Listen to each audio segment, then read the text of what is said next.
7 o'clock and 7:30. Man, as a kid though, when Staying up late was staying up late. It's like it was so cool. What was the show you got to watch when you were a kid that you shouldn't have been watching too late? Because I've got one in the back of my head. The show. I didn't really have anything that comes to mind. I mean, my parents were pretty good on keeping me from all the bad shows, I guess, that you stay up for at night. I don't know. Well, now I'm going to show you how old I am. What's the one for you? It's Knight Rider. And people would be like, you got to watch Knight Rider? And Really? I'm like, all the time. Yeah. My parents are probably cringing somewhere. Knight Rider was like the show for me. Do you know what that is? Yes, of course. With Kit? Yeah. And my man? Yeah, it was at the Hasselhoff? Yeah. Oh, dude, he was his legend. Right. Oh, dude, that's one of the sickest shows of all time. And Netflix just re-released it. I tried to watch a whole episode back. Doesn't hold up. Really? Doesn't hold up. No way. It doesn't? Hold up. No. No. From the 925... The anecdote was straight from the "you're turning into your parents" commercials. Can we not talk about leaving the game before we're even there? That's so true. I love those commercials. I mean, yeah, but I feel like I had a reason. I'm not feeling like one of those guys. I think it's the Progressive commercial. I'm not feeling like one of those guys in the Progressive commercial who's like, oh, look, hey, should we be out of here by the third quarter? The parking lot. They must make a lot of money in this parking lot. Can you imagine? Such a good commercial. Can you imagine how much this place rakes in just based off parking alone? You know what my dad does? Everywhere he goes, they have 1, 2, 3, 4. They've got 13 employees working right now. Right now. I'm like, Dad, stop counting other people's chips. Something I did think from the Sharks game yesterday, and, I understand we're in COVID times, so this might not seem appropriate for it, but they have the touch screens where you can just go up and order on the touch screens, and then you go in and get the food or whatever in the pickup area. Why haven't they had that before, even prior to this pandemic, where you don't want other people's germs? I know you don't anyway, but... Yeah, because you don't want to cost... It costs money to put that kind of technology in, and I think they didn't want to do that. Hey, look, so at the Giant Stadium, they have the app now where you order from your seats, and then you walk up and get your stuff. At SoFi, you walk up and hit the app, right? They have a little, like a Surface, a tablet, whatever you want to call it, and boom, boom, boom. You order it, and then someone else brings it to you. And they had everybody behind the glass cooking food and preparing food. Yeah. I'm telling you right now, SoFi Stadium, the way they run their entire concession stand area, that's the wave of the future. We walked in, there were buckets of beer and buckets of water. You grab what you want, you scan it yourself, almost like a self-checkout line at Safeway. Only issue I have with the Safeway checkout line. Oh boy. Number one, you have to ask them, like, there's always like a mistake, and then the cashier has to come over and like type in their code for something like silly and mundane, which holds everything up. Yeah. And you can't scan alcohol. So if like you have all these normal groceries and one bottle of, let's say vodka or champagne or wine or something like that, you have to hop in the other line. Well, you got to know what you're getting into, though. Scan my ID. Why can't you scan my ID? Yeah, that's cool. I mean, right? It makes sense. Why can't you scan my ID? I don't understand it. They had that. Well, they have that at the Sharks game. They essentially have a fridge just stocked with and then beer. You just grab what you want. Stocked with tall cans, and you just grab whichever. That's what SoFi was. And they have employees at the end of the line where you're going to check it out yourself, who are just checking your ID. That's what ours was too. That's the same. They're kind of just like funneling you through. Actually, it made me, I'm a younger guy, right? But it made me feel old because I was like, not old, but I was just like, what is happening right now? I'm grabbing a beer, putting it on this overhead projector type of thing. It's taking the weight of the beer and it's giving me the price that I need to pay. It is great. All right, so you want to know when I feel really old and not like up to date with anything? Anytime I fly.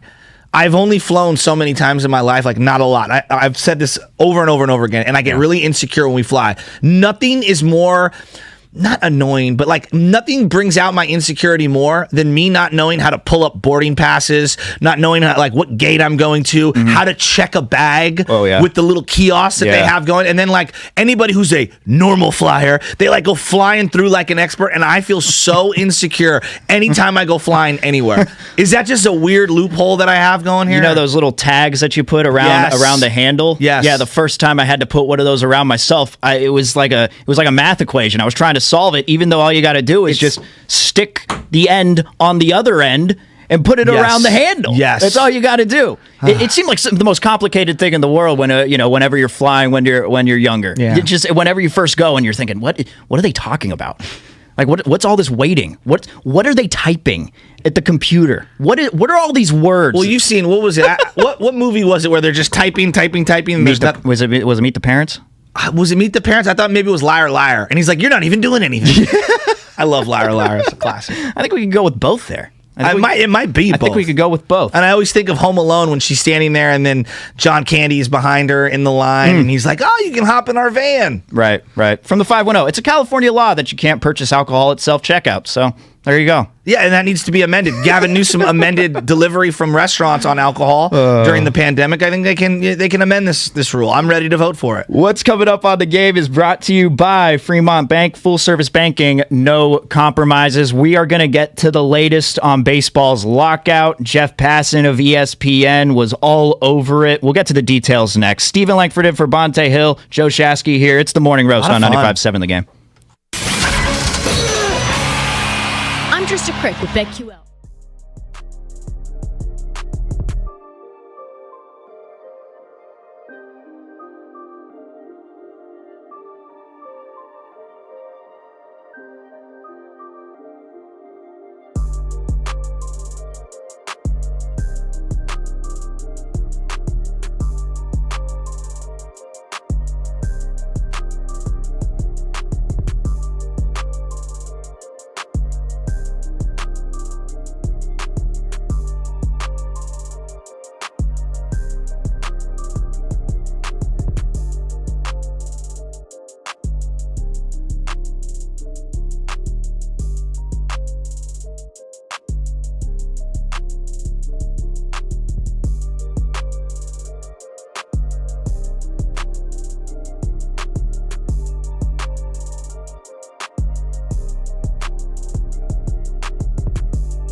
book.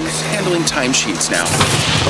But they need a proper bookkeeper to keep finances tidy. New equipment is a business expense, right? Indeed can help them hire great people fast. I need Indeed. Indeed you do. Instant Match instantly connects you with quality candidates whose resumes on Indeed match your sponsored job description. Visit Indeed.com/credit and get $75 towards your first sponsored job. Terms and conditions apply.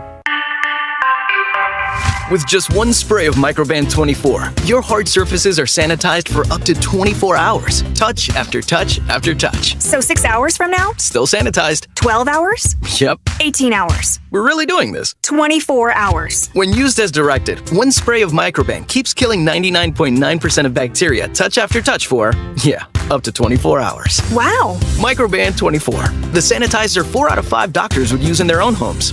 So why aren't you? Get your biggest refund guaranteed. Jackson Hewitt Tax Pros will help you find thousands worth of new tax credits so you get every dollar you deserve. So why wait? Schedule an appointment with one of our tax pros and learn more at jacksonhewitt.com. Dell Technologies President's Day business sale has arrived. For a limited time, save up to 45% on all our latest gear to work from anywhere with fast free shipping. Dell Technologies recommends Windows 11 Pro for business, so now's the time for incredible savings on PCs, along with servers, monitors, and docks, all with free shipping and quick installation and setup through Dell Installation Services. Get started by shopping online or contacting your Dell Technologies advisor today at 877-ASK-DELL. Again, the number to call is 877-ASK-DELL. TrackPhone wants to know, are you an influencer? A big live streamer? No? Then guess what? You don't need an endless data plan. Get just the right amount of data with TrackPhone's $40 unlimited talk and text smartphone plan. Now with 8 gigs of high-speed data in unlimited carryover on America's largest, most dependable network, now with 5G. Get the data you need at the price you want. TrackPhone Wireless. Now you're in control. Available at major retailers. 5G compatible device required. Actual availability, coverage, and speed may vary. See terms and conditions at trackphone.com. For all contest rules, go to 957thegame.com/rules.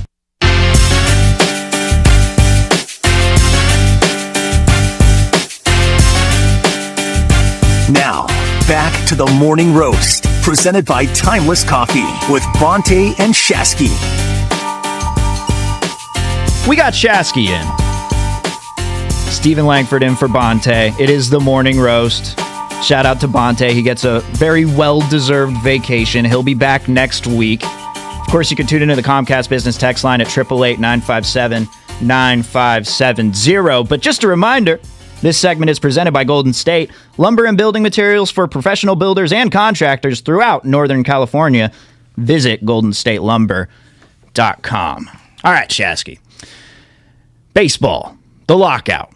It's a very sensitive subject, I think, because it's we really don't know a lot of the details of what's going on. There's a lot of numbers being thrown around. The players, the players' union, the Major League Baseball itself with Rob Manfred.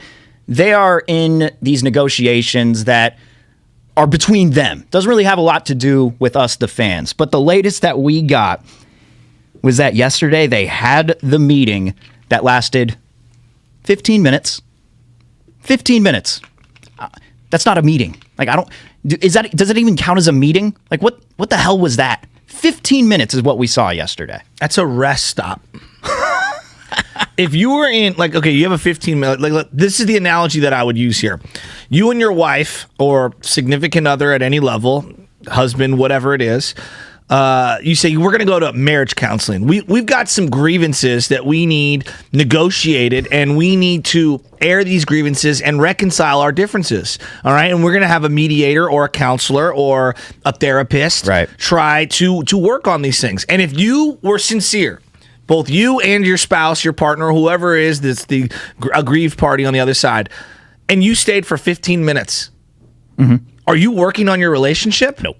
Right? Nope. Things take time. We know this. And to me, your actions speak much louder than your whatever words that are coming out and all the things. So if they are trying to strike a deal, you got to be there for more than 15 minutes. What entered my head? They're millions apart. What I pictured was Grandpa Simpson, that gif of him walking into the restaurant where Bart's right there, just walks in, puts his hat and his coat on the rack, starts walking, sees Bart, turns around, puts his hat and coat back on, and then walks out. That's what I pictured when I saw 15 minutes. How's this supposed to get 15 minutes. It's insane. It doesn't make any sense. And I've been saying it for a long time, and I'll continue to say it. When I look at the other sports, they have leadership at various levels where I'm like, you know what? May not agree with everything that comes out of this person's mouth, but they're a deal maker. Like, think of the NBA. Just in the NBA alone, Joe Lacob, deal maker, right? Wouldn't you agree? Yes. Closer. You know, Steve Ballmer. He might think he's a little weird. He's a deal maker. He's on CNBC this morning. I saw him as we were walking in, just because Microsoft and Activision, I guess, had a deal, so they needed to get him on. But he's a deal maker. Absolutely. Now, are there bad owners? Of course. Dolan is a terrible owner. There are bad owners in every sport. But there are some deal makers on the top end. Even Mark Cuban, I know he's very polarizing for people. We would all agree. He makes things happen, right? Like, that's the way I look at the NBA. There's a lot of guys that make things happen. Say what you want about Adam Silver, the commissioner.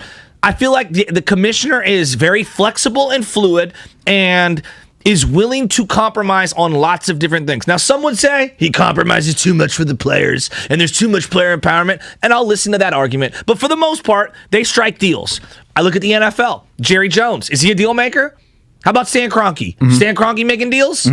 Right? I mean, just look around. Bob Kraft, like, go around the NFL. And yes, there are some bad owners. No one is here to tell you that Snyder's, he stinks. We all know that. But there are deal makers who get things done. I look at Major League Baseball, and I just look at the ownership level alone. Forget Rob Manfred for a second, because Rob is working on behalf of the owners.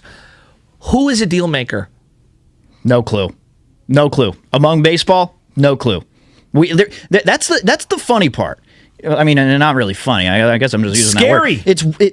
When you go to football, like you just mentioned, Jerry Jones and Stan Kroenke. Now, one of them a little more successful than the other recently. Agreed. But they still try and get the deal done to make their team better. You just noted Mark Cuban. I mean, we had that Dallas radio host on a little while back who says he's not making the right decisions, but he is making deals. Yes. Joe Lacob, the same thing. There's not really much of that in baseball. I guess you could go with the Giants in that circumstance, but Larry Bear's not going to get one of those kind of positions because of everything that's happened over the last couple of years. I actually think if we just go back a couple of years, when they had an opportunity to replace the commissioner and Bud Selig stepped down and they went with Rob Manfred, I was in the camp of Larry Bear should get this job. Think about how he marketed the Giants. Right. If you want to talk about selling baseball to young people, the Giants do it as good as anyone. Now, it probably drives A's fans crazy when they see giraffe hats and things like that. And I get where they're coming. You can't deny, though, even if you're an A's fan that can't stand the Giants, you cannot deny marketing. This organization knows what they're doing. I mean, the captain hats are going to go off the rack next year. God. If baseball starts. That's a great point. Captain hats are going to go off the rack. That's a great point. They're just going to start selling sailor hats. I mean, Brandon Belt, and let's be real, Brandon Belt, above average, I wouldn't say mediocre because that's too strong, but above average baseball player, marketed like a star. You get what I'm saying? Yes. There's a big difference. Right. You know what I mean? Like, this is like selling Mike McGlinchey to a fan base, right? Because that's kind of what he is. Like, he's not going to pop in that way. So I look at baseball and I'm saying to myself, like, outside of Larry Bear, who are the deal makers? Can you even name some of the owners? Like, at least when you had George Steinbrenner, the senior, alive, you knew that dude's a deal maker. He's going to get things done to help the game of baseball. This is where I heard about Theo Epstein from. Well, Theo Epstein's going to try to save baseball. Well, where you at, Theo? No. Where you at? Well, the latest from Jeff Passan of ESPN, of course, Baseball Insider. He's just as good as anybody out there. He's just plugged in. He reports that Major League Baseball and the Players Association are planning multiple bargaining sessions in the coming days. This was after the 15-minute meeting, by the way. Oh. Then he notes that the negotiation sessions haven't been finalized, but could start as soon as Monday, and that multiple owners and players are expected to fly to New York to take part in the bargaining. And then Evan Drellich of The Athletic reports that Major League Baseball has informed the Players Association the date that a new collective bargaining agreement is needed by to start 2020. Wait, hang on. Excuse me. Hang on. Let me get my composure here. I'm reading this all wrong. You're at the lectern, and you're now going to give us a nice little a reading here. I was 2 for 3 there. Yeah, two from for the three. Book of Passan. Let's just try. Well, this is from the Book of Drellich. From the Book of Drellich. All right, here we go. Starting over. Rewind. Yeah. Evan Drellich of The Athletic reports that Major League Baseball has informed the Major League Baseball Players Association the date that a new collective bargaining agreement is needed by to start the 2022 season.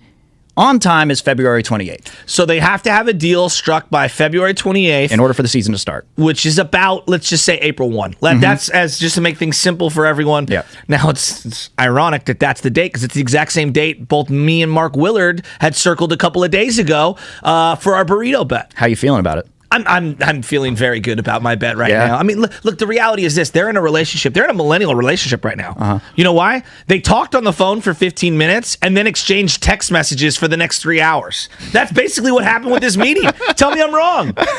Tell me I'm wrong. 15 minutes, and it just said the meeting was unproductive. No. You think? In the words of Bonte from this past week, talking about Jimmy Garoppolo, duh. like 15 minutes, of course it was unproductive. Think about this. Just look at the Dodgers alone. Like, they're one of the most powerful entities in baseball, right? We all agree. Who's their owner? For the Dodgers? Yeah. Can't name it off the top of my head. I have to Magic Johnson's a part of the group. Right? Like, so just to show you how diluted just the ownership group of the Dodgers is. Like, they don't even have a point person running the Dodgers. It's a collection. Same with the Giants. The Giants are run by a board, not necessarily one person. Now, there are some people that have more of an equity than others, Charles Johnson being one of them, but like, there's a board that runs the Giants. Now, the front man, the face, is Larry Baer, obviously, and that's where I go back to who's the front man operating on behalf of the owners. Well, right now, it's Rob Manfred because that's literally what his job is. He is running the game of baseball and chosen by the owners. I have zero faith in him. I do too. I have zero faith in him. I really don't. Now, we've laid the framework. And we have Faye Vincent coming up at 7:30, former MLB commissioner who was a part of the 1990 lockout. He just got started as commissioner at that time. We'll talk to him in about 45 minutes. We're going to have Dallas Braden at 8:30 to break things down and give us the player perspective. But Bob Costas was on yesterday with Damon and Ratto. We know Bob Costas. The legend. He had a lot to say about baseball's lockout and also Theo Epstein. We'll get to that next. Stephen Langford and Joe Shasky in on 95.7 The Game. Are you curious about who offers the best deals on top-rated Samsung, LG, and Sony TVs? The answer is surprising. It's not online, and it's not the warehouse clubs. The best deals on top-rated TVs are at Video Only. Don't believe it? Then check.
Way less than the other sports, but we can't really relate to that. So what they need to focus on, and the thing that's bothering me this entire time, is they need to focus on what's going on the field. You can bring baseball back, great. Baseball's going to be back, but then you're going to get that next sector of fans who just complains about the three true outcomes of the game. 100%. I mean, think about this one. You keep bringing Kyler Murray up, Steven. I find this interesting. Kyler Murray is 24 years old right now. Okay, 24. He's already made close to 40 or whatever, $38 million in the NFL. Yeah. Joey Bart was a number 2 draft pick the year before Kyler Murray was drafted by the A's. He has yet to play a half of a season, let alone a full season in the big leagues. He's 25 years old. Okay? 25 years old. No other sport suppresses young talent financially so that they could squeeze a year out of you the way that Major League Baseball does. Think about, I'm watching this Fresh Prince of Bel-Air right now, this new reboot, okay? And the child kid is going to be a superstar. Whoever the guy is playing Will Smith, I don't know who he is, but he's going to be a superstar. Could you imagine, like, you know what? We're going to work your way up the Netflix route, and we're going to have you do a bunch of C stuff before we put you on the big stage. No other industry suppresses talent this way. Does the tech industry suppress talent? No. Does entertainment at any level suppress talent, whether it's music, movies, television? No. They put the best of the best out there, and they're always trying to squeeze you for a buck. And that's the problem with Major League Baseball. You're missing the bigger picture. I have known about Joey Bart for how many years now as a Giants fan? Oh, gosh. I mean, ever since... It's been since 2018, right? Okay. 2018. Yeah. And we still don't even know if he's good or not. And we haven't even seen him. No. We haven't even seen him. So like that to me is a problem. Vladimir Guerrero Jr., great example. He was ready to go at 18 years old. Everyone knew it. He put together one of the greatest AAA seasons we've ever seen. And you know what Toronto was like?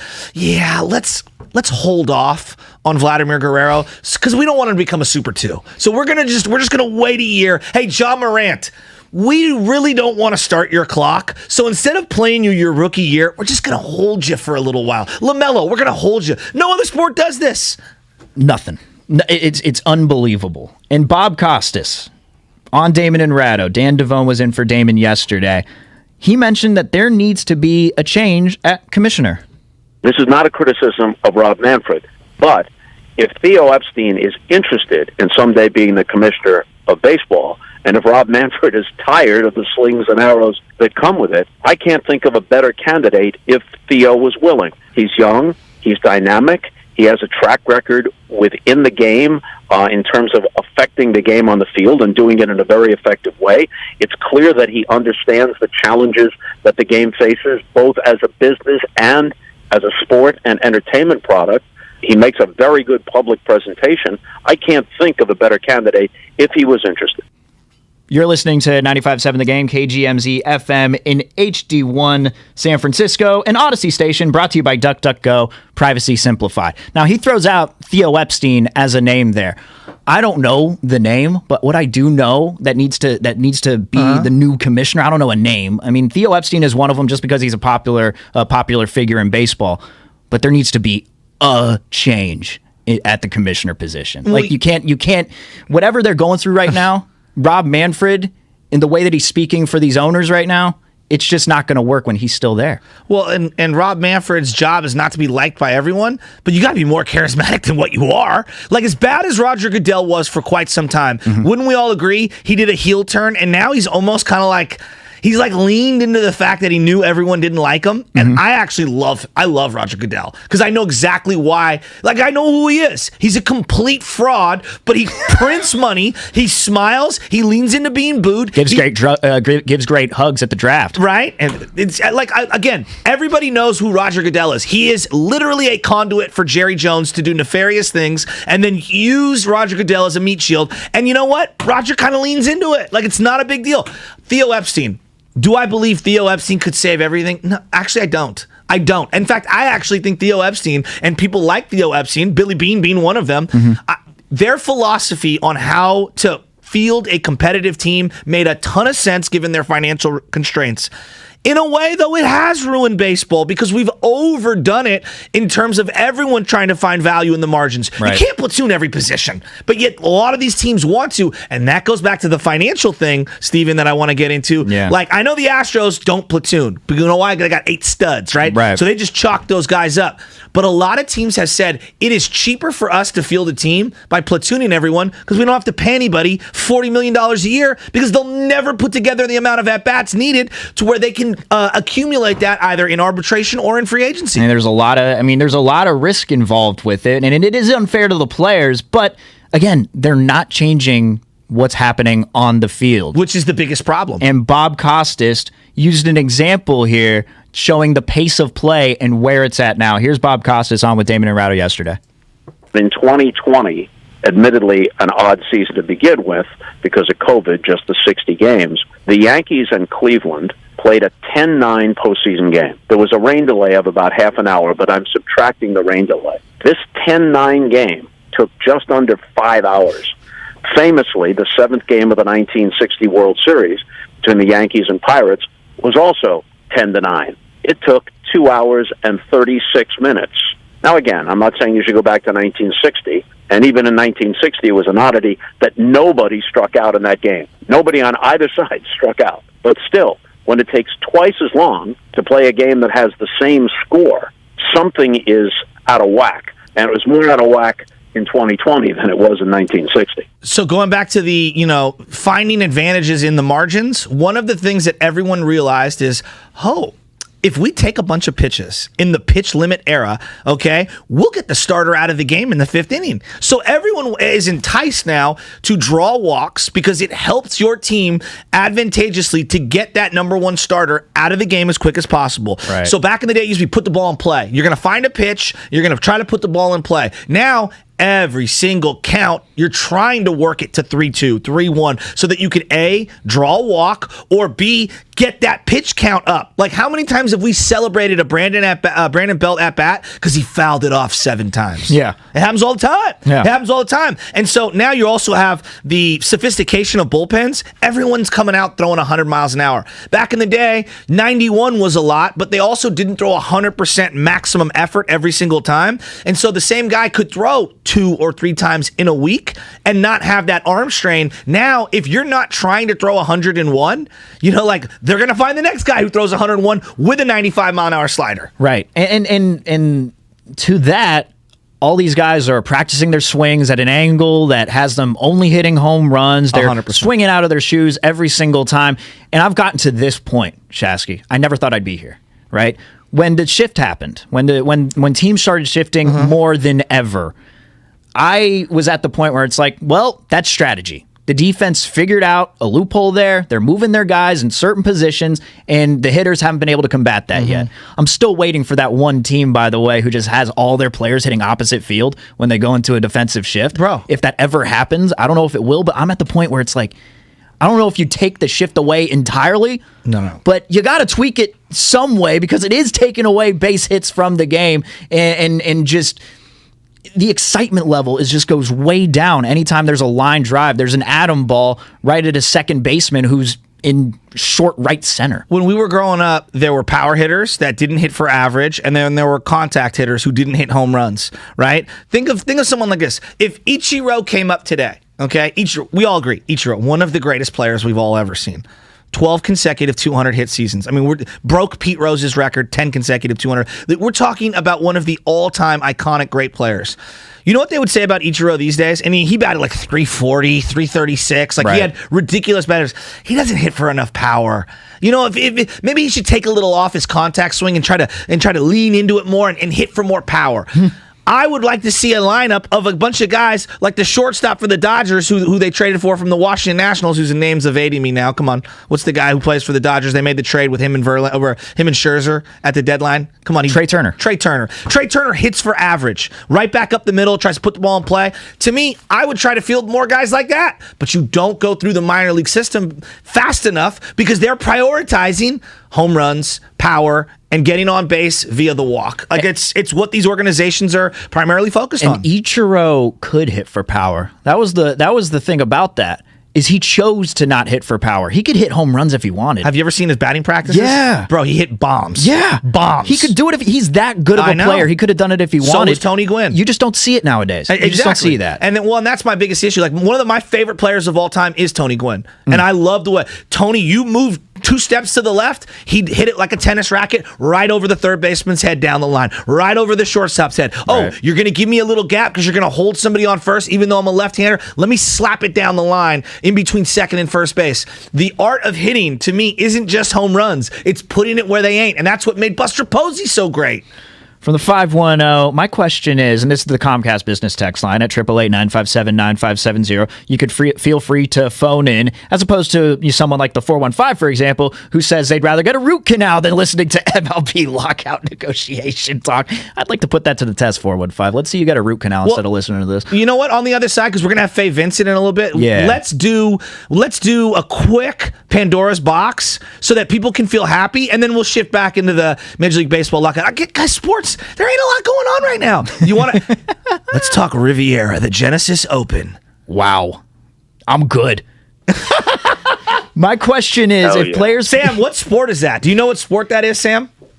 I'm going to guess golf, right? Yeah. There we go. I know you're a big golf guy. Look at him. I mean, you are dressed up in golf attire. I mean, it's pretty safe to say that you're talking about golf. Me and JP Money going to go hit the ball when the name Riviera is involved, it's probably in golf. But the 510, I do want to get to the question before we get to break. My question is, if players get paid that much, why can they only hit one side, train to hit the opposite field? They just don't do it. Well, and I also think that not only do they not emphasize it coming up, you also have to understand, and this is me understanding the other side, the pitching is so sophisticated now. I mean, these guys have 3 and 4 pitches that are unbelievably devastating. Yeah. I mean, just watch a game from the early. I watched Billy Swift. I was watching old Billy Swift stuff from the early 90s.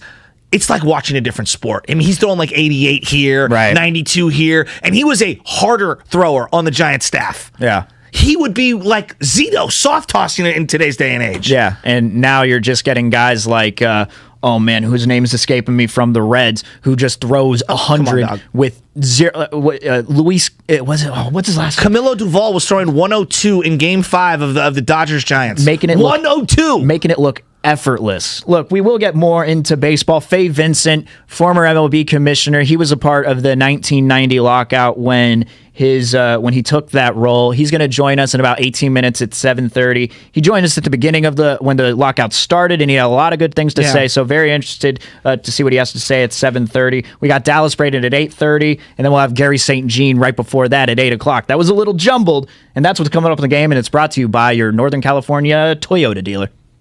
Toyota's President's Day sales event ends Monday. New Toyotas are arriving daily. Lock in low financing on Toyota's hottest cars, trucks, SUVs, and hybrids during the final days of this event. Toyota, let's go places. All offers with a...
to Atlanta Braves infield. Oh, the infield? Just give me the infield. What, you got Ozzie Albies, Freddie Freeman. Is Dansby Swanson still the shortstop there? Yes. Who's the third baseman? Austin Riley. Oh, yeah, but that's I know right. that. They just won the World Series. Yeah. And think of how hard that was for you to rattle off those names. Now, they actually have guys that are locked into those positions. Mm-hmm. If I asked a Giants fan, give me the second baseman for the San Francisco Giants. Second baseman? Yeah. Why am I blanking on it right now? I mean, Donovan Solano, I guess, would be one guy. When he's platooning. When he's there. You get where I'm going with this? And Yes. so, like, we just don't have the players locked in like we used to back in the day. And you've got all of the platooning that's going on. You've got, a lack of name recognition. And you got the reality that is the sport has been jumped by all the other sports. The NFL has completely dwarfed Major League Baseball, and it's not coming back around. When I enter the turf, when I pull up, what happened? People gather around me like an ice cream truck. There it is. That's the sounder. Be the fifth caller to the contest line at 844-999-GAME. Your chance to win tickets to see Mount Westmore. 2 tickets, May 27th at Oakland Arena. Again, 844-999-4263. Fifth caller to the contest line. As right now, we transition to a little baseball talk, as the latest with baseball is that they had a 15-minute meeting yesterday, and they're going to have more starting next week. And joining us now is former MLB Commissioner Fay Vincent, who really his tenure started as the 1990 lockout was around. So good morning, Fay. Thank you so much for joining us this morning. Good morning to you, gentlemen. I'm happy to do it. So my first question here, Fay, is we're seeing these negotiations between the players' union, the owners, and Rob Manfred, and it just feels like neither of those sides can come to a conclusion. And when I read about the 1990 lockout, the way that it was resolved is that you worked with both the union and the owners. So I'm wondering, what was the breakthrough there when you could officially come to an agreement? What did you make happen in 1990 to end the lockout? Well, it's a wonderful question, and the answer is even better than the question. Not my answer, but the answer is a gentleman named Steve Greenberg played a vital role. Steve Greenberg is today the leading investment banker in the country on any transaction involving sports. He is the son of Hank Greenberg, the Hall of Fame baseball first baseman for the Tigers. He is a absolutely brilliant human being, as good as he is, as honest and straight. And in 1990, Don Fear, who ran the union, and Fay Vincent, I being involved in on the owner's side, we both knew that Steve Greenberg was the go-to intermediary. I had brought him to baseball, and Rob Manfred told me a couple of years ago the best thing Fay Vincent, ever did for baseball was to bring Steve Greenberg in, because Manfred said he talks to Steve almost 2 or 3 times a week and trusts him and listens to him. So what happened in 1990 is the union in my office and the owners were down to a few, 3 or 4 issues that we couldn't get resolved. And Steve Greenberg said to Donald Fear, Don, what if you and I just go next door, just the two of us, in a quiet office, and we discuss these 3 or 4 issues? And he said, Fay will approve that. I said, sure, why don't you go? Because Steve was a former agent. He was a partner in a Los Angeles law firm before he came to baseball. And I knew that Don Fear had told me that he respected and admired Steve Greenberg greatly, and that if he had to pick a lawyer for a personal matter, he would go immediately to Steve Greenberg. So they went off for about a half hour, maybe it was an hour, and they came back, and they were all smiles, and Don Fear said to me, Fay, it was a good idea. Steve Greenberg and I have agreed on the remaining 4 issues, and we have a deal. Let's just summarize it, and then we'll go to bed. It was 2 a.m, and he said, I think we've done it. Well, my point to you guys is that negotiations are all about trust and common agreement on objectives and how to get there. But human beings drive everything in these negotiations, not surprisingly. So in 1990, the answer to your question is what happened is Steve Greenberg, who was my deputy and a man of enormous skill, and Don Fear went off in a room and came back, and the remaining issues were resolved. So what's the lesson? The lesson is that these guys will keep hanging and banging until somebody assumes a position. And what's difficult is the person who takes the leadership, as Steve Greenberg did, has to be a person who is trusted by someone like Don Fear. Both knew they were totally honest. Don Fear was not a corrupt individual, neither was Steve Greenberg. They could shake hands, and each side knew the other would deliver on the handshake. Yeah. So does that sound simple? Yes, it is, but it requires a human being. Yeah. We got Fay Vincent with us, former commissioner of Major League Baseball during the strike in 1990. Obviously solved that pretty quickly. You're talking about meeting and two people going in a room and kind of ironing things out. I'm using the analogy of any kind of spat, whether it's with your family member, whether it's with your spouse or significant other, your brother, your child, whatever it is. When I see 15-minute meeting during the bargaining agreement and then they just get up and walk out, to me, either they're posturing on the front end and they're not really trying to negotiate, or someone's trying to pull a power move and walk out on the other one because they feel like they have leverage. When you saw 15-minute meeting and nothing got really resolved, what did you think, Faye? Well, I think it's a failure, and I think the failure is that, again, it's one of leadership. There's a lack of understanding, the old word comedy. There's a lack of appreciation for and respect for the other side. There's a lot of hatred. It's a terrible word, hatred, but the bad blood between the owners and the players goes back to my day and before, and you would have think by now they would have come together and said, we're in a business. Football is taking our underwear and hurting us badly, and basketball is not far behind. Baseball has got to get its act together, and we've got to get owners and players to agree on a common objective. I used to work for a man, as the head of Coca-Cola, and he used to say to all of us, his underlings, he would say, gentlemen, until we know where we are going, it is going to be very hard to get there.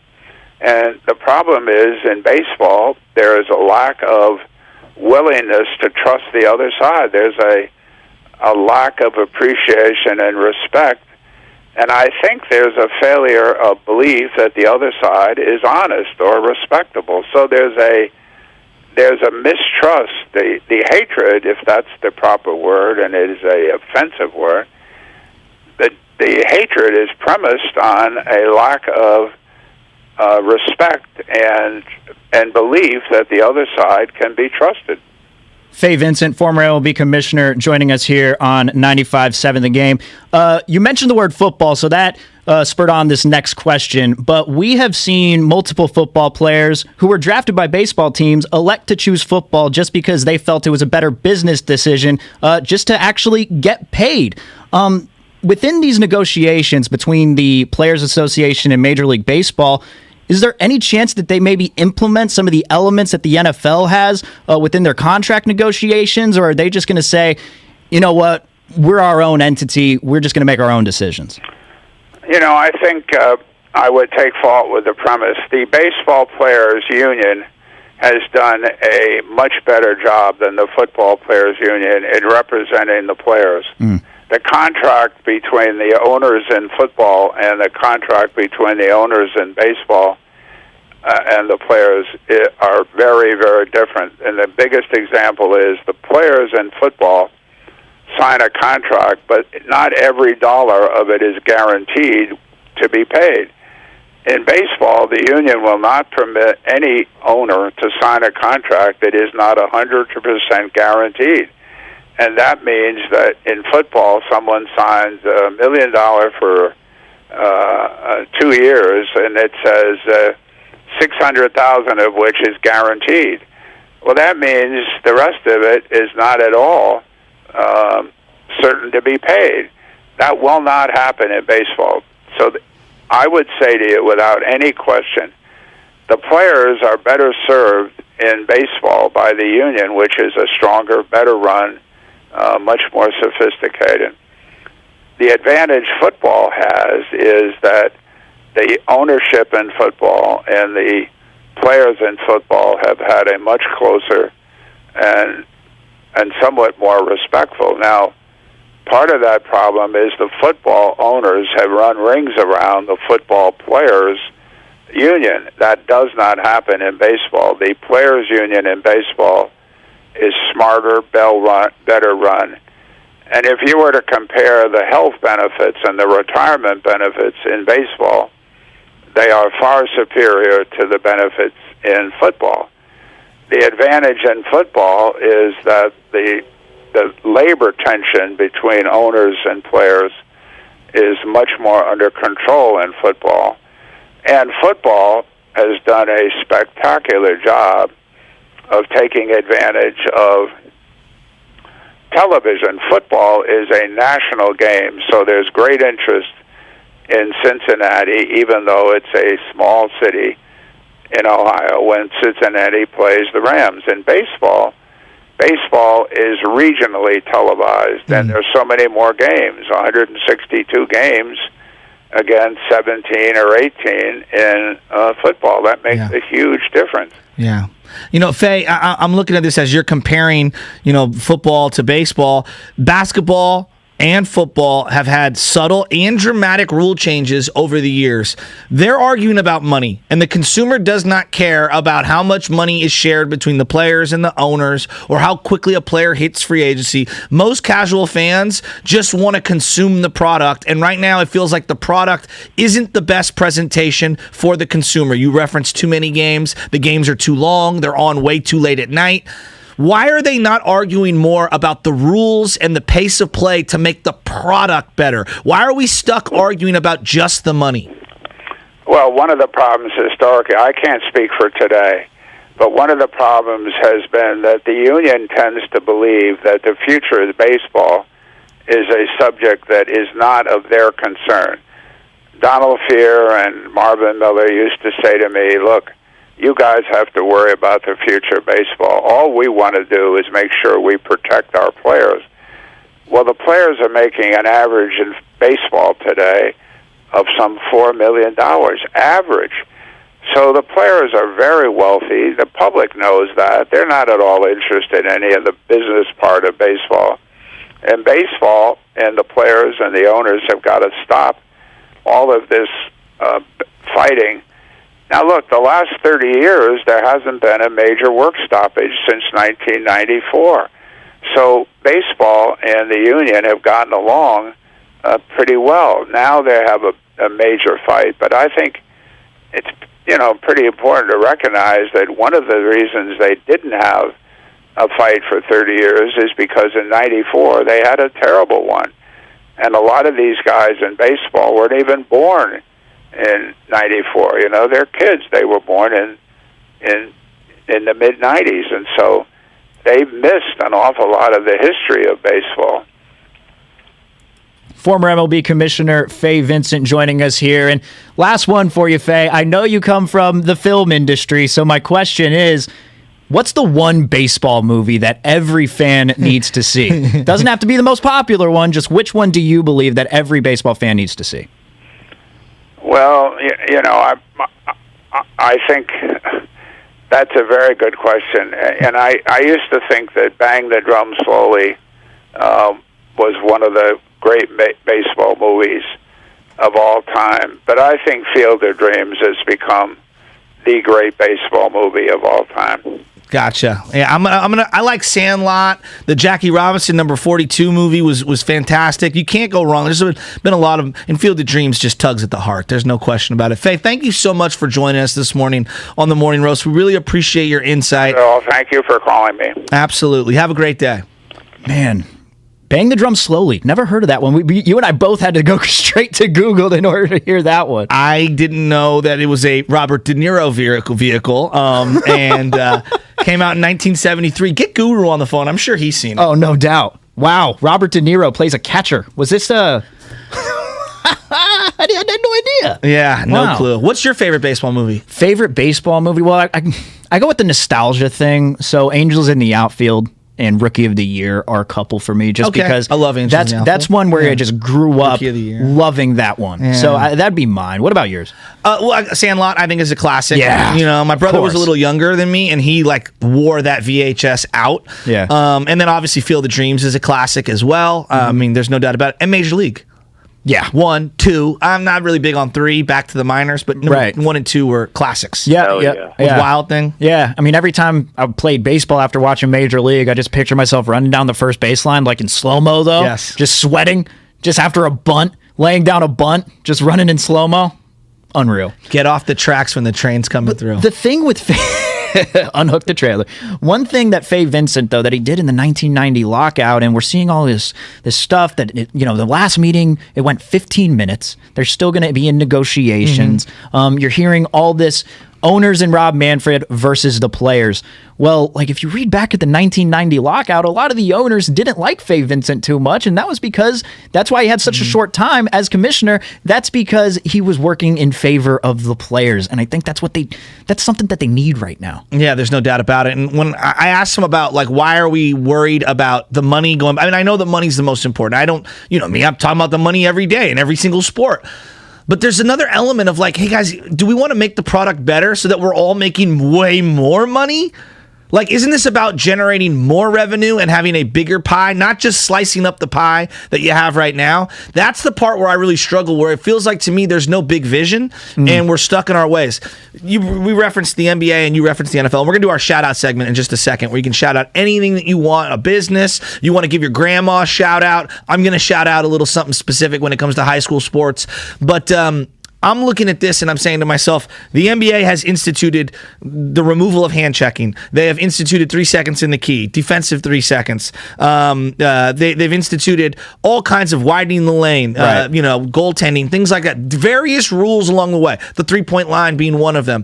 They've implemented things that have helped the game become what you're seeing right now. The NFL changed hitting the quarterback, defenseless receiver. I mean, think of all the rules, adding challenge flags.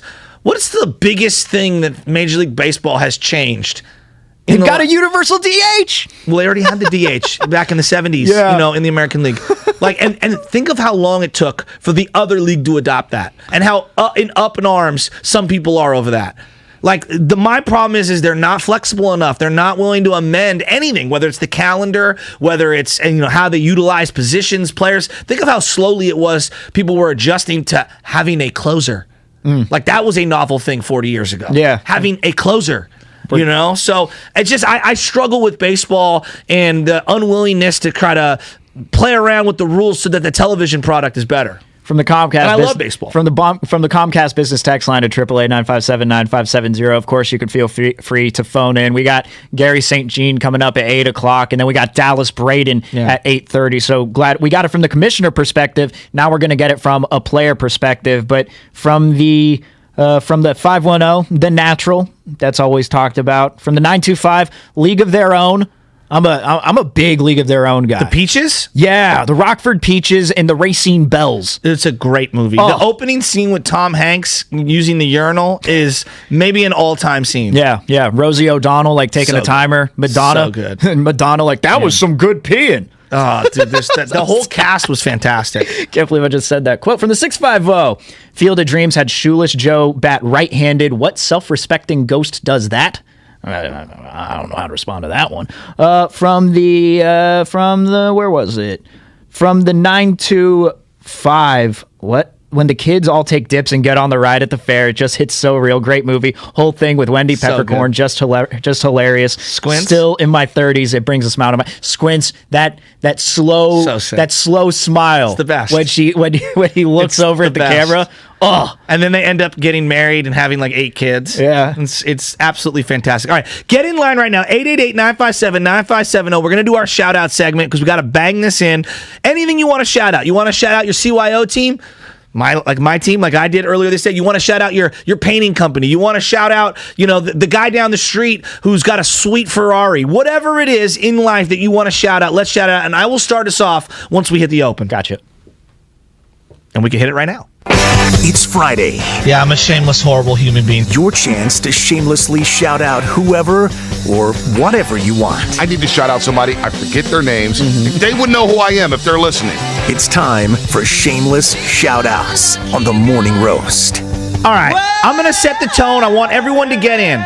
888-957-9570. Call or text on the Comcast Business text line or call in right now. I'm going to start here. I want to shout out John Rahm. John Rahm is stepping up and taking one for the team and calling out Phil Mickelson. Now, Phil Mickelson's brother recruited him to play at Arizona State, and right now Phil is in bed with Saudi Arabia, which this country has done some horrible, horrible things to media members, to other countries.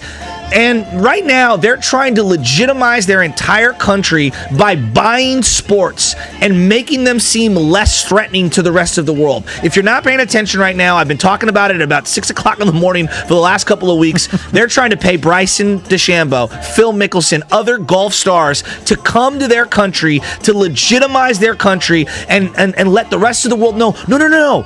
Look the other way when we're beheading journalists. We have Phil Mickelson hitting birdies in our tournaments. We're a legitimate country that needs to be taken serious. Bring money here and support us. And John Rahm speaking out against Phil Mickelson, who's made hundreds upon hundreds of millions of dollars in golf through the PGA Tour. And he's basically saying that Phil's being egotistical, trying to get all of these guys to go to Saudi Arabia and take blood money. That's what it's all about. This is one of the biggest sports stories in the world right now that I don't think anybody really realizes how big it is. The equivalent is the Germans trying to pay for the Olympics to come there in the early 1920s so that they could legitimize their country, even though they were doing mass genocide. And it's just crazy. It's a crazy story. You will never find a shout out like that one. Crazy. But we are getting plenty of people here chiming in at 888-957-9570. Of course, you can hit up the Comcast Business text line or the phone line. Let's go to James in San Jose. What do you want to shout out, James?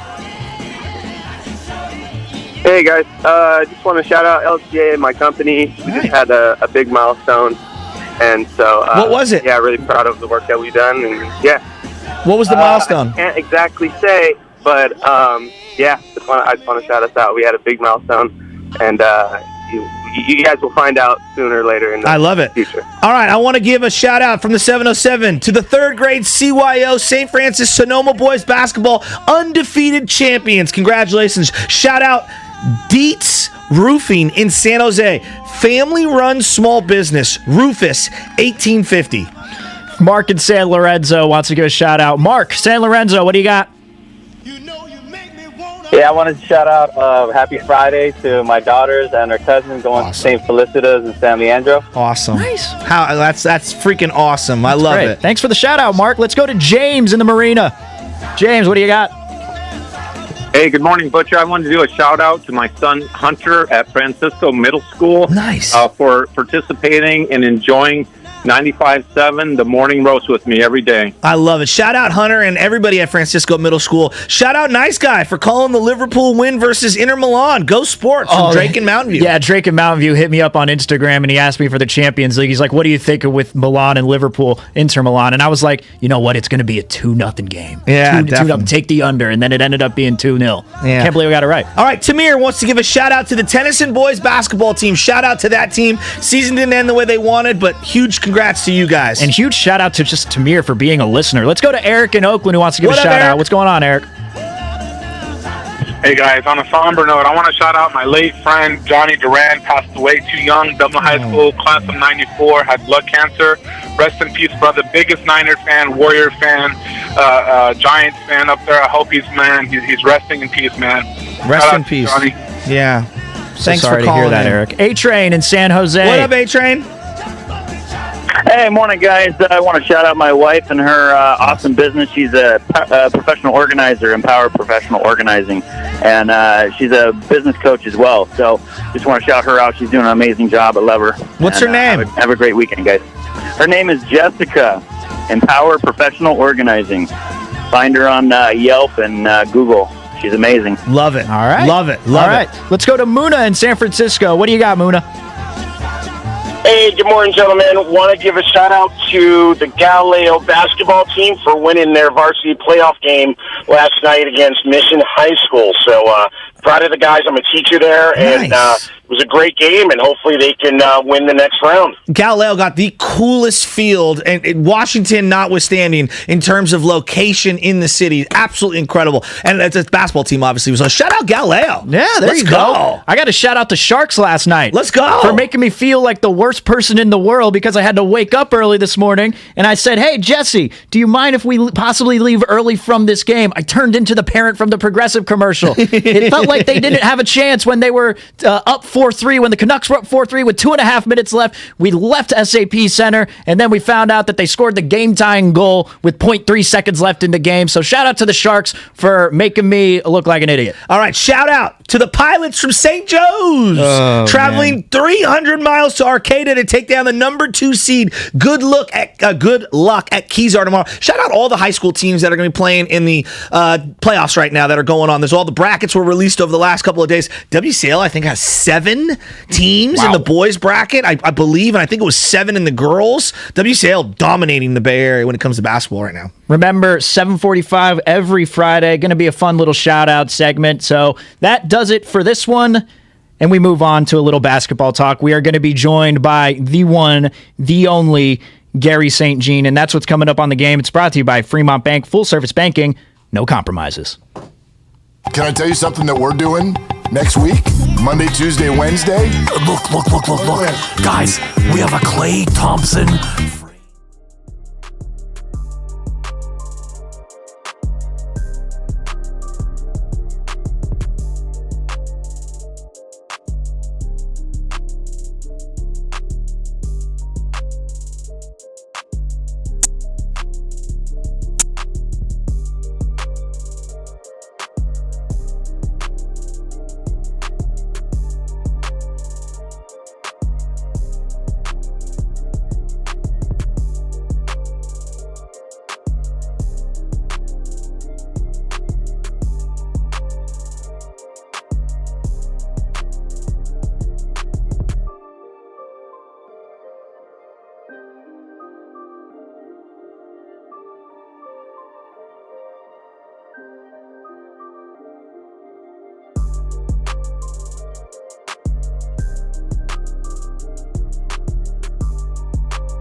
Grainger, for the ones who get it done. Attention! This is a special alert for all Americans who own a vehicle with less than 200,000 miles with an overpriced auto warranty or no warranty coverage at all. Due to the increase of new and used car prices, repair costs, and the price of gas, people are keeping their cars longer than ever, which is why CarShield is announcing a low-cost month-to-month vehicle protection plan to save any driver out-of-pocket expenses on covered auto repairs. Call now to find out how you can save thousands for covered auto repairs. Yes, you heard that correctly. You could save thousands on future auto repairs. Our specialists are standing by for all drivers to call for a free quick quote.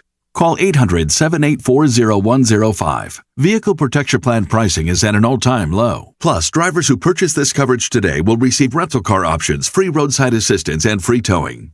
Call 800-784-0105 now for your free quick quote. That's 800-784-0105. What do you have to lose? Call 800-784-0105. Again, 800-784-0105. You're listening to KGMZ FM and HD1 San Francisco on Odyssey Station. Presented by DuckDuckGo. Privacy simplified.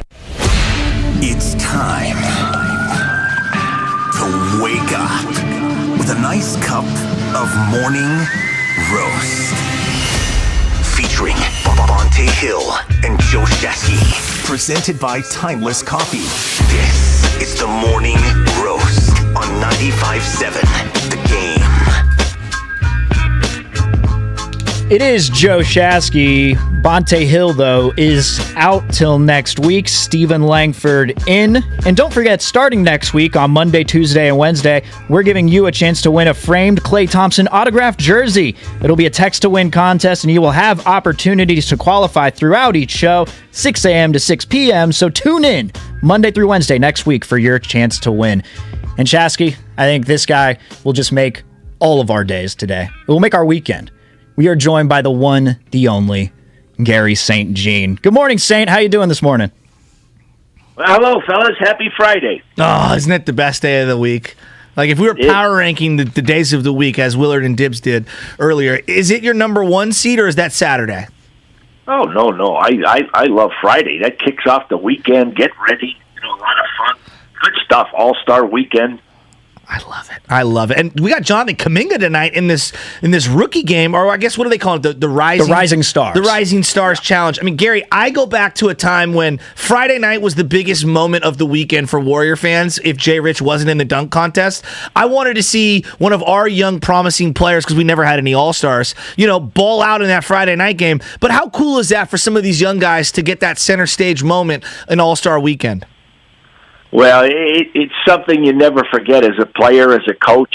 I can remember going into Cleveland with Mitch Richmond when I was coaching the Kings, and they were talking about there's going to be 120 private planes there at the airport right on the lake.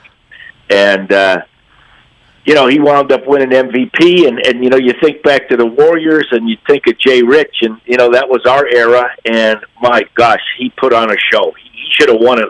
For me, he should have won it 3 times. Totally agree. And he was magnificent. But for Kuminga, this is really cool. And gosh, I don't know, guys, why the heck wasn't he on the original list? I mean, he's been penalized for playing on a great team and maybe not getting huge minutes. But when he's on the floor, he's been terrific. I mean, Saintly, I'm looking at his first half of the year, and everybody was freaking out about the young guys, taken away from the winning. They've kind of threaded the needle on winning now and developing Kuminga. He's playing his best ball right now. Well, you never know when you're going to get a break as a player, and sometimes breaks happen when your teammates are injured. So, with Andre down and with Draymond out, and then Porter missed some games, and Bjelica missed some games, there was room there for him. So he's played 4, he's played 5. I loved it the other night. He comes in off the bench. He's on the left side. He drives middle and hammers it, knocks down 2 threes before you know it. And he's looking more and more and more comfortable. And that's a big key, because the game slows down when you're a rookie. It's going 3,000 miles an hour. So this is great progress. Of course, that is the saintly one, Gary St. Jean, joining the Morning Roast here on 95.7 The Game. Saint, can you just speak to how much the All-Star break is needed for this Warriors team, because it felt like at the end of these games, they're just exhausted and couldn't wait for this break to come around. Well, I got to tell you guys, people coming up saying, what's the matter? What's going on? And I said, hey, relax. This is a marathon, not a sprint. And you go through some stretches like this. You know, Draymond gets hurt, they win 9 in a row. Now they've lost 4 out of 5 and kind of lost their way defensively. But you know what? You get rejuvenated, refreshed, mentally and physically with the break. And they'll come back, and they're going to be fine. And, hey, you got good news. You know, you're hearing Draymond shooting around a little bit. Prognosis sounds pretty darn good. And then you're talking about Weissman maybe coming back. And Andre will be back eventually. So you don't lose players like Draymond and be as consistent as you normally are. They were playing fantastic on both ends of the floor. As good as anybody in the league, them and the Suns. So don't underestimate the impact of Draymond. And when he does come back, that's going to be a huge shot in the arm. I mean, we all want him back yesterday, right? And we want him back with enough time so they can build some synergy. But ideally, how many games do you got to get in so that you're feeling confident from that front office, that coaching staff perspective for him at the end of the year before you get into the playoffs? Like, is there an amount of games that you're looking for? Well, you know what, guys? Even if he doesn't come back till the beginning of April, it's okay because he's a vet and he's staying in shape. He's doing all these core strengthening exercises and the quads and all that and to lessen the strain on the back. And he's a pro. And their staff, the physiotherapy guys, are tremendous. So he'll get that done. And in the meantime, you're asking some guys to do some things they're not normally used to doing. Even the great Steph Curry. He has to run more of the conventional point guard duties because Draymond, as point forward, is gone. And that's changed his game. Everyone said, oh, my gosh, he's not shooting that good. He's going to be fine, guys. And still, Clay is rounding into form. He's looking really, really good, and I think he's just going to keep looking better. And, I think Andre's a big key when you get to the playoffs, that savvy, smart veteran. And, hey, guys, you know what? Here's my spiel. Stay in the 2 spot. 2 spot is great. You don't play Phoenix till the conference finals. Okay. That'll be the heavyweight fight. Don't let Memphis catch you. They're only like 3 back. And, to me, it's like a 4 or 5 team race. Utah and Denver are good. Dallas is hanging around there. But, you know what, guys? I like the Warriors' odds. Saint, they were inactive at the trade deadline, and the deadline to waive players is coming up on March 1st, so still about 10 days away. Do you think the Warriors need to make some sort of move with the buyout market? Do you think they need to add another piece, or do you think it's just simply a case of let's just wait for Draymond, Iguodala, and James Wiseman to get healthy? Yeah, there's not many teams that got guys sitting out like that trio. Yeah. With that said, would Dragic help anybody? Yeah, he would. But again, he sat out for so long. He's been working out down there in Miami. But he's a great veteran pro, and wherever he goes, he's going to help somebody. He to me, is the most enticing guy on this entire list. We saw a buyout yesterday at Tristan Thompson. He's going to sign, I guess, with the Bulls. But frankly, guys, there's not a lot of really solid, big-time veteran guys that are going to be out there. So then what do you think the impact of a James Wiseman could be? I mean, we know he's so raw, coming off the injury. We're not asking him to play 30 minutes, but can he give you 10? Can he give you 15, Saintly, or is that asking too much? No. Hey, guys, you know what? He's like Kuminga. These guys are 19, 20 years old. And you know what? What I call them is smart young guys, because smart people listen, and they're learning from this great coaching staff and this veterans in the locker room. And he's had his setbacks, and mentally and physically, it's tough. And I feel for the young guy, but they've been cautious. They haven't rushed him back, and that's important. So you're right on it. You're spot on. Get me some defensive rebounds, contest shots in the paint. You don't have to knock them into the 5th row. And then the third thing is run the floor. And if you run the floor, and we call it rim running, that makes the defense honor and contract to guard you at the rim. It opens up the perimeter. That's all he's got to do. And in the half court, if he plays high pick and roll, He has shown us good hands on a hard roll to the basket. So what I'm bringing out is close your eyes and think of DeAndre Ayton in Phoenix. And he can become that kind of a player. And he's got the skill set. So it's just going to take him time. But I'm excited for the young guy that he's going to get to play. The voice you hear is the one, the only, Gary St. Jean. Earlier this week, Saint, we were having a little discussion about first-half grades for the Warriors. So our question to you is quite simply, what grade would you give the Warriors for the first half of the season? I'm going to give them an A-. And the reason I'm doing that is simply because I'm a tough old coach that watches all the games. And, there's been a little bit of slippage. There's been injuries and all that kind of thing and turnovers. But at the end of the day, if you told me with Clay coming back after a long, 2 years, Draymond out, these other guys periodic injuries, you told me that you'd have this record at this point. Who the heck is that greedy that's going to say, oh, I expected more from this team? Not me. Not me. Yeah, I mean, come on, man. And they've gone through some negative moments, and they're still having a great run here. So it's not perfect. Like the other night, the final 5 minutes of that game. And Saint, you know this. I don't ever pretend to be on the level of the players or Coach Kerr or yourself, but like losses eat at you, and you go through the woulda, coulda, shoulda of what I could have done from the bench perspective better in a loss like you had the other night. Do I take Looney out? Can he hit a free throw? Did I have the right personnel defensively out there? Maybe we run a different offensive possession even though we miss shots. Like, I can only imagine what these guys are going through trying to perfect everything. And then you got people coming over the top. Steve Kerr doesn't know what he's doing. It's like, come on. Come on. Like, what are we doing here? Hey guys, that's the beauty of the NBA. And, I sat there a long time. And in those last 2 minutes, there's a ton going on. Right. And I'm telling you, on the floor and on the bench. And so let's talk about, like, for example, Looney, who I think, guys, is like unheralded this year. He's having a career year, Saint. He's been terrific. Thank you. Guys, he gets you almost a board every 3 minutes. That's what Dennis Rodman did. Wow. So keep in mind he's guarding these bigger guys, which allows this team to play small. And, guys, I'm going to tell you, beyond, some thoughts about where they are defensively, one of the keys to this finishing run will be defensive rebounding. Agreed. And they've had some slippage there. That has been a strong suit. If you are going to play small, you have to gang rebound. All 5 guys have to rebound.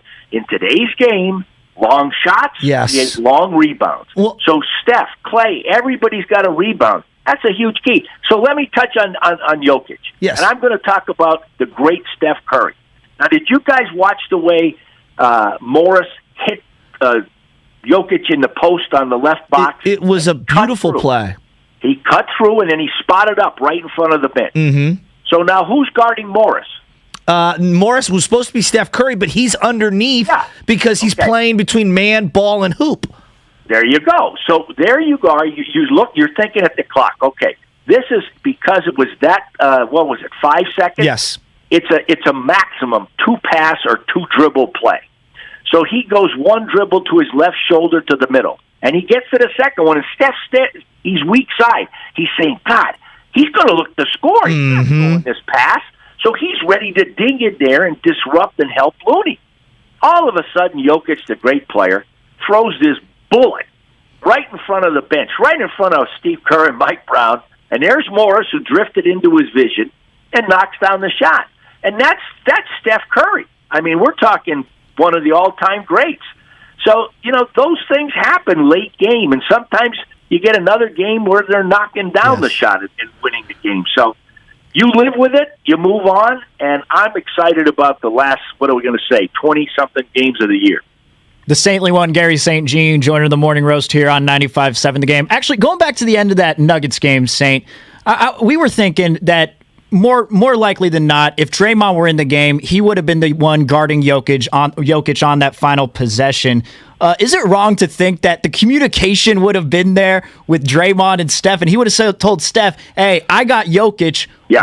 Can you stick on Morris, please?" It just feels like, because come on, Looney has a tough task. He's guarding Nikola Jokic. You can't focus on everything, but it feels like if Draymond were in that game, the communication would have been there. Is that wrong to think?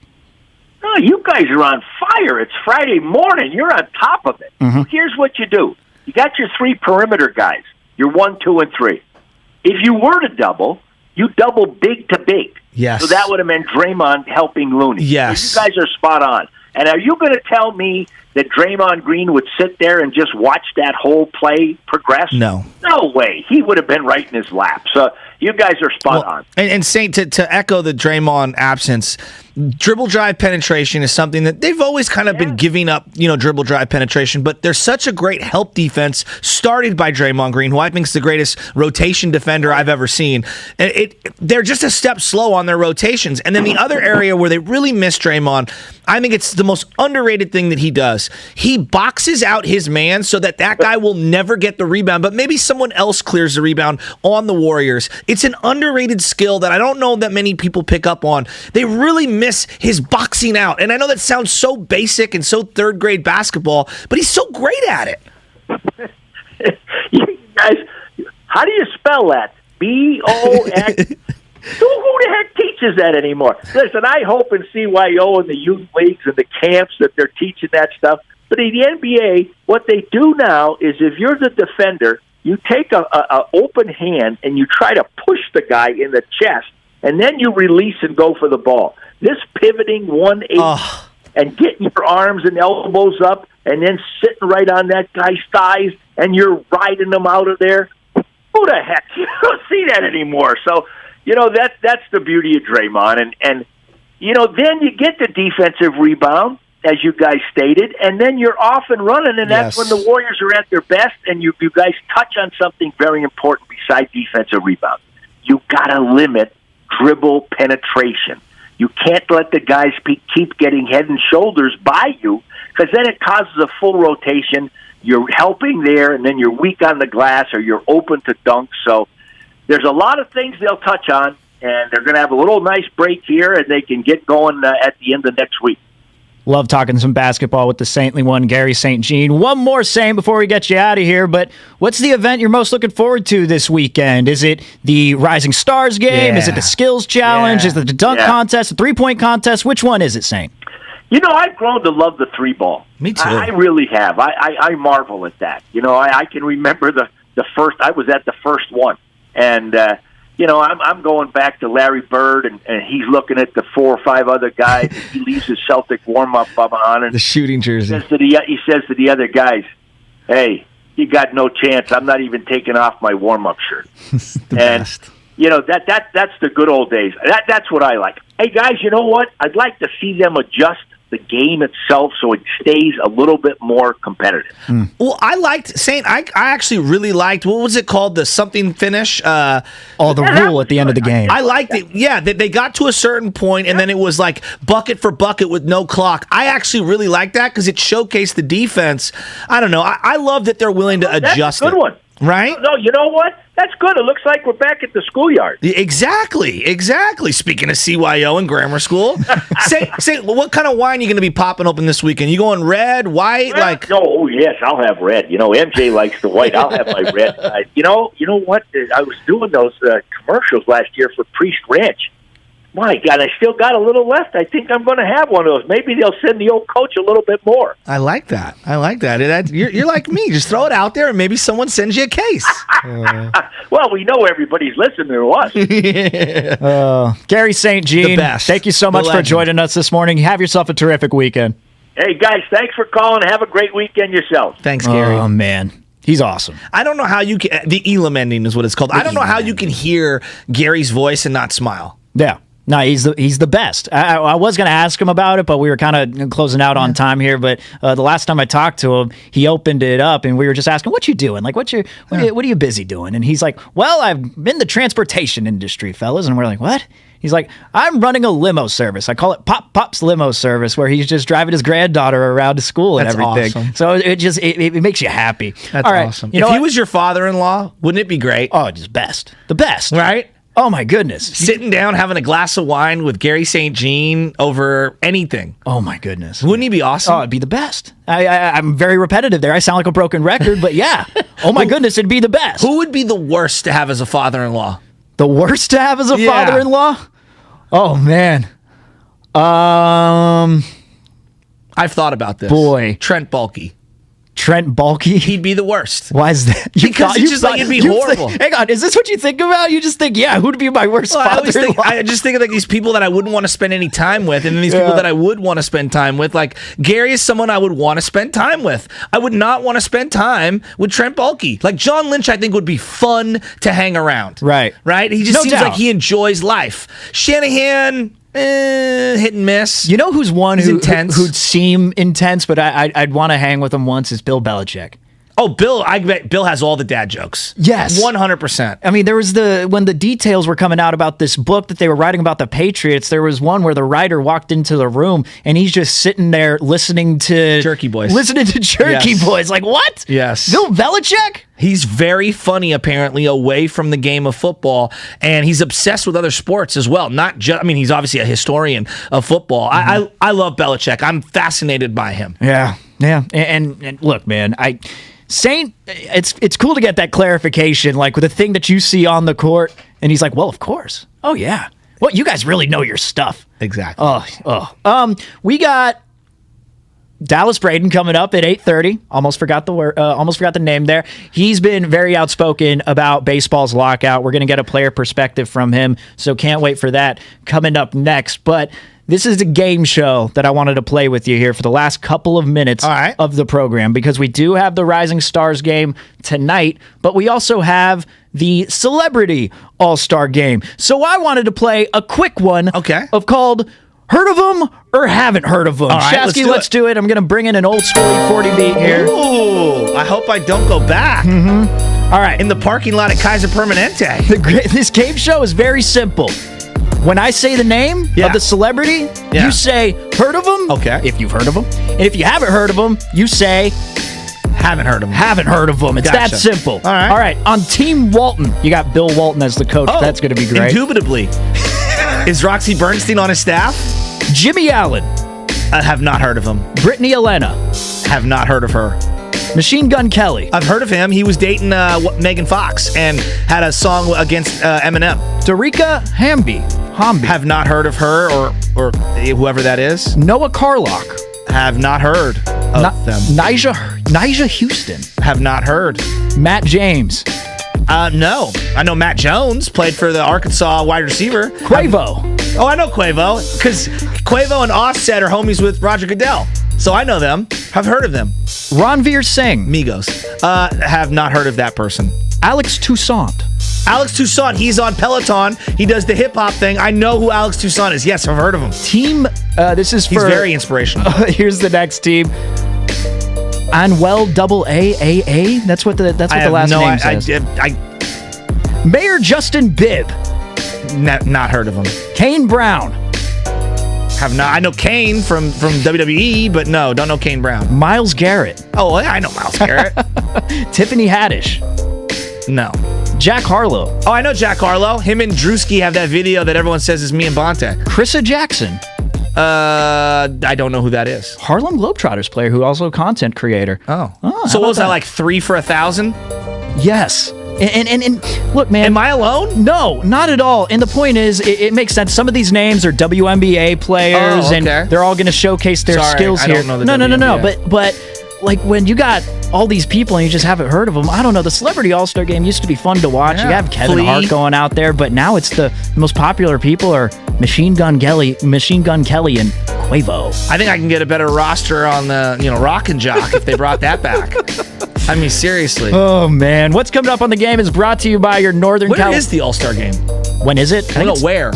Cleveland. Oh, Cleveland. Yeah, that's who the mayor is. Is Drew Carey going to be like all about it? Or? That's why Myles Garrett is there, because Cleveland. Yeah. That's why the mayor. But I've also seen a lot Cleveland. of pickup basketball from Myles Garrett on his timeline. Yeah. He was told not to play during the season. Yeah. I'd actually like to see a 5-on-5 just of pass rushers alone in the NFL, just because those dudes are like they look like they're made in a lab just because of how strong they are. Yeah. But what's coming up on the game is brought to you by your Northern California Toyota dealer. We got Dallas Braden coming up next to get his thoughts on the lockout so far, when it will end, will it be resolved? That's all coming up next. Stephen Langford, Joe Shasky. It's the Morning Roast on 95.7 The Game. Hurry! Toyota's President's Day sales event ends Monday. Get low 2.99%.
Mr. Clean Magic Eraser. Greatest invention ever. Mr. Clean, Mr. Clean, Mr. Clean. Mr. Clean Magic Eraser, the unicorn of cleaning. Yes, I'm so sorry about the wait, ma'am. I'll be with you shortly. Carrie, how many appointments did we book at 2:30? Jin's physical therapy clinic is pretty stretched. Some light stretching. He needs another PT before patients get bent out of shape. You get a fresh ice pack from Miss Davis's knee. Indeed can help him hire great people fast. I need Indeed. Indeed you do. Instant Match instantly connects you with quality candidates whose resumes on Indeed match your sponsored job description. Visit Indeed.com/credit and get $75 towards your first sponsored job. Terms and conditions apply. File in a way that fits you and get the refund you deserve. Guaranteed. Jackson Hewitt Tax Pros can help you find thousands worth of new tax credits. Schedule an appointment with one of our tax pros and learn more at jacksonhewitt.com.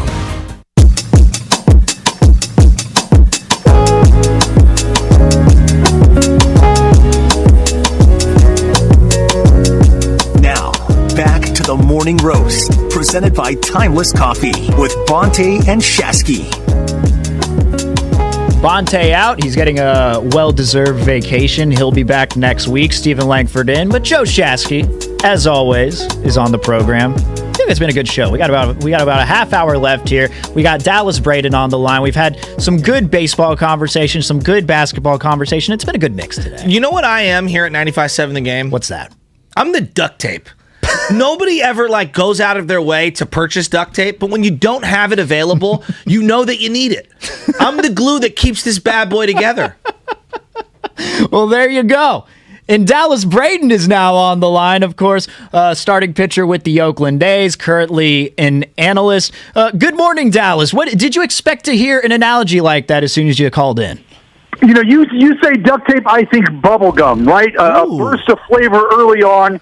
That quickly dissipates, and you're just kind of stuck with it after that. It's kind of, but no, absolutely. I mean, it's a very understandable and relatable analogy. I get it.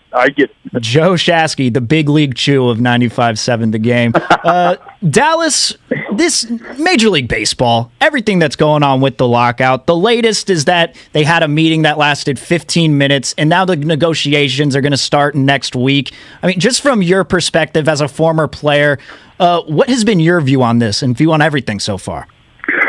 Well, it's been tough to palate, if you will, and I always try to maintain the fan perspective because I was a fan before I ever got a paycheck. I'm a fan now. I was a fan when I was getting a paycheck for it because I had a lot of awesome guys that I was competing against and watching. So I know where these fans are coming from in terms of just wanting. They want the product on the field. They don't want to hear about the business side of stuff because, and this is where the unfortunate part comes in. I think a lot of fans don't necessarily have a firm grasp on the economics. I think Agreed. When fans initially hear, oh, he's a pro baseball player, that guy that you're talking about that just went to Beloit for the first time in his life playing in LA or whatever it is, they think he is making the same amount of money as Max Scherzer or relatively close to it because he's a pro baseball player. So, of course, he's living a lap of luxury and flying private jets. And that's just not the case. And so for those fans who are caught in that mind trap, I have all the time in the world to try to explain to them how it's really not even close, so that they have a better understanding of why these quote-unquote greedy millionaires that they're labeling the majority of Major League players as feel the way they do and are digging their heels in the way they are. And the best analogy I think I can really give is just understanding whatever it is you do to earn a living, I would like to believe that you're really good at it. That's why you're doing what you're doing for a living. And from there, you'd like to believe you're being compensated fairly or close to fairly. Well, could you imagine if what you're doing for a living didn't even allow you to survive? Like, I'm not talking they're paying you minimum. They're paying you a poverty wage. That's where the heel digging from the player side comes in. And that's the conversation that I want fans to really understand and have information surrounding, because I hate the idea that ball players get painted in this greedy light when we're understanding the players are the union members as well who have to fight for what they have now, what they could have in the future, as to not continue this vicious cycle. And so that's where I think a lot of my attention gets paid to, especially on social media, folks who are DMing you and asking what they were asking you what you think, and here's what they think. And so that's kind of has been my path through all of this. But like yesterday, when it comes up, 15-minute meeting, blah, blah, well, let's pump the brakes a little here, and let's understand that yesterday was going to be nothing more than a paper exchange. And as I said on Twitter, it's here's what we got. Okay, we heard what you got. Here's our paperwork, and see you later. And that's why I said I'd almost respect this process more at this point if they just pulled up in the limo, cracked it so you couldn't even see who was in there, stuck a hand out, said, give me the papers, we'll see you tomorrow. So I don't want fans to get caught up in that either. Only 15 minutes, are they trying? Well, it doesn't feel like it. And there is something to just not sitting down and hashing this out in a timely fashion. And that's where, you start to get into the weeds about negotiation tactics. And that's just a conversation that fans don't want to hear because they want the game back. They don't want to hear these groups fighting and quibbling and posturing over things that, in essence, could probably be hammered out if you just rolled up the sleeves and spend some time at the negotiating table. Yeah, I'm with you on this one, Braden. And I got a buddy who played minor league baseball, and he was making like $1,100 a month. I mean, literally, and then had children, and it was like, I literally can't raise my family. Like, this is something has to give, and had to leave the game of baseball, even though he was freaking awesome. And so, yeah, you're right. There's many more of those stories than there are Max Scherzer stories that everyone wants to glom onto. I consider you someone who's like a champion of the game, right? You celebrate the game of baseball, and I appreciate you because you have a joy for it. And I've seen in other businesses people reverse course and adapt and evolve their business strategies because of the pandemic. I was hoping that the pandemic would open the eyes of Major League Baseball and realize, yes, we have all of this financial restructuring that needs to take place, but also the product that we're serving our consumer isn't that great, and we need to make it a better product. And yet I feel like all we're focusing on, and I get it, is the money and the finance and how much money we're dividing, how quickly a guy can hit free agency, keeping a guy like Kyler Murray from playing football and staying in baseball. Like, there's a lot to the money. What about the in-game product and how it's packaged and how it's presented throughout the calendar and how many games there are? Why are we not talking about those things at the negotiation table? Well, I think those things are being entertained to an extent when we start even considering the notion of trimming the schedule down so that would give owners, a little trimming off the top as far as overhead is concerned, paying the players, and then an opportunity to make it up with an expanded playoff field. So I think those conversations are happening to an extent. They might not be happening as loudly as some of the other stuff is concerned, but when you start talking about the on-field product, for me, that means we've got everything kind of hammered out, or everybody's in a safe space financially, or they feel so. They're confident in the direction that the revenue streams are heading, and they're confident and comfortable with the compensation on both sides.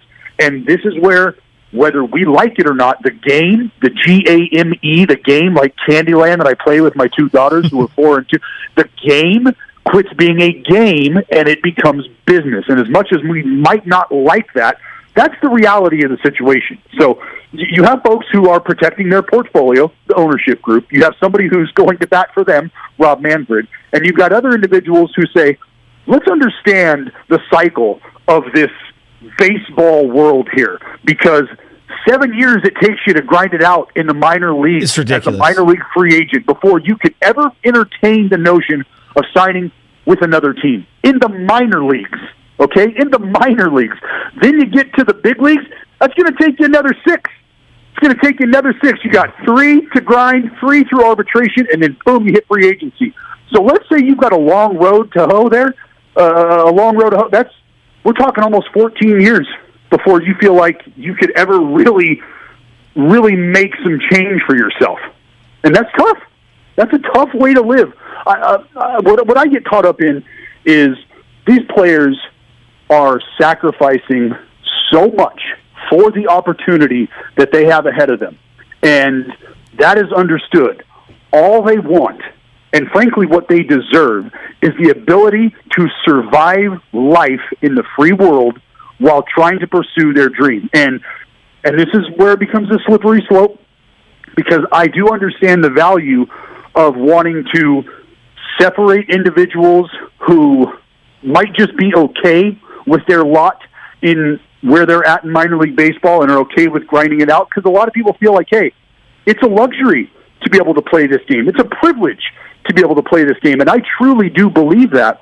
But at the same time, when we understand the economics of the game, we cannot continue to stifle the earning power of the individuals who make up this game, who make this game great. 63% of these guys do not make the kind of money. I mean, 0 to 3 years, that's who's on your roster. 63% of rosters are made up of those guys who haven't had that kind of time to accumulate that kind of cheddar. That's why the fighting is occurring.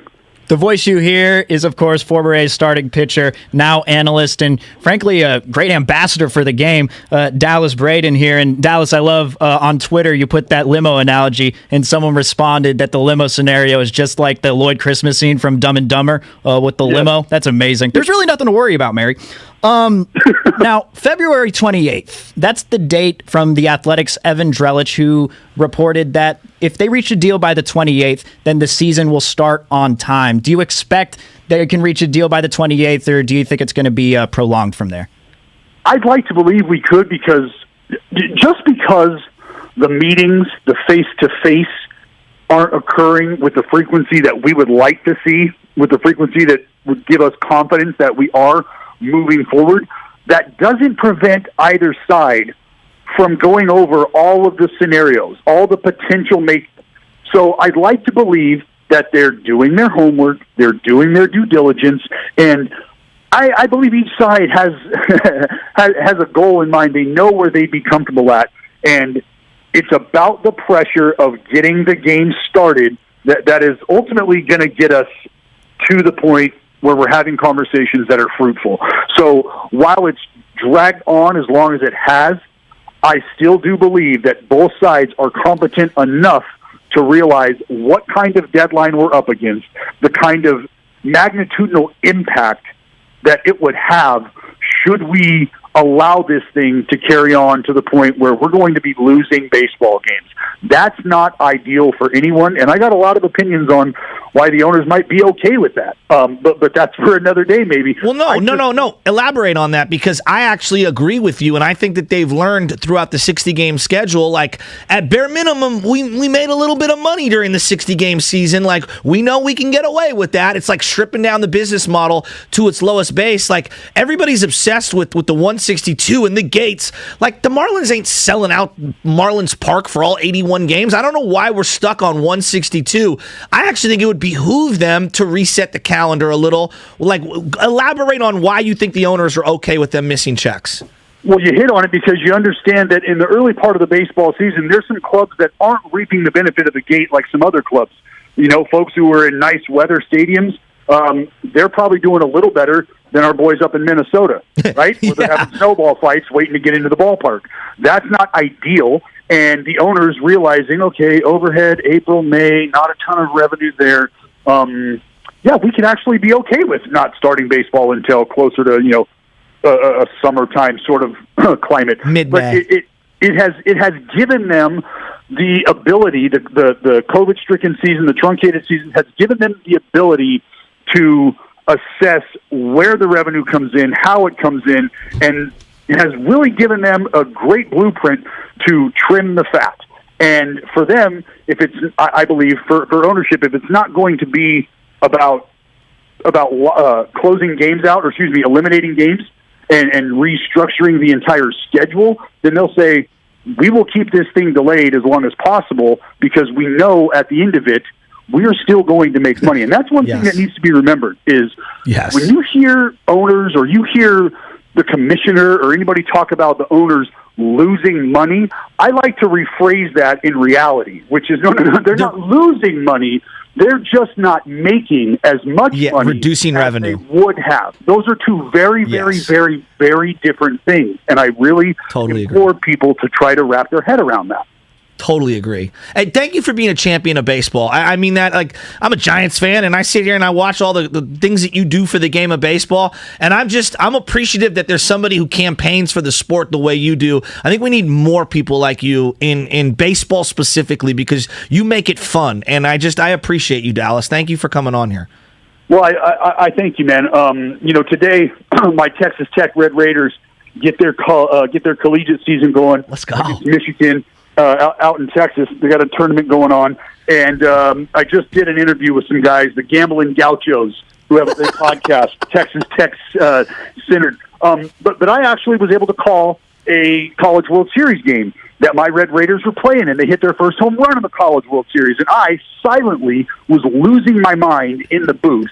I didn't say anything, but I was absolutely a cheerleader, unapologetic cheerleader of the game. I'm an unapologetic fan in the media room, in the booth, because I want people to remember the reason why you grinded in journalism school, the reason why you interned, the reason why you did all of that is because you're a fan of the game. And when you arrive at the big league stadium and you're hanging out in that third deck, please don't forget that.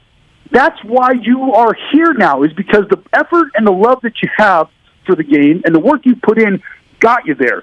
Please let that shine through in your work and in your assessments of the players and of the game and how it's going. That's what the fans want. That's how the fans consume this game.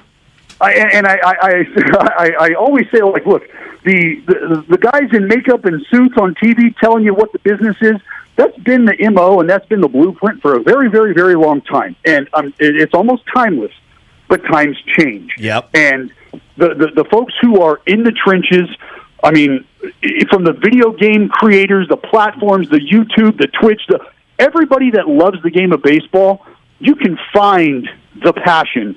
And I would I want to remind people, it's okay to love this game, and it's okay to wear that love for the game on your sleeve, because that's how we're going to grow this thing. I'm very fortunate. What I'm going to do tomorrow, I'm going to go water the tree. That's a saying from Tim Tadlock, the head coach at Texas Tech. And what does that mean? Well, you water a plant, you can watch it grow, kind of quickly. It's going to take a little while for that tree to grow. But you know what you got to do? You got to water it every day. And that's what we will do. We will water that tree every single day and watch it grow and bear the fruit of passionate baseball fans.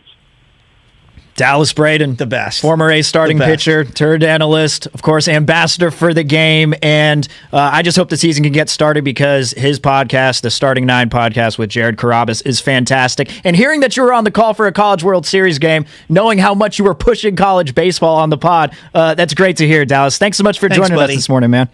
Anytime, boys. Have a good one. Love it, man. Love it. I mean, you really, though, you listen to him talk baseball. He cares. He does, and it's a reminder. Like, it's the way that these players think. I think it's different than what we perceive it to be. Well, like, okay, for example, with the Hall of Fame vote that came out, who was the guy from the MLB Network? Is it not Vasgersian, Verducci? Verducci. Does Verducci truly love the game and champion the game?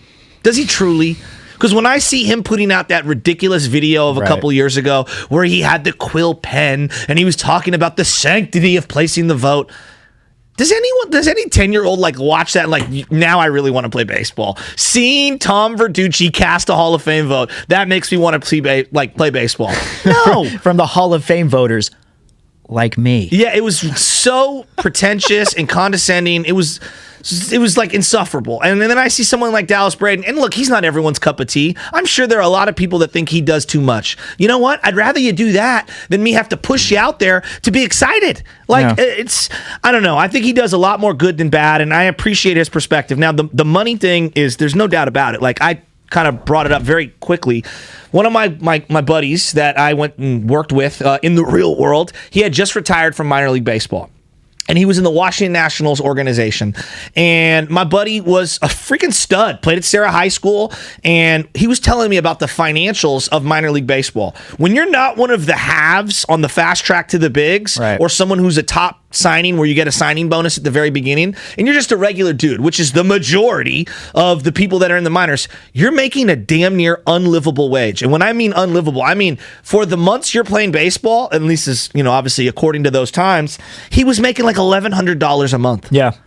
No, a lot of those guys got to find housing. They got to find housing for themselves, depending on where they go. Living in Asheville, South Carolina, or wherever the heck he was. It's like, at. I got to find someone to live with here for a few months. They're not paying us enough money to actually get our own place. Like, that's how bad it is. It's really bad. And so I think when you look at the Max Scherzers and you look at the guys like Chris Bryant, who's going to be set to make hundreds of millions of dollars, that skews the overall salary of everyone in baseball. Because you heard Faye Vincent, the average salary is $4 million. Mm-hmm. All right, which they're not wrong, because you got Buster Posey on one end, and then you got a bunch of Donovan Solanos making $600,000 on the other end. And so, what's the median salary? But they're also trying to fight for the guys on the come up who have yet to even crack the big leagues. And I go back to Kyler Murray, and I consider him the line of demarcation. He is 24 years old, has played 3 full seasons in the NFL, and he wants a $200 million payday. 3 years in. De'Aaron Fox, after 3 years, got a supermax contract for $181 million. De'Aaron Fox. Not Michael Jordan, not Steph Curry, De'Aaron Fox. And that's because that's how their economic system works. Joey Bart's 25 years old, and we haven't even seen him play 30 games in the bigs. Nope. Right? So you can't tell me that the business model isn't broken. All right, it is. I mean, it absolutely is. There's no doubt about it. Vladimir Guerrero Jr. was suppressed in the minor leagues because they wanted to keep him from hitting arbitration and stay under team control 1 extra year. You don't do that to Zion. You don't do that to John Morant. Hell no. You don't do that to Deebo Samuel or Nick Bosa.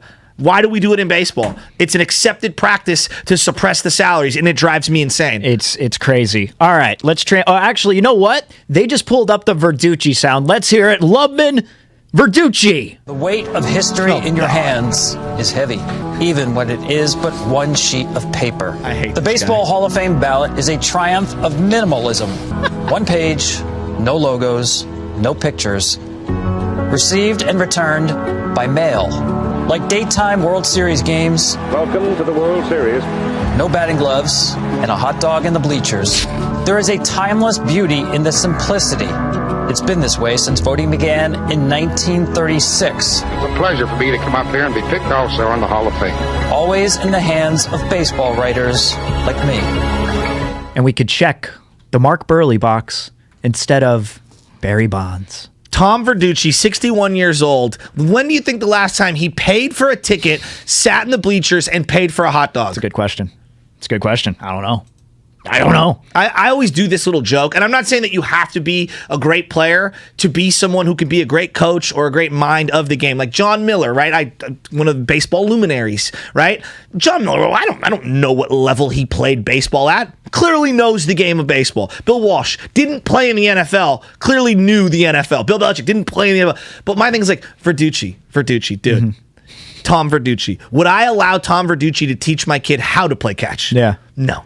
Not Verducci and Walnut Creek. No, I love Verducci. I know you were making DJ that distinction right there as you were going on. You're like, I've been calling him Verducci for too long. Yeah. I got to say the first name here. Tom Verducci is so insufferable. What 12-year-old sitting there like, that's the sport I want in on. Whatever that guy's talking about, sign me up for more of that. Oh my God. Sasky, you know what I forgot? I mean, this is something that normally I got to produce toward the end of the show. The Xfinity Flex Moment of the Day. It's time for the Flex Moment of the show, brought to you by Xfinity. Hit it, Lubman. Kyler Murray is 24 years old right now. Okay, 24. He's already made close to 40 or whatever, $38 million in the NFL. Yeah. Joey Bart was a number 2 draft pick the year before Kyler Murray was drafted by the A's. He has yet to play a half of a season, let alone a full season in the big leagues. He's 25 years old, okay? 25 years old. No other sport suppresses young talent financially so that they could squeeze a year out of you the way that Major League Baseball does. Think about, I'm watching this Fresh Prince of Bel-Air right now, this new reboot, okay? And the child kid is going to be a superstar. Whoever the guy is playing Will Smith, I don't know who he is, but he's going to be a superstar. Yeah. Could you imagine, like, you know what? We're going to work your way up the Netflix route, and we're going to have you do a bunch of C stuff before we put you on the big stage. No other industry suppresses talent this way. Does the tech industry suppress talent? No. Does entertainment at any level suppress talent, whether it's music, movies, television? No. They put the best of the best out there, and they're always trying to squeeze you for a Very buck. long. And that's the problem with Major League Baseball. You're missing the bigger picture. I have known about Joey Bart for how many years now as a Giants fan? Oh, gosh. I mean, ever since... it's been since 2018, right? Okay, 2018. Yeah. And we still don't even know if he's good or not. And we haven't even seen him. No. We haven't even seen him. So, that to me is a problem. The flex of the show, presented by That's the longest Xfinity flex ever. The 4K streaming TV box with voice remote and Peacock Premium, free with Xfinity Internet. Was that the flex of the show, or was that just the show? Like the entire show? That was me doing a Tom Verducci montage, predetermined, scripted Colin Cowherd segment. Oh, man. For the 925, by the way, that Tom Verducci clip, they're saying, I thought I was listening to Michael Scott on an episode of The Office there. I hate Verducci so much. Dan Dibley. Boys. Put his what do you got there? It's a pink box? It's a gigantic pink box. It's huge. It's big. GST1. Put the GST1. Look, I love how Steven is in the... Am I here? Yeah, Gentlemen, what's going on? It's a Donut Friday because we do pick your battles on Willard and Dibs, and the loser has to buy donuts. Nice. And the loser this week, Joe Spadoni, who's not in today. So I brought an extra large box of donuts so that we could do some sort of a donut draft. And so Willard picks first. He took the chocolate old fashioned. I picked second. Yeah. The same chocolate old fashioned. We go to Lubman for the third pick. A bit of an overreach. Chocolate rainbow sprinkles. Oh, wow. Is he Number 12? 3 overall. I had it slotted at like 4 or 5. And then Curly, the birthday boy, picked fourth. And I believe he took a maple old fashioned. And then, of course, Brian Iglesias, who is filling in for the fill-in, who's filling in for the fill-in, who's a genius. I can't remember what he took, fifth. But I'm going to offer... Something with a filling in the middle of the donut. Custard? We're filling free in these donuts. Free. Shout out Quality Donuts in East Oakland. Gotcha. But Nice. Butch, I'm going to offer you the sixth pick, and then nice guy. Okay. By the way, you're doing a great job in the big chair. Thank you. I'm really proud of him. He used to be our intern. I know. With the Rise guys way back. And look. I offered Nahigian the sixth pick in the draft, and he went Minnesota Timberwolves on me. Or I'm sorry, Minnesota Vikings. Minnesota Wild. And the clock expired. No. He made no pick. Guys, if there's a salad, I'm in. You talk about donuts, I'm out. So I thought he was going to pull a Steiny, and he just couldn't choose which donut he wanted. On the fence. Wait, this from the guy who already offered us pizza in 3 hours. Oh, that's right. Yeah, That's we're gonna get Adios, Danny. back today. Give me another slice. Godspeed. So Butch, you go ahead and fill, and welcome to Mark. That's true in any corporate setting, is it not? Like What, pizza party? No, you lose somebody who's a big piece of everything you do, and so you can't wrap your head around it. You're like, oh my gosh, this person's not going to be here anymore. Oh yeah. But then if a boss or somebody looks at you and goes, oh no, but we're going to get pizza to celebrate. Yeah. You're like, oh, I'll make that trade. Yeah. Yeah. Like Danny, you've been wonderful. How many years has Danny been here? Forever. Forever, right? And it's not. I wouldn't be here without Danny. Okay. And I mean that from the bottom of sincere truth. But you trade him for free pizza in a heartbeat. I would trade my wife for free pizza. Exactly. Come on. Like we love these people. She's mad at me right we now. We love these people. But come on, free pizza? There's nothing better than that. So I don't want to gloss over something here. We got Steven in, and I remember when I was working weekends with Jim Kozimor, the great Jim Kozimor, and he dropped the line on me that Dibs has used, and I think it's one of the greatest lines in the history of radio, running with the twos. Oh, yeah? And today is a backup replacement sensation. Totally. I mean, we've got Steven in. No. You have touched on something we already on the way in. What's that? Oh, we're going to go with it, yeah. Well, let's just do it. This is a great American problem. You offer anybody anything. Friday-itis. You're offering somebody something more than what they should get, more than what they deserve. And our first response is, thank you, can I have even more? The world is giving you a 3-day weekend. Yep. We are being given that. I know. You didn't do anything to earn it. You're not a president. Nope. And you're being given this for free. And the first thing we all do is, I think I need 4. Yeah. I'm taking Friday off Stretch also. 4. It's a stretch 4, which I founded the stretch 4. You did. You stay off my stretch 4. But you created it. It's And you pizza. earned it. Yeah, and I would have taken a stretch 4, but darn it, this is one of those days that you feel like you want to work. And 4th of July, your Memorial Day, your Labor Day, those are more stretch 4 worthy. President's Day, I mean, it's tremendous. doing? Having Monday off is tremendous, and it's great, but Great. I don't feel as if in this spot I need the stretch 4, just so that people know. Oh, yeah. Butcher Boy goes chocolate raised with the 6 pick. Okay. No, maple. No, that's chocolate. Is that? I didn't even know. I thought it was maple. You so I thought it was maple. colorblind. You I are thought it so was maple. colorblind. Wow. It's like he picked the wrong John Smith. It's a lighter shade He of thought he was brown. taking It is. just- Yeah. Thank you. Shout out the Bengals, hazy shade of winter. Nice guy with the 7th pick goes glazed old fashioned. Just the original glazed old fashioned. Which is strong. However, It's like taking a guard in the first round. I'm losing my mind Is that it there Quentin are Nelson? 3 maple old fashions still available in the second round. Yes. That is, I'm thrilled. It's my pick again now, Well, isn't and it? knowing you have 2 picks in the second round because Well, you've been it's the snake- stockpiling. It's a snake draft, even though it's not a snake draft. But yeah, I get 2 now. It's only a snake draft until you want a second donut, and then it's I got the first pick. Yeah. I get the 8th and the 9th. Yes, and That's the way I it have works. a feeling that you're going to go back to back maple old fashioned and maple again. I predicted that Mr. Irrelevant in this donut box would be chocolate with coconut sprinkles. Yeah, I'm with you. Although I have to throw this in every time. Just plain cake. Just, I mean, it might as well not even be a donut. No. Plain cake. He throws one in. Just a plain cake. And there's also a random, cake with a white frosting. It might be, who knows what the frosting is? Pick it and find out. Is the way that goes. Let me guess. Spadoni took the over on a soccer game, and that's why he lost. Spadoni, yes, he did take an over yesterday. I wasn't here. It was so I a know late red X. All I knew was that I was just cruising with my. I don't think I had a lunch meeting yesterday. I don't think I was out of it yet. I got a red X. Yeah. I'm like, oh, what did he do?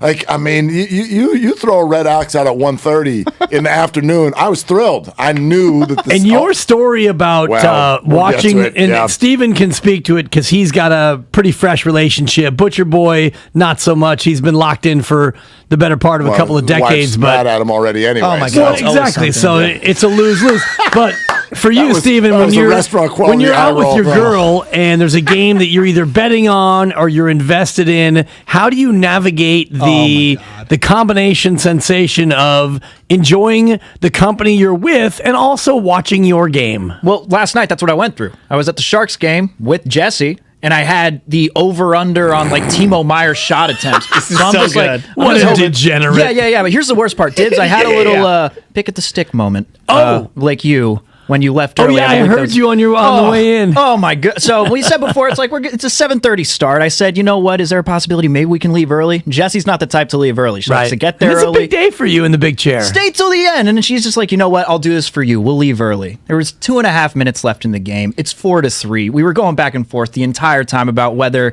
to stay or go. And then at the point at 2:30, they were up 4-3. All right, we're leaving. And then we get outside. Ryan Mauser, who runs the Twitch and the YouTube for us, he texts me, holy bleep. And I'm 2 minutes outside the stadium. That's the worst. You're in the parking lot. The worst.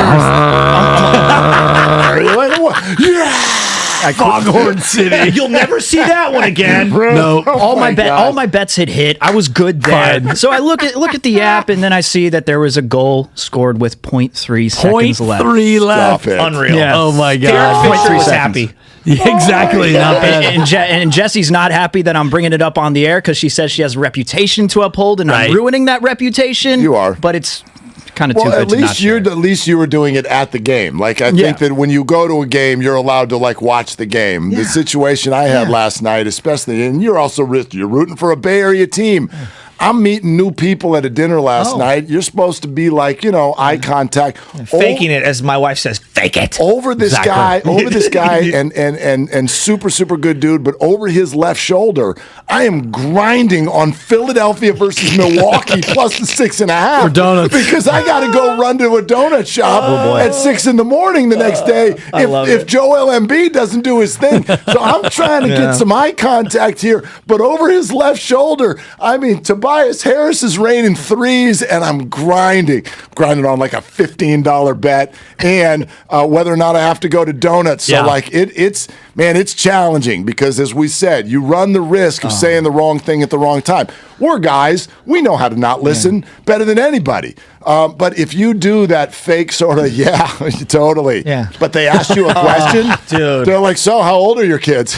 Yeah, it's totally. It's like, oh crap. They're We've like, all been there. now I know that you're move, done. man. You're done. You're that guy. My wife would take away the cell phone. This happened like 10 years ago. She was like, no, I'm dead serious. During dinner now, I have to hand the cell phone over to her during dinner. And I realized it like, oh, wow, everyone at this wedding, every single person is face first in their phone and we're not. And it is refreshing. But like there's times where I'm like literally having withdrawals. Like I have to see No doubt. what's going on. Like what, on Instagram? Like there's nothing that I'm missing.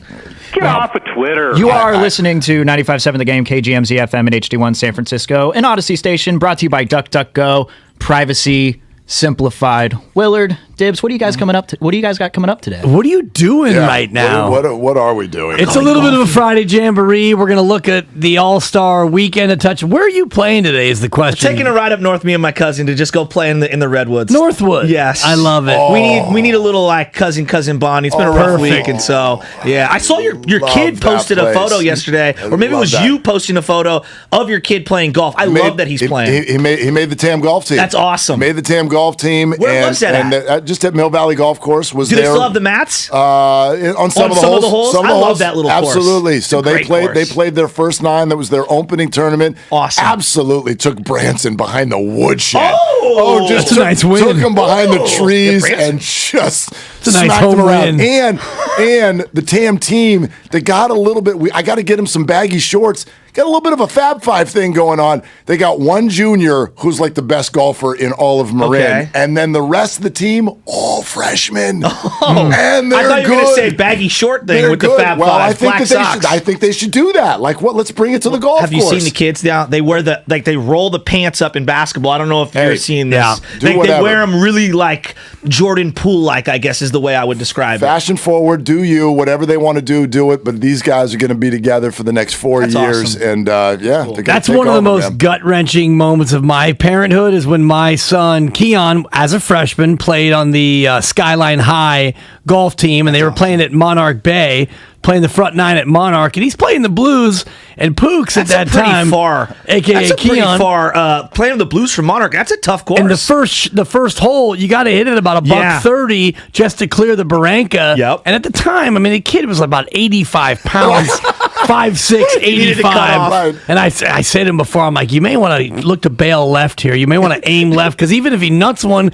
he may not clear the tee complex. I have a picture of him up there pre-waggle, and I'm like trembling on the putting green. well, that's and all. it's like, dude, the kid's going to survive it. He's going to be okay. Yeah. But the nerves of the parent is off the chart. Well, I told the coach I'd go help out. I'm like, whatever you want me to do. He goes, why don't you follow one of the groups? Do you want to follow your son's group? I said, no, I don't. I don't. Smart. I'm going to go Nobody follow wants that. I go, I don't want that, and I know he Well, I doesn't know want he doesn't He'll say want that he that, wants yeah. that, but I don't need him trying to impress Dad.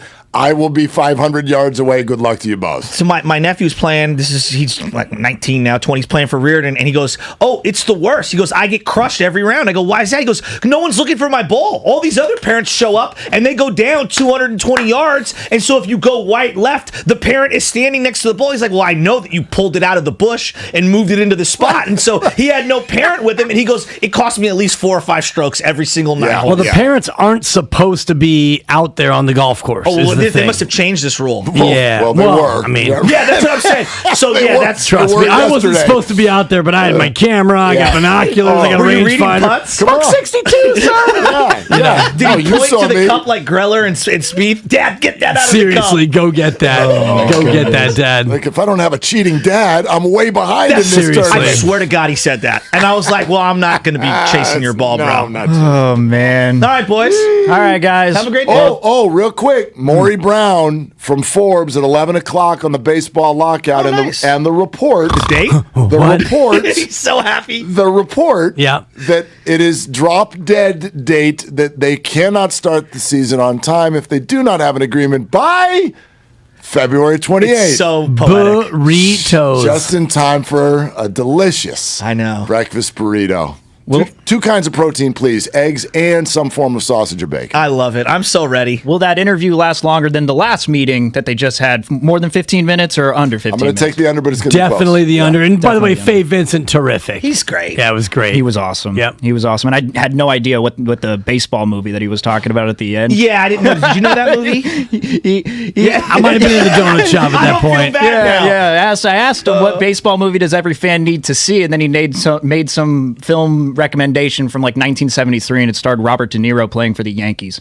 I can't even remember what it's called. Pride of the Yankees? Yeah, my Robert De Niro baseball movie is The Fan. There you go. Not a good movie, but it's the only one I remember. He found the only pay phone area in Candlestick at the time, which was behind behind a home plate. Yep. And to this day, when they ripped him out, I was like, I wish those phones were still there. Leave the phones. Oh. Yeah, take the cannoli.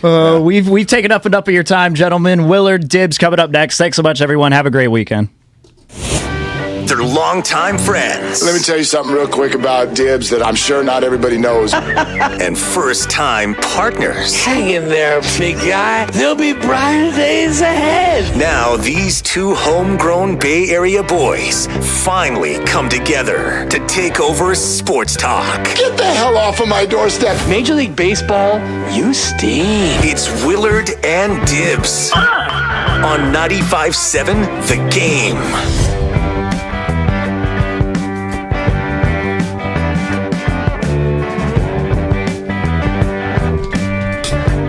Okay, we're here.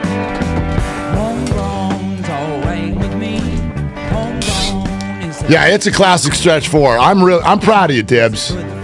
Thank you, Mark. Because you're here. Yeah. And I'm here.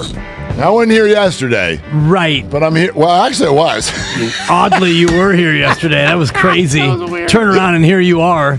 Guy doesn't even know how to take a day off without showing up. Oh, I just came in for the looks on your faces. And the text that I got, which was the text I was going for, mid-show, because we do know we're sports radio men, therefore, we know how to not listen to the person talking to us better than anybody in the world. And right in the middle of the show, while you were talking to Whitey, I get the text as I'm walking out. What are you doing? What are you doing? What are you doing? Act like you've taken a day off before. God. Why are you here? What are you doing? What are you doing right now, dude? Did you really come in to give your pick Philly plus 6.5? Yeah. I listen, it was a big one, so I had to drive it all the way into the Bay. And don't take the donut. Where are you going with the donuts? We just put the donuts out there. Anything could happen to them out there. Yeah, seriously. No, throw the flag. You need to just take those out there where all of the behemoths are just, I mean, you can't just put it out there with the masses. Who knows what'll happen to it? Go get the donuts. Somebody's going to go put their hands on all of them. Don't be that guy. Checking it. Oh, do I want this one? Do I want that one? Putting hands all over it. Get the donuts back. Those are Willard and Dibs donuts. You just put those out in the middle of the room. The nerve of some people these days. Forget the donuts. The box will get eaten if you just put it out there. So we're going to go get it back. But anyway, allows us to thank you. Did you get it? What the hell? What was that? Just walk away. Just a brazen heist there by Brian Ratto. The quote was, I didn't want to interrupt the show. So I came in to the studio and stole and took your stuff. Your goods. And I said, well, guess what? I channeled my inner Romo. Guess what? You interrupted the show, okay? But all is good. Oh, yeah, guess what was always his go-to. Yeah. And guess what? All right. Well, yeah. You don't want to interrupt the show, then don't open the door. I mean, that was a hey, Ratto, what are you doing? Totally. What are you doing? All right. It's all brought to you by Fremont Bank. Full service banking, no compromises. You might be able to tell it's Friday. So, it might get a little loose. Not that any of you care, because you all took today off. If you're listening to our show right now and you're doing something other than driving to Tahoe, apparently you've done it all wrong. So that's what we do. We smell a 3-day weekend. We try to turn it into 4. Lots to get to today. Whole lot of fun. Maury Brown is going to join us. And, it's just a report. And it's not even a report of progress, but it might have something to do with how this whole MLB negotiation sensation, if you will, starts to shake out. So we'll have some stuff on that. But I noticed something this week, and a lot of it was during my day off yesterday, which was I want to make sure this is not like I didn't just go, you know what, my vacation is going to be Thursday. Right. And then I'll be back on Friday. That's right? always odd. Little man had a throat specialist appointment, so we went and took care of that. Everything's good. And now we're back here. But I noticed something throughout the 48 hours since you and I have been on the show. So the station grabbed something that we said a couple of days ago about all the Tom Brady stuff. And they put it out on all of these social media platforms. Good work by our digital team.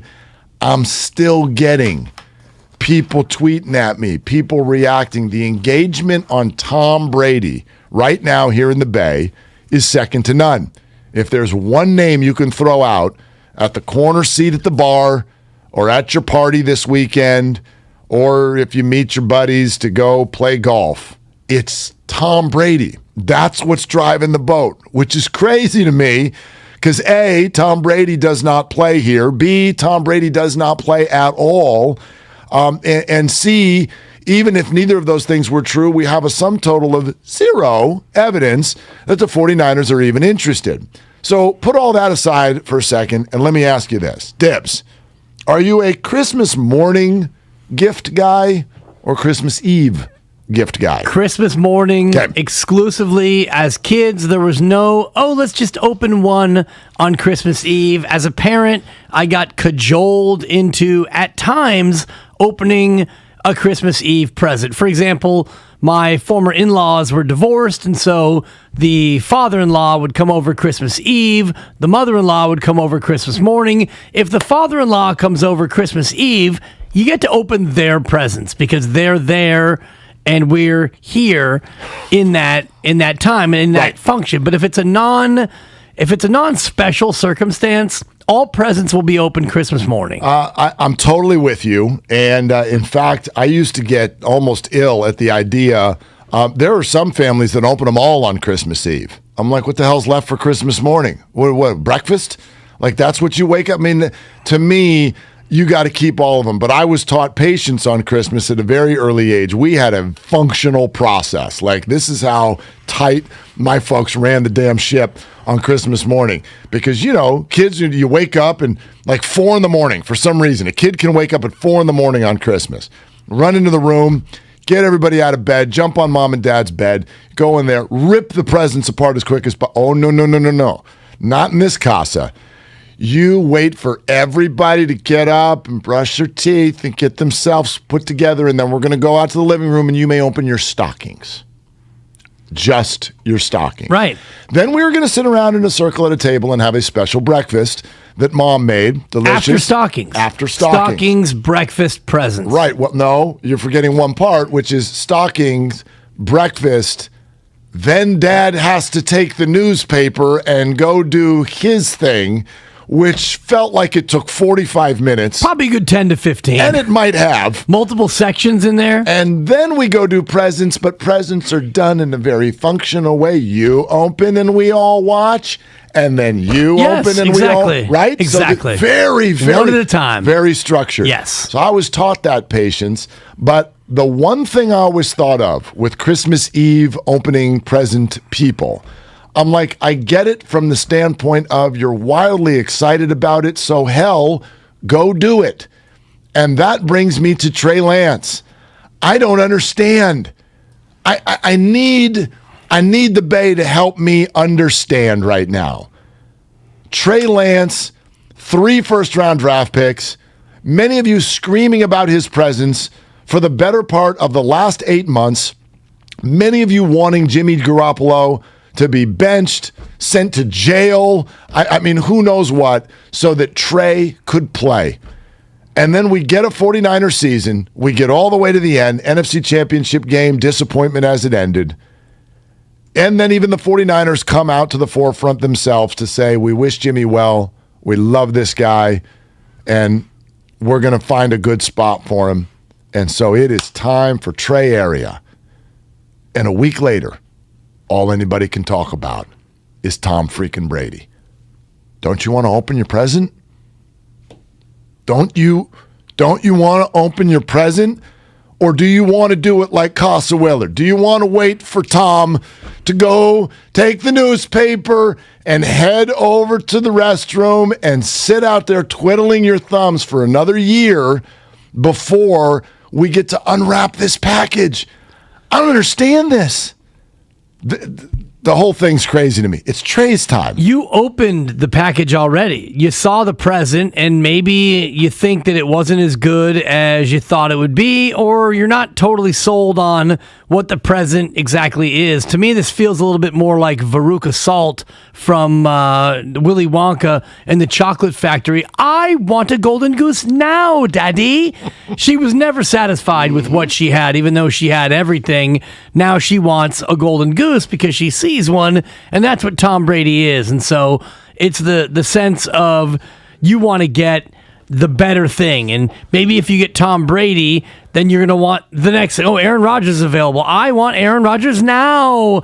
And that is the sentiment that I'm getting from some in the Niner fan base. Although for me, you open up Trey Lance and you don't really know yet how great that present is. You can put the batteries in it. Hey, Mom, do we have D-size it's batteries? It's kind of like the board game Settlers of Catan, where looks like a cool game, but until you get through all 114 rules and start to play it, do you then realize this is a really fun game? On the surface, it looks fun, Trey Lance, but until you get into the full nuance of it, the full depth of it, and really get into the game, him playing that game, you don't really yet know what that present is. Veruca Salt, underrated one-hit wonder band also. What was the name of the track? Seether, I think? Somebody help me out on that. I know a little bit out of my genre now. Well, no, probably more in it than you realize. Did she do a combo with T.I.? It was or the Yin Yang Twins. I saw, and it's actually two. It was two females, and they opened for somebody that I went and saw at Shoreline Amphitheater 100 years ago. Might have been Petty.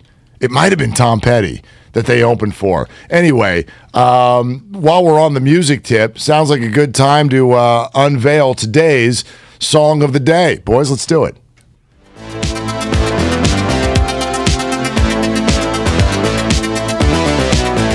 You were working as a waitress in a cocktail bar when I met you.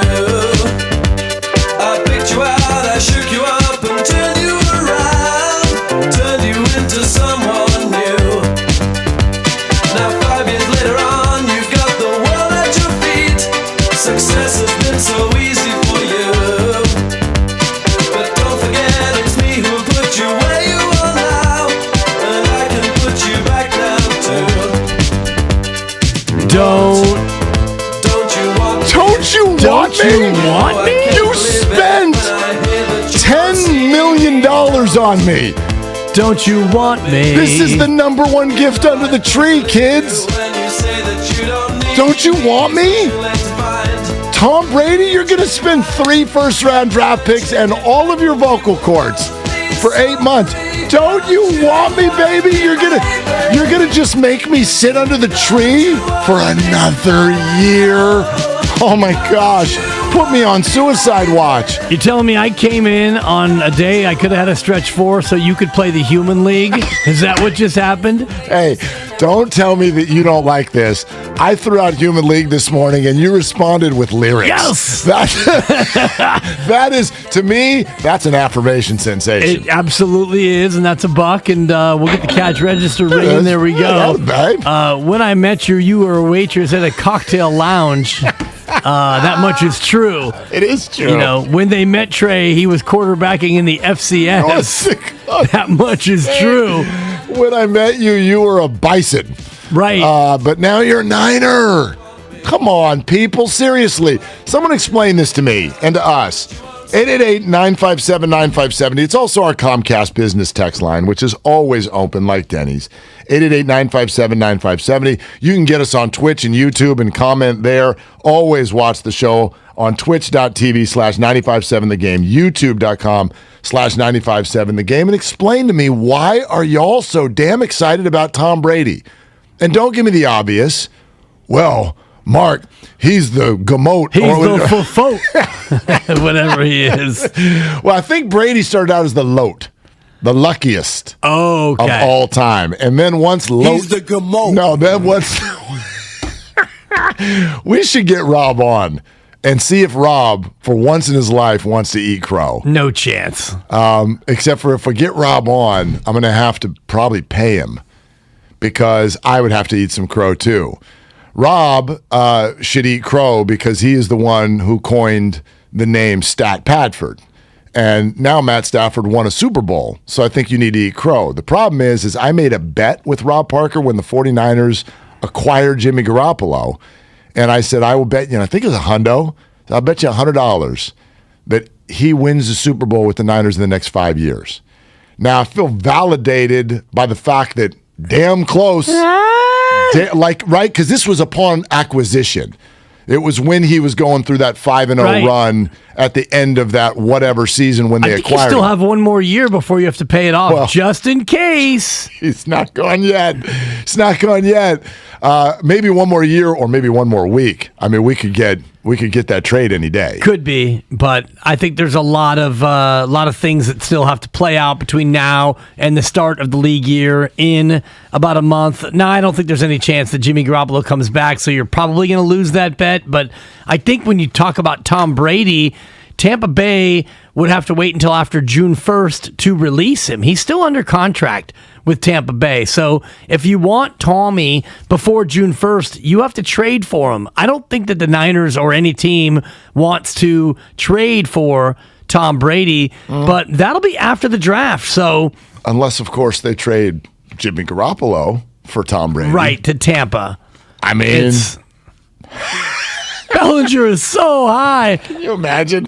You want the internet to break? Do you want it to break? Do a Garoppolo for Brady trade. Right. Do the other teams even exist for a month? I don't even know if the other teams even exist. The whole internet would just be Brady and Garoppolo, Niners and Bucks. Well, it already is Brady, for the most part. Football internet largely is still centered on Tom Brady. He left the door open. He did. Kind of, yeah. We both think he's going to play again, don't we? Yeah. I do. It's all sponsored by AC Transit. Find a career with exceptional benefits so that you can do what you love. AC Transit is hiring bus operators and mechanics right now. Bring your skills to AC Transit and enjoy exceptional benefits with a side of work-life balance. It's more than a job. Apply today at actransit.org/careers. So, your calls on that for sure. If you're on hold, stay right there. 888-957-9570. There is news with regard to the Oakland A's and the city of Oakland, and also Daryl Morey yesterday with potential groundbreaking thoughts on what the NBA could do to shore up its schedule. All of that is ahead on a very happy Donut Friday on Willard and Dibs on 95.7 The Game. Can I tell you something that we're doing next week? Monday.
Product you're looking for. Call, click Grainger.com, or just stop by. Grainger, for the ones who get it done. Explore Banana Republic Factory with 50% off everything. Shop versatile tops, adventure-ready pants, and more from $24.99. Find your nearest store or shop online. Only at Banana Republic Factory.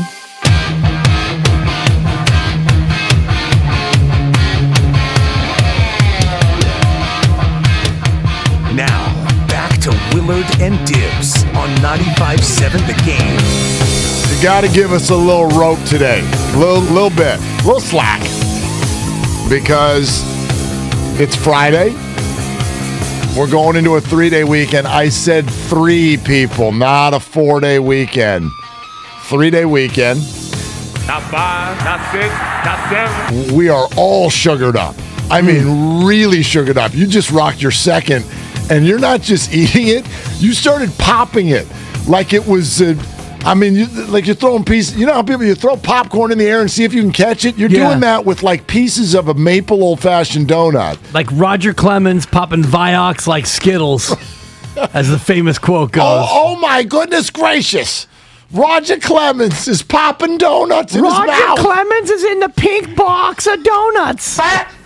I'm getting there. Yeah, so we're cleanse starting Monday, by the way. We're gonna Oh, don't use that word. No, it's a 5-day famous cleanse. last words. I don't like that word. It's Prolon. Don't do that. It's an official Prolon cleanse. We can be Whole Foods looking for kombucha or something. No.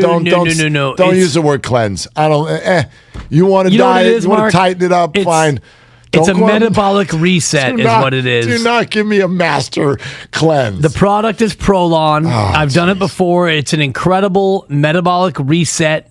But what does it ask you to do? Do you have to only eat arugula for a week and that's it? What are you doing? It's a planned 5-day. What are you doing? It's a 5-day meal plan where it's mostly soups. Soups, a couple of bars, and some vitamins. Every person I've ever met who's on a cleanse is holding on to a bar of some sort, about to collapse. There's a bar. Sweat flying down one side of their face, and they're like, I'm so hungry. No, not this one. But I'm cleansing. Oh, good, you look great. Here's food. Eat this. And go call me later. You're kind of yucking my yum as I try to, maybe get them on board as a sponsor. Well, this isn't really going well for me. Oh, sorry about that.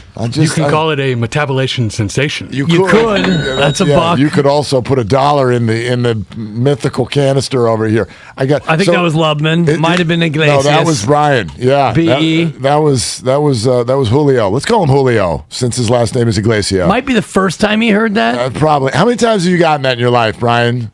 Too many to count. Too many. And actually, my first day when I talked to Dibs, I actually told him the story about the Julio Iglesias in a dark and steamy bar. Yeah. Wow, that was salacious. Talk about a cleanse. To all the girls I've loved before, have you ever done karaoke to that song? No, I have not. No, okay. All right. So it's about 30 years before BE. Well, no, that's not Julio. That was his son, right? Wasn't it? Or was it Julio? Might have been his son. Yeah. Emilio? Enrique, I believe. Enrique. Whatever it was, yeah. I think it is It was Enrique. an E. Yeah, it was with an E. You got to Google it. You do. And I will. Close enough. Hey, Ronnie in Napa, you are on Willard and Dibs. What are you doing right now? Driving through some pretty bad traffic right now, actually. In Napa? You're driving through traffic in Napa right now? Yeah.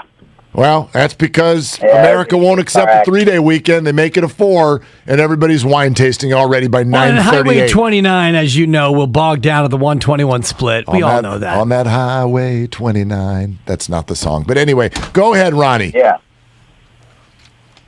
Yeah, so I was calling about the Lance and Brady topic. I don't like the Brady conversation. I think Lance, all he needs to do is be better than Jimmy. He's got the raw talent, so you just got to make the plays. And I think with this explosive offense, that if they just play Trey, they can unleash so much plays for them to win games. I don't see the conversation of having a 45-year-old quarterback come in and delay another year for Trey. I don't get it. Ronnie, for me, it's not even football stuff. And thanks, Ronnie. Enjoy your... Just look around. Traffic in Napa is better than traffic in other places. Just look around, right? Take in some of the sights. Yes, but at the same time, when you hit that 29 to 121 junction where you can either go right to go to Napa or you go left to go to Sonoma, you could be there for a long time. You could be. There are worse places, though, but I hear you. But this is not a football question for me, the one I'm asking at least. I mean, 925 texted in and said, okay, I've got a long-winded reason for signing Tom Brady. Ready for it? It's Tom Brady. Okay, so that's pretty short-winded. It is. I get your sarcasm, and I get your point, but that's not the question I'm asking. My question is, don't you want me, baby? I understand it's Tom Brady, but don't you want to see what they did? They did what we all referred to as the biggest trade in the history of the illustrious San Francisco 49ers organization. And your response to it has been like, I don't know. We'll see it sometime. Will you? I don't know. Who's going to be available next year? You want Aaron Rodgers next year after Tom? And then who do you want after that? I don't know, maybe Matt Ryan for a year? Kirk Cousins? And then, and then we can decide whether or not we want to re-sign Trey based on the 2 games that he's played so far. What are you doing? Let's watch the guy play. This was the master plan. So let's see it. Yeah, you don't send 3 picks to move up to get a guy and then sit him for 2 years, in my opinion. Even though Jed York, the owner, said last year in the offseason before the training camp even began, Trey might sit for a year or 2. That was the big, and people were like, oh my God, he couldn't possibly sit for 2. And now here we are where he didn't sit for the whole year, but he only played 2 games and a little bit of a package here and a package there. I'm of the same mind as you, Mark. Let's see what we have in Trey Lance. I think that if Trey is as good as they think he is, having sat for a year and watched and learned, this offseason's obviously very big, he should be able to come in and deliver this team between 9 and 11 wins, just based on the fact that your roster is still pretty sturdy. Or maybe more. We don't know. I know that it's, oh gosh, I don't know about rookie quarterbacks. I agree. I made that point. But maybe less too. If I gave you the range of 9 to 11, is he more likely to win more than 9 or 11 or fewer than 9 to 11? That's an interesting question. Like 12 and 5 seems like a big ask, but 8 and 9 would be horrifically disappointing if he played all of them. The wickedly talented. Are they more likely to go 12 and 5 or 8 and 9? I guess is the question. Because I think the 9. I guess 8 and 9 is the answer to your question, but I have a hard time saying it because that is just assuming health. That's not an acceptable number. Right. You can't do that. You got a 3rd place schedule. Yep. You got that roster around 9 you. home games. Kyler Murray hates his team. Russell Wilson kind of hates his team. The Rams are going to be, who knows how they're going to reshuffle their deck. They're all retiring. Yeah, they're all leaving, except for they're going to run it back also without shirts. Except for Matthew. And I wish you'd stop talking about him as a Hall of Famer. He's not done playing yet, okay? It was crazy. Do you want to know what was crazy? Is the way your husband watched that woman just fall off stage and turn around and drink water. Wow. Listen, I don't want it. I wasn't there. I don't know about the context of this whole thing. But if we can, quickly on an aside, for those of you who haven't seen this video, go search it out on the internet. But at the Rams parade, I don't know if can we call this? At the Rams corner gathering. I've seen Disneyland parades have more fanfare Seriously. down Main Street. Waited in line on the Matterhorn longer than it took to get to the stage at this place. People but anyway. were mobbing Goofy more than they were the Super Bowl MVP. Matt Stafford. Pluto, great.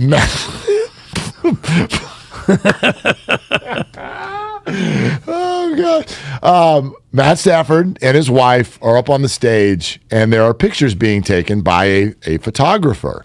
And so she's moving around in different angles. And as she backs up at one point to get the right angle, she falls off the stage. And apparently she fractured her spine. This is not a small injury. And I understand that the Staffords, after the fact, have come forward to state we're going to take care of all of her medical bills. And that's what they should do. But I'm more interested in what happened in that moment because that says a lot about a person. In fact, I'm going to prop up Kelly Stafford for a moment because as this woman fell backward off stage, Kelly immediately was like, oh my gosh, and walked toward. At least, I don't know what you can do. The woman had already fallen. She's already hurt. But at least Kelly was like, wow, this needs our attention right now. We need to help this woman. Matt kind of gives a face of like, woo, that sucked. Sips water, turns around, walks the other way. I was like, that's a bad look. It just when you watch it, it just didn't feel good. No, bad optics and not to excuse it, but I don't know if he's half in the bag or whatever. It's a parade and it's a celebration sensation and all that, but just the contrasting human emotions of you see Kelly like and move toward the person who falls and he just really callously in the moment turns and moves away. It's a bad look. Yeah, that was pretty weak and it was crazy. Completely. So, Jeff and Benicia next up on Willard and Dibs. Hi, Jeff. What are you doing? How you guys doing? Yeah, we're good, man. Yeah, hey, I just wanted to call in really quickly. I love your show. The movie that was being referenced or wondered about earlier in I think it was the beginning or the end of the last segment, is called Bang the Drum Slowly. That's the Robert De Niro movie about baseball. Oh. It's about a pitcher and a catcher combo, and De Niro's the catcher, and he's dying of cancer.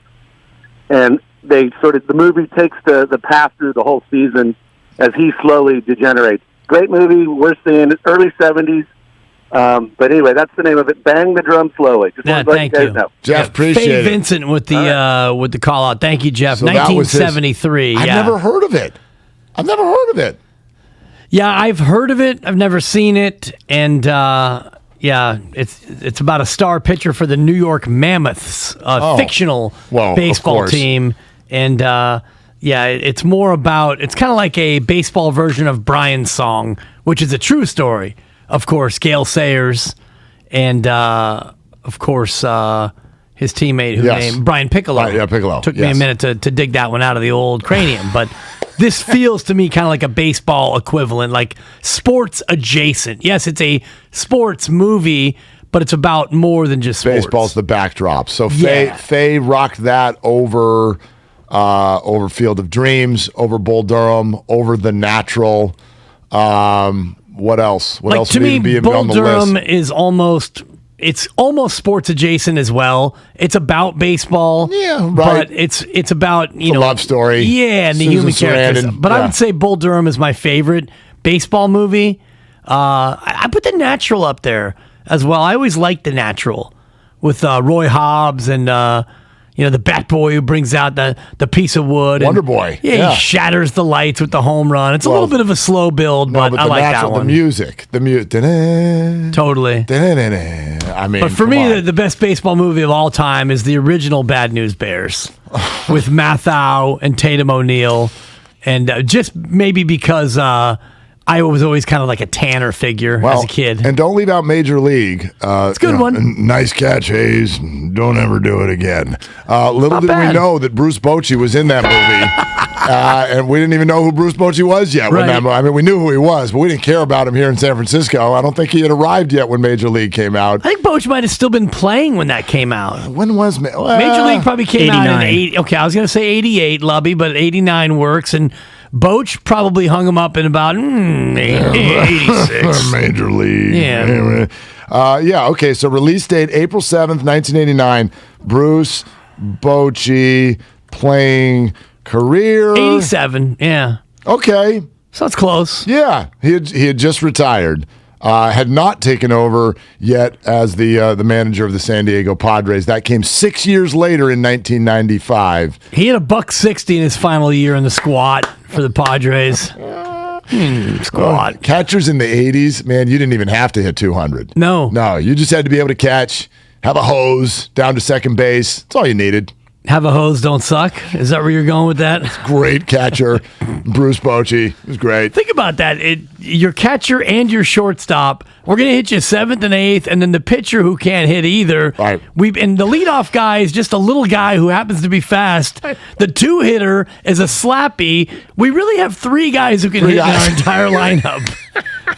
Nowadays, you got an 8-hitter hitting 27 bombs. I mean, for you National Leaguers, and I think we are two of you, but those you National Leaguers who are freaked out about the designated hitter and baseball is now a worse version of itself, I hear you. I might even agree with you, but it's not the battle to pick anymore because this isn't just a baseball thing. If you look at sports from top to bottom, look around at sports, rule changes have been made in all of them within the last 20 years to what?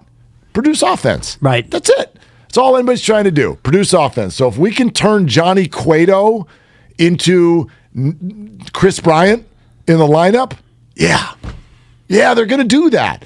The same way they're going to allow Steph Curry to not be grabbed out at the three-point line. Right. The same way they're not going to allow you to touch the quarterback in any. There's that 1-inch spot on his thigh where you're allowed to hit him. Other than that, there's no touching the quarterback. Defenseless receiver, 5-yard bump. Everything's a PI. It's all the same thing. Bet the over. Just bet the over. Go to your futures bets and bet the over. But it's so baseball that it took them When did the DH come into the American League? It had to be in the mid-'70s, way right? back, yes. So it took basically 50 years for that baby to transition over to the National League. That's just so baseball. These changes they make, these incremental changes that baseball uses to try to increase offense, it took them 50 years to get the DH over the National League. And I don't love it as a traditionalist, but honestly, watching baseball now, the idea that, okay, coming up, 7, 8, 9, it's not going to be, punchy, slappy, and a guy who can't hit. 180, 150, and .082. Exactly. Yeah, they're not going to allow that. So, and it creates more jobs, and we're all about creating jobs in our society these days. Yes, creating jobs, but to create more excitement, there are so many other things baseball could do, but won't do because baseball. Yeah. Getting back to Trey, though, I love your Trey Lance question. Is it more likely they go 8 and 9 or more likely they go 12 and 5? I would guess that the betting favorite would be 8 and 9 based on just stuff happens, right? The good old bumper sticker, bleep happens. Because, but if I were to assume health, can I assume health in your question? If I assume that Trey regular plays health, so, your Kittles, your Williams. Yeah, there's going to be some injuries. But those guys are going to all play between 14 and 17. But do I get 17 out of my quarterback? You get 16. If I get 16 out of my quarterback, I don't know which is more betting likely. I know which, as a fan and someone who understands the story of this organization, I don't know if it's more likely to be 12, but it better be. It better be. There's more pressure in this situation than I think we're giving it credit for. I mean, this team, with the story of what has just unfolded and what they're moving away from, what they cannot do. Here's the perception you may not have at the end of the year. Okay? I can do it in one sentence. Oh crap, we let Jimmy go. That sentence cannot be the thing at the end of next year. That's a problem. If they go 8 and 9 and Trey played 16 games, oh gosh. Oh crap, we let Jimmy go is going to be your corner of the sports bar conversation, as opposed to what it is today is, you think we could get Tom for 1 year? Yeah. If the Commanders go 11-6 with Jimmy, or if Pittsburgh goes 10-7 with Jimmy, if Jimmy goes elsewhere and he stinks, well then I don't think it's as damning. Let's say that Trey Lance is healthy and they go 8 and 9, and Jimmy goes to fill in the blank and they go 8 and 9. Well, the sentiment's going to be, but you're going to give Trey one more year to see if this was a little bit of a blip. If Jimmy goes elsewhere and goes 12 and 5, and Trey is healthy, and you go 8 and 9, and Trey throws 20 touchdowns and 17 picks, then you can go to your John Dickinson sound drop. I hear you that it's not as bad, but it's still bad because the perception will be you broke up a good marriage, and now both people are in bad marriages. They both went to new marriages, and they're bad. Like if Draymond Green signed somewhere else right now, and let's say he signed with his somewhat hometown team. He went to the Detroit Pistons as a free agent 2 years ago. Sure. And he averaged 5 points a game and 7 rebounds per game and 5 assists per game. Triple single. And the Pistons won 22 games. You'd be like, you wouldn't think, oh God, see, Draymond actually stinks. You'd be like, no, dude, get back here where you work. You work here. We get you, you get us. It'd be the same thing. Trey's got to win. He's got to be. He has to improve. Not necessarily. I don't mean he has to go to the Super Bowl in year 1, but this has got to be better because that's what the whole point was. We've actually given the 49ers and Kyle Shanahan, John Lynch, Parag Marathe, we've given them a ton of credit for maybe seeing the quarterback landscape before we did, because we're not looking 2 years ahead like they need to. We didn't know last year when they drafted Trey Lance, it's actually a terrible quarterback draft this year. I saw people make this point. Trey Lance was an underclassman. If Trey Lance had stayed in college last year, do you know what would be happening right now? I mean, it would be an all-out assault from about 7 NFL teams to see if they could get the number 1 overall pick in the draft to get Trey Lance. That's who the 49ers have. They got him. So without any other ability to improve your quarterback situation this year, with not much in the draft, not much in free agency, the 49ers were ahead of the curve. They were smart, but it's got to work. Well, they were ahead of the curve, but we don't know yet if they were quote-unquote smart because who? Mac Jones. Yeah, we don't know if they were correct. Exactly. They were smart in the approach. They were ahead of the curve, but they may not have made the right pick being ahead of the curve. Which is the interesting part of this, because you couldn't get Justin Fields, you couldn't get Trevor Lawrence, but you could have gotten Mac Jones. You could have gotten... No, you could have had Fields. You didn't get Zach Wilson. Oh, Zach Wilson went too. My mistake. You could have gotten Justin Fields. I don't know. And Justin didn't do anything this year that made me think, oh, boy, they should have gotten him. Because that kind of ended up being the conversation, right? What if Trey Lance has a Justin Fieldsian year in 2022? No. Sounds like 8 and 9. I don't like that. I don't like that at all. No, it's got to be better. It's got to be better.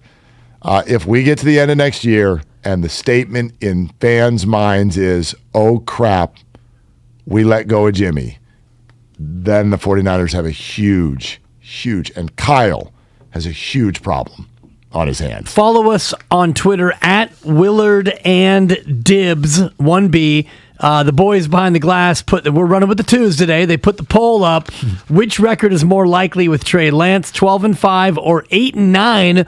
Would love to have you weigh in on this poll. I think it's an interesting question. Yep, it is. Shout out the boys behind the glass. And this is one of my Twitter pet peeves. And this is Brian and Sam today in for Kyle and Spadone. When you have a Twitter poll, most people just make it so that it expires in a day.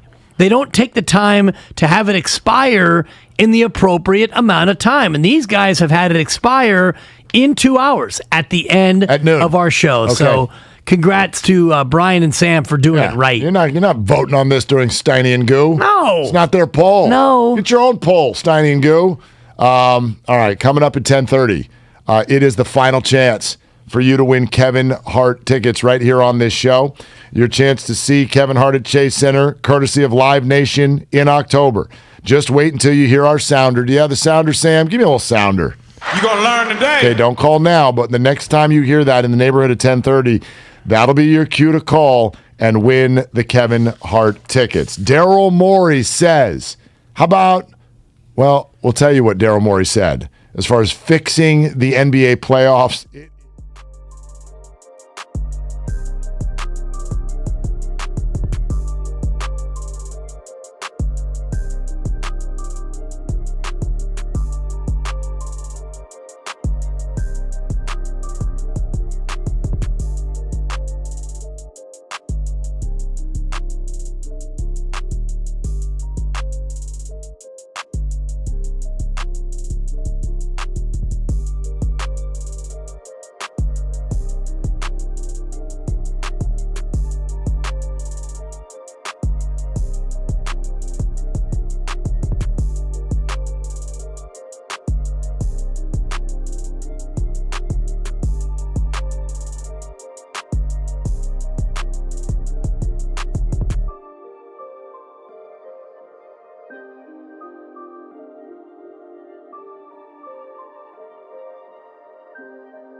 rsdoors.com. Steph Curry knocked down 8 threes against the Clippers, and the Dubs will need Steph to be a closer down the stretch in the regular season. Scoop to the hoop by the rim. Good. Curry nailed it. Recently, my garage door opener was not working. I was in need of a closer. I was put in touch with R&S Doors, and they hooked me up with a brand new garage door opener from LiftMaster. With LiftMaster's MyQ connectivity, my garage door opener can be controlled right from my smartphone. You'll know when a door or gate has been left open and can close it with a tap, no matter where I am. For the month of February, be one of the first 10 callers and receive 20% off a LiftMaster garage door opener when you purchase a premium garage door. Call 1-800-FIX-A-DOOR. That's 800-FIX-A-DOOR. Or visit rsdoors.com. R&S Doors. Look for the red truck. Are you curious about who offers the best deals on top-rated Samsung, LG, and Sony TVs? The answer is surprising. It's not online, and it's not the warehouse clubs. The best deals on top-rated TVs are at Video Only. Don't believe it? Then check out the trade-in deals at Video Only. How about $500 for your old TV? Try doing that online. Before you buy that new TV, drop into Video Only. If you don't, you'll be sorry. You're listening to KGMZ-FM and HD1 San Francisco on Odyssey Station. Presented by DuckDuckGo. Privacy simplified.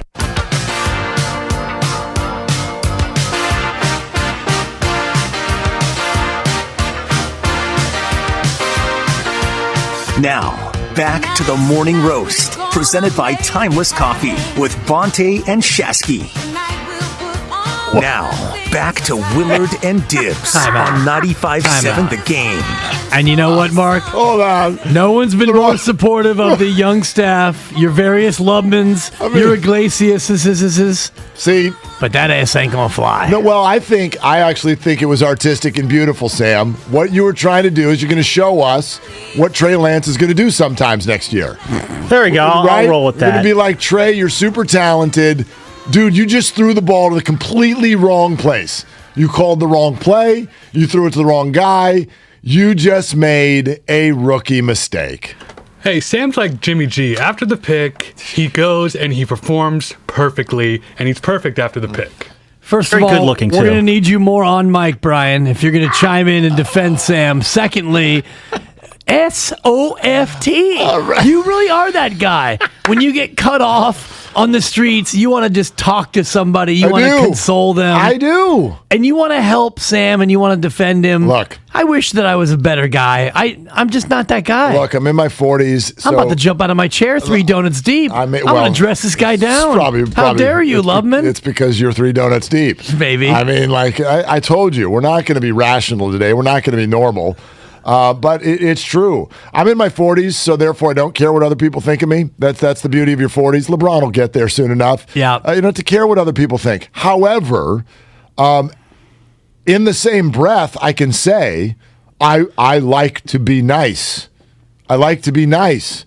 This happened last night, and there may be people who were at this dinner who were listening. It was phenomenal. Company was phenomenal, but I'm there with Christy and a lot of her friends. So this is that situation where, and we've all been there, right? You get to go to the dinner party where you you kind of know everybody, but you've only met maybe once or twice, and you're getting to know them further. Meantime, and one of the guys, I mean, just a gem of a dude, number one, big sports fan here in the Bay, so he may be listening right now. Better be. What's up, my guy? We had a good time last night. But I want to get him in a room, kind of like when someone cuts you off. All right, we need to go have a private conversation right now. My man, could you tell that while you were talking to me, because we talked about the things we always talk about. We talked about sports, we talked about sports radio, we talked about kids, we talked about, we talk about what dudes sit around and talk about. Sure. Could you tell that I'm trying to have that conversation and at the same time, over your left shoulder, grind on the Sixers plus 6.5 because donuts were on the line, and I think I threw 10 on it. 10. Big 10. I mean, I'm throwing, we're throwing peanuts on the ground. Grinding. I mean, the Sixers, I first checked in on it online first quarter or early second quarter, and they're down 7. I'm like, oh, crap. Because I threw my NBA analytics at this one, and we knew we needed a major slump buster. And in fact, I went into the day going, boy, Bucks minus 6.5. The Sixers lost by 48 their last time out. Piece of cake. Bucks are totally going to cover the 7. And then I did my dive, Dan. Deep dive. I did my dive on this game, and I went, oh, wait a minute. No. We're getting value here because the Sixers lost by 48. I think the Sixers is the right side in this game. And so I confidently not just texted you, but came into the studio yesterday. You did. Sixers plus 6.5, and I wanted to be right. Yep. So badly. I really wanted to be right. So you texted me because I went and walked the dog. Sixers had a hell of a second quarter. You're like, Sixers are up at half. I was like, yes, right? Get to the dinner party. First one's there. Situate ourselves right in a spot where we can see Giannis and Embiid. It's big. Toe-to-toe. And then, as it always does, it gets tight. The Bucks take the lead. The Bucks even go up by 4 with about 4 minutes to go.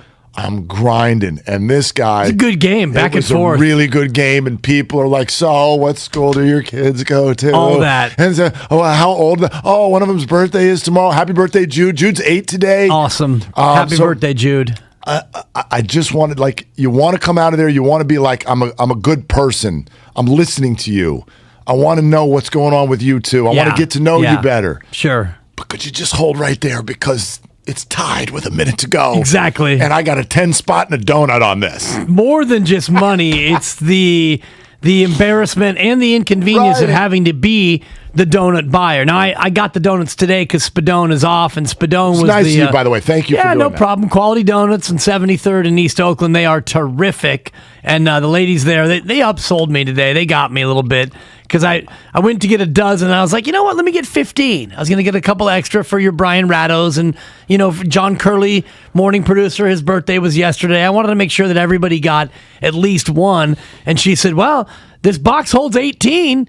Give me the 18. Well, Give me the dozen in the hook. Of course. I mean, dozen in the what's hook. 3 more going to cost you? An extra $3. $2. Yeah, and $2, plus I already had the $3. Spadoni Venmo, but what you're talking about is exactly what we've all been through, which you can only nod for so long. I mean, when you're in that situation, and I go out with my girl, pretty new relationship, still not to the point yet where you can totally blow her and her thoughts off in this situation. I still need some level of engagement. And if there's a game going on behind her head, you can nod for only so long, but inevitably there's going to be a question that has to be answered with more than oh yeah, exactly, no doubt. You're going to have to, how many kids do you have? Exactly. Yeah. How many kids are in high school? No doubt. Totally. You like being a father? What? Wait, yeah. Where were we? So I'm sorry, Joel Embiid's got free throws here. The value of being with someone who knows is huge. And that's what I was thinking about. Do any of y'all, you sports fans out there, do you have a process that you use in these situations?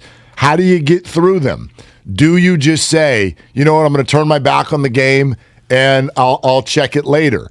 Do you do what I've used at times, which is the more frequent than necessary trips to the restroom so that you can check your phone And, okay, well, just get through all these scores here. Okay, get me the update and you can go back.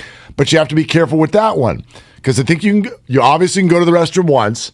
If you go twice, if it's spaced out enough, okay. You go to the restroom a third time, they think something's wrong with you. They think that you've got food poisoning or that you're sick.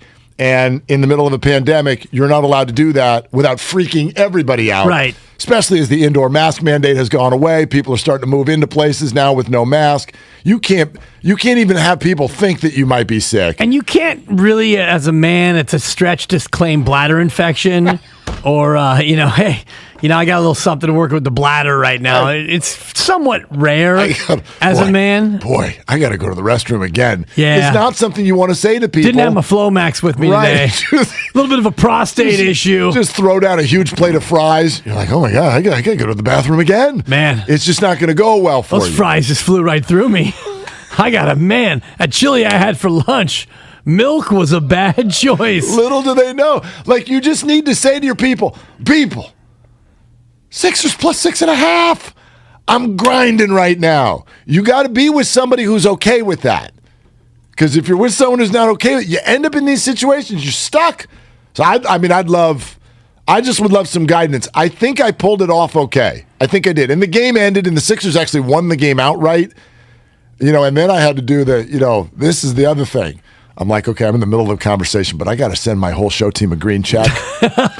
Could you just pause your story right now? I know it's great. I'm glad that you and your family had a wonderful ski trip vacation plan. That's great. But could you just hold that thought right here? I need to send Dan Dibley a green check mark with a big bicep emoji as well. Are you texting your son happy birthday? Yeah, something like that.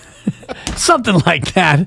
I'm sending a green check mark to coworkers to let them know that I'm off the hook. Firing off emojis to other grown men because I am not buying them donuts tomorrow. Yeah, these are the problems. These are the things we deal with in life. So yeah. Especially, with the little fun contest. Like you say, when you think about it, you got $10 on it. You can't even get an appetizer where you were for $10. That's the thing. Does that ever get you through your gambling stress? Like, what was the bad thing that was going to happen here? Let's say the Bucks win by 7, late 3-pointer, they win by 7. What happens? I lose $10, and I get to go on an early drive to a donut shop and pick out donuts for everybody here and be the good guy. Not that bad. It's not that bad. Yeah.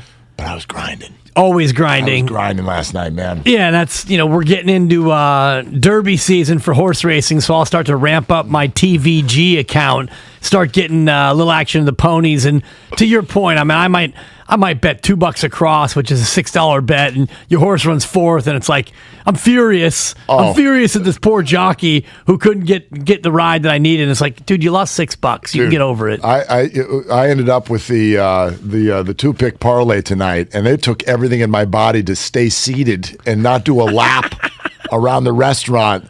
10 get you 25. I think I won $30. Exactly. $30 lapper. I'm just going to go out to the parking lot and let it out. 510, Brian with a Y has the best voice at the station. Get on the mic. Hey, Julio, get on the mic. Say something. What do you got to say? Apparently, you've got the best radio voice in the world. That's really funny because Dan Devone, and when we were doing weekends, Dan Devone read a text message that I was, now I quote, the male Kate Scott of 95.7 The Game. Wow. That's a different comment than the one that I just read.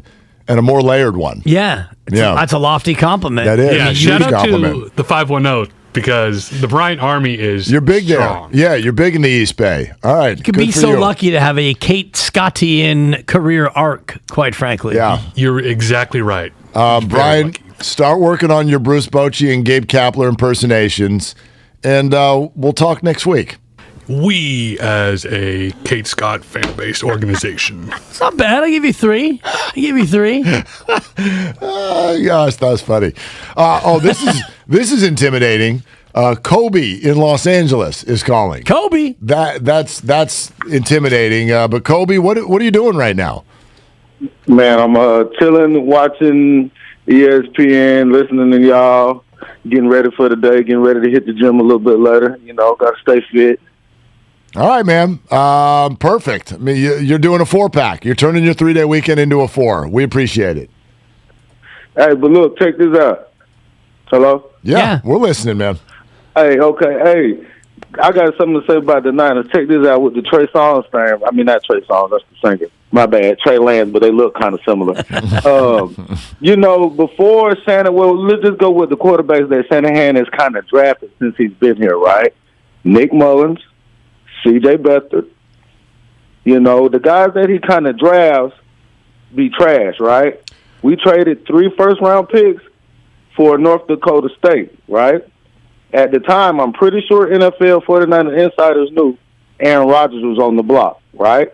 Why not give up one of those for a proven commodity? Like, I'm not a Rams fan, but I am one of those guys that say, F those first-round picks. You feel me? Give me a proven commodity. We could have got, you telling me we didn't give Green Bay 2 first-round picks? We couldn't have got Aaron Rodgers? Here's the thing, though. Out of there anyway. Yeah, so we're a little bit, A, revisionist history, and B, I think we're also crossing over intentions in this one. Here's what I mean by that. And Kobe, thank you for the call. I appreciate it, man. Have a great weekend. Kobe! If we're going to sit here and talk about Kyle Shanahan's quarterbacks that he's drafted in the past have been trash, hold on. Nick Mullins and C.J. Beathard were never drafted to be the starting quarterback of the San Francisco 49ers. Jeff Driscoll. Okay. That's not – this is a completely different approach. If you're going to talk about quarterbacks that are drafted, and I won't even say in the 20s, like was Jordan Love drafted to be the starting quarterback of the Green Bay Packers, or was he drafted to get a reaction out of Aaron Rodgers and be insurance for Aaron Rodgers?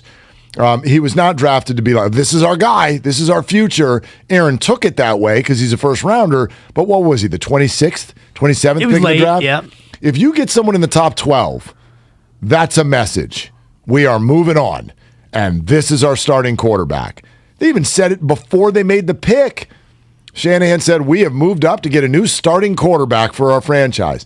You draft someone in round 3, 4, 5, 6, that's just an asset. That's who knows what. It's maybe someone who could become a backup, someone to be your scout team guy, and it's a flyer. I know Tom Brady was one of these guys once upon a time, so it's not to say they can't work, but the intention for those guys was never, this is our future star at quarterback. So we're not there yet. As long as it's been, we're not there yet in terms of Kyle Shanahan and John Lynch assessing the quarterback position and making the right choice. They've made one major move for a starting quarterback. Right. And it was trading a second-round pick for Jimmy Garoppolo. And no matter what any of you say, and no matter if you like him or not, it was a good deal. It worked. The price was great to get what you got out of Jimmy Garoppolo. You got 4 solid years. You got 2 berths in the conference championship game. You got 1 trip to the Super Bowl. It was worth a second-round pick to have that guy, but what you saw in Jimmy Garoppolo as an organization was not quite enough. And so you looked at a quarterback deep draft, and you made a move to get his successor, and that's where we sit now, where you have his successor in the building. What are you going to do about it? Are you going to really go with Trey Lance this year, or are you going to continue to maybe kick the tires on Tom Brady coming out of retirement? The team hasn't really indicated either way that they're in if Tom Brady comes back, or they're all in on Trey Lance. It feels like it's going to be Trey Lance, but at some point, you're going to have to figure out what you have in Trey Lance, because you did spend all that draft capital to move up and to get him. I guess I'm curious as to where the excitement went. Do you remember the sound? Houston game. Remember the sound when the 49ers got the ball for the first time in the first quarter? I think Houston had the ball first in that game, if I'm remembering correctly. And after they stopped and punted, do you remember the sound at Levi's when Trey was taking the field? That was genuine anticipation. You know what that means. Sensation. This is an anticipation sensation. Oh, yeah. I'll pay the buck.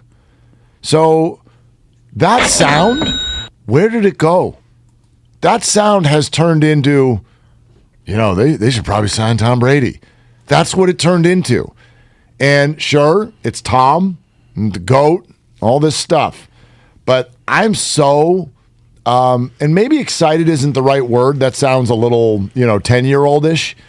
I am very, very curious There's a lot of anticipation. I very much look forward to, both from a fan standpoint and just an information standpoint, I very much look forward to watching Trey Lance play. And I do not think waiting another year for it is the right thing to do. Not for anybody. Not for anybody. This is the story of the 49ers, and it is time to open the book and read it. And I don't think that the majority of fans, especially those who were in Trey's camp, because we heard the Morning Roast guys, Butcher Boy and Bonte, when they went to camp, they went on social media and they raved about Trey Lance. And they thought Trey should start at the beginning of the year, and he didn't. And the team ended up having a good year. But those people, those two in particular, and others in the Trey Lance camp, I don't get a sense that a lot of them or many of them are getting out of the Trey Lance camp. It's the other faction of 49er fans, those people who maybe weren't sure about Trey Lance then and aren't sure about Trey Lance now. I think those people who were all in on Trey Lance back in August, they're still all in on Trey Lance. I'm not sensing that a large number of the Trey Lance fans are evacuating that fan base. I just think the Tom Brady watchers right now are like dogs at a dog park. You ever take your dog to the dog park? Dog park can be really I'm a cat guy. Okay, that's fine. I've seen dogs at a dog park. Used to be it's a lot of chaos. It's a lot going on. Yeah. It's a lot going on, and that's kind of actually the point. Your dog can your dog can be very well trained. Your dog can know how to sit. Your dog can know how to come when you call him or her. But when you do it at the dog park, and there are other dogs, there are other people with treats in a fanny pack. There are balls flying everywhere. Balls. There's water.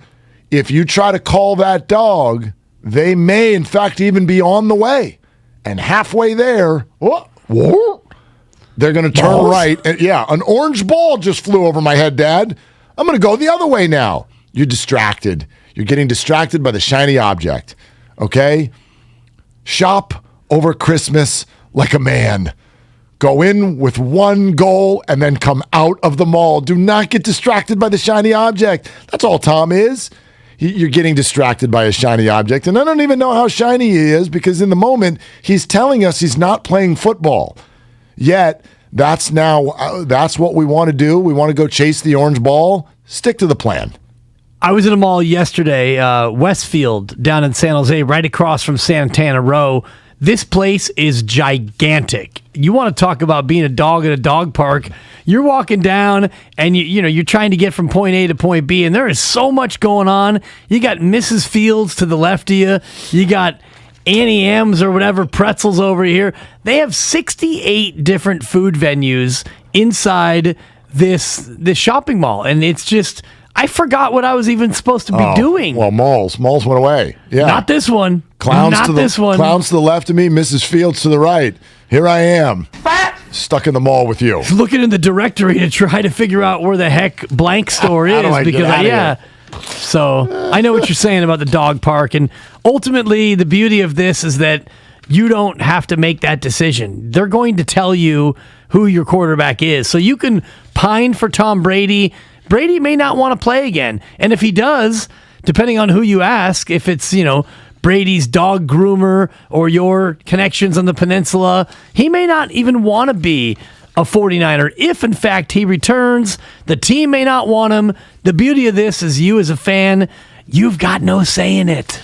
It is all sponsored by Whole Foods Market. Kevin Hart tickets coming up in just a few minutes, so stay right where you are. We will have your opportunity to win. Your last opportunity of the week is moments away. Trey Lance needs to win because he's got a good team around him, as proven by the top 101 has been released from Pro Football Focus. There are 5 49ers on the list. Can Dan Dibley get them in order? We will do that along with the conversation on Daryl Morey's ideas for the MDA. Your phone calls at 888-957-9570 coming up next on Willard and Dibs. I'm Chelsea Messenger, helping you beat the books with BetQL. A few trends you need to know about.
No insurance app. My boyfriend told me I should try Way.com for my car insurance. I'm now saving over $900 a year. And for once, I'm actually glad I listened to him.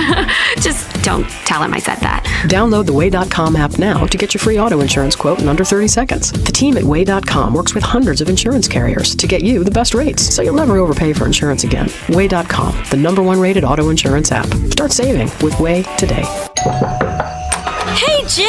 Thanks for coming. Are you kidding? I never miss one of your dinner parties. How's the new job? We're growing fast, and I stopped working weekends, thanks to how much smoother everything runs on NetSuite by Oracle. Fantastic. We're still using QuickBooks.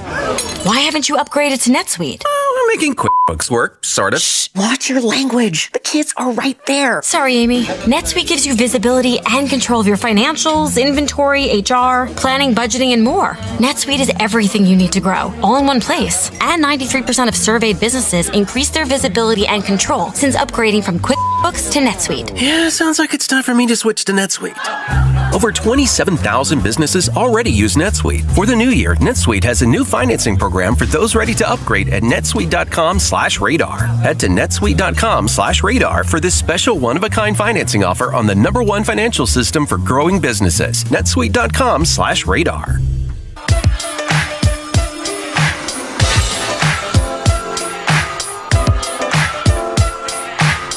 Now, back to Willard and Dibs on 95.7 The Game. Dibs 650 on the text line. I think this one's for you. Uh-oh. Cake donut equals vet min donut. You got to have it. You got to fill out the roster. You know, some donut has to be the 18th best in the box. But do you pay the same for the cake non-frosting donut as you do for a chocolate old-fashioned? Yes. Yeah, each of those donuts... That's wrong, so it's not a vet min. Well... You're not paying them in. Yeah, it's basically... You're paying the price. And the donut shop that I go to, Quality Donuts, 73rd and Sunkissed in East Oakland, tell them Dibs sent you. Cash only. And they always hit you there. Every time I go in there, it's like, let me get a dozen. You have cash? Yes, I've been here 17 times. What's up with the donut? Why doesn't the donut shop have the credit card machine? It's the same thing at the one I go to. Do you have cash is the question. And by the way, there's at least 4 signs in there that say either no credit, no checks, we don't Venmo, get your PayPal out of here, cash, 1-800-CASH. So yes, I have cash. It's like 1998 up in there. It's like 1978 even, Sam. I mean, yeah. I mean, gosh, if their poor kid goes over there after school, they literally may look at the employees and go, "What is cash?" Yeah. I don't know what. Do you mean? Do I have the Cash app? No, I don't have the Cash app. Cash me out one time. Seriously, cash? And my favorite part too. The other part is so if the answer is no, I don't have cash, then it would be, do you have an ATM? Right. No ATM. No. Huh? And the nearest ATM is about 1.5 miles down the road. Well, I think I smell a business opportunity for you and I. Let's put an ATM in there. Yeah, I think they're good. We own the ATM. Come in, pay cash, take your donuts and leave. And the ladies are wonderful. It's crazy. But yes, the cake donut would be the vet min. But in this shop, all donuts are $1. Now, if you want a fancy donut like your twist or your bar or your cinnamon roll, $1.50, those are going to be a little bit north of that. You're going to get an upcharge. It's like putting guac on your burrito at Chipotle. I get it. Yeah, it's an extra charge. It's fine. But if you want your standard old fashions, be it maple, be it chocolate, be it glazed, be it plain, the whole cake series, the raised series, they're all $1. Called it a series. All right. Kevin Hart tickets in a moment. In just a moment, okay? It's all sponsored by Fremont Bank, full-service banking, no compromises. But please, game show music if you would, Sam, because 5 49ers, Mr. Dibley, have been named to Pro Football Focus's top 101 players of 2021. Top 101 players, all positions thrown in. Top 101 in the NFL for this year. 5 49ers. Not only do I need you to get the 5, I'm going to need you to get them in order.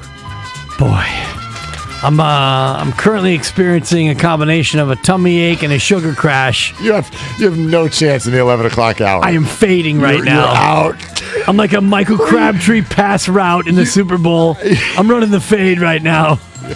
You did 3, didn't you? I had 3. I did 2, and it's starting to sit. Like I'm starting to sit a little low in the chair right now. You did 3. It's a bad and you were popping them. Look, your eyes are drooping. Yeah, they are. You're going to go to sleep, aren't you? I could be out by about 11:10. The crossover might be a cross-off. It's all right. I've done a solo show before. It's okay. It's okay. Yeah. I'll pretend like the Giants just finished and it was 1:30 in the morning. I'll be fine. Sometimes with your monologues, I feel like you're doing a solo show still. All right, I'm back. I'm back, baby. Trent Williams has got to be atop the list, ladies and gentlemen. Trent Williams is number 1 in the whole NFL. Yeah. Okay, number 1. I knew that from our previous discussions with your Sam Monsons of the world. 2 is tough. It's either Debo or George Hill. What is that? I think it's going to be Debo. That is a correct answer. Debo Samuel, number 8 this year. PFF. Yeah.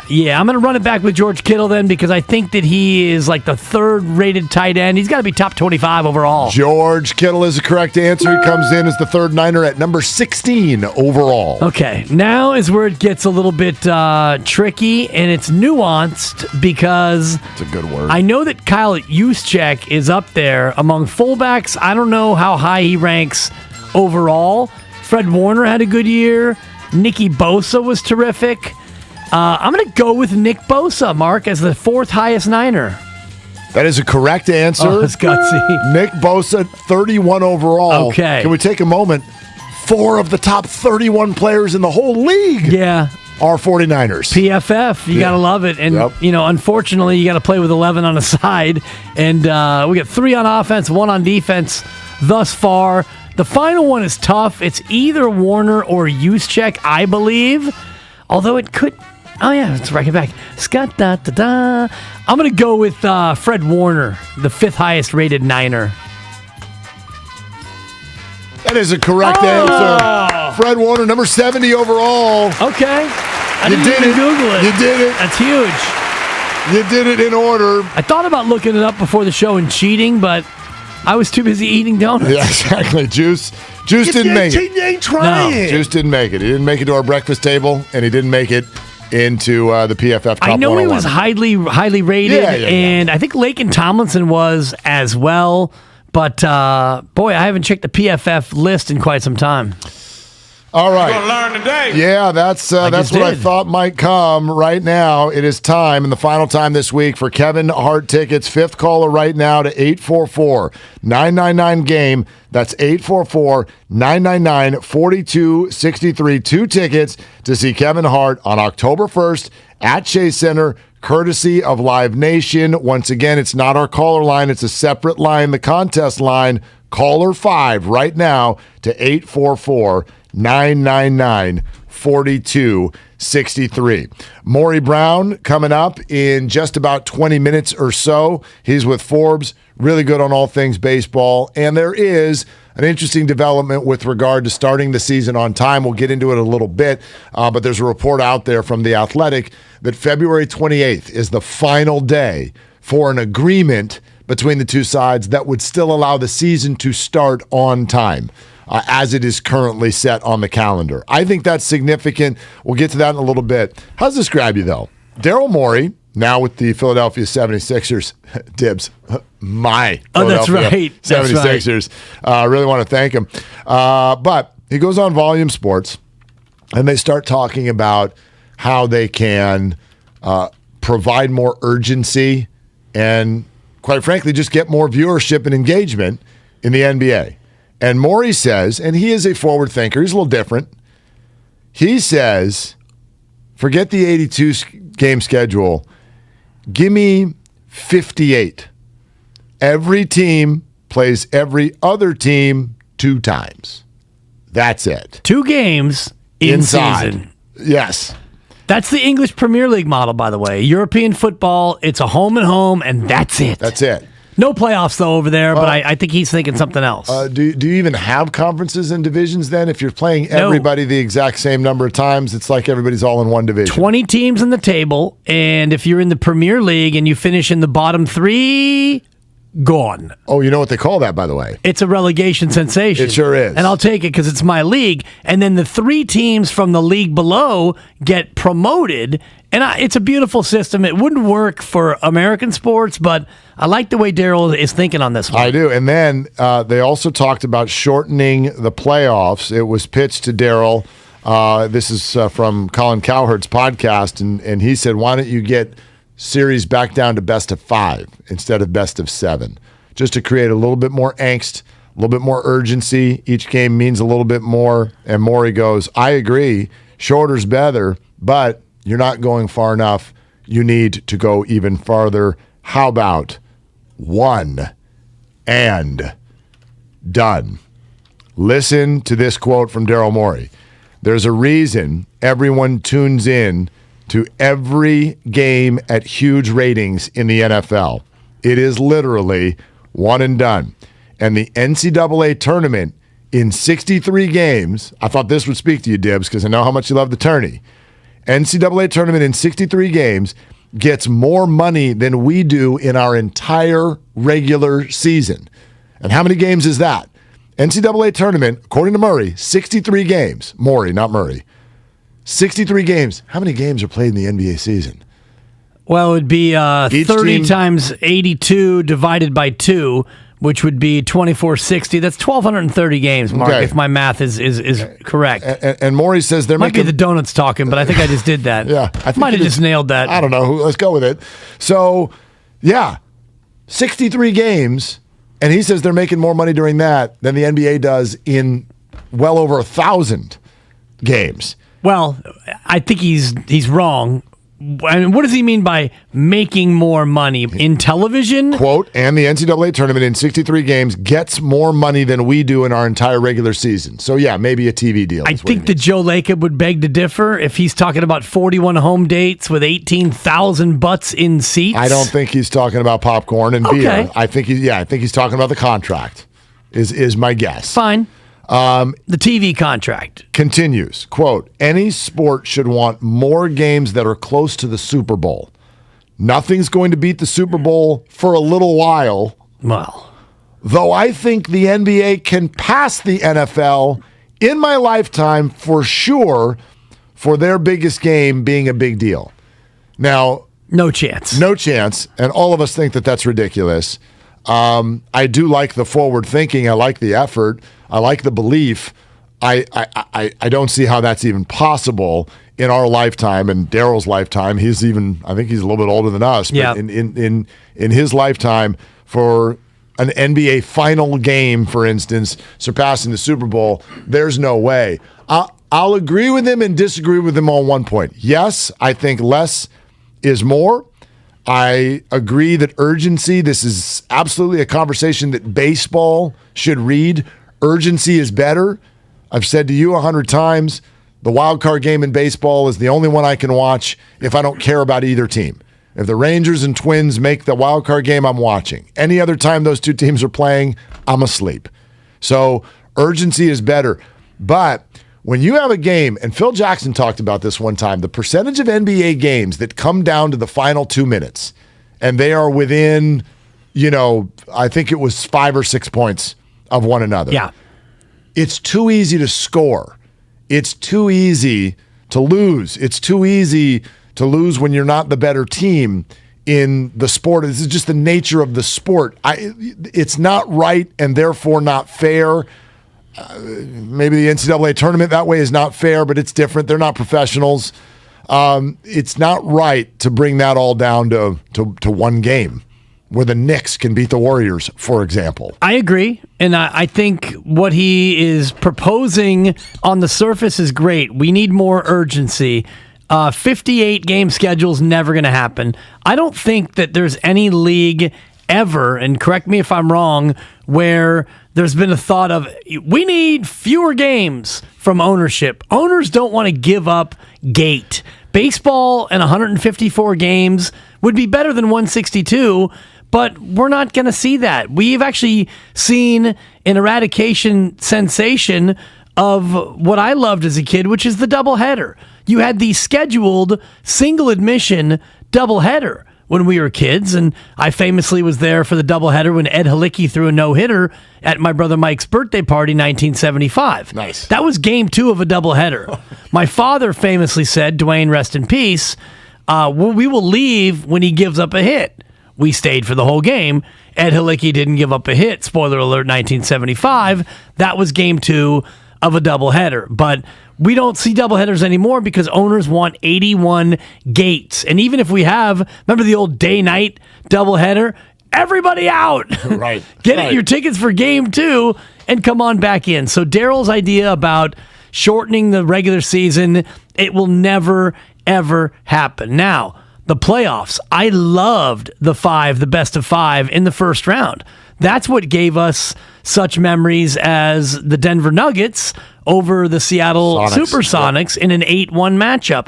At least, if you have a best of 5, then the higher seeded team, you've got no excuse. If the lower seeded team can beat you 3 out of 5, that to me is not fluky. I like the idea of one and done, but to your point, in the pros, I mean, we saw it the other night with Denver. Imagine if that was a one-and-done game and the Warriors are up by 16 and they gack it away, and now they're out. The world does not want Steph Curry to go away because Evan Fournier got hot one night. Shout out Fournier. Nothing wrong with a Fournier. It is fun to say, but, come on. Not 5 Nier, not 6 Nier. So the problem with what Daryl Morey is saying is I think he speaks. Yeah, it is. 3. No, that was a 4. It's a 3. He's speaking to what actually would be a better fan experience, but A, it does lack some fairness, and B, it's completely not doable based on how much money he sounds like he's trying to take away. I know he's saying, have faith, games go down, gate goes down, TV contract goes up, it can be a wash, maybe even make more. I get that, but this is also what got Jerry Maguire fired. Okay, he wrote a manifesto about fewer clients, less money. You're fired. Okay, so show me the pay cut. Exactly. How are you going to go to the TV networks and be like, so here's our grand plan: fewer games. We're going to give you less content. You guys are going to love this. You're going to love this. You now don't have games to play. Right. But more people will talk about it. I don't know. It's interesting. It speaks to the fan. It does not speak to the bottom line, and the bottom line is always going to win. Look, we talked last week. I know the Warriors lost again to the Nuggets. Maybe they're not going to be the 2 seed. Maybe it'll be the 3 seed. But the difference between the 2 seed and the 3 seed is simply who's at home in the second round when the 2 seed plays the 3 seed. We now know who these teams are. We know if you're going to the playoffs. We know if you're not going to the playoffs. We know if you're a top seed. We know if you're a middle seed. And we know if you're just playing to get into the play-in tournament. That's what Adam Silver and the NBA were trying to do with the play-in tournament. Let's get the urgency without risking our top teams. So, same thing baseball does. Right. Wild card game, but we're not going to risk the 1 seed. The second you start doing all of this to create urgency, but you risk LeBron or Steph Curry going home on the first night, how's that good for TV? How? It's not. It's good in the short term, but it's not good in the long term. And that's where I don't like the play-in game at all. And when those games come up, yes, I'm interested, but I am much more interested in give me the top 8 and let's go from there. Because this year, you look at the West, and Portland is 25-34, winning percentage of .424. Well, they've got a 2-game lead over the 11 seed. Right now, they are poised to get not a playoff, but a play-in game. And that, to me, is nauseating. Now in the East, it's just you don't deserve it. I think we don't like the play in here because we have a bad taste in our mouth with the way it played out. No, I didn't like it before they even got in and got knocked out. I think I'm going to like it. I want to see it without the Warriors in it because my emotion was involved in it last time. I want to see it without the Warriors in it and then see if I like it. I think I'm going to. So right now, Timberwolves Clippers in the 7-8. Winner gets into the playoffs. The loser has to win another game. Right. You're not watching it. And I am. No, you are absolutely not. I guarantee you. I'm going to bet on it. The Giants and the Mets. Whatever game is going up against I got a remote control. I got a laptop. We can watch everything. Well, there's a toggle watch, and then there's an actual watch. Like last night, you didn't really watch the Philly game. You had an eye on it. Well, I would have been if I didn't have a dinner date. I would have. But if it was a big enough game, you would have canceled all plans. You would have liquidated all assets. And that's my point about the level of watching. My fix for baseball, Mark, is what they do in the minor leagues. And I think this would be great to get urgency in baseball is you divide the season into halves. In minor leagues, they play 140 games. After 70 games, if you're in first place, you win the first half, you're going to be a playoff team no matter what. Then you start over. You keep the overall record for the wild card standings, but then you have a second half record. You play the other 70 games. And if you win the second half and you didn't win the first half, you go to the playoffs. And if you have the best record, but you didn't win the first half or the second half, then you're a wild card team. That, to me, would bring urgency into baseball instead of the dog days where we've got another 58 of these babies left to go and a team might be 31 games out with 58 to play. Well, maybe you stunk in the first half. You'd have a chance to start over and make it matter. I feel that, except for I worry about adult millionaires who halfway through the season have already been told you're in the playoffs. What the hell's motivating them to go out there and play in the second half? Well, if you would win the second half, then you would advance all the way to the championship series. I don't know if that's enough. Like, in other words, the minor leaguers, every at-bat matters. They're trying to make the pros. True. So they got to play. But if you're making $11 million a year and you're already in the playoffs, wow. Want to talk about load management?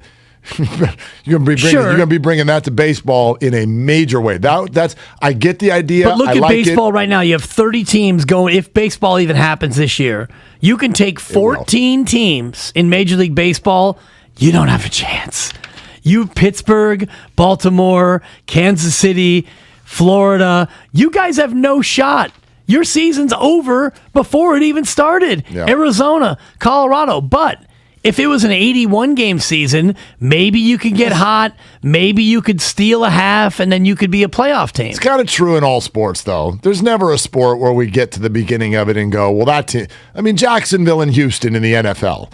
We started the year, pretty sure you're not going to the playoffs this year. And they didn't. So every league is going to have a handful of teams. There are too many in baseball. I agree completely. There are too many in the NBA that are not trying. But that's inherent to sports, I think. It's all sponsored by your Northern California Toyota dealer, Maury Brown of Forbes. On the lockout, is the February 28th day real? We'll get to that. Coming up next, your phone calls continue to be welcome. It's also the same number for the Comcast Business text line at 888-957-9570. It is Willard and Dibs on 95.7 The Game. From the Red Fox of Kinderhook, Martin Van Buren, to the Bull Moose himself, Teddy Roosevelt.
You're out and you're eating and you're drinking water. Between you and I, we have consumed 5 donuts during the show, and I'm like, I don't know. I mean, if I get up, I might fall over.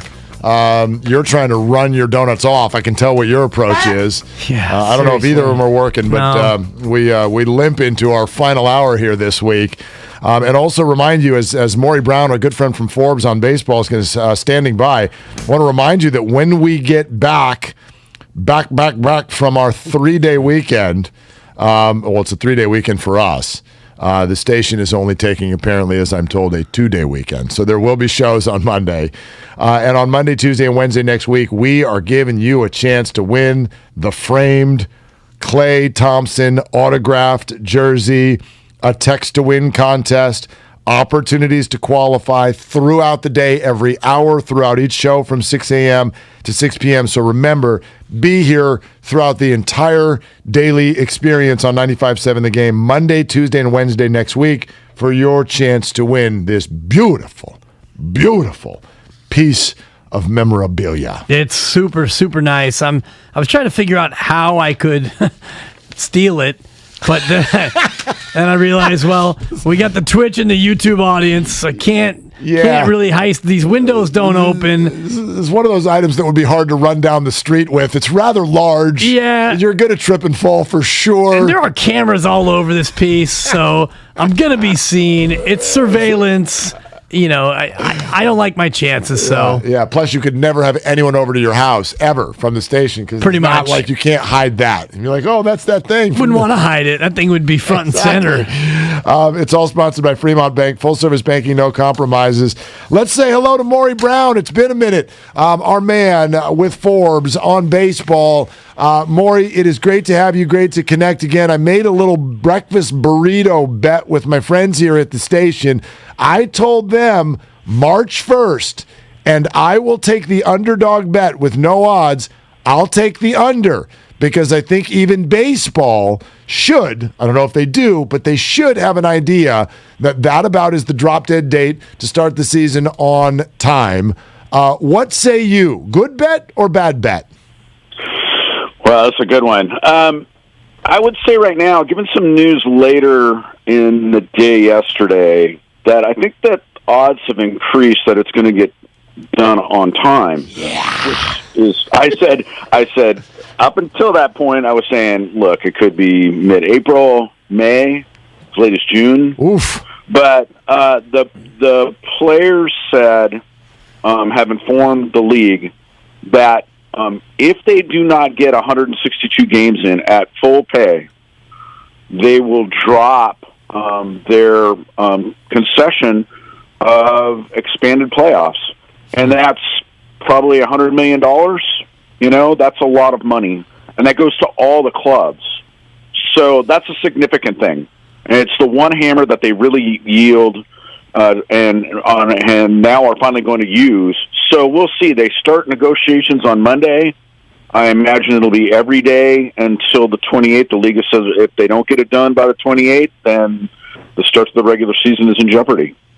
Are the players going to get anything from a concession standpoint out of this? I know we talked about service time being a big one that they want changed and a salary cap floor being altered. Are the players just basically waiting around to see how bad the deal is going to be that they have to sign?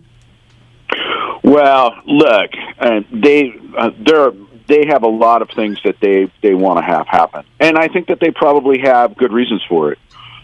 They didn't back themselves into this position overnight. I mean, it took a couple of labor deals for the owners to really get a leg up on So I don't think that it gets done in one labor deal. So it might be, 1, 2, 3. So that would be 15 years if they do it over 3. I think that they really want to see money go to the younger players, and they'd like to see an increase in the soft cap, the luxury tax, without the increased penalties for teams that go over, because the league has said, hey, cool, we'll go ahead and raise this, but if we do, we also want to harden the cap. And, of course, they don't want to see that because it's already acting as a de facto cap. So those seem to be the two areas. They obviously are concerned about competitive natures of clubs, and the draft selection process is a big part of that. So that is another area that I think that they want to see addressed. Service clock manipulation is so difficult to deal with. Now, there are ways that they've said that they could do that. They could have options to where they could limit the number of times that a player can be sent back down. Then they have to keep them up, So there's a number of ways that they can do it.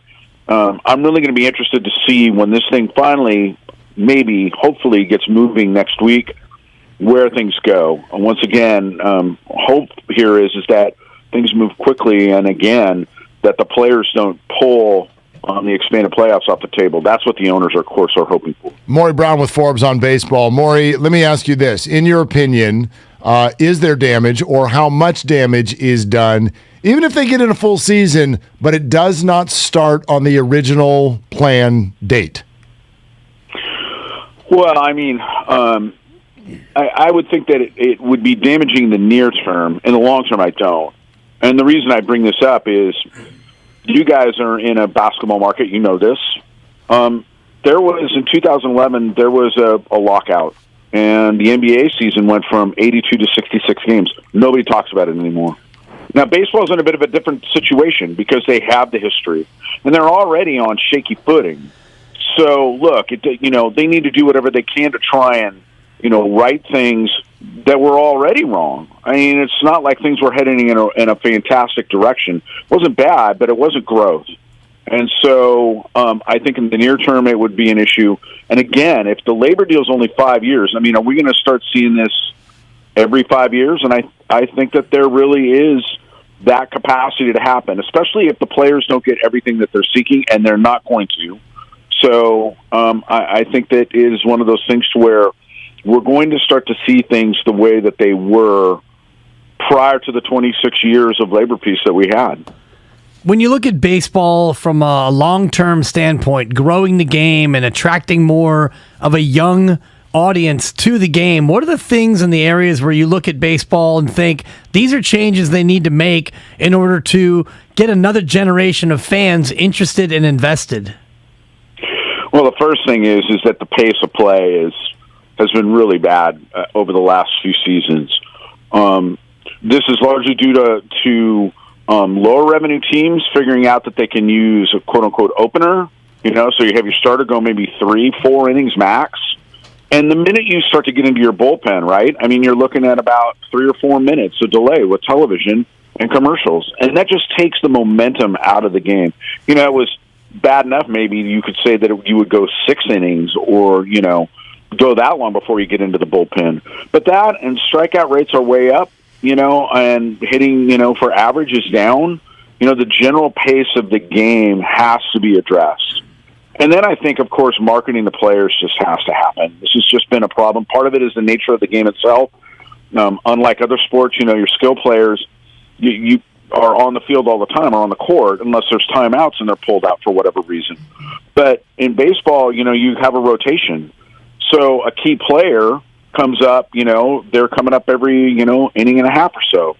And that, of course, is the difficulty from the game there. But they could do better. I mean, there wasn't that long ago that we had Ken Griffey Jr. on the, cover of Wheaties and was a national icon, and those things have largely been lost. Maury, we've watched other sports, namely football is what I'm thinking about. Their partnership with DraftKings, the way that they enter fantasy football into their broadcast. We've watched them just welcome in gambling and therefore welcome in the phone. You want the younger fan, you got to put it on the phone. What is baseball's way of doing that? What is their openness to do that, and maybe even have it involved with stuff that's happening inside the ballpark for fans? Well, I think that that's actually something that baseball has done a good job with. I mean, streaming was the thing. They're considered the gold standard for that. So when we look at television ratings, it doesn't account for, a huge audience that's watching on their phones, and that's largely the younger demo. Now, in terms of what activity is going on within the ballpark, there's ways like concessions and whatnot. You can upgrade your seat. But, yeah, you can now gamble on baseball. I know people will start talking about Pete Rose and whatnot, which is kind of a different thing. But, no, they're fully in bed with the gaming industry. And that's another pressure point, I think, in this lockout. Once games start to get lost, you're losing not just television and not just your gate. You're starting to lose now the gaming industry, and that's not something that they want to see happen. Maury, wonderful to have you as always. We appreciate you jumping on. You guys take care of yourself. Have a great long weekend or short weekend, depending. Yeah, well, it's for us, it's just going to be a regular one. Maury, did you turn this one into a 4 or a 5 day, or are you just doing the regular 3? No, I'm going to do just 2. It's sports. We never stop. Exactly right. That's Maury Brown. He is he's a blue collar type of a guy. Maury Brown with Forbes. Thanks, bud. Appreciate it. All right, there he goes, Maury Brown. Well, I guess this actual weekend just got started early. He just got cut off. Yeah, gone.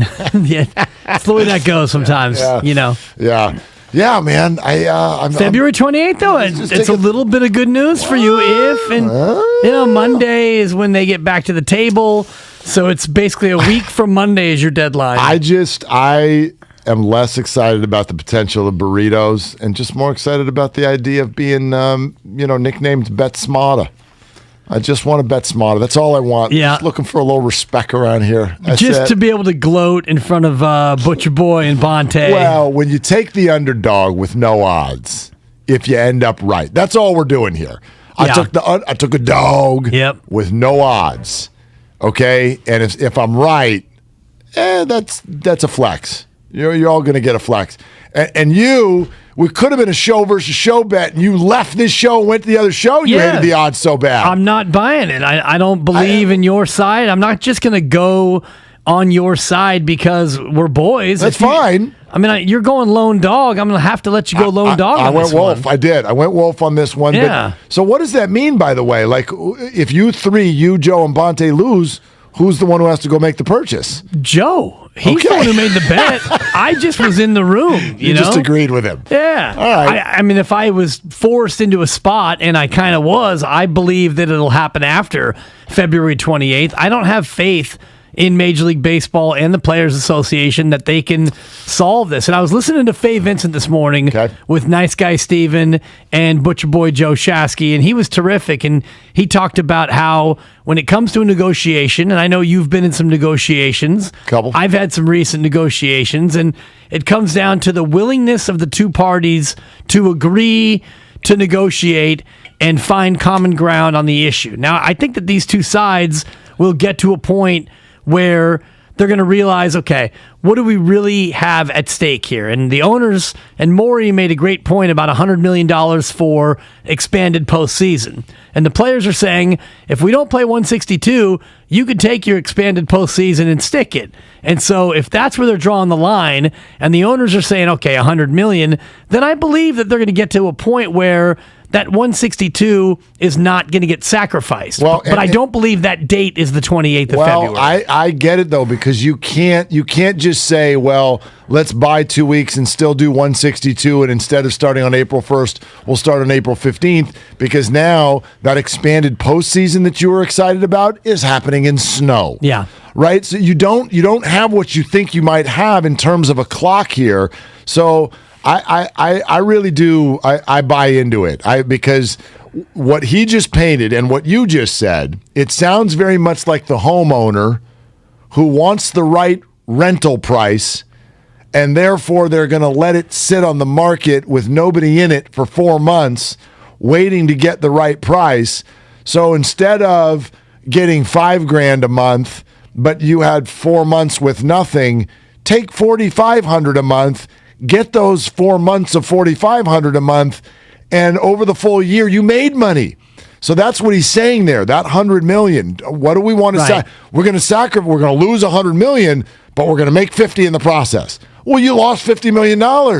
So that's where I think we're going to get to some concessions. Because as much as we hate all of these people, they're not dumb.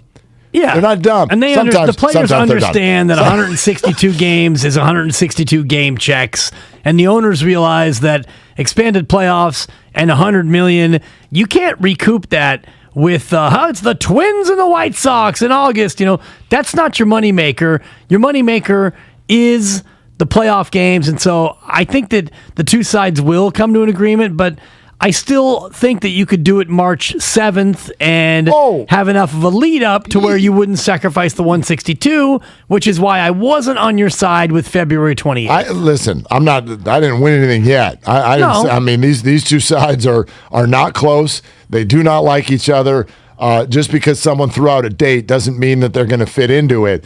But that was a big money play by the players yesterday, and it may work. I feel right now a much bigger motivation sensation, if you will, for them to get this thing right on time. And I think we're actually benefiting right now from the ridiculousness of 2 years ago. 2 years ago, we were in the middle of a pandemic, the early stages of it, and they went through a public war about money while people were sitting in line to have food to put into their trunk and losing their jobs. Right. They learned, I think. I think funny. it is. I know. No, it would seem that they would learn from that. Don't do it again. Nice catch, Hayes. Don't ever do it again. And they're not. Like, you're watching. That's my optimism is based on the fact that I don't see them waging the public war this time. Your optimism is adorable. Thank you. Normally, I would like to side with. It's going to be scrumptious. Scrumdiddlyumptious. Put some parsley on it. It's going to be adorable. Disgusting. And I think somebody mentioned mushrooms. I think Bonte. Breakfast burrito. Mushrooms. If you put that on my burger, I'm going to get a smile. You put it in my breakfast burrito, you can go back to the store with that. Yeah, that's a problem. That would not be a win. Mushrooms. You know who is winning, though? Who? The country of Norway, as it's time. Thank you, Lubman. Good Lord. 3, 2, and it's time for the medal count update from Beijing, presented by the County of Santa Clara. Yes, Mark, Norway, all they do is win, win, win. No matter what. And they've got 15 golds, 34 total medals. They are leading the medal count. The ROC, what an embarrassment. I'll get to that in a moment. 27 total medals. Welcome to the Rock. Canada 24, Germany 22, the USA with 8 golds and 21 total medals in 5th place. This medal count update from Beijing has been presented by the County of Santa Clara. Book a COVID-19 booster shot now at sccfreevax.org or call 211. I mentioned the ROC, the Russian Olympic Committee. What a total embarrassment. I don't know if you saw the way the figure skating played out with Kamila Valieva, the young 15-year-old who had an accident and crash-laden free skate. She wound up 4th, and her own contingent gave her the cold shoulder. Like, wouldn't even talk to her. And basically berated her in front of the world. Absolutely an embarrassment. It's gross. Yeah. It's gross. I think it's stuff like this, actually, because as you're sitting here doing the medal count, I want this question to be taken at face value. But when are the Olympics over? Probably this weekend, okay, I would imagine. Here's my issue with the Olympics, because there's always a lot of negativity around Olympics. I'm not here to rip the Olympics. What I'm here to do is point out the negativity that is surrounding them, and it's what leads a lot of people down the path of whether it's not caring or just having a bad taste in your mouth. When we think of the Olympics, it used to be there were amazing performances. Right? Cool Runnings, the Jamaican bobsled team, Michael Phelps. Somewhere along the road of Tanya Harding, the Olympics turned into simply controversy. That's it. Judges on the take, performance-enhancing drugs, and awful, awful human behavior in the name of winning. That's what this has become. And so it's really hard.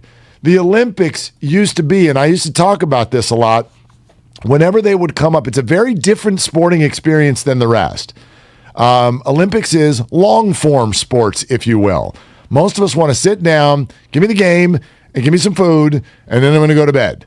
Olympics is like, I got to watch for an hour leading up to the event so I can learn who this person is, learn about their story, learn about their parents, learn about how they got up at 4:30 in the morning every day. And then I'm in love with this person and their story, and then they won and we cry. That used to be the Olympics. Now we're confronted with just the worst corners of humanity. And what are the stories that have come out of this Olympics? Russian teenage skater doping. We got a doping scandal, and then we just got a bunch of dopes with the way they handled somebody who fell. What else have we got? What else have we got out of this? We've got bad judging in the half pipe and some snowboarding events where they're not, somebody who didn't grab got credit for a grab. Complaints about judging. There was Nathan Chen. Okay, so there were good stories. The Americans in the monobob and the female monobob. There's a couple of medals for us there. Just asking a lot for USA people. Hockey, choke artists. I mean, they lost in the quarters. Yeah. It ends Sunday, by the way, so just a couple more days of Olympic activity. I just feel like there's a way to package this, I would guess, and it starts with a lot of other nations, not to say that America by any stretch, but there are nations, ROC right now, center stage. Yeah. You're taking this too seriously. You're taking this way too seriously. It's as if you're still in the 1960s, or it was like if you won the medal, it was this massive international pride that went along with it. I'm sure that there are financial aspects about this that I don't understand, but my God, like what is it really worth to you that your 15-year-old came in fourth rather than first, so that you berate them on international television and digital platforms? Where are we going here? Right. And it's just too much. It's too much. There's too much yuck when I try to sit down and watch the Olympics. A lot of yum, though, too, is, in one great story, local Eileen Gu, who got 2 golds and a silver representing her mother's home country of China. Related to our Gu or no? No, that would be Guru. This is Eileen Gu. She's a young San Franciscan who chose to represent China in Beijing, and she took home 2 golds and a bronze representing her mother's home country. Kind of a neat localized story of a woman who chose to represent China, though, and still did very well. It's awesome, but you don't you have to wade through in order to get to that? You do. You need a machete to cut through all the other stuff in order to get to the What good stories. is yuckier to you, the Russian treatment of the 15-year-old teen skater or Phil Mickelson's comments about atrocities in Saudi Arabia and how, basically to paraphrase, I'll look beyond what Saudi Arabia does because we need to make the PGA Tour pay. The quote that you sent this morning is unbelievable. Yeah. I don't know how to tell you which one's yuckier. They're both 10s on the ick meter. We'll read that for you coming up next. Pick your battles around the corner as well. Willard and Dibs on 95.7 The Game. Can I tell you something that we're doing next week? Monday, Tuesday, Wednesday? Look. Guys, we have a Klay Thompson framed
Yeah, you just don't have a name tag on if you're not going to be classy. Right.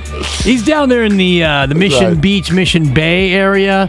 So if you happen to be heading down there and you see a smiling, bearded, bald guy, that's our Kyle. Take care of him. A lot of fun spots down there. It's a good spot for a bachelor party. No, they're gonna wreck that place. Well, there's really 3 different bachelor party approaches. There's the approach I took, which was this is 20-something years ago. Rented a house in Bodega Bay. Okay. The then fiance, now ex-wife, came out. My sister. It was a family affair. Okay. There was golf. There was some card playing. Very mellow. The other extreme is full bacchanalia. Vegas, Reno, adult entertainment. Yeah. No cameras. Keep it off the grid. And then there's a wide swath in the middle. And that's kind of where Kyle is, I think, which is a little bit of tomfoolery, a little bit of debauchery, but nothing too over the line crazy. I'd remove the little bit, but I think that they'll stay within the realm of like you could probably pitch most of this to your in-laws upon return and not make them want to get rid of you. Yeah. I think, but not a little bit of it. There'll be a lot Yeah. of pushing the envelope. It just depends on, and things can escalate quickly. I went to to one in San Francisco. We went to a restaurant on Lombard Street. This is about 20 years ago, and everyone, hey, we're all having fun. About 18 of us guys in the back room, and next thing you know, shots come out, and next thing you know, shot glasses started flying. And we left that room in a haze of spilled liquor and broken glass. Shoot the glass. Then we retired to a house somewhere also on Lombard. I believe I walked. You think? As I recall. You have no idea where you were. The entertainment was the individual resembled Christian Okoye's older sister. It's a true story. The unnamed bachelor will remain unnamed, but if you were there, yeah. Oh, it was an intimidation sensation is what it was. The next iteration of the Nigerian nightmare, huh? Pretty much. All right. It was a lot of fun. Fun times. No cameras back then. It's amazing. No cameras. We're going to look at these pictures one time. Never. And then we are going to delete camera them. phones. Like nowadays, I don't know how you do. Seriously. Like Just how do you do a bachelor party? Just get your dudes. Yeah. Or bachelorette. Get your ladies. Play golf. Just go get ridiculous, make fun of each other, have a good time, and just keep it inside the box. Like, come on. Yeah, a little golf, some wine. Yeah. Do some stupid Cameras stuff. now everywhere. I mean, mine, my gosh. Like, my guys did something. It was fun. We went to Vegas. They showed up at my door and they grabbed me. Like, I opened the door and they just grabbed me and threw me in the back of their van. And they're like, we're going. You're not bringing your bag. We're going. And they closed the door, and they got in the car to drive off to SFO, and everyone's laughing, and here, drink this. And I go, guys, you got to stop for a second. I'll play along with your game, okay? You want me to go with no suitcase and wear one outfit for 3 days? I'll do it.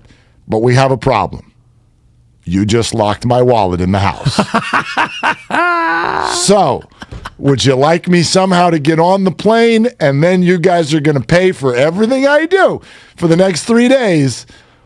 Or would you like to help me break back into my house? Luckily, it was an Eichler that had an atrium.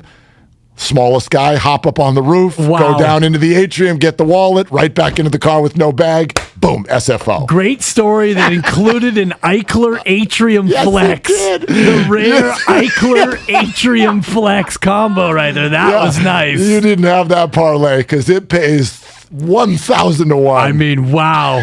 I saw that going a number of different ways. I didn't see an Eichler, nor did I see an Atrium involved. I'm like, I don't think he's going to say Atrium in this story. No oh my God. chance. Oh my God, he did. Good Lord. Pay the under on Atriums. Oh gosh. All right. We'll get to pick your battles in a moment. So check this out. You asked, where's this sit on the yuck scale? It's a 10. It's a 10.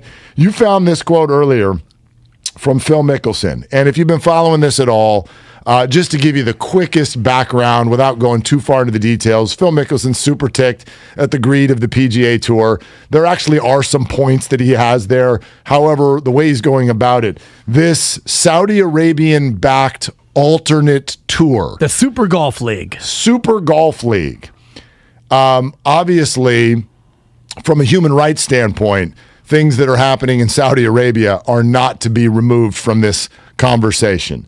And Phil even then welcomes them into the party and basically says, yeah, it's awful, but not as awful as what the PGA Tour does with their greed.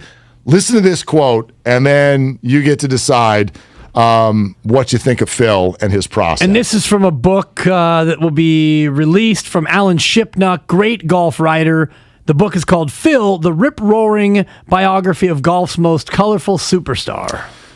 Why is Phil willing to get involved with a Saudi-financed breakaway golf league so that he can have leverage on the PGA Tour? Quote, they are scary mother bleepers to get involved with, said Phil. They killed Washington Post reporter and U.S. resident Jamal, is it Khashoggi? Yep. And have a horrible record on human rights. They execute people over there for being gay. Knowing all this, why would I even consider it? Because it's a once-in-a-lifetime opportunity to reshape how the PGA Tour operates. End quote. And he goes on to say that he knows 20 guys who want to do it. And if the tour doesn't do the right thing, there's a high likelihood that this league is going to happen. So he's willing to ostensibly endorse what the Saudi Arabian government does because this tour is backed by the Saudi Arabia Public Investment Fund, which is the country's sovereign wealth fund, an estimated worth of $500 billion. So $500 billion. And a lot of it's made on the backs of these human rights atrocities. And he's willing to say, that's okay. I'm all in. And, Dustin Johnson is rumored to be a player who wants to be a part of it. Jason Kokrak, another lesser-known player who is allegedly wanting to be a part of this. This, to me, is disgusting, Mark. And Beyond. the fact, Phil is, he's so beloved and lefty, and we love him. And the fact that he's willing to put his name on it and throw his own likeness and his own celebrity behind it makes it even more sickening. Well, there's all kinds of weird stuff here because you could start at the bottom, which is, does he have a point about the greed in the PGA Tour? You could say yes, okay? But then when he literally puts it on the table and says, human beings are being treated in an awful, awful way. So why would I get into bed with people who do that? Well, because I could reshape the PGA Tour. You're putting the PGA Tour and the money and the way it's shared above human rights. It's what you just said in black and white. I'm all for somebody who wants to bring about change, but not that way. And then parenthetically, the other side to this is if there's anyone in the world who should not be the face of taking down greed, Phil, you tax dodger, I think it's you. This is the wrong person to be at the front of this brigade. Right. Oh my gosh, the hypocrisy that is coming out of his mouth right now is it's out of control. It's completely gone. And he has been fuming about the PGA Tour's, quote, obnoxious greed.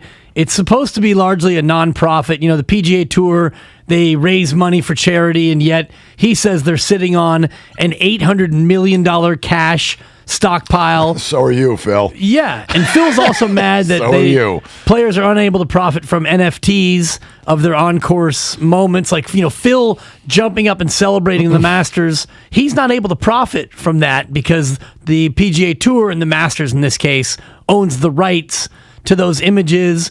He makes good points about what should change, but to go about it in this fashion, to throw your support behind an oppressive regime known for global human atrocities, it's sickening to me that this is the way he's chosen to go about fighting against the PGA Tour. Pretty rough. Anyway, I didn't mean to bring this into the show, but I think it's an interesting thing that not a lot of people know about. Totally, it is, and again, it's just misguided. Again, Yeah. at the very, very base of it, he has a point. He's going about it the wrong way, and he's the wrong guy to do it. But other than that, everything's fine. Pick your battles right around the corner. Our Giants insider Alex Pavlovich tweeting 20 minutes ago, quote, MLB says no spring training games until at least March 5th. Things are going well. That's dripping with sarcasm, by the way, if you missed it. Yeah. And Alex is fantastic. However, I would. This is not surprising at all. I mean, if we're already talking about February 28th is the drop dead date for the season to start on time, it's already February 18th right now, and it doesn't sound like we're all that close to a deal. If we can get a deal done even in those next 10 days, yeah, like everybody's going to need a week to report. You're going to need to, you got to go find your bats in the ball bin in the backyard, find a couple balls. Oh, where did I leave my glove? Yeah. Right? You got to pack. You got to fly from all over. I mean, it's not like snap your fingers. We have a deal. We got a game tomorrow morning in spring training. So this isn't surprising to me at all. It doesn't really, I don't know. Like, it doesn't break whatever stride there was. I don't think there is much of one, but that sounds about right. That sounds about right. Yeah, that's 2 weeks and a day from now, the 5th of March. So 2 weeks from tomorrow, even if the deal got done today, let's just say, okay, we've agreed.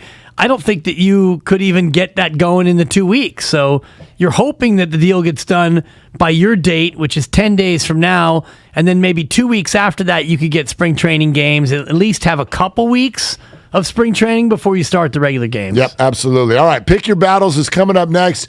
Now, because it's day one of a new 2-week run, we're told that Spadone and Kyle have sent in remote picks. Is that correct? Yep, I got him here for you. Okay, but Spadone, we got to talk to him about this when we get back. I think he's got to give up his pick for the next 2 weeks, starting next week, because he was the weakest link. Yes. Goodbye. And we were going to have listeners pick for the Spadone. weakest link, which in this case was Spadone. But for today, if anybody's got a pick out there, 888-957-957, I'm open for business. We can totally take things under advisement. Yeah, are you going to... Wow, you're going to make your own pick today? I'd rather not. This is the first time in a while. Whitey made my pick yesterday. Did Shout out the Beavers and the points. And it was a win? Easy win. They only lost by 14. Once I saw one red X from Spadone, it didn't matter. I was just like, Sixers win, and I'm in the clear. We had the Beavers plus 24.5 at Arizona. Never in doubt. They lost, I think, by 16 or something. They got crushed. That's the funniest pick I've heard in a while. All right, here we go. Let's do it next on Willard and Dibs. From the Red Fox of Kinderhook, Martin Van Buren, to the Bull Moose himself, Teddy Roosevelt.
With incredible offers across our full line of Ford vehicles and new inventory arriving daily, we're locking in great President's Day deals on any custom order. Get 0% financing for 60 months on some of our most popular Ford vehicles, like Escape, Edge, Explorer, and Expedition, Ford Ranger, and Ford F-150. That's 0% financing for 60 months. The President's Day Sell-a-thon is on. Order your new Ford. Lock in a great deal. Visit buyfordnow.com, then see your California Ford dealer today. Not all buyers will qualify for Ford credit financing. 0% APR financing for 60 months at $1,667 per month for $1,000 finance regardless of down payment. Valid on 2021 model year EcoSport, Escape Gas, Edge, Explorer, Expedition, Ranger, and F-150, and the 2022 model year Ford Explorer. Residency restrictions apply. For all offers, take new retail delivery from an authorized Ford dealer stock by 2/28/2022. See dealer for qualifications and complete details. Has this ever happened to you? My friend was telling me about his new pair of headphones, so I looked them up online. Now, everywhere I go is a creepy ad for those headphones I looked up one time. I hate that feeling like I'm being watched. I got DuckDuckGo and saw a difference right away. With one download, you can search and browse privately, avoiding trackers all for free. It's that simple. Take back your privacy online with DuckDuckGo. Privacy simplified. Running a small business means just that, always running. Woo, you're not kidding. Which is why this holiday, while the other guys, not mentioning any names, are kicking it back, we'll be kicking it into gear by leaving our doors open for you. So whatever the ing you need this holiday, whether it's packing, shipping, or mailboxing, we'll be right here waiting. Now that's an ing worth celebrating. The UPS Store, every ing for small business, all in one place. The UPS Store. The UPS Store locations are independently owned. Product, services, pricing, and hours may vary. See Center for details. With just one spray of Microban 24, your hard surfaces are sanitized for up to 24 hours. Touch after touch after touch. So 6 hours from now? Still sanitized. 12 hours? Yep. 18 hours. We're really doing this. 24 hours. When used as directed, one spray of Microban keeps killing 99.9% of bacteria touch after touch for, up to 24 hours. Wow. Microban 24. The sanitizer 4 out of 5 doctors would use in their own homes. So why aren't you? TrackPhone wants to know, are you an influencer? A big live streamer? No? Then guess what? You don't need an endless data plan. Get just the right amount of data with TrackPhone's $40 unlimited talk and text smartphone plan. Now with 8 gigs of high-speed data in unlimited carryover on America's largest, most dependable network, now with 5G. Get the data you need at the price you want. TrackPhone Wireless. Now you're in control. Available at major retailers. 5G compatible device required. Actual availability, coverage, and speed may vary. See terms and conditions at trackphone.com. I didn't feel so well, so I searched my symptoms on Google, and now I'm being followed by uncomfortable ads. I hate feeling like my personal data is being bought and sold. I downloaded DuckDuckGo and saw a difference right away. Take back your privacy with DuckDuckGo.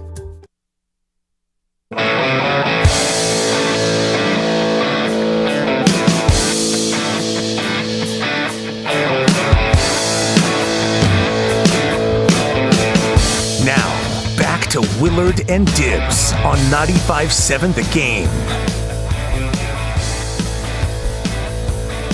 You ever have to leave your comfort zone? All the time, Mark. And what happens? You get uncomfortable, but then either you get comfortable or you remain uncomfortable. Either way, you live your life, and time goes on You get outside your comfort zone, and then you either make it work or you fall flat on your face. I am going to leave my comfort zone in Pick Your Battles today because my comfort zone has been the National Basketball Association, and there are no games. Well, there's one game. Kinda. And yes, you can bet on it. But I'm not going to do that. I will, Sam, I will dive into the world of the Dibs. We're going to do a little role reversal today. I like this. And I think I'm going to find some action in the world of college basketball. We're going to dive into that. We're going to get after it and Pick Your Battles coming up in a little bit. Thank you to the 3 people who helped Dibs along to a non-loss over the last 6-4 last week. Right. Zucci Main. Actually, 4 people because Kevin Michael Whitey Gleason helped out. Yeah, but he works here, so forget Carlos him. and Concord. Carlos, Zucci Main. Carlos and Concord went 1-1. Zucci Main, I believe, went 1-1. And Bet Smart from Philly went 2-1. 2-1. So all of them are on the list for our listener party, which we'll put together. So we need more people on the list, and we'll get back next week as those people make picks for Spadoni, who gets to now eat baked ziti and not have to worry about picks anymore. And I think we're going to do, and this was kind of an idea where you and I were workshopping, but do some sort of a donut party, quote unquote, and maybe we can slot it like at 8 o'clock pre-show at a day to be determined where all of the great listeners, and there's so many of you who've helped, and we appreciate and love you all, but just do a thing where we'll meet somewhere outside the studio here. Meet me outside. With about 4 giant pink boxes, and we'll just start handing out donuts. Yeah, and, although I will say donuts are not just for breakfast anymore, but sure, let's do it at 8 in the morning. I am all in on that. Before we do get to today's Pick Your Battles, Rich Ornberger, our buddy, NFL analyst, and he's doing his show right now down in San Diego. He's going to join us on Tuesday. We're working on that time. The reason I bring it up, he's got the internet a little buzz this morning on 2, if you will, reports, 2 sets of tweets that he sent out. One of them, quote, heard some interesting things recently. The Tom Brady and Bruce Arians honeymoon was over in Tampa. The retirement announcement wasn't because of the trouble seeing eye to eye on the offensive game planning, but the relationship was souring. Apparently, while Arians was rehabbing the Achilles in early mornings, offensive coordinator Byron Leftwich and Brady would work on the week's game plan. Arians would then later come in and take the red pen to work on what they'd done. The QB and the OC felt undermined, and there was tension. Man, well, there you go. Okay. And if you're the GOAT, as Tom Brady is, and you're in a new situation, you're not with Bill anymore, where Bill Belichick can, kind of tell you what to do because you've been there together for so long, but in a new situation, I could see that rubbing him the wrong way. Yeah, so how does that factor into the decisions Brady made and what he'll do next? And here's another one from Rich. He says he's been told that Patrick Mahomes had a sit-down following the season with his brother and his fiancée, and ultimately it concluded with him asking them not to attend any games this upcoming season.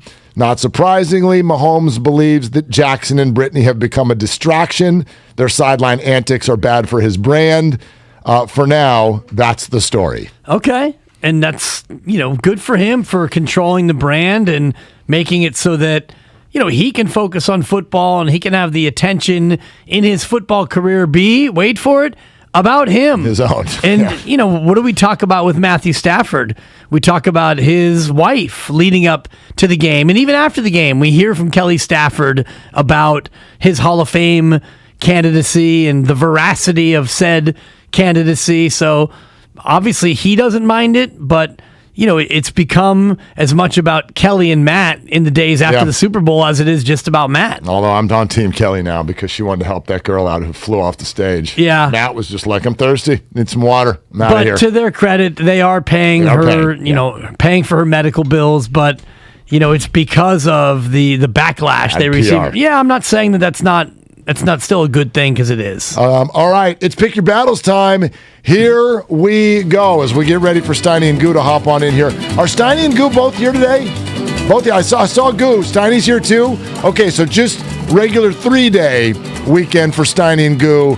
They didn't do what most Americans did. When offered a 3-day weekend, ask for 4. It's like going into your boss's office and be like, can I have a raise? Boss is like, yeah. How about 10 grand more per year? Nah. Can I get 2 raises? How about 20? How about Exactly. Yeah, simmer down. All right. So, remote over Zoom selections have been made by Kyle and Spadone. Let's go to the hazmat room and find out what they are for this weekend. Yes, so Kyle Madison. That's Madsen, yes. Kyle Madsen. Kyle This guy's Madison. great with names. Fantastic. Yeah, I'm fantastic. What did you, Brian, what did you think of Murray Brown's performance today on our show? Spectacular. I thought so too. All right, go ahead. Sorry to interrupt. Go ahead. No worries. And you know what? Just a shameless plug. We got Jeremy Fowler coming on 10 o'clock Monday morning, so stay tuned for that. We will, because neither of us will be here. But anyway, go ahead. Exactly. It's great vertical tease right there. Gotta tease, people, tease. So Kyle Mad Dog is taking the All-Star game over 321 and the hook. Okay. All right. All-Star game over. Gosh, what is the number? 321 and a hook. 320. He's probably right. Wow. So we're calling he's calling like a 165 to 160 type of a game here? Yeah, 164, 158 would be about where the spread and the over-under is set. All right, so that's Kyle. What is Spadone doing?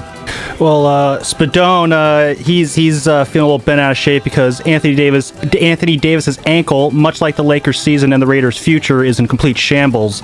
So he just went with a simple West Ham money line over Newcastle. Oh, okay. So I don't follow soccer, but I assume those are sports teams. Yeah, West Ham and Newcastle. That's got to be tomorrow, I would imagine. I do love a good Newcastle on the weekend. There's nothing wrong with that. Okay, and so what was the number there?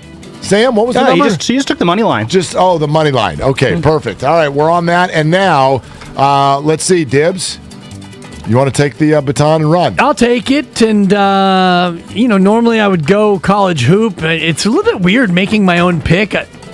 And don't let just let the door slam every single day. Hi, Steiny and Goo. It'd be hard, hard pressed to ask a guy to actually slowly close a door in a live on-air studio, but I'll continue despite the distraction. I'm going to the All-Star game as well.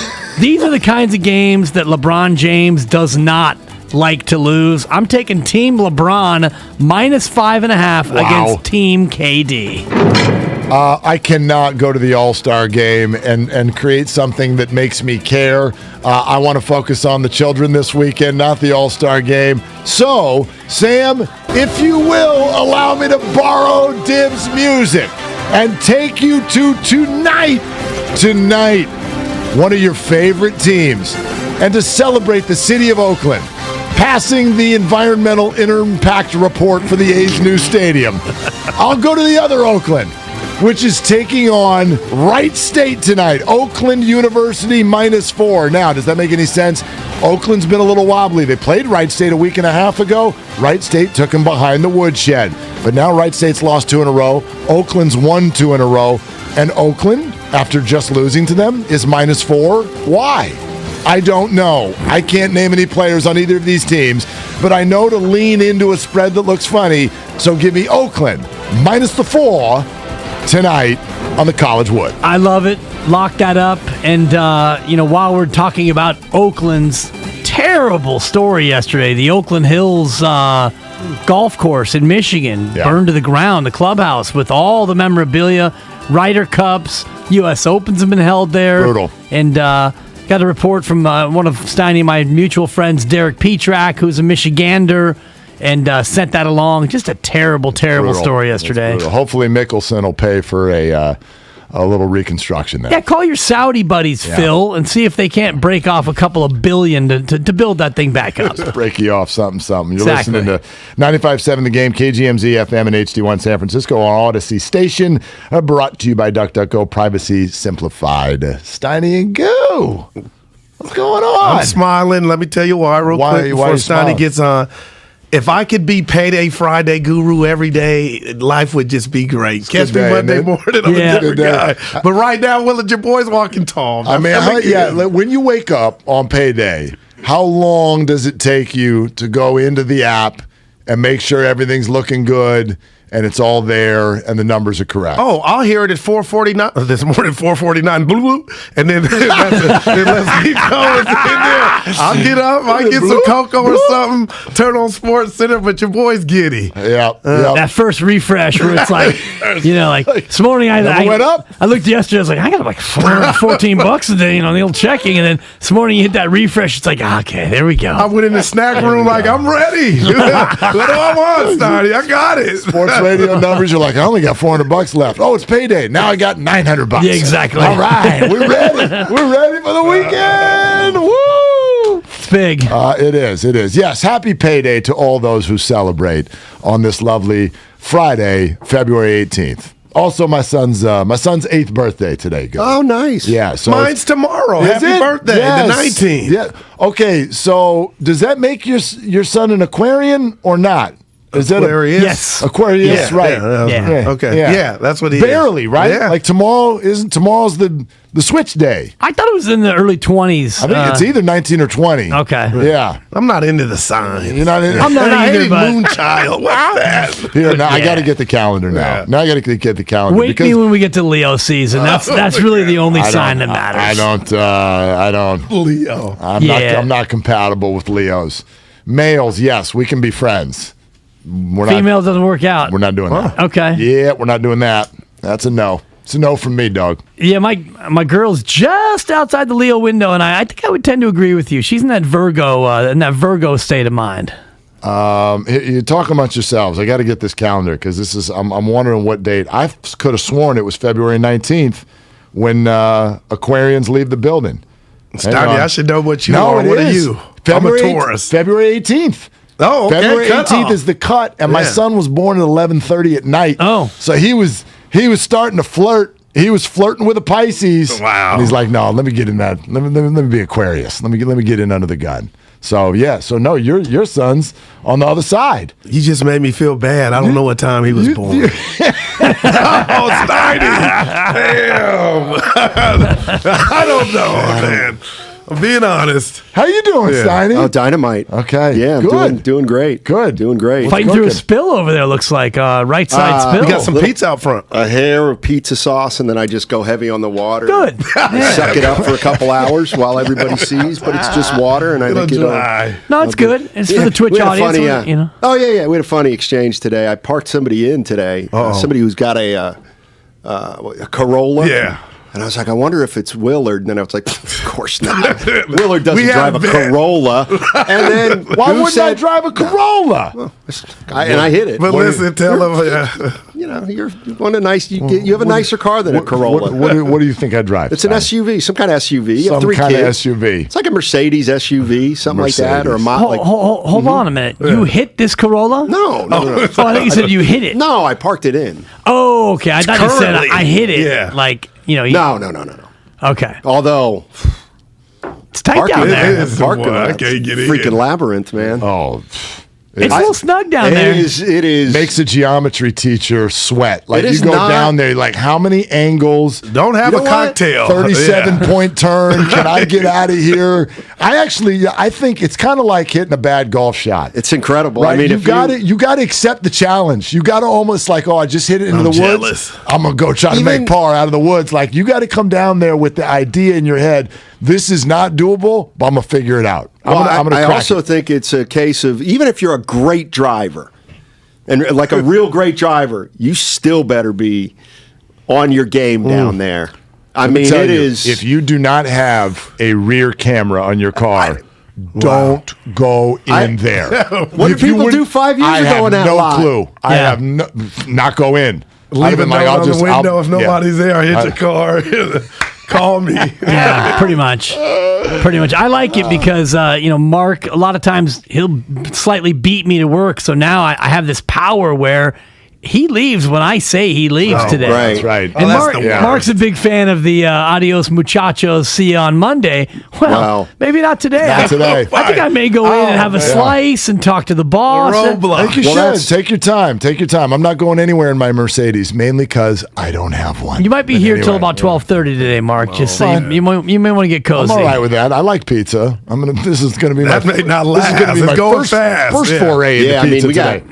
We got our guy Todd Yeah. already. Well, brothers. IT's Yeah, already I been had a making their way slice. in there. I'm already 2 donuts in. Dibs is 3 donuts in. Yeah. Who had to buy? Spadoni. Spadoni. He Venmo'd me. He lost the pick your battles, yeah. Well, having to get them's the worst part, not peeling off 20. No, I go to Quality Donuts right by my old house, right there on 73rd. Shout out East at Oakland on the Quality hill. Donuts. Yeah, exactly. Great donuts, great people, cash only. Leave the plastic in the car There now. you go. Better than Happy Donuts in Alameda? Yes, absolutely. And Happy is good, but quality is That's a true. higher Look level at when 'em. you're talking about a quality donut. That's true. That is true. And, it's not called mediocre donuts or overrated donuts or whatever. It's We should quality try to open a donuts. place with that name and see if people could be in on the joke enough to make our business a success. Mediocre donuts. Yeah, like sometimes good donuts. It's overrated. I donuts. Donuts I yeah. It's okay. Well, good. What's cooking today, boys? I'm going to talk to Bob Nightingale at 12:30. Odyssey 95.7 The Game Insider. Talk about baseball. I guess they've They've canceled spring training through at least March 5th. Well, yeah, that was Oh, okay. Well, then maybe let's not get Nightingale. No, Apparently, no. I'm just. Does that surprise you? Does it surprise you? No, I don't think they're. No, I don't. That's a tactic. That's just like let's put that date out there to start. Like everything right now. But didn't is you make about, a bet that something's got to happen on time? The bet that I made was that I remember it the too. the CBA the agreement will be struck. I put the over under on March 1st and took the under. So I got 10 more days. Yeah, I'd take the over. I know everybody would. Yeah. That's why I made the bet. But you saw the athletic. You got reports. inside info? No. But I mean, you saw the athletic report yesterday that February 28th does happen to be that. If you don't do it by then the season's going to get pushed. Well, plus you lose those big 3 days at the end of February. It's going to push it up. 29th, 30th, and 31st goes right to the 1st. Boy, isn't that great if we found out all of a sudden that it was a leap year and I got an extra day? Fix yourself. That would have been nice. Yeah, I got a couple more years until you get that leap. I know. I think 24 would be the next leap year. Yeah. And not to be mistaken with 2027, which is when the Super Bowl and Valentine's Day will be the same day. So go ahead and, sign me up for that just for the comedy. Yeah. I just want to go door to door and listen to how couples handle this. It's going to be too much fun. I told Steiny before we came in, I'm not drinking the 29th, 30th, and 31st of this month. Oh, you're going to go dry? Go dry. He's going dry for 3 days that don't exist. It's a sacrifice right there. That tickled me. Perfect. This is comedy. All right. Well, you scared the hell out of me that the pizza's going fast, so we're out of here. Steiny and Goo next. He brings the passion. For what? I want to know now. I'm mentally invested. Don't tell me to pray and you don't say what for. He brings the perspective. Yeah, I think they both have a great point. Get off me, text line. He's truly one of a kind. That is wow. Oh, my God. And he's doing a great job. I need you to man up and say what you really want to say. Diamond, you're doing a great job. Together, they're Steiny and Guru. Yeah. On 95.7 The Game. I'll let the door hit you. Yeah, Dibs. My guy. That's a Bay Area legend we work Thank with. you. Willard, too. He's got LA ties. He's got it. Yeah. He hasn't. He's got to get back 10 years before. I got Willard's number. We text. Yeah, I think I can find it in there a little bit too.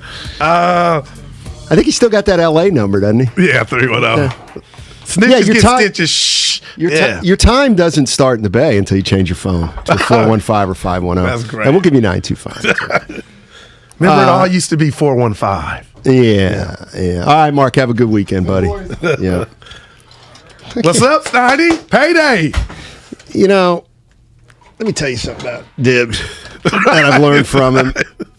I have a part of me that's, it bothers him that, first of all, I come in here with coffee and water and my computer, and because we do the crosstalk, I got something. We don't for have that. time. We only have 1 minute. It's Okay. not like one show ends, you got 6 minutes. So I got to bring everything in here, and so I don't have two hands, so I let the door shut. Apparently, he's upset about that, and just taking a page out of Dibley's book. You think he's clearly? listening? I don't care. Clearly, that door is going to slam from now. Well, from I'm now a on. roaster, so when I'm driving in, I hear Bonte and Shasky. So I hear when they come in, and I say to myself, damn, that was a loud door. So apparently, they don't do it for the guys in the morning. So like Too Short, Steiny, who's tripping? Yeah, I'm not good. All right, there you I'm go. not good. Your hair looks good today. Well, thank you very much. I appreciate that. Hey, All-Star Weekend. Let's go. How excited do you get on a scale of 1 to Honestly, 3? I'm at an 11, and it's about who's going to be in the crowd. I got the taped inner celebrity game, and you went over the rosters. I'm trying to forget who I didn't know, but Steiny, I'm juiced. And then we got JTA tomorrow night. Kuminga, that game's tonight. Kuminga's got a game tonight. And it's the rookie-sophomore game. That's what they used to call it. I'm going to refer to it as. But Kuminga's got action tonight. I'm keeping it real. I'm excited. Yeah, I'm going to give you an opportunity to and Draymond correct something. No, the more I think about it, the more I think because you ruined what I was trying to say. What are you talking about? You don't even know what I'm going to say. Yesterday about Kuminga and Wiseman. Yeah, I mean. Yeah, I can't. We got it. We didn't. You really dropped that at the end of the show, right? So as to not hear backlash. And I would never do anything like that. You were like, "How much time we got?" So that's a thing too. People like that. How much time we got? But that's how you take everything I say out of context. You said Kuminga should start, and it wasn't because of bad Looney. It's to preserve Looney. And what I'm telling you and I gotta go. People telling me they agree with me. Listen, Kuminga's his upside is it's great, and I'm just saying, don't be surprised if you see a spot start. Well, he got started. Yeah, with Draymond going into the offs. That's all. All right. Yeah. Guru wants Kuminga to start at center for Kevon Looney. Right. I think that's you don't like it. Not even a little bit. Not even a little bit. You realize Kuminga's only 19 still. That body ain't. Yeah. And now you want to win a title. Do you think you got a title in you if you're the Warriors? No doubt. Okay. You're a player of 5. I got 6. We'll get to it. Kuminga's already in the last 8 games playing 23 minutes a game. You wanted to play more than that? And the rebound. Do you want him to play more than that? The rebound, yes. I want more of that. You want more than 20 minutes for Kuminga. Yeah. And you win against Denver small, which I don't know why, and that should have been another start he should have had. Kuminga has started 7 games this year. Give it to me. They're 3-4 in those games. So you're blaming him? No, I'm not blaming him. I'm just throwing some stats out here. Yeah. And he's a star. He's a budding star, future star. Right. And we got to wait till he becomes a star, till he really gets into a. But I consider him a big. He's a big that they have, and they can tap Kevon into Looney, it more. What about? Everybody says the biggest problem with the Warriors right now is size.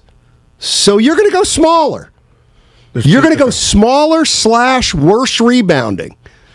Because Kuminga only averages 7 rebounds per 36 minutes. That's very bad. Okay, but if you make this adjustment and you sit him down, because it's not something he can't do, it's something that he needs to improve at. Mm-hmm. I get that. But if you sit him down and say, hey, we got a stretch assignment for you, son. What's the stretch assignment, coach? I'm going to believe you can give us a rebounding presence. One that you're giving us, but not that much. No, he's not. He's not giving him any rebounding and when you talk to him like that, you see what he can do with that. Well, I think they've already done that, and he's shown that right now he's not a good rebounder.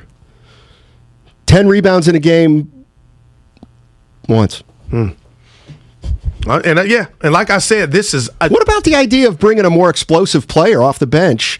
And the idea that if you play Kuminga with the starting unit, then he's not going to be able to get the opportunities he would get off the bench. Well, I just go back to the Phoenix game on Christmas, where at the end of the game, forget starting, Steiny, at the end of the game, he was out there. You going to play him late in the game? 64% free throw shooter? And that's where I'm trying to get to, like, to entrust him to see how he responds to that. And when he has been out there at the end of games, you know, there have been some growing pains, Maggie Seaver, but there's also been some, like, ooh, man, they got something. Because we know they got something. Who does? The Warriors. When you say, so you got to define something. Like a star, a budding star. Right. And there's no need to play him in the starting lineup right now. I just don't. Like, what is, okay, so they're 42-17. Okay. The Warriors. They got the second best record in basketball. Size is they're a going to problem. get Wiseman. Okay. The expectation at this point is Wiseman and Draymond Green are going to come back in the next 3-4 weeks. Again, you're 42-17, but you're going to go ahead and make a change in the starting lineup. Listen, Steiny, you can I never would be not too. do that. Okay, I'm gonna give you. Let's play a word game. Is Kevon Looney explosive? No. Okay, you are never too explosive.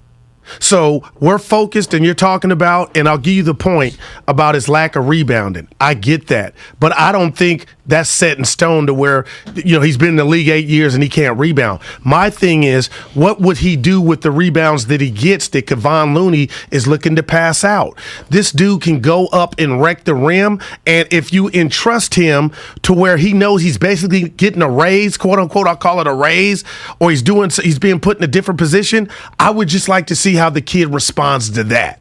I think he's gotten, because he hasn't failed at anything. He's so new. Well, but he's been like, and it's he's not got a lot of potential. Okay, there we go. But he's a long way away, and Kevon Looney's got 3 titles as a started. Right.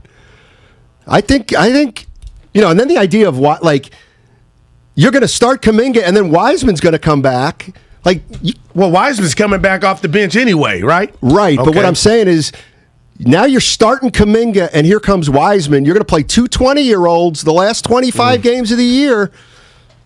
I think Kuminga, they're handling fine. I would not start Kuminga. And you're saying, I just don't know why you would do it. You're 42-17 right now. This is like the one little dry patch you've gone on. Right. And it's only 4 or 5. Yeah, it's 4 or 5. I just don't see any need to change the starting line. And you know what? It's interesting you say that, because I'm looking at this like if there's setbacks with Wiseman or Draymond.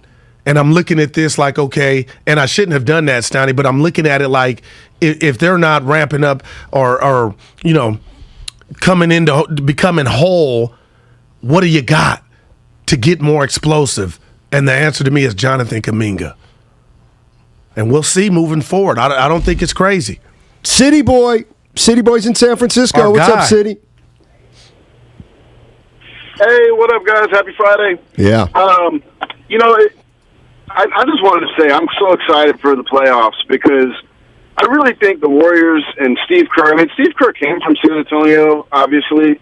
I really think that they're taking a page out of Pop's book. And, they've won 3 titles, and kind of like the Spurs did after they won their first 3, they're kind of slow playing this season. I don't want to say it was lucky they started 18-2, but in retrospect, it was kind of fortunate, because that allowed them some cushion to be very cautious with guys like Iguodala and Draymond. And I think they're doing all the right things right now. And even if it means losing a few games at this point, I think they're going to come into the playoffs and be ready to roll. And I think we're going to see a whole different team. And I think Steph's usage rate, it's funny, he gets a lot of shots up, but he doesn't have the ball a lot. And I just really think that we might see a little bit different Steph Curry in the playoffs. Anyway, so fellas, have a great weekend, and the Warriors have a great shot here. And by the way, Kuminga, I think, is a great comp for Kawhi Leonard. And I think the Warriors might have something on their hands 2-3 years from now. So anyway, thanks, guys. Appreciate the call. Kawhi. And I love City Boy. Why does I love a comp. Why don't I see Kawhi? I feel like he's more stiffer than Kawhi. Well, let me tell you something about comparisons, because I feel like I just want to stop doing them. Because what invariably happens, and we got what's his name, Mark? Grandy? I got Grandy. 408. What's his last? Grandy man. Yeah. Grandy. So it's just Grandy, not the guy who said, I'm a man. Yeah, I'm That's 40. Gundy. Yeah. Anyway, welcome, Grandy. Thanks for coming in today. No, we got a Vine with him. No, with who? Me, and him. Not Grandy. No, you're thinking of Brian. Oh, you're Brian. Go ahead, Steiny. I'm fighting everybody off right now. Go ahead. Who's Twitch. everybody? I'm getting some love, and then some saying he ain't starting. But go ahead. I'm listening. You got my full undivided attention. Well, now I forgot what he's. Oh, Kawhi Leonard. And you're comparison. not feeling that. Oh, yeah. Hey, who does this guy remind you of? Well, you know what? He kind of reminds me of this guy. No, he's not that guy. It's like I don't like doing that. It's like. But it's a compliment. City Boy was giving Kuminga a compliment, but what I don't, obviously. Right, but what I don't want to do is like, no, City Boy, that's crazy. He's not. Because you can always say what they're like. To me, I don't think Jonathan Kuminga, like his offense, Kawhi Leonard can kind of back you down and raise up over you. Right. I don't see Kuminga. Kuminga hasn't done that yet. Gotcha. Like he doesn't rise up over you with you on it. All right. And I don't think the hips are as slippery because he's not as stiff as Kawhi. You know, Kawhi could get through that elevator door, Steiny, and that's like me saying, and people tell me I used to look like Denzel. I take it as a compliment, like you Tanning Tatum for you back in the day. You know it's a compliment, but it might not be on point. Now I'm getting some.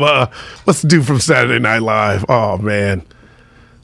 This at the Knicks games. He got the haircut Spike Lee. No, the other comedian. John Belushi. No, he got in a car accident and almost checked out. Tracy Morgan. Morgan. Oh, Steiny, I'll fight you if you say that. But anyway, go ahead. Good-looking guy. Right. No, What's the problem? Anyway, go ahead, man. Him and Kevin Hart, I could see a little bit of a resemblance. Dude, and all black people look alike. No, I don't do that. I didn't say that. But I've never said that. insinuated that Kevin Hart. It's not true. Yeah. Denzel, come on. Yeah, there we go. Back He in does the not day. look like Denzel. Back in the day, that's all I used to get. Queen Glory. Latifah said it. We were in Vegas. Dude, your boy used to be Steiny, Mo Better Blues. I've only seen one thing, and that's Roz Gold on Wood saying your hair is gorgeous. Dude, that ranks in my top 10. It has to. Why not? Why not? You can drown in those waves. Oh, you can check him out on Twitch, by Shout the way. out Marky D. Yeah, he hooked me up at DNR today. I went in today before I came in. You can tell. Oh, you got a haircut today? I had to New York. Next week? Yeah. All right. You got to tell me where to go so I can tell you I can survive. I don't. We'll have so. You know what? We'll do something next week where we get some people that really know New York. Like I said, I don't. Guru, you can't survive. I never forgot that. Well, no. You couldn't live there. You couldn't survive living there. But just take a lot of money. Well, that's take a problem. lot of money. Hey, that's a problem. Because let me tell you something. It's like San Francisco. Yeah, it's worse. Oh wow. Okay. It's worse. All right. It's worse. You're not going to want to take the subway, but that's the best way to go, and it's dude. Because BART ain't no joke. The subway. You're right. BART isn't. What do you say? 1 o'clock. You and I'll have a little all-star draft. This exciting. Because we'll pick our own all-star teams, and then we'll throw it out to our listeners. They can tell us how much better they think my team is. Because I'm going to probably draft a better team than you, don't you think? No, if we were both GMs, we would be different. You were totally checked out. No, who'd you get a text from? Who'd you get a text from? I swear on God, I didn't get a text from anybody. You're and I looking heard down you, and at I'm your about phone. to tell you. I was looking down at the list, and I had a question for you. Be better at your job. But Fitz, I'm on point. Listen to what I was going to ask you, because as I look down, I almost want to say this to you, and you tell me what you think. Pass or fail. DeMar DeRozan has been a bigger surprise than Andrew Wiggins. I thought he was done, Steiny. And what he's doing in Chicago, or when he was in his heyday, how are you shocked at Wiggins and the jump he's made, or DeMar DeRozan? That's what I was looking at. DeRozan's balling. DeRozan's at a higher level right now than Wiggins. All right. But they both. Did you think DeRozan was still capable of this? I like DeRozan. I've always liked DeRozan. Mid-range. I haven't really looked at the numbers. I'm sure they're probably pretty damn good. I don't think Chicago's going anywhere. Preach. How long have you felt that way? Because at the beginning of the year, I was kind of like, Probably before you. Yeah, now I'm like, yeah. Well, What's up, fellas? Kuminga's comp to Leonard is only the body type and build. Leonard is so polished. It's early. It's early for Kuminga. Why do I got early Dwight Howard for Kuminga's body? I don't. Yeah. I thought. What'd you think? Well, I think Howard was always came into the league as a center. And I think that I get. Kuminga's more of a forward, but he'll probably play center. We got a lot to talk about today. Got good guests, too. Bob Nightingale coming up on the other side at 12:30. He's Odyssey's Major League Baseball insider. We're going to talk to him for 5 or 10 minutes, get us caught up on baseball. I got to tell you, I may need Nightingale to give me a pep talk about baseball because I'm just not. Bob really Costas was on Damon and Ratto. Oh, yeah, how was he? Yeah, he was phenomenal. He went in on baseball and how they need to fix themselves, Steiny. That's a popular take these days. Absolutely, positively. All right, Bob Nightingale, we're going to talk about some baseball on the other side. Then we're going to get back to the Golden State Warriors. We got to get into something that we've been talking about a little bit off the air about this window that the Warriors either have or don't have. And how open is it? How long is it going to be open? We'll talk about that. But Bob Nightingale, we'll get you an update on the baseball situation. When are we playing? Hey, next week on Monday, Tuesday, and Wednesday, we're giving you a chance to win a framed Klay Thompson autographed jersey. It'll be a text-to-win contest, and you'll have opportunities to qualify throughout each show, 6 a.m. to 6 p.m. So tune in Monday through Wednesday of next week for your chance to win. Are you curious about who offers the best deals on top-rated Samsung, LG, and Sony TVs?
Now, back to Steiny and Guru on 95.7 The Game.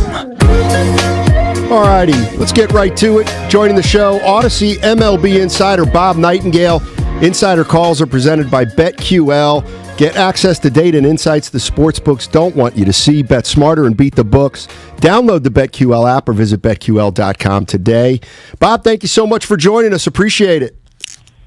Yeah, my pleasure. Thank you. Yeah, we saw obviously that the Major League Baseball announced today that nothing will happen at least till March 5th at the earliest. Was this as far as you're concerned, was it kind of a formality, or is it the first steps toward what could be, a lengthier deal without baseball? Well, more of a formality. I mean, they knew they weren't going to be able to start anyway. I mean, they're still, so far apart in negotiations. That was just a matter of, what day you're going to cancel the first week. So I think they'll do a week at a time.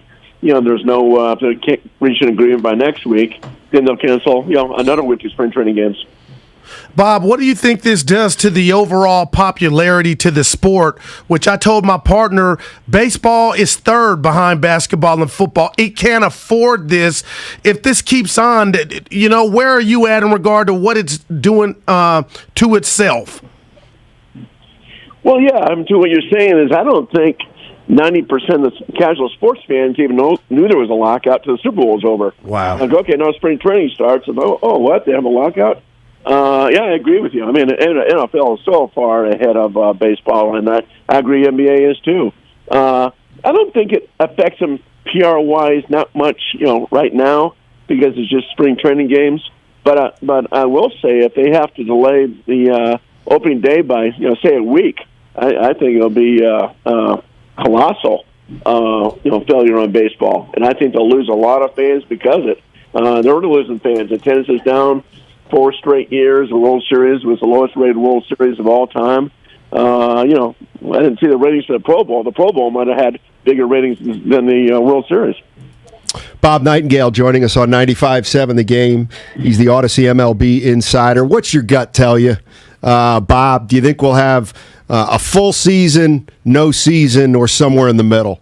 No, I think we'll have a full season. I think worst comes to worst, regular season starts a week late, something like that. I think that's the worst case thing.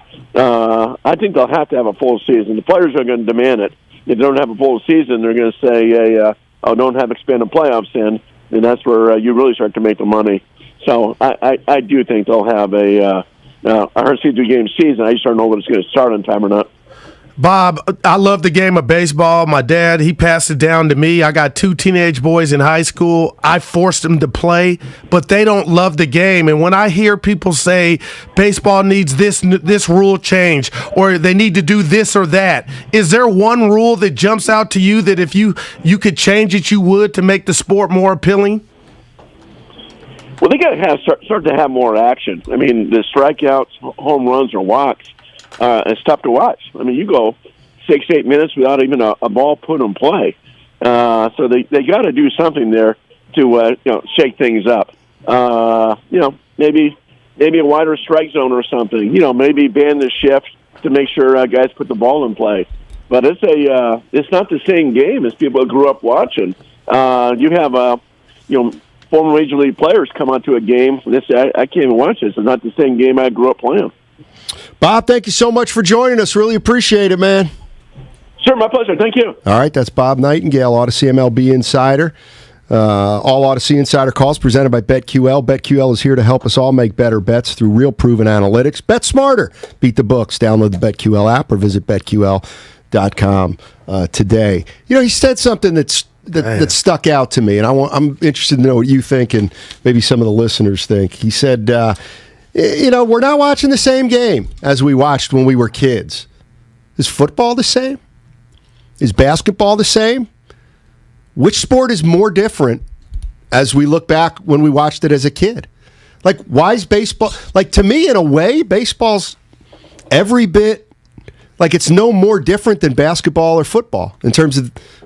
things have changed, a few things, nothing huge, but here we are, and the game's a little bit different. But isn't football different? No, it's different, but it's not missing a component that made it great and appealing to people to watch. Baseball's missing action. Football, you're right, has changed some, but predominantly, Steiny, you run the ball, you see tackles, passes, touchdowns, defense, the same with NBA. But baseball, all of a sudden now, the ball, you heard him, the ball's not in play for 6 or 7 minutes. The death of the stolen base. What happened? All we're getting is the company softball game, a strikeout or a home run. And I got to ask you, Steiny, is that exciting? I think, and I'm taking this from Bob Costas, but I lived it. Whitey Herzog's Cardinals, with Vince Coleman and Ozzie Smith, Willie McGee, they used to steal bases. World Series against the Royals. Is that really exciting? But it was. When they were stealing bases. Was it really exciting? I'm asking you. Yeah. We used to play a game called Pickle to mimic basically the stolen base. We called it rundown. Yeah, there you go. But that's on the slip and slide. That's action. Baseball has no action. I'm not disagreeing with that, but what I'm saying is, aren't there a lot of people out there that say, well, basketball's way different? Used to try to get close to the basket, get a layup or a dunk. Now guys are shooting from 35 feet. Game's drastically different. Do I like it as much? No, I don't like it as much, but I still watch it. But I don't watch baseball as much. I'll give you that, but the fluidity is there. It's still up and down. They're moving, Steiny. Basketball is up and down still. You're right, a lot of threes, but the action is nonstop. Baseball has gotten...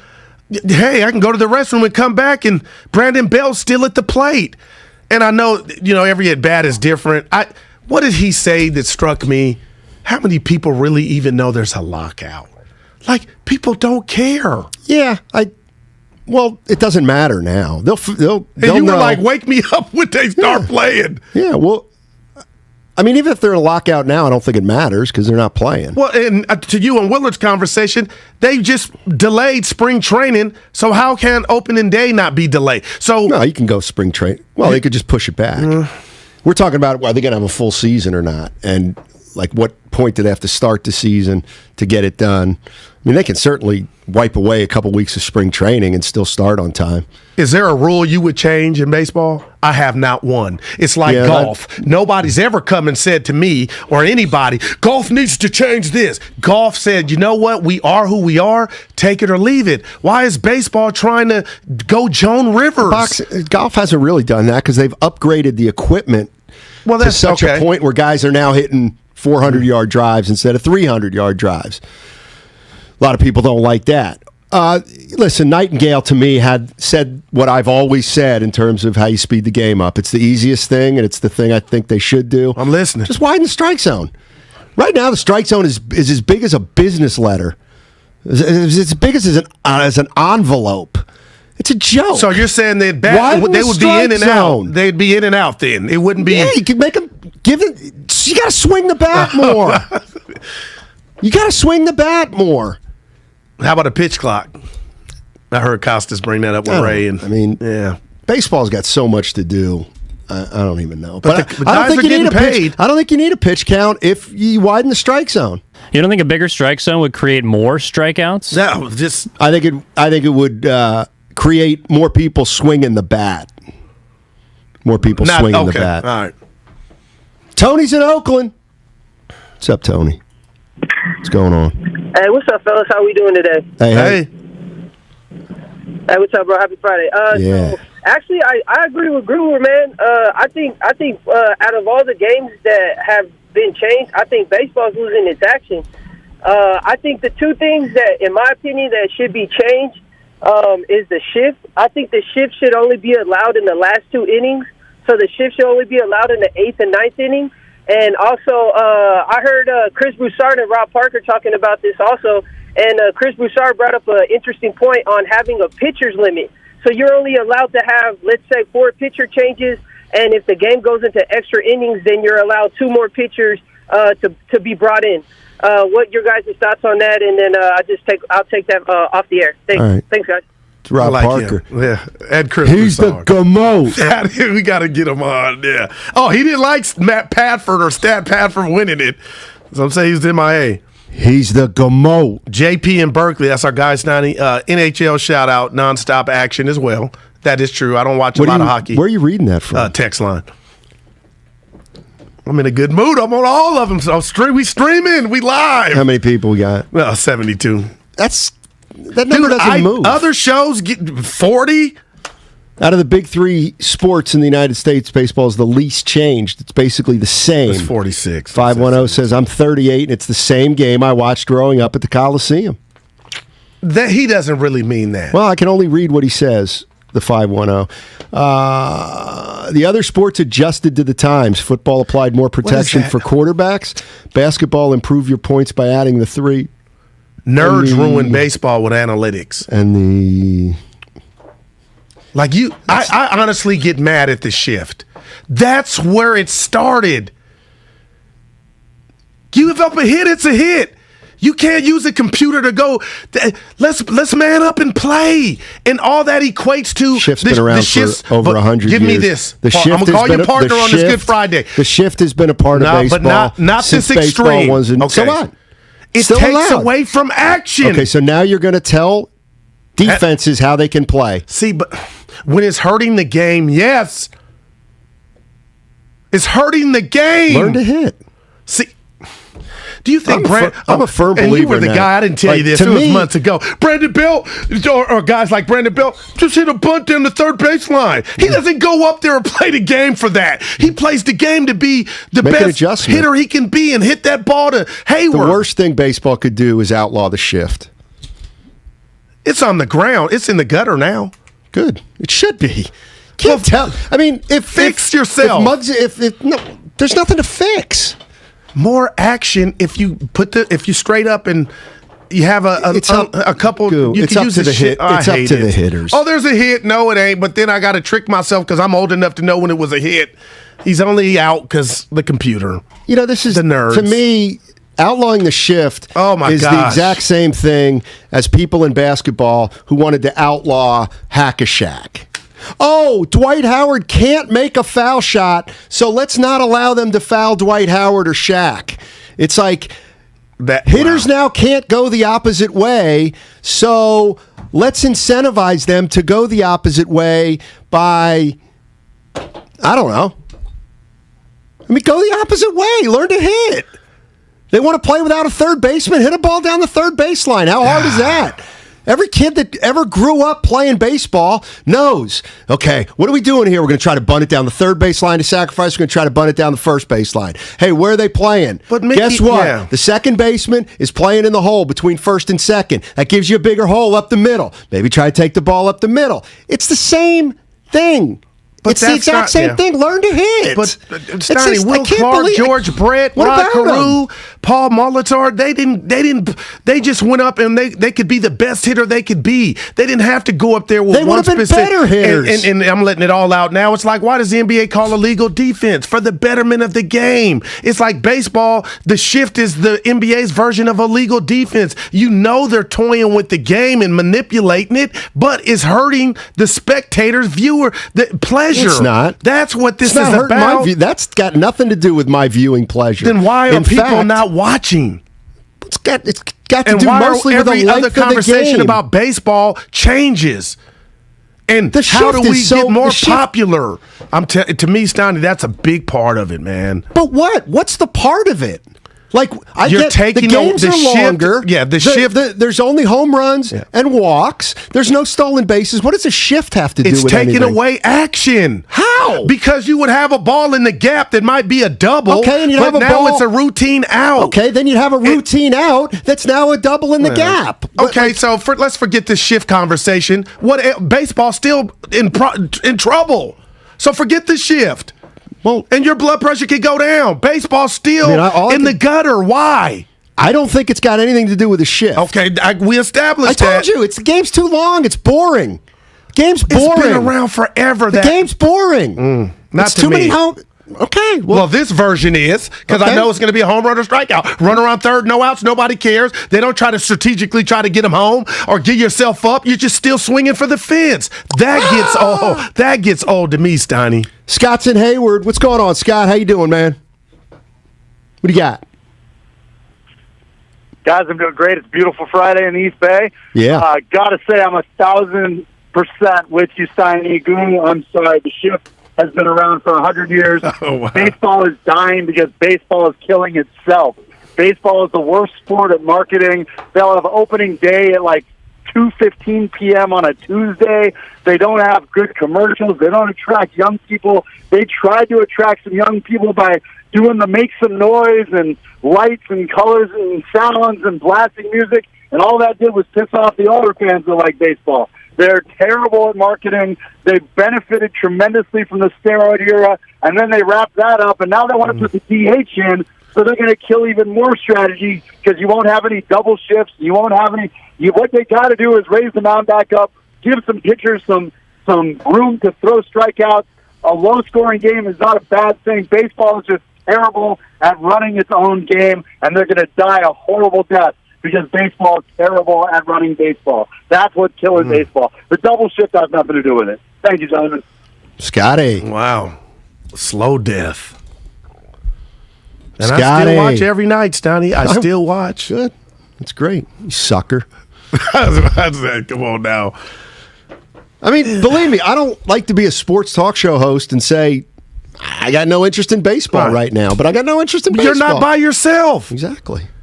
And what about this sham of the runner at second in extra innings? I like it. But my point is, do you think that fixed their ailments? Do you think people regret the young kids? Oh, guess what, y'all? The runner said, no. So why would you, I can't use the word I want to, why would you sell your sport out like that?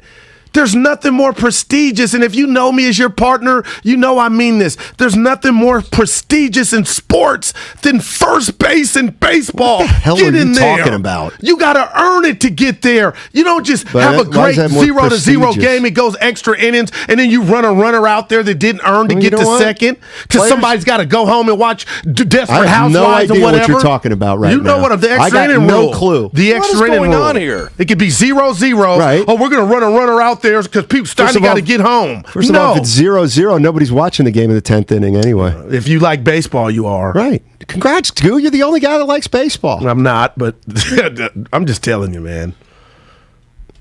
Contract guys getting paid. Second, putting a guy on second actually. It was like coming back into work. I thought I was going to hate it.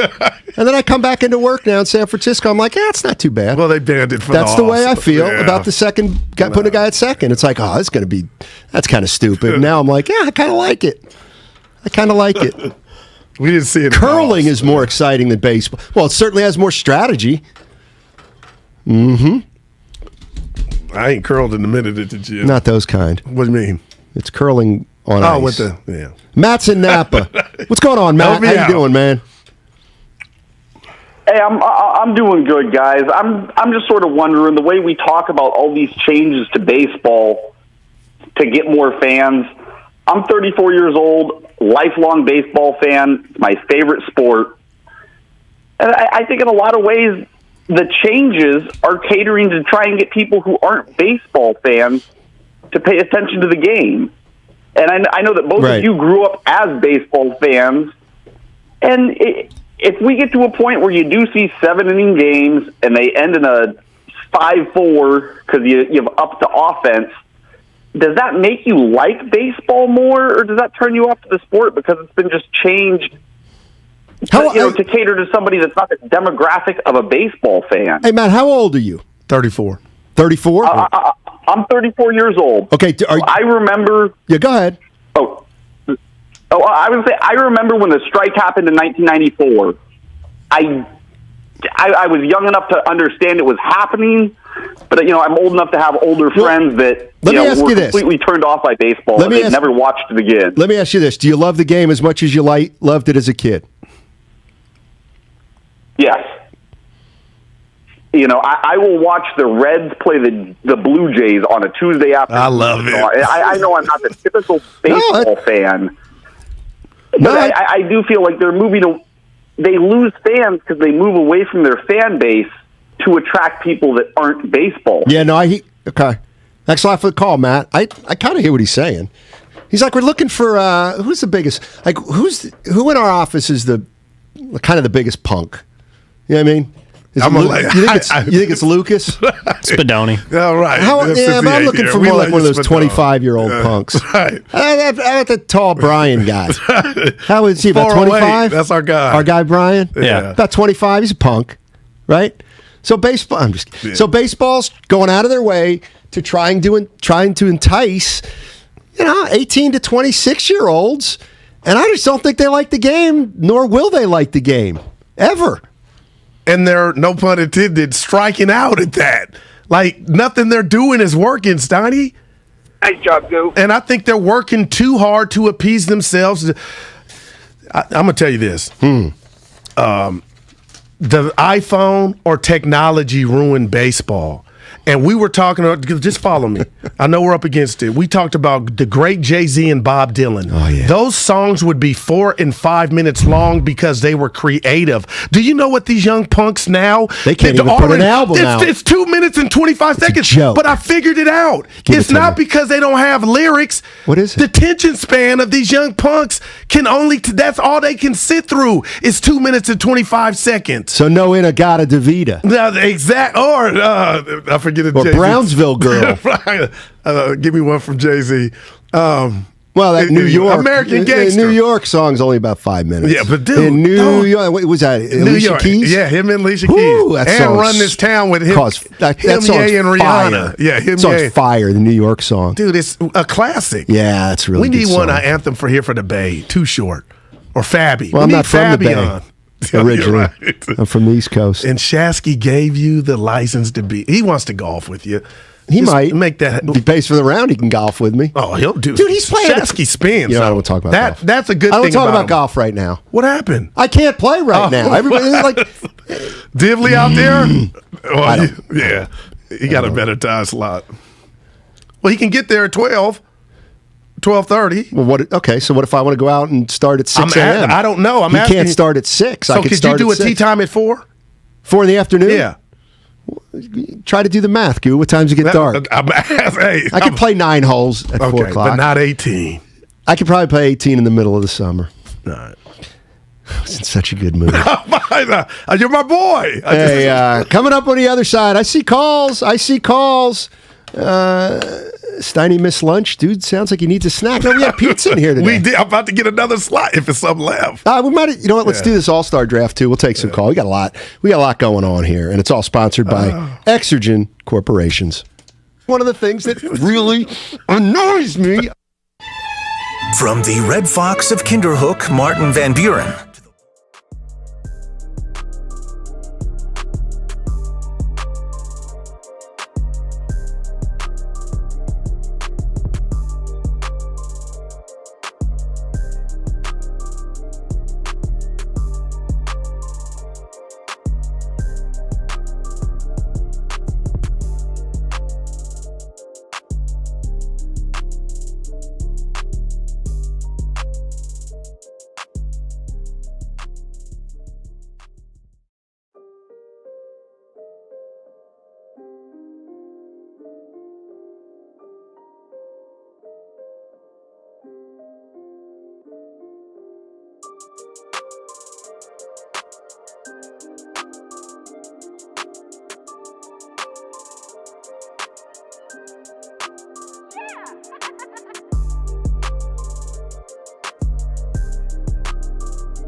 KGMZ-FM and HD1 San Francisco on Odyssey Station. Presented by DuckDuckGo. Privacy simplified.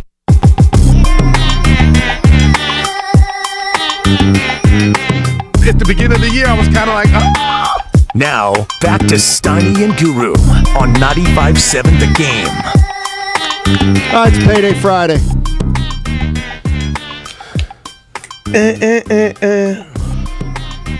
Our guy Walter from Oracle checked in with Walter Aubrey. us. Yeah, our guy. He's at every game at Oracle. He's a a diehard. security guard. He said, do away and add 30-second pitch clock in between pitches. Oh, we're talking about baseball? Yeah. And he said, no viewers because the game is too slow. Yeah. Too Guru, slow for who? Where you got to go, people? You don't go to a play. You don't go to a play and say, hey, speed it up. I got to get out of here. Well, you don't go. You sit your ass in the seat and you enjoy what you're coming to watch. Why are you baseball fans, so-called some people baseball have a fans? life. Some people have to go out and make money. Some people got to make a living. Some people have Baseball's a family. an activity. Some people have responsibilities. Some Yeah. people have obligations. I get all that. That's why they can't sit there for 5 hours watching an umpire call balls and strikes while a batter keeps the bat Dude, on his shoulders. I'm about to tear up, man. I'm about to tear up. It is killing itself. Just say it. Steiny, I like a bad sport. I love a bad I'm sport. in love with the bad sport. I've been in love with a bad spouse. I've been cheated on. Let's go to Rick in Pacifica. What's going on, Rick? How you doing, buddy? Well, you bear with me for a minute. It seems like, Steiny, you're always the contrarian on these things. I'm a former baseball coach, granted, Little League, but kind of where it all starts is the kids are becoming less and less part of this sport. Therefore, they're more part of play dates and working things out on their iPads and telephones, less involved with physical things. America in general, the larger statement is that, our lives are going too fast, and this game was invented at a time where you had time to sit down and enjoy the game at its own pace and not worry about turning into a pumpkin after the ninth inning. The game is great. It's the closest thing I could make it akin to chess of all the sports. If you really pay attention, it's so nuanced. At any rate, the DH is a joke. It's just another stake in the coffin. And as far as marketing, the fellow who called earlier was right on the money. You look on Instagram every day, and all you see is NBA posts. Let me ask you, when's the last time you saw a commercial for baseball or an NBA or a baseball post on Instagram or any other social media? Thanks, fellas. Thank you, Rick. Appreciate the call. He was spot on there. Mike Trout could walk through a mall in the urban city, Steiny, and nobody would recognize him. Some people would. I get that argument, but he's a large human being. That's the Millville meteor But you're this talking has been about. going on forever, though. Wow, I didn't know that. Exactly. It would, in fact, you know what? I remember since Barry Bonds. What's funny is I remember Gary Radnich using that line you just used about 12 years ago about Mike Trout. No. Yeah. God, I wish we could get him on. Yeah. So somewhere maybe that was in your subconscious. That was an original, but let's be honest. Derek Jeter, Alex Rodriguez, maybe they're not the football basketball players. That's all. Steph Curry is known in China, everywhere. LeBron everywhere. Kobe everywhere. Still to this day, baseball doesn't, and it's not the players' fault. Nobody knows. Well, who's our guy in San Diego? Maybe he'll change that. The shortstop.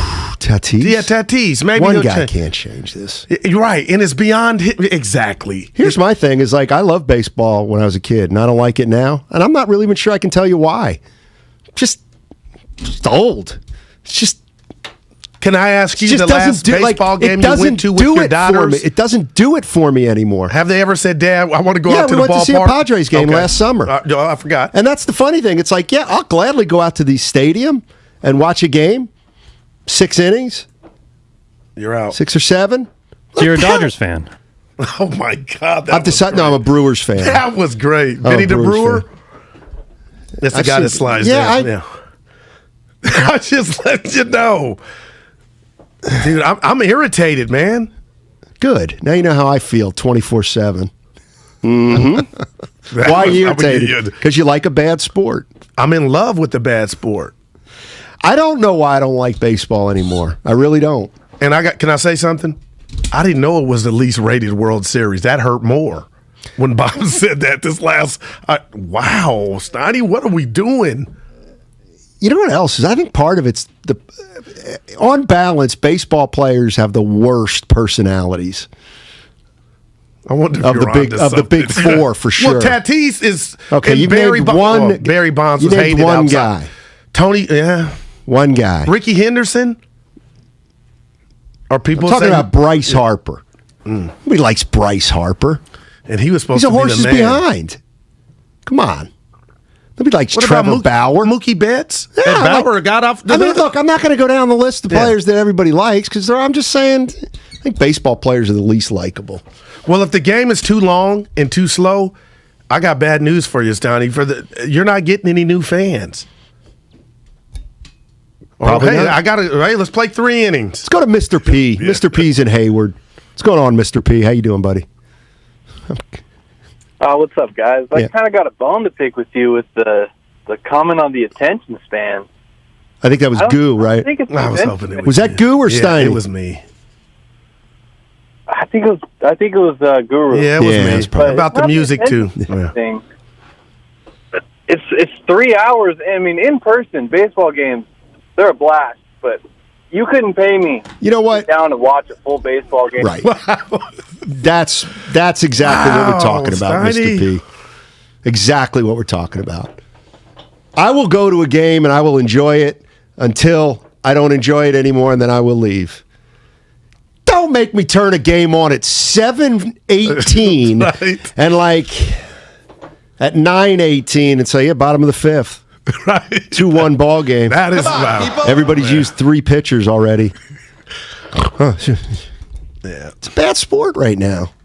And it's not, and the other thing is, and I don't know that you meant this, but it's like, does a runner at second fix it? No one thing's going to fix it. Right. And they tried it, and we know it's gone, but still. And now the universal DH, I grew up on National League Baseball. That was pure to me. Yeah, you know so now here we go, selling out universal DH. What does that say to all the National League players that played before? This it just goes all out the window in the managing. The Bruce Bochy won't be Bruce Bochy anymore because it's all selling out. Right. I just need a V8, man. And I truly don't even care about this lockout.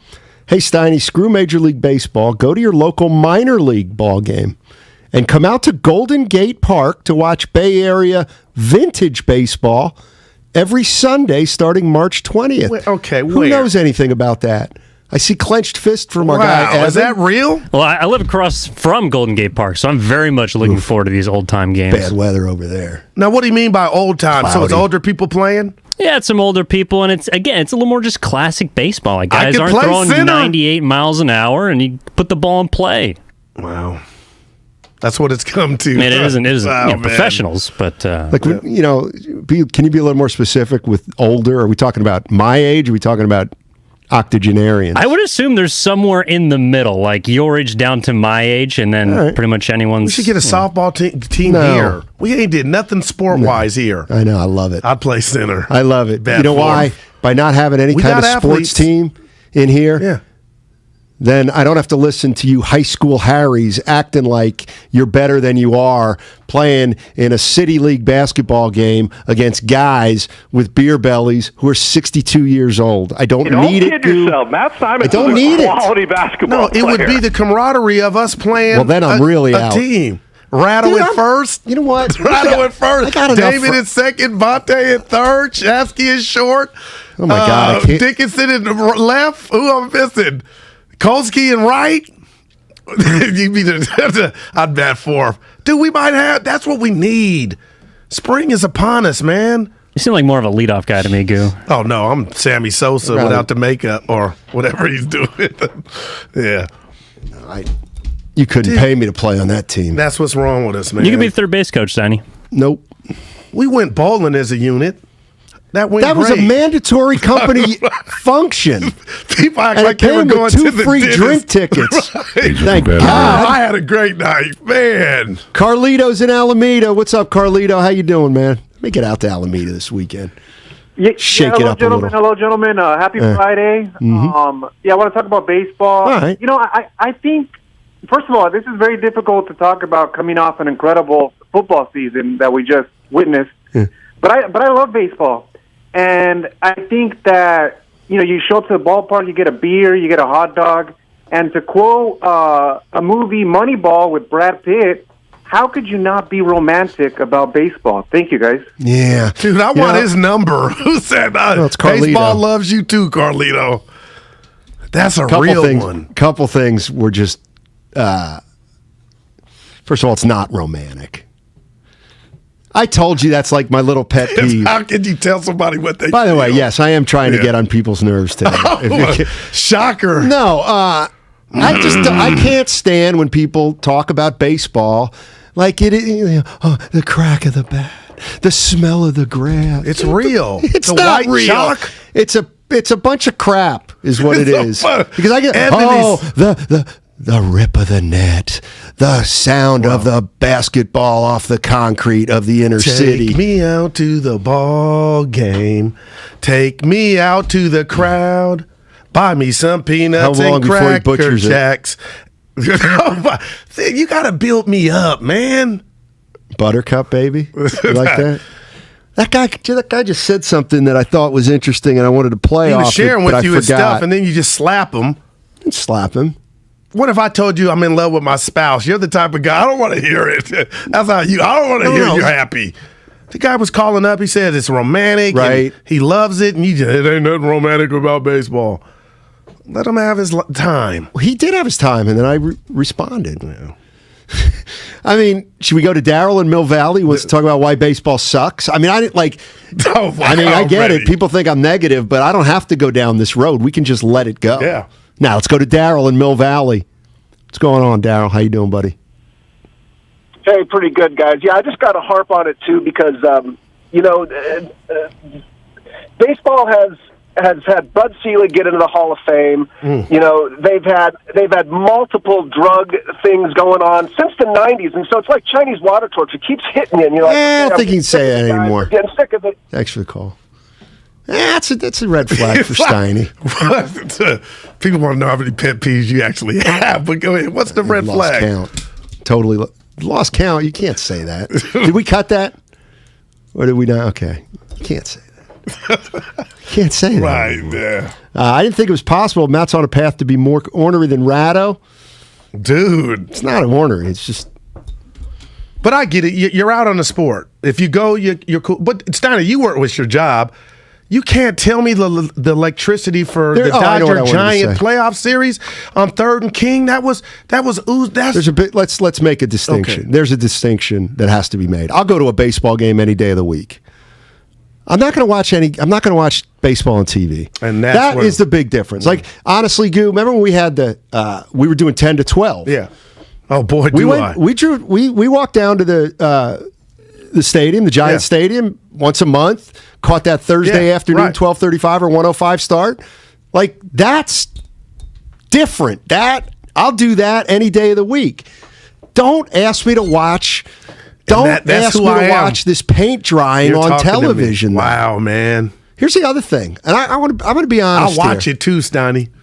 The post game too. Let me ask you something here.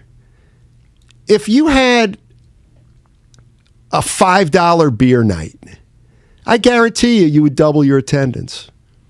You really believe? Yes, I do. So I believe drinking is one of the most underrated aspects of our country in terms of how you can get people involved in something.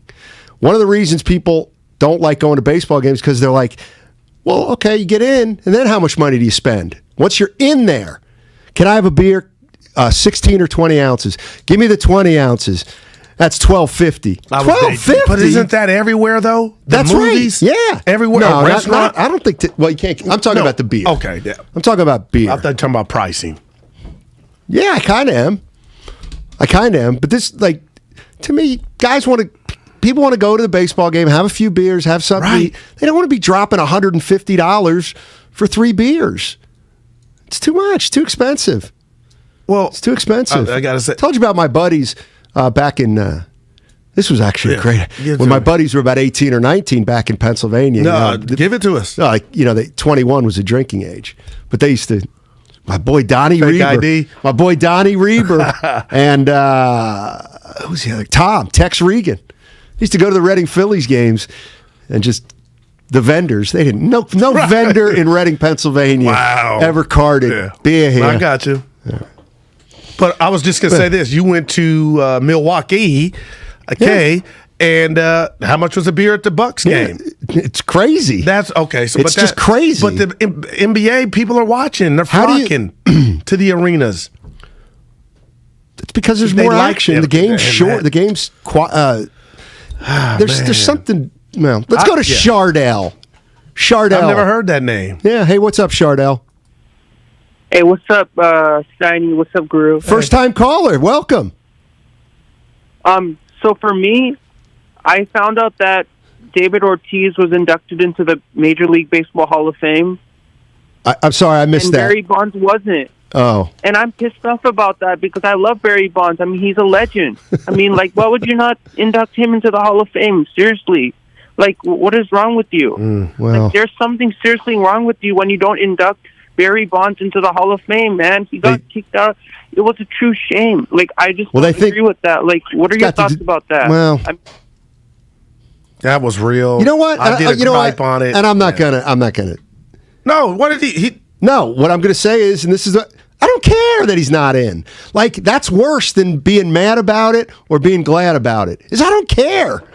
I don't care about it's Bonds. wrong, though. Forget his name. What wrong? He means to how good he was on the diamond. I can see he both belongs sides. In the museum. I don't care. But could you see how somebody that loves the game is turned off by it? And I can see how somebody who loves the game is turned off by the idea of Bonds in the Hall of Fame. I got people on both sides that I respect. I don't care.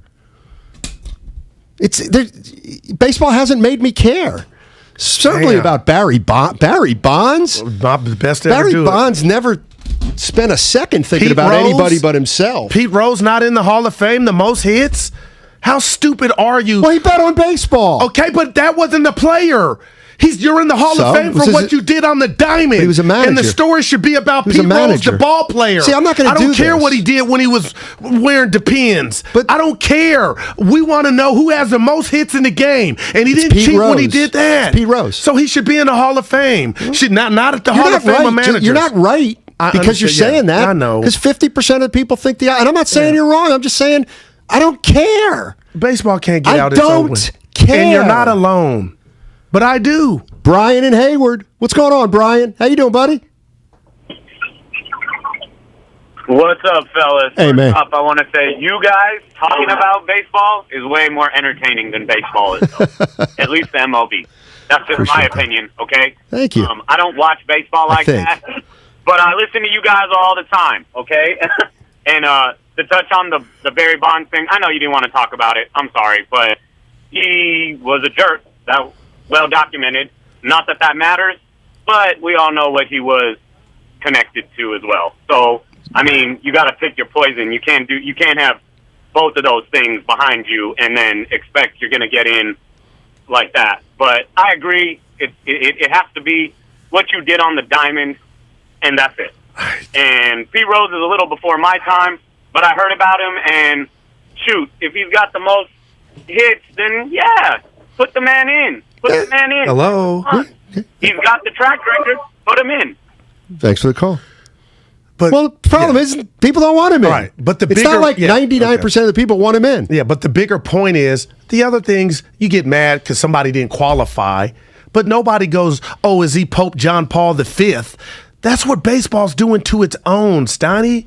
That's what's so stupid about this whole process. You're trying to be holier than thou, saying guys aren't worthy because they did this or that. It's about what you did on the field, diamond, and court, man. It's about the writers. It's not about baseball. Man, that's a whole nother story. Well, no, that is the story if that's the problem. It's too much power. Mike in San Lorenzo. He's played 20 years of baseball. What's going on, Mike? How you doing, buddy? Your Polestar, I was told to have you reach out to your nearest Polestar dealership, schedule a test drive. Where? I don't even know where any of those dealerships are, Mike. Do you? Look it up online. I'm in the factory, so I actually don't have a clue where they are throughout the Bay Area, but I know there's a ton of them. Cool. Thank you, buddy. I just thought I'd give you a heads up, just like I called for yesterday. I appreciate it, man. I wish I was a salesman, or else I'd be able to help you out. Wow. No problem. But baseball-wise, yeah. I played for 23 years. I went to a Royal High School in San Lorenzo. The Field of Dreams was like the main thing I grew up on. You know, you want to watch that, you want to play that, you want to be in a big league. Half these guys make too much money already these days, unfortunately, to where it's not about the game anymore. It's about the money. And that's where I think it took away from, is that everything's about the money. Yeah, I get that everybody wants to make money, but the players, if they were deserving enough to earn that money, then go for it. But if they played more Field of Dreams games like they did, they built last year, I believe it was White Sox and Yankees. If they played more Field of Dreams games, if they got the same thing with the dollar days. I haven't been to a dollar game in years, and I go to the Oakland Coliseum all the time. I actually had season tickets up until last year because they actually priced me out, which was unfortunate. But the beer thing, $14.50 for one beer, man, plus tax, whatever. Yeah. I mean, I got what you, it is nowadays. I still love the game. I will still play the game. You know, backyard baseball, home run derby, whatever, man. Oh, home run derby. Now, there you go, Mike. Yeah. Thanks for the call. We used to go. Yeah, I got to go to a Volvo dealership if I want to take a test drive. Dude, that blew up yesterday. A lot of people texted. Nobody cares. People do care. They called. That was a fixture of the show yesterday, and it was organically. I had it on my list of stuff to talk about. Yeah. Oh, today? No, yesterday. No, yesterday. Hey, we got Anthony Slater coming up on the other side. My teammate. Here's what I want to do. All right, it's the All-Star break, right? And Slater's a big boy. Yeah. Where do you think he's going? You know he's going on vacation somewhere. I got Cancun. I expect him to be in Cleveland. Oh, yeah, I guess he could be there. You know, it's 18 degrees in Cleveland. Steph Curry's not happy. Man, who's happy? Nobody. Except Draymond. He's going to be doing something. He's probably calling the game or the sideline. He might be. He might be. All right. In case you missed anything with today's show, download and subscribe to Steiny and Guru on the Odyssey app. You can listen anytime, any day, all in a single tap. Find Steiny and Guru plus all content from 95.7 The Game on the Odyssey app today. Let's talk some Warriors with Anthony Slater on the other side.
to Steiny and Guru on 95.7 The Game. All right, Slater's been out here about 5 years, I think. He got out here when Durant got out here, so it didn't take him long to establish that he's a big boy. It's the All-Star break. Big boys don't go to the All-Star weekend unless it's in a good city. It's not. So we're going to go around here. Where do you think Slater is on the All-Star break? I got Cancun. Goo? I'm going Vegas. All right, Evan, little staycation for Slater? Or? Yeah, I think he's hanging out somewhere nice here in the Bay. San Francisco. Wow. Or I'll give you a Monterey trip or something like that, maybe a wine country. I think he's got Petaluma ties, something like that. Grant? I'm doubling down with Evan. All right. Slater, where you at, man? The Guru has done it again. My teammate. I know my teammate. He knew it. I have Vegas? not left for Las Vegas yet, but I will be leaving there tomorrow. That's my guy, Steiny. We were on the same team. Yeah. Nice. That's nice. Hey, thanks for joining us, Anthony. Anthony Slater, 95.7 The Game, NBA and Warriors insider. I got to ask you about some of Steve Kerr's comments after the Denver game. I was a little surprised that he came out and said he was kind of thrilled with the effort, and if they keep playing like this, they'll be fine. Do you think there was a little message in there, or do you really think that he was real happy with that last effort and where they go from there? Well, he had already pushed the disciplinary button 2 nights before, right? I mean, do you hear his post game after the Clippers game when they did play terrible? Yeah. I mean, yeah, he was kind of killing their defense, particularly their point of attack defense, and I think that was to try to really help motivate them for that Nuggets game. And to be honest, they did play a better game. They should have won. I mean, if you don't have a lot of things go wrong late, kind of a collapse that he was a part of, right? I mean, we can talk about his mistakes in that game. They outplayed the Nuggets. That should have been a win. Whereas the Clippers game, they got crushed. So I think 2 things. Number one, I do think he genuinely felt that they had brought a better focus and effort level. And the other thing is there wasn't another game to motivate them for. I mean, he's in the locker room telling them, get away for the All-Star break, go vacation, don't worry. I think when they come back Tuesday, Wednesday, they can dig into some of the film / strategies to help them play better. But I don't think he wanted them going into the break with the coach acting like he's Bob Knight on the stand and killing them. Anthony, I'm all in on Clay, but I've noticed since he's come back, before he came back, the ball was moving. Now he's getting his shot. And I remember when Katie was coming to town, he told us he ain't changing nothing. Is that just me? Do you see a difference in this Warrior offense? Because, Anthony, he's letting them fly, and I just wonder if that's having an effect on the others. Yeah, I think it was worse his first 10 games or so. It seemed to really be affecting Poole and even Wiggins. I think he's dialed it back some. I mean, his usage rate's down a little bit. He's a high usage player. I think he's taken 29 shots per 100 possessions, something like that, which is honestly more than his career high. I mean, he's shooting it more than even he did pre-injury. I think there is a little bit of that affecting the rest of the offense, but I think the way they split him with Curry in the Nuggets game, I like. They just debuted kind of a more staggered rotation, and I do think sometimes the second unit does need more of a scorer. And he is their second best scorer. I mean, you've seen him close games out lately, which I think they need, particularly in the playoffs. A guy who can go even get a 17-footer. I think he will probably at times in the playoffs be the guy that they hand the ball to in the clutch. So. Yes, there's been. I think Draymond Green coming back, and he's such a hub of the offense, and I think he helps guys like Peyton on backdoor cutting, and obviously Steph. That I think that'll help the health of the offense. But I think Klay Thompson looking as good as he has looked, it helps them in the long term because we know what playoff offense comes down to. It comes down to individual greatness, and he has stuff that other guys don't have on the team. Anthony Slater joining us on 95.7 The Game. So against Denver, obviously Michael Malone fouled Kevon Looney intentionally, sent him to the line 3 times, went 2 for 6. There was a possession in the middle of those though where they didn't foul. I mean, that kind of caught me by surprise. Looney's a 60+% free throw shooter, Anthony, and he had actually gone 28 for 34 from the line a few games before that game. So I have two questions for you. One is, do you think this is a viable strategy for an opposing coach? And if it is, does that mean that teams might be able to get Looney off the floor late in games if they want to? Yeah, I think they trust it. Like you said, he's not that bad of a free throw shooter, but those free throws hit different, right? I mean, they're a coach telling the world, hey, we think you're going to miss those free throws, which puts that in the back of your mind. Kevon Looney's kind of a rugged player who by, minute 25 of his night, in the middle or late fourth quarter is like tired. So I think those are much harder for him to hit than he got fouled in the first quarter and he just has to make two. Plus he doesn't shoot many. Like when before the other night have you ever been like Kevon Looney step into the line for a clutch free throw? It just never happened. So that's something he might have to deal with. As far as do I think it's a strategy moving forward? Sure. I mean, remember Nick Nurse did the boxing one on Steph in the finals, and I think ever since then, coaches have been like, wow, that was a good idea. Let me implement that. I do think we'll probably see that at times down the stretch. Now, the interesting thing for opponents, though, is if you do that and they take Kevon Looney off the floor, there's a chance you get in, particularly when Draymond Green is back, you get into a more small ball environment that might not be good for you. Right. And that's the other thing. Like, I do think when this season comes down to it, the games that matter most, playoff games, Kevon Looney won't even be on the floor at that time of the game anyways. Draymond Green will be at center if he's healthy. If Draymond Green's not there and healthy, I think they're done anyways. Anthony, I saw a interview, I believe it was with Liftman, that Andrew Wiggins did, and he referred to Wiseman as a tank, talking about some muscle and pounds that he put on. Have you seen James, and does he look bigger and stronger? Yes, he does. I mean, I think he said something earlier in the season that he'd added maybe 7 to 10 pounds, mostly upper body. I mean, because that's what he's been able to work out, that core, dealing with this obviously very delicate knee injury.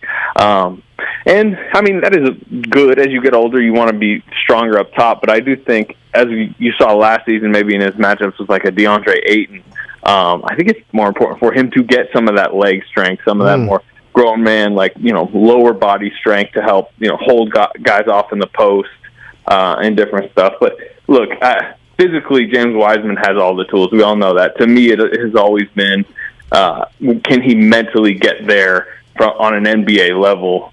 We didn't see it as a rookie. He has not been able to get any game reps in the last 10 months. And the idea that they can maybe drop him, right into a playoff chase at his current age with his lack of experience against bigger centers like that, I'm skeptical. I'm skeptical because I just don't know how he'll defend on that type of level. Because you guys know what you need to operate offensively and defensively from a mental perspective for the Warriors system in a playoff chase. Like I think that's a little unrealistic. Yeah, and you know what? We're joined by Anthony Slater, 95.7 The Game, Odyssey Insider. That's an interesting point because do you think?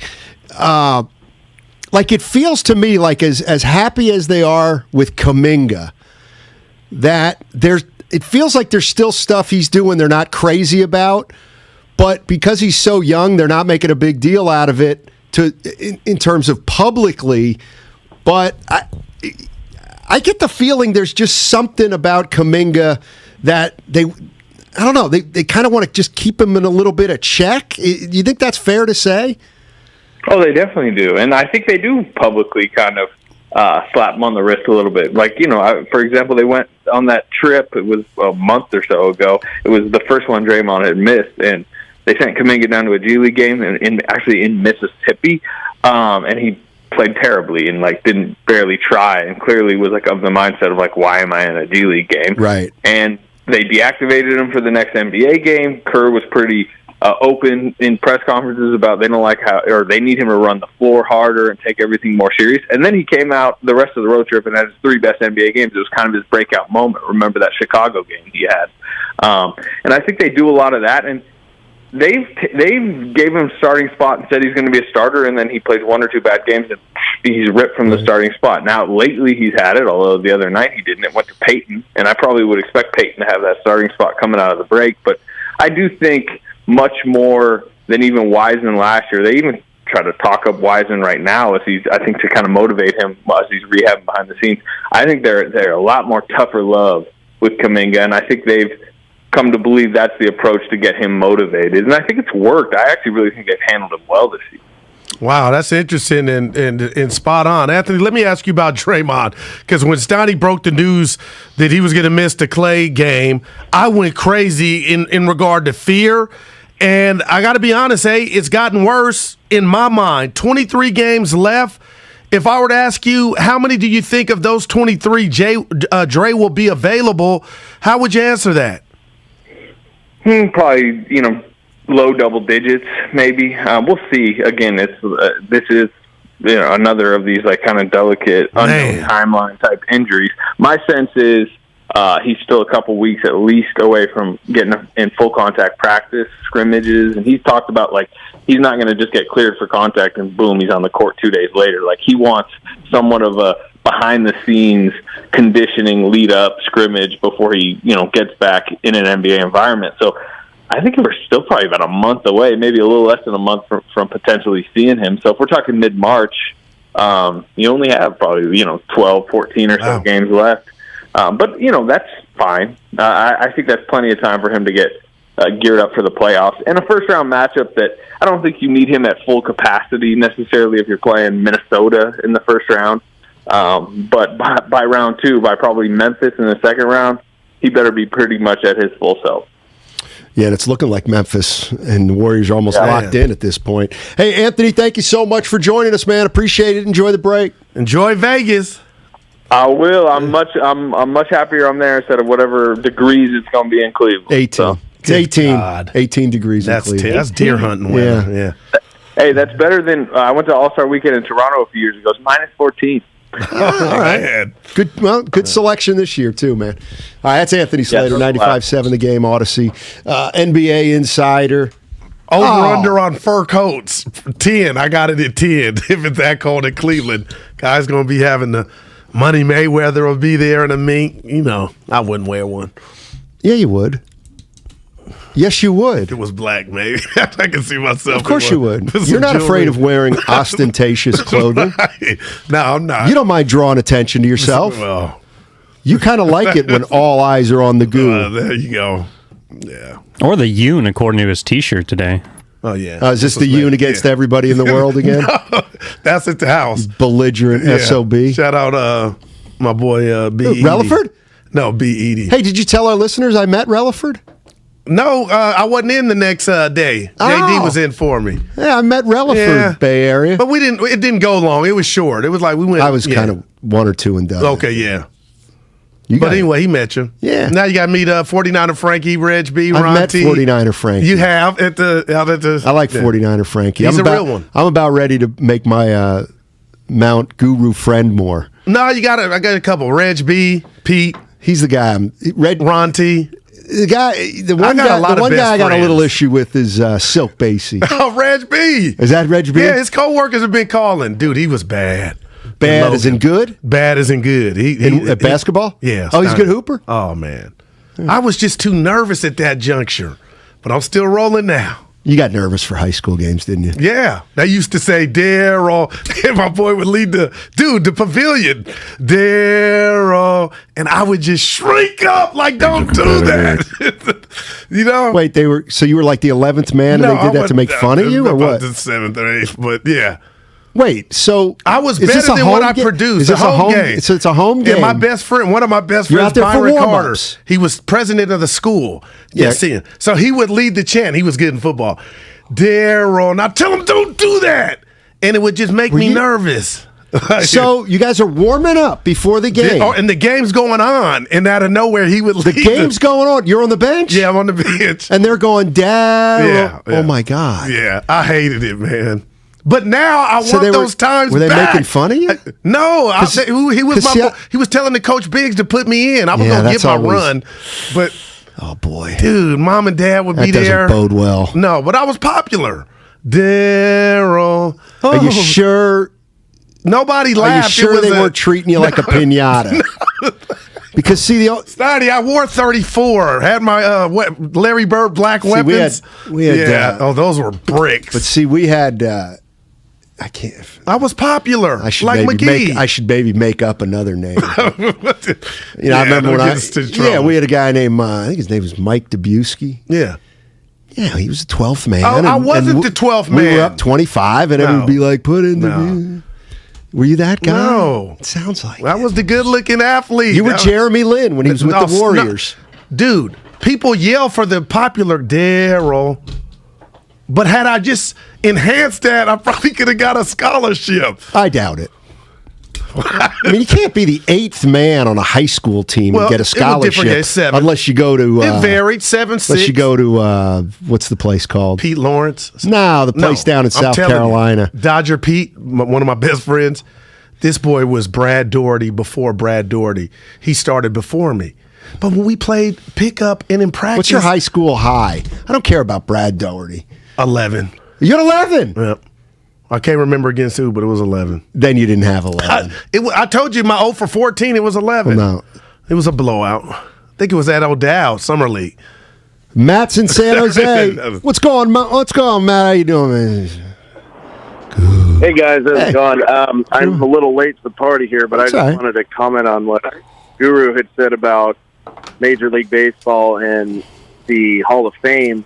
I just wanted to recall that when I was in high school, when not Bonds, but McGuire and Sosa were having their home run derby to 70 or whatever they were going for, the networks, every network would switch over to watch this. And Major League Baseball knew there was something going on, and it seems like when the money's rolling in, they're all holier than thou, than Guru said.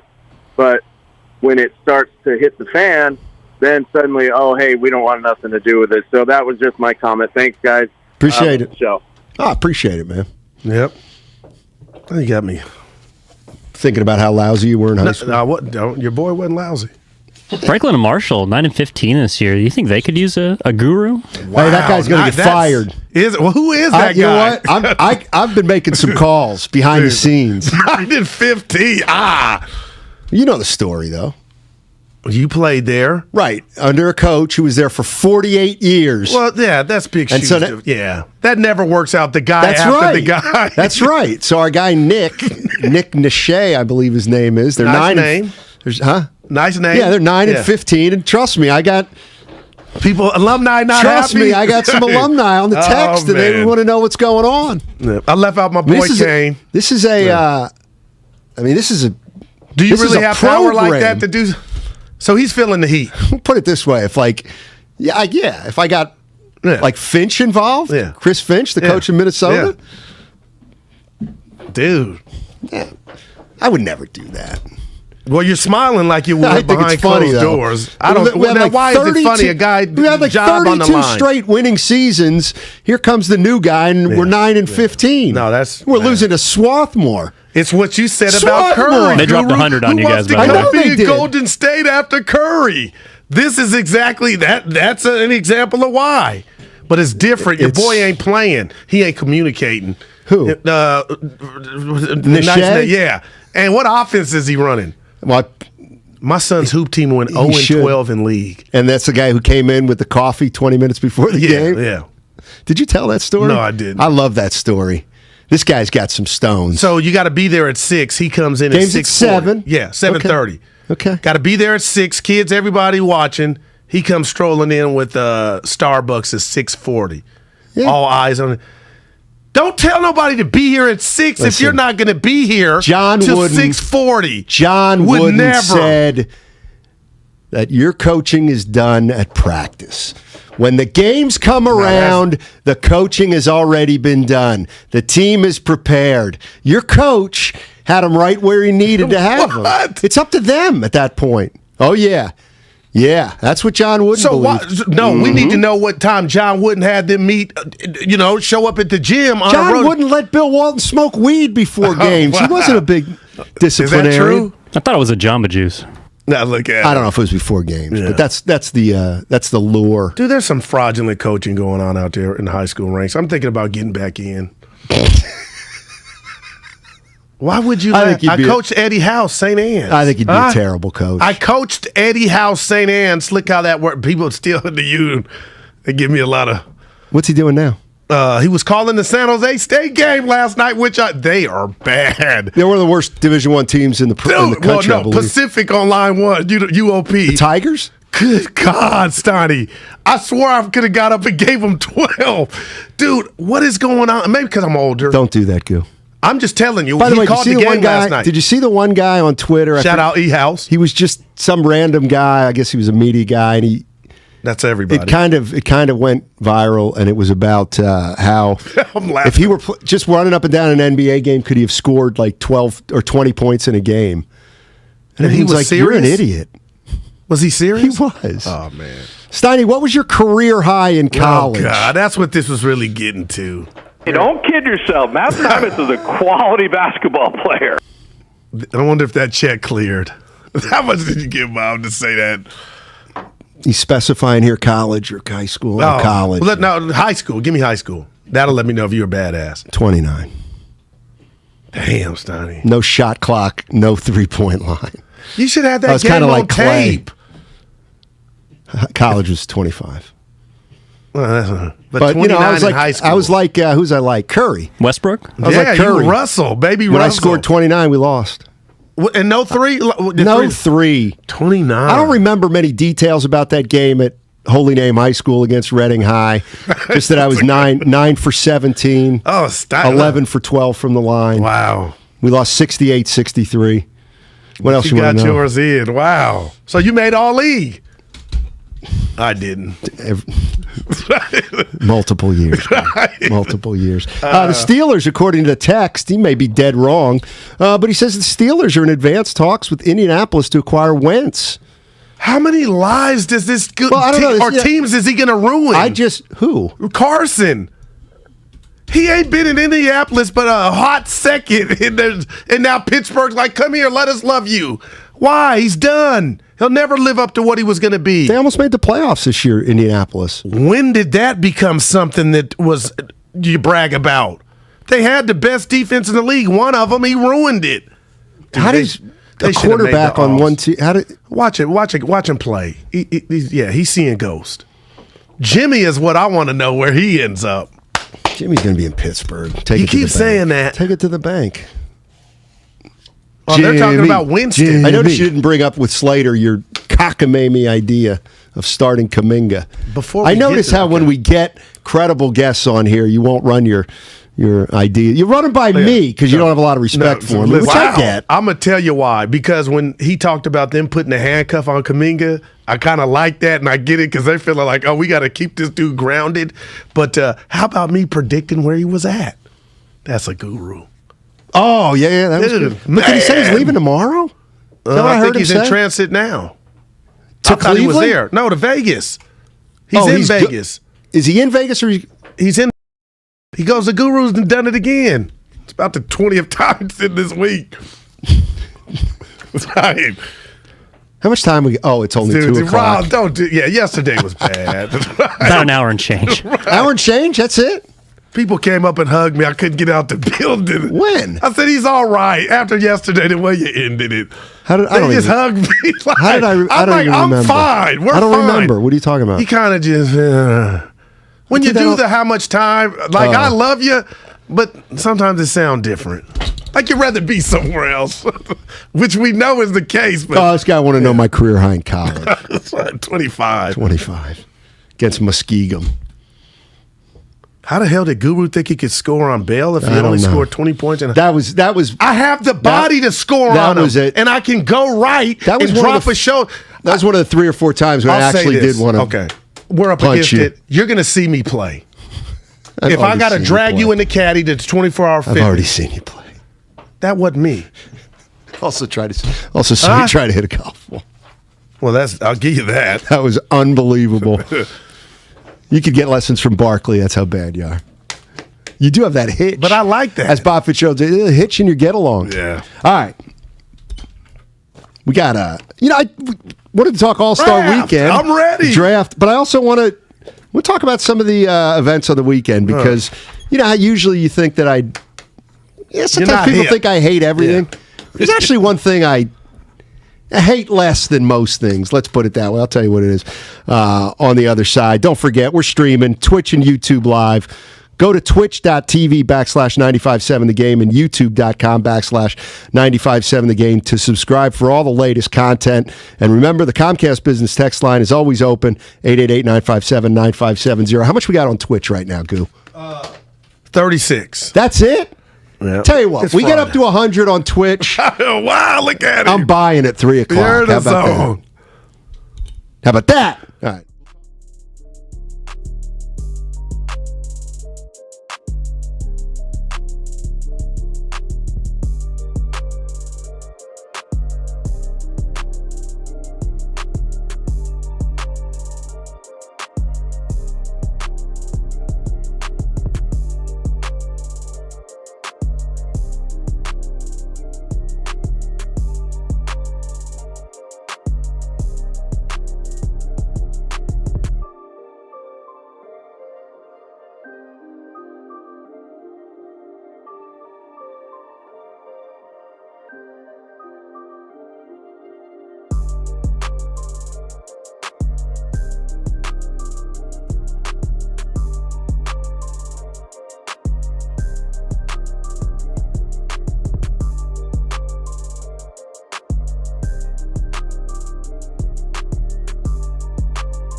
91 San Francisco on Odyssey Station. Presented by DuckDuckGo. Privacy simplified.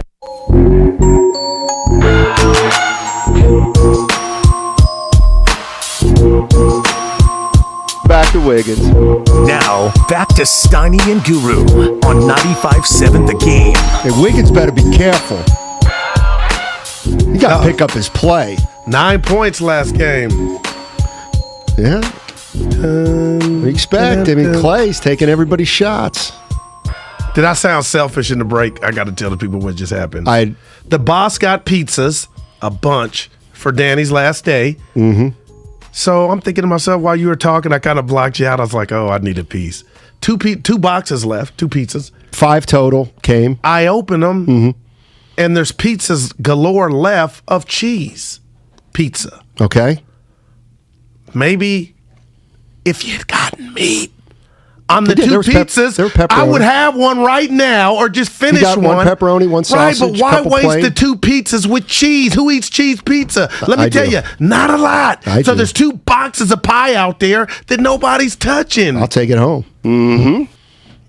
I didn't pay for it, so I sound like petty. like Tom. Yeah. I don't like. You like meat? Yeah, I like meat. I Or don't like all get that other. a veggie one. No, but the cheese is okay. Cheese is okay. But 2? Throw a topping on, and I'll tell you, I'm really. Pepperoni. I'm very particular. Sausage, and I don't like salami. it. No salami. It's not worse than pineapple. No salami. Okay. No pineapple. It's God. But yeah, it's a waste, is what I'm saying. We put some meat on that No bad boy, that'd pepper. be gone. No onion. No sun-dried Chicken? tomatoes. No pesto. Yeah. No artichokes. Oh my No God. So you're vegetarian. Yeah. Come on. Yeah. I either get the only pizza I'll have is a piece of plain pizza or a piece of pepperoni I was watching or you out sausage. there. I wanted to see how many you got. Just 2 small ones. But that was nice. They brought donuts too. Yeah, I ain't into that. Well, you can't tell, but yeah. Hey, I want to play this Jim Trotter. Oh man, Jim Trotter on, and he's NFL Network. Got that one right. Jim Trotter. We're talking about Trey Lance. This thing's going to last all summer, which is it's going to be fun. Here's Jim Trotter on 49ers and their quarterback situation over the course of the last year. What's going on? Yeah, I'm hitting it. Nothing's going on. Hold on. Yeah, you want to? Can you start it in there? Yeah. All right. Well, anyway, Jim Trotter. This is. I thought of you when I heard it. I said, "Oh, should I try it again?" Well, it says right now it's going like it's at the You need to 10. jump, yeah. No, I got to wait 10 seconds now before it's all done. Oh, you can do it. All right, let's hear Jim Trotter, guys. He was in consideration actually to start going into the season until he got hurt in that preseason game where he injured the index finger on his throwing hand. And there was even a discussion about possibly starting him in that final regular season game. But ultimately, the team decided that Jimmy had led them to that point and they were going to stay there. And that's what they did, Greg. Trey was under consideration to start in the preseason, according to Jim Trotter.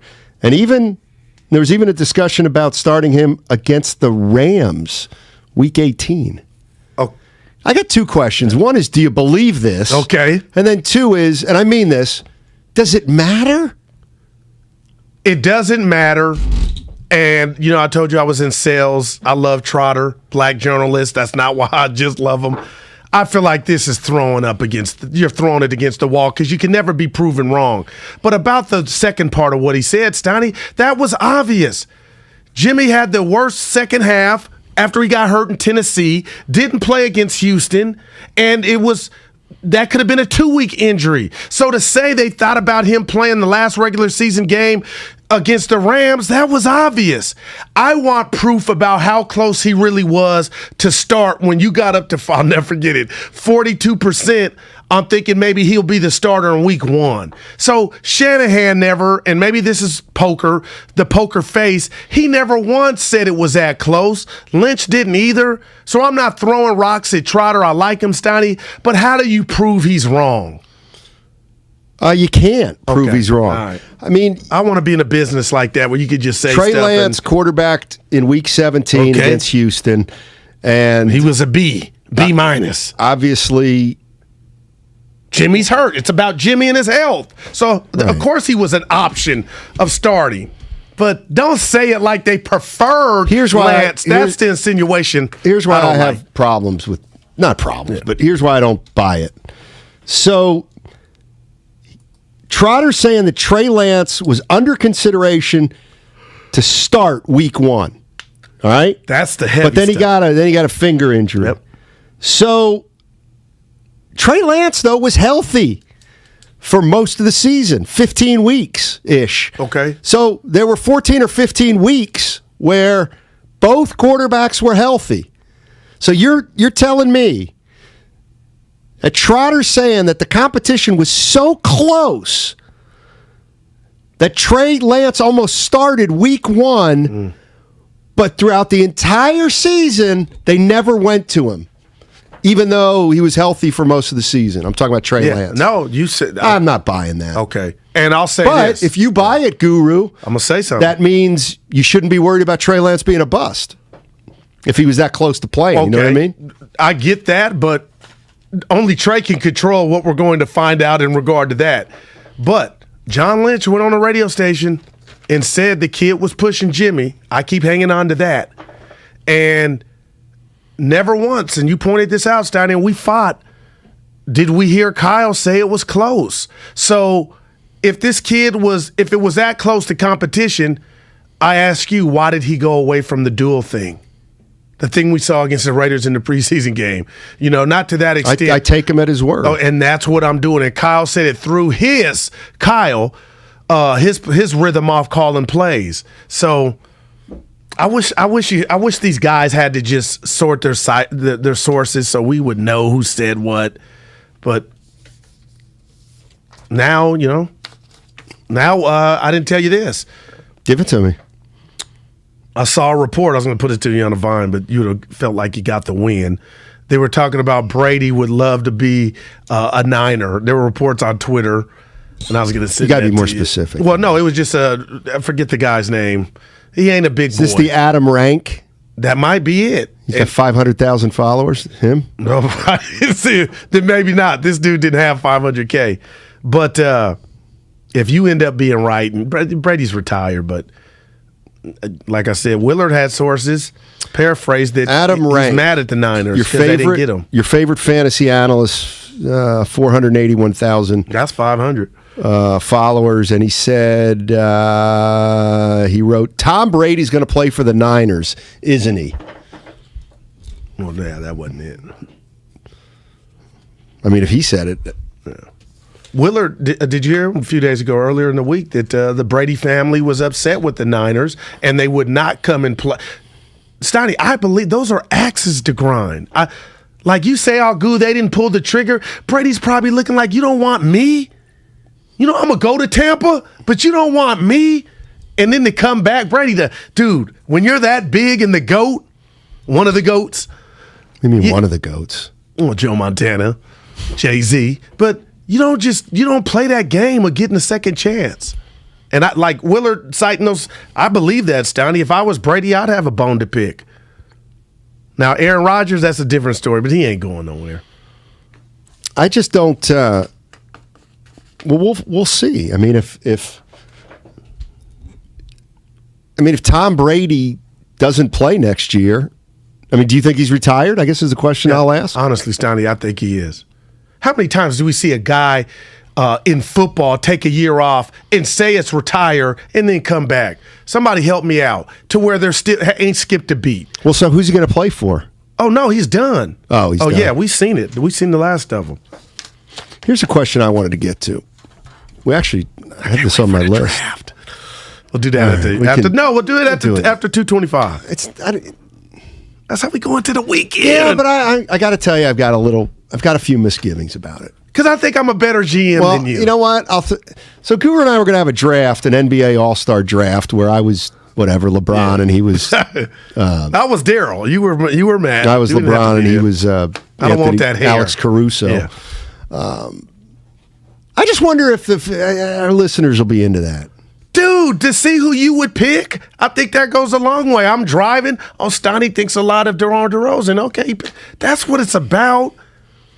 Not if a guy retired, is he going to come out? But they won't be like they don't see the list that we're looking at. But it's a mental list. These kids and adults can't keep that straight. Now, see, that's why we only come on. They're trying to navigate 101 right now. They're somewhere sipping on something. By the way, speaking of sipping on something.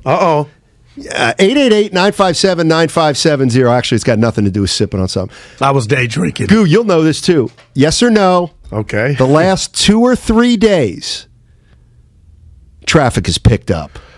The last 2 or 3 days. You have maybe something this week, on my phone to where you've been hearing my conversations. Dude, I'm What's telling happening? you.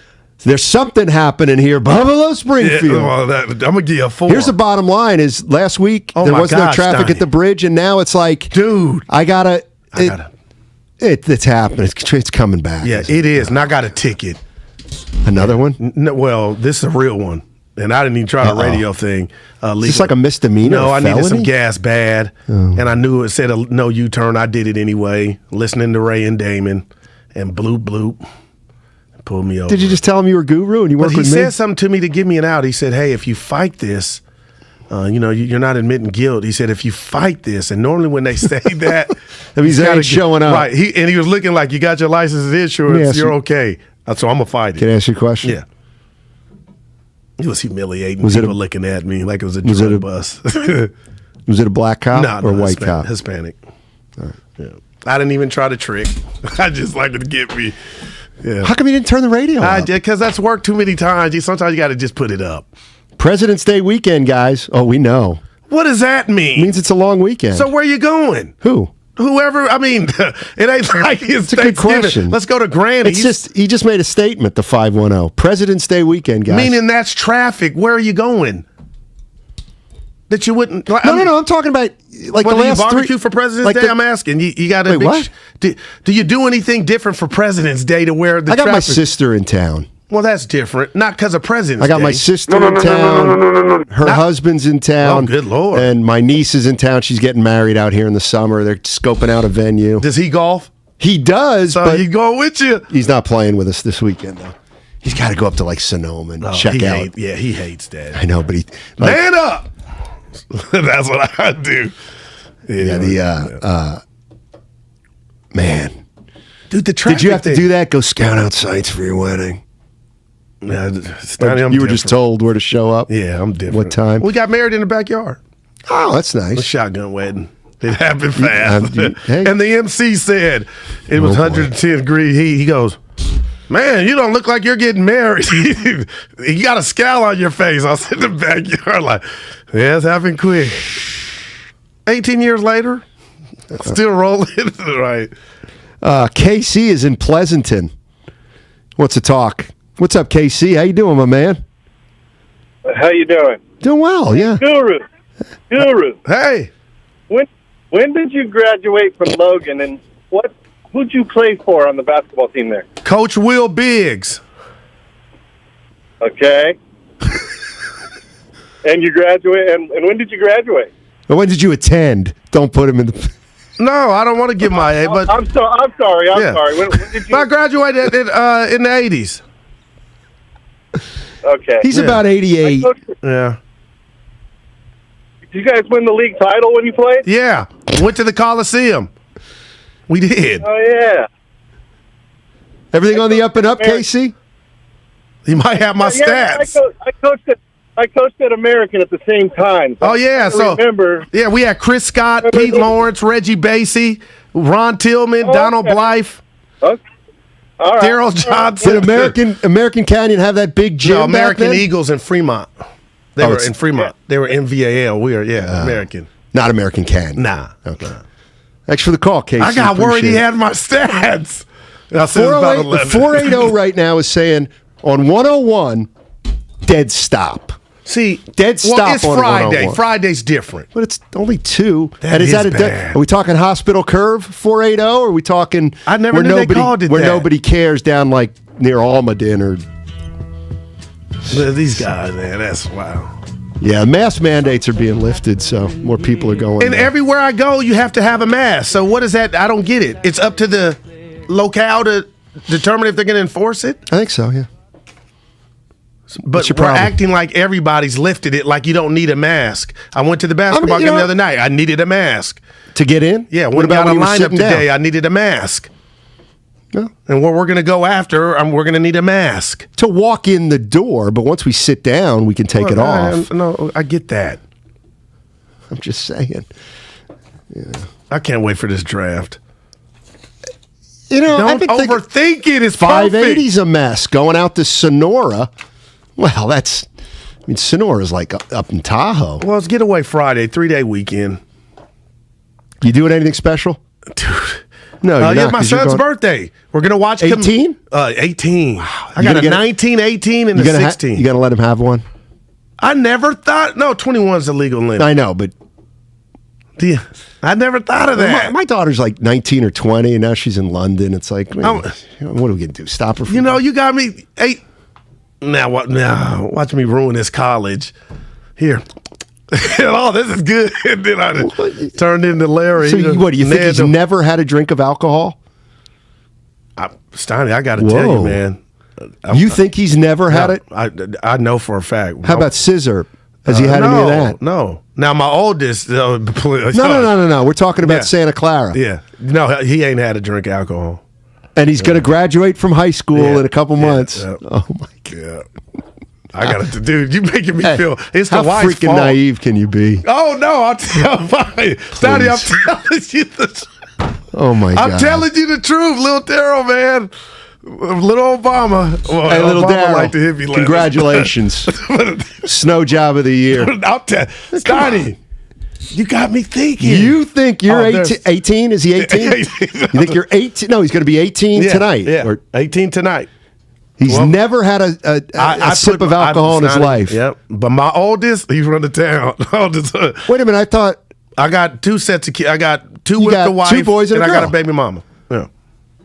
Right, and this is the youngest of all of them. No, this is the middle, the youngest son of them all. Okay, and then so you have a younger daughter, Milan. Older Donovan Milan, yeah. Milan's in 11th grade. Yeah, but the wife She's is like probably had a bunch deputy. too. No, my wife's a deputy sheriff. No sleepovers. We fought over that. I'm like, what kid doesn't have a sleepover or can go to Did you look in the them? back of the basement behind the dehumidifier? Donnie, I'm telling you, man, you got me thinking. And then 18, you can't give them one at 18. Of course you can. I got to call my dad after this show. A lot of Sovereign brands in the house now, too, right? We got them. We got alcohol Sonora on deck. isn't even halfway to Tahoe? Is that true? No, come on. Sonora's up near Kybers, right? Sonora. Sitting in traffic in the Union right now, everywhere is a mess. Is that true? Dude, no, I'm Steiny. It took me an hour and a half to get to Union City from here yesterday. Did you see Curry said on the Ringer podcast that after Durant and Draymond got in the big spat in L.A., that's when Curry said he pretty much knew Durant was out the door. I mean, shocker. I mean, didn't we all? So for Durant and Draymond to put on the dog and pony show, we were good, it really was the end right there. I think he was gone before the year even started. And now I got to say something about this. You said Guru was not a challenge. It was too easy. Yeah. And then the days that I go to sleep or wake up thinking like, you know what? Did you think of something after I said it? No, he went and got with another Clay, arguably two better dudes. Right, but he put it together. Oh. So he didn't have to worry about Curry in the crowd. Cheering for Curry. Well, and he also went to a place that never won anything. No, I get it. He'd come to the Warriors and they'd won. They'd won it the year before, obviously. Sitting in traffic, Union City. Sonora is by Pinecrest. Sonora. No Steiny out of Highway 480. Schools are out next week. Everybody's heading out of town. Sonora's only 2 hours away. Tahoe's not 4.5 hours. No, we get there in about 2. 3.5. Hour and a half in the caddy with no traffic.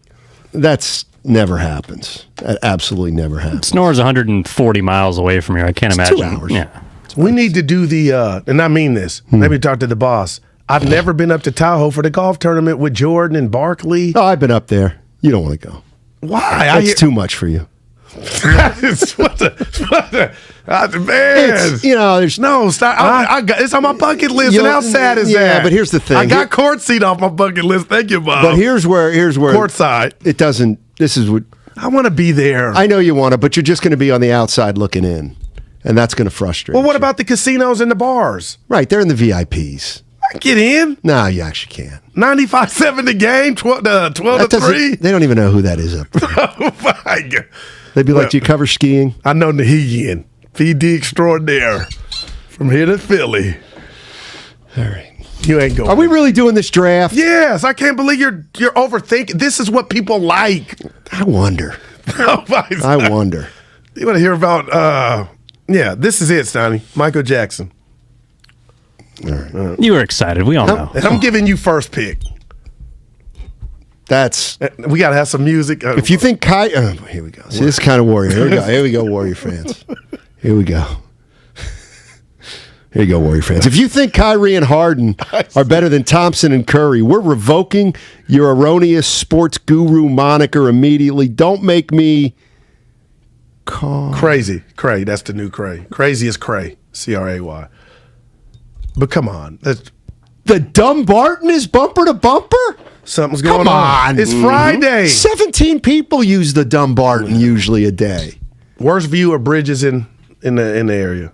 Ain't much to see when you cross them. Foster City, you got a little, yeah. I'm a San Mateo Bridge guy. That's the one, Foster City. You get to see Foster City and the Bay. Dumbarton's, do you think Kyrie and Harden are better than Thompson and Curry? I won't even answer that. Guru? I'm not going to answer that. I plead the fifth. See, 510. We don't want to hear your draft. I know it. Wait, it's San Francisco Beer Week? Is that true? Yeah, stop. You would know it if it was. Steiny, it's been San Francisco Beer Week. What are you drinking? You know what? I'm going to tell you something. You're not going to believe this. When was I gone? When did I go back east? 2 weeks ago. JD was in. I've been laying low for 2 weeks. Well, that's why you look good. And I've been on my whatever I'm on. Shout out Jay Relly. I'm running from him. Relaford? No, his son, the trainer. Oh. At Jay Relly Fitness. He's asking me updates. I got Starburst in my hand. Chips. Oh, my God. Steven from Hercules. Let's do this draft, man. You got to do it. We're killing time till the next break. It's the next break now. Is it 2:25? Yeah, I'm ready. Can we break? There we go. There we break. We'll put the rosters on Twitter. Ooh. We'll be gone. Yeah, but you know what? Then you have a poll, and then you say 19 people. And then people see that nobody was in on the poll. Sometimes it's a lot. How many we got on Twitch? Yeah. A little struggling today. 38. Yeah, it's a President's Day weekend. Hey, in case you miss any of today's show, download and subscribe to Steiny and Guru on the Odyssey app. You can listen anytime, any day. All in a single tap. Find Steiny and Guru plus all content from 95.7 The Game on the Odyssey app. We'll be right back. A big draft coming up.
Just asked you. Well, that's why. Yeah, you got me thinking. Yeah, Isaiah. Where's the next Isaiah Ryder, Jason Kidd, Lamont Murray? And I'm watching my kid in sack, and I see talent, but where's that guy? O'Dowd had a kid that got drafted in like 10th grade. I think Dibs was talking about him. He's playing at the Jalen. I want to say Jalen. And he went to go to what's the school where you just focus on the hoop? Is it IMG? Is it IMG?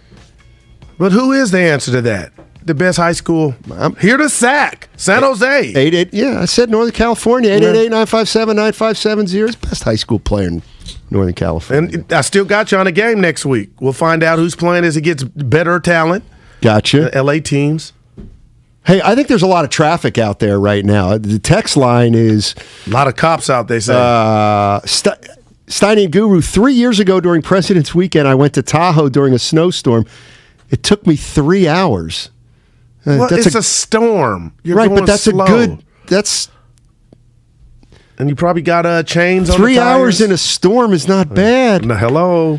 Stop and go traffic on I-80 in Richmond area. What? People leaving early because it's a 3-day weekend. That's what's happening. Lots of cops out in the street, says the 480. I just read that one. Ivan Robb is not in high school anymore. They're doing that. He's on the. He used to go to the same skin place I did. I don't think. Ivan Robb. Clinically clear. It's Rab? Yeah. It's Rab. I know he had a cup of coffee with Memphis. He's still on their G League affiliate. Yeah. Is he really? Yeah. Somebody's saying Aiden Mahaney from Campolindo. That's San Jose. No, Campolindo's right over the bridge. I mean, right over the tunnel. It's like Orinda. Oh, all right. Campo. I'm going to Google his stats. I don't. All right, look. I'm ready, Let's Steiny. Let's do this. Okay. We're going to do this.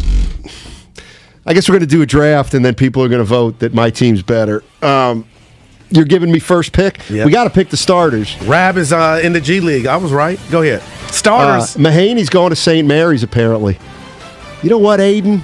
Is he going to the McDonald's game? Aiden, I got to tell you something. You seem like a good kid, Aiden Mahaney. The Gales? You want to go a little further from home than that. See, why do you... It's right around the corner. Campolindo and St. Mary's are like next door to each other. Come on. Try to get to Stanford, even... The Cardinal? Even Santa Clara. Get yourself a little room away from your parents. Now you got me thinking if he had a drink, man. I'll find said more than one. Don't even worry about it. You are bad, That ship has sailed. Yeah. Let's do it. Okay. Number one pick. I'm going to take the best player in the association, Giannis Antetokounmpo. Wow. Oh, Steve now says it was 16 hours. That's very different. So here I got Giannis. Okay. Right. And this is all based on this year, people. I'm going Joel Embiid. All right, I'll take Jokic. I'm going. See, I have everything. I'm going Steph Curry. I'll take LeBron. It's going to be a blowout. I got Ja Morant. Oh my God.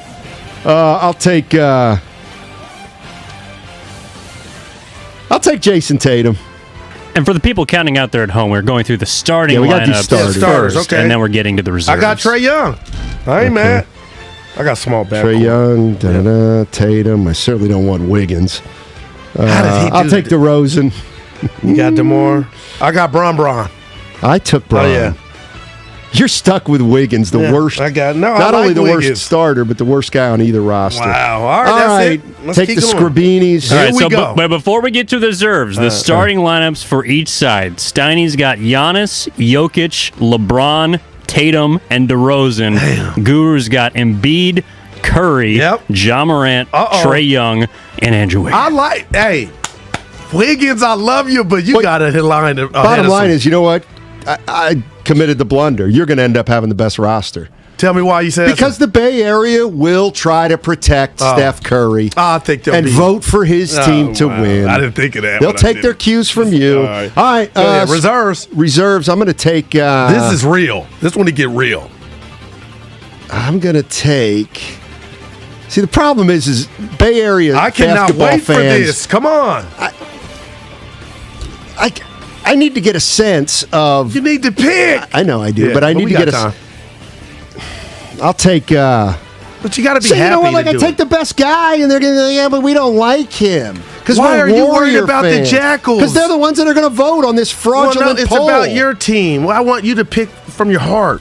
All right, I'm going to take. I'll take Gobert. Are you kidding me? No, best center in the NBA. He's not the best center, Steiny. They've been using and abusing him too. We'll get to that. They can't win without him. I'm taking. I'm sorry, I'm being real. Karl Anthony Towns. You just took Rudy Gobert. That's a fake laugh. Go ahead. I'll take Devin Booker. Thank you. All right, I missed that one. I am loaded. I got. There you go. There's a drop for you. I got. Guru, your team. I got. Hold on. I'm going Chris Paul. I'll take Luka. That's right. What a team! You got no defense. What a team! It's an all-star game. No, you got me. And I'm going Zach LaVine. Welcome to the team. Holy Toledo, do I have a team here? Zach LaVine. I'll tell you what. Booker gone. You know what? I'm going to need to protect that big lead at the end. I'll go with Chris Paul. I took Chris Paul. No, you didn't. Yes, I did. I got a good job, cool. Yeah. I'll take... go along with his other four I'll take guards. Donovan Mitchell. Take my other four guy who guards. single-handedly beat the Warriors the other day. I'm going Jimmy Butler. I'll take you took Levine. Yep. I'll take I can't believe you're leaving him out there. Ball. Man, ain't his fault the Hornets stink. And Fred VanVleet. I'll take DeJounte Murray. I like him. You can have Garland. But I didn't draft him. I'll take Garland. All right. And you got Jared Allen. Oh, wait, we forgot somebody, didn't we? Jared Allen. Oh, Chris Middleton. Oh, gosh. You got him? I need a big. I'll go Allen. All right, I'll take Middleton. I like my team. I'm sure you do. You like that Bishop Logan team that went 11 and 15. I can't believe you took Gobert. There's an argument he ain't even an all-star, Donnie. From who? From people that don't know basketball? I'm just. Yeah, that's a. Well, Utah got to do something this year. All right. So put it on the poll if you want to, E. I know it's Friday. No, I got you. We'll make sure to get that out there and review it, I guess, on Tuesday. Come on, Goo, from the 408. What happened? Look at that. The 408 ZZZZZZ. I told you. Stop. I knew this one wasn't going to work. Why does one jack will do it to you? I got a good team. Apparently, our guy from Camp Lindo, yeah, McClanahan. Let me get his name right. Mahaney won in a blowout. Mahaney. Okay. Apparently turned down, according to the text, Northwestern. Where's some of these other schools? Shoot, now I lost the text. Full ride. Apparently he's a good player. All right. So he's going to St. Mary's, but he said he turned down. Wow, turned down Stanford, Cal, Purdue, and Northwestern. What? What do you think about getting some high school guests on here? Dude, that's what, now you're talking, and I was going to ask you to ask them, is this kid still playing? We could go check him out. Yeah, he's got to be playing, right? Because if he's a real deal, I'll be the judge of that. If he's I'll be the judge. Well, what if he has no game and his team is eliminated? Well, then I'll come on the air and say this guy's got no game. I'm with you on the high school. Who do we start with? What do you mean? Richie O'Dowd. I don't know what you wait. Where'd we go? You said we should get some high school coaches and players. No, players. Yo, coaches will come in and try to be know-it-alls. Oh, right. Dude, let's do it.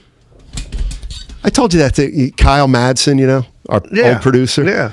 We're talking about, what'd be good. And we had Pete Rose on, remember? And who else did we have on, like an old-timer? And I said, I'll tell you what, I wouldn't mind having once a week. Oh, what's like the coach? Brown, Larry Brown. Yeah, having like an old-time great on, an old baseball player. And he was basically like, yeah. Well, he's a young Generation Z. Well, they don't get it. Or X. Like would people be interested in us having Bob Gibson on? Well, first of all, he wouldn't come on. Yeah, right. That story, that right? would be baseball. But if we did Bob a basketball, Gibson would be a snooze? Not for me. I'd get chills. He'd buzz the tower. Look at him. That was nice. You know the story about Bob Gibson, right? We tried to get him on when the Giants were playing the Cardinals in a play. I've never heard this. Oh, my God. I forget what happened? he was fuming.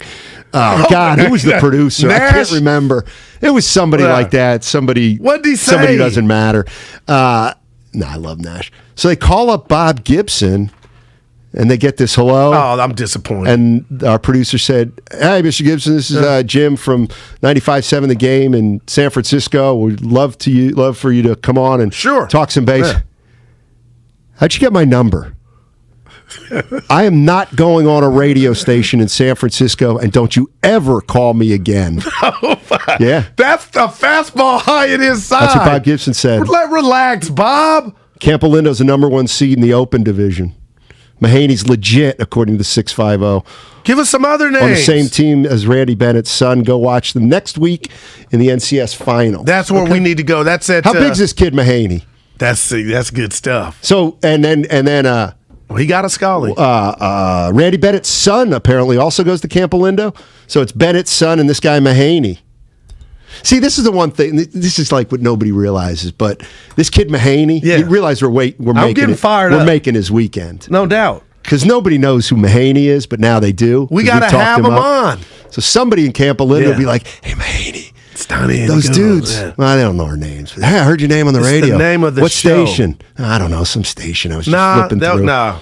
From Max Prep, 6'3" guard. Oh, it's going nowhere. Why would? Yeah, no, 6'3". How tall is Curry? It's a tweener. He doesn't handle it well enough. Muggsy Bogues. Mahaney doesn't handle it well enough. I can tell you that right now. He got a full ride. 6'3". He's a baller. And Chris Paul. Yeah, but he's ain't no. He's not as quick as Chris Paul. Mahaney. John Stockton. Dude, Isaiah. How about John Stockton on the top 75 list above Isaiah Thomas? Well, he ain't welcome at the free clinic. His home team's what's the Delta Center? Remember, because he had those comments and Gonzaga took down and stuff. I love this. 925 says he's 6'3", decent athleticism, basketball IQ off the charts. Well, basketball IQ can get you a scholarship. Come on, ask your question. I'm surprised we're not getting more Tell me names. what you think of this. Yeah. Maybe I'll get fired. I don't know. But the way you just nonchalantly, I see my guy. Well, I mean, you can take or leave this job. You got bread. Really, yeah. Hey, kid go to Campolindo. This kid from Campolindo is pretty good. What's his name? His name's Aiden McCann. Shoot, I can't. Sorry, Mahaney. Aiden Mahaney. Okay. All right. Is it okay? I'm just assuming he's got a high basketball IQ. Like he better. He's got a full ride. He better have a and it looks like he had IQ. 4 schools. My guy Aiden. him. I want him to call in. Aiden better have high basketball IQ. Guru, you draft worse than Gruden. It was an all-star team. Everybody's saying my team. He's a really good shooter. So now you like what? Dude, stop. What? It's everybody. I got Curry. Dude, I got Giannis, Jokic, and LeBron. I got Joel. Did you see what he did to Giannis? That cemented MVP for him if he don't get hurt. Especially because, well...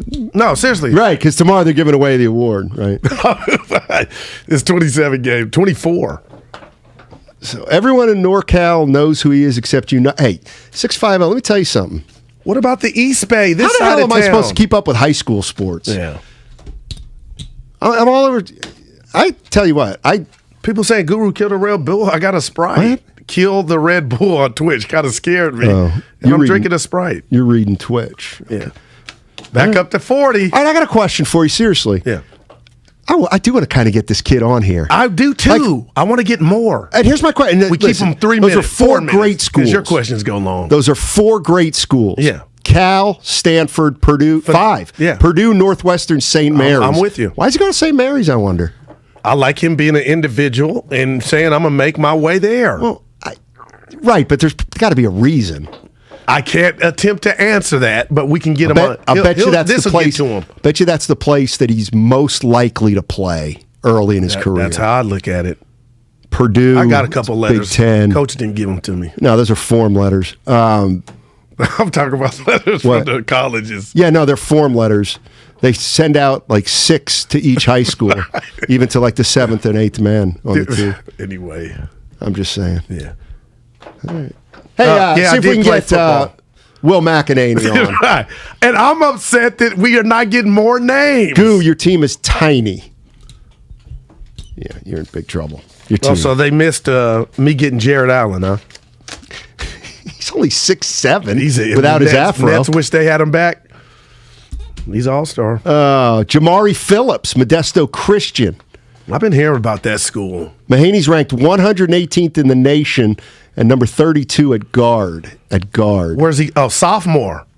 Mahaney. Only a sophomore. All right. Let's move on. Yep.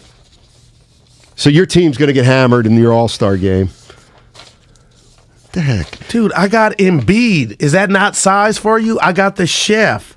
I got Ja. What are you talking? You got Curry? Chris Paul. So you got the worst shooter in the game.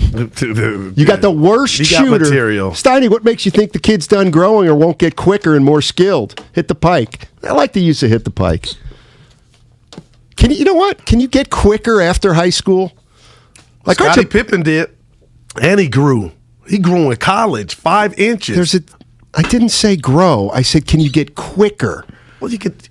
Guys are quick or not. Oh yeah, no. I think guys get dude. I mean, you can optimize your quickness, but you can't turn somebody slow into somebody quick. I think you can. I think you can. All this stuff they got now, Steiny, I think you can. If you ain't over the hill, you can get faster. There's a difference between fast and quick. What was Monte? Both. Monte was fast and quick. Yeah. We need to check back in with him. No, we don't. Dude, that thing went viral. Once every 11 years is perfect for Monte. Yeah, we got a few that went viral. We got nothing that went viral. You and me? We're struggling. Jeff Garcia, New York Times, baby. It's guru. It's dying. You got him fired up.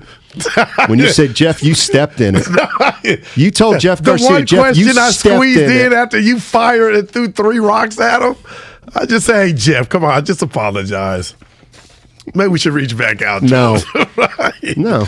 I got nothing for Dude, I got hate mail for that. No, you didn't. It was like we made them like we were the start of it. Okay, I was going to say, we got to get back to sports, but the show's how much over we got in 3 for minutes. Yeah.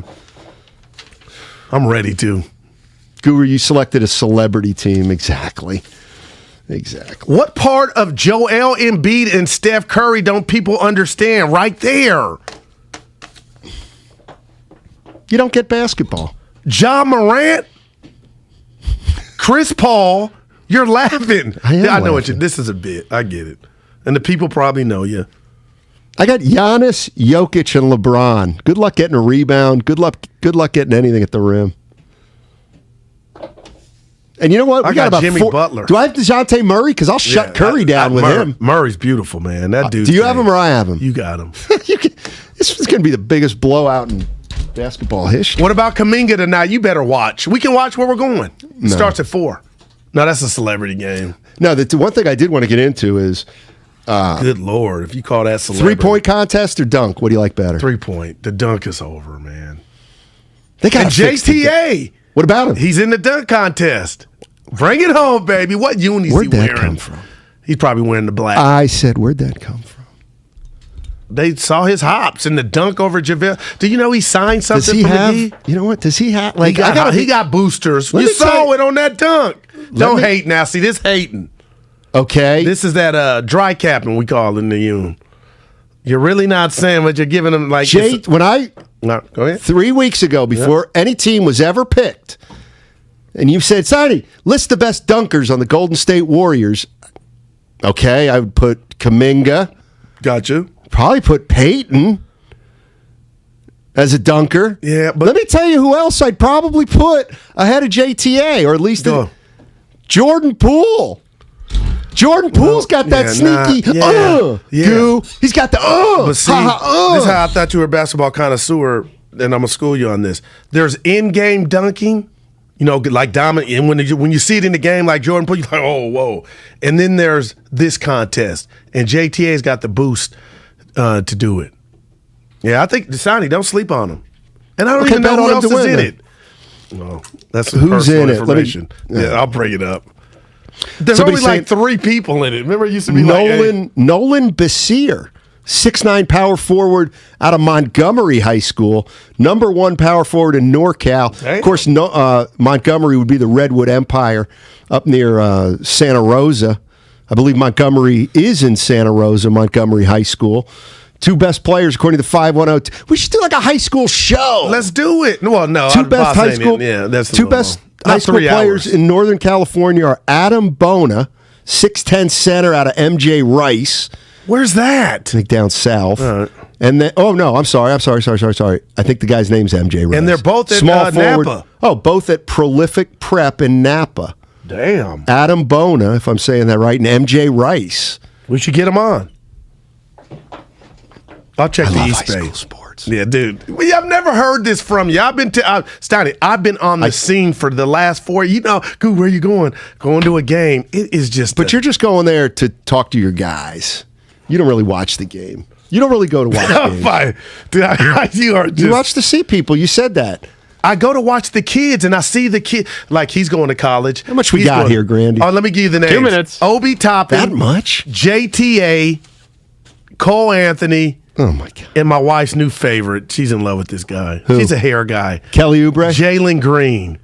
He got the little curly hair. The guy just got traded? No, from the Rockets. From Fresno. Oh, the rookie. I'm thinking of Jalen Johnson. No, he's on the Hawks. Who's the guy? Jalen Smith. Oh, yeah. Guy from Maryland. So only 4 contestants. Just put a cap in it. Remember back in the day, it used to be like 8. Can you say that? A cap. That's a bullet, right? Yeah, that's right. Yeah. Matt Johnson out of San Francisco. What high school, Matt Johnson? Did Guru draft today? Yeah. Great show, guys. You omitted that one.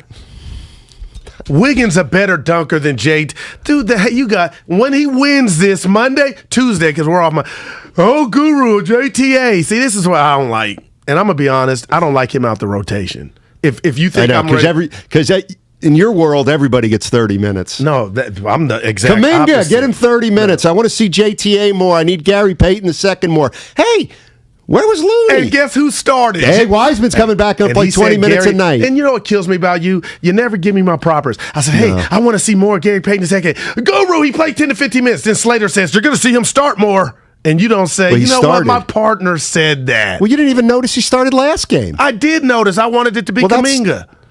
You know you can get the same amount of time whether you start or come off the bench. But the story is, I saw something in GP to where he needed more minutes, and then he gets to start. This is when I want to knock you out. Yeah, but just tell me, like, Goo, you know what you got? Yeah, he's so good he can't even get on the court the last 5 seconds. Now that was how good of a defensive player can he be? If Steve Kerr doesn't even have him in the game, he forgot user error. Yeah. Legacy player. That's what we got on this team. Legacy players. Curry, Thompson, this high school Payton. Got me Let's throw what's his name in there now too. Damian Lee. Nephew gets. Hey, we'll take nephews, nieces. I love the Warriors. I can't wait for tonight. All right, man. Are we done? We're done. Yeah, coming up next, Whitey Gleason in for Damon. He's along with Ray, and we got Baldy coming up at 4. There you go. Night. At the beginning of the year, I was kind of like, The President's Day Sell-a-thon is on at your California Ford dealers with incredible offers across our full line of Ford vehicles and new inventory arriving daily. We're locking in great President's Day deals on any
Now back to Damon and Ratto.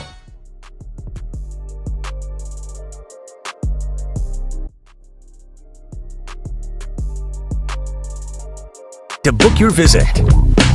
Whitey in for Damon today. Damon enjoying a long holiday weekend. Hopefully you are too. By the way, next week on Monday, Tuesday, Wednesday, we're giving you a chance to win a framed Klay Thompson autographed jersey. Ray, I think you can see it. It should be right across from you, right? It's a text-to-win contest. You'll have opportunities to qualify throughout each show from 6A to 6B, so tune in starting on Monday of next week for your chance to win. How would you describe the jersey, Ray? Flat. Okay. Well done. That's what Ray says is a word that also applies to this NBA All-Star Weekend. I hardly disagree. You're not watching any of it, Whitey. Don't lie to me and don't lie to them. You're not going to watch a story. moment. This is a true story, and I'm going to ask, Lucas especially, if this improves my standing in his eyes or not, to know this fact. A couple years ago, it was 4th of July. We have family over. It was too hot to go swimming yet. We're going to go swimming. We got my wife's family. We got my daughters. We got lots of friends, and we're sitting inside. What are we going to watch on the 4th of July? Probably 2018, something like that. I kid you not. I found something, and everyone said, yeah, all right, let's watch this. NBA TV, 4th of July. It was all of the slam dunk contests, one after the other. We probably watched, 2 hours, 2.5 hours of that. I kid you not. You homeschooled, didn't you? That's actually a true story. That's frightening. That's almost like admitting to Child Protective Services that you lock your kids in the trunk of your car. Well, the slam dunk contest, Ray, and you know this as well as anyone, it used to mean a little more. There used to be a little cachet, whether there should have been or not. You can have that debate. But, when you're talking about Dominique against Michael Jordan or Dominique against Spud Webb, and I'm not bemoaning the current state of it. I understand how we got here. But there was a time when that was definitely worth watching. Because it was new. But after about 3 of those, then you started seeing guys come in with props. That was the end of it. Mm-hmm. It was the end of it. Because now it's not about anything that you see on a basketball court. Nobody hurdles human beings to get a dunk off. Yeah. So that's when it ended. When it started to go to gimmicks, that meant, this is not a prestige thing anymore. And now, who's in the dunk contest? Players who... Juan Toscano Anderson. Yeah, and where would you say he is in the Warriors' rotation? 11? Maybe. Yeah. You're not getting anybody who gets more than 8 minutes a game to do that. Hey, Zach LaVine, Aaron Gordon a couple years ago was really, truly, it was spectacular. Here's the problem with a dunk contest, and we're going to be somewhere tomorrow night, and if it's on, I'll watch. There's a very good chance it's going to be on. Just real quickly, you're watching a game, someone dunks, it's like, oh my goodness, because you kind of don't expect it.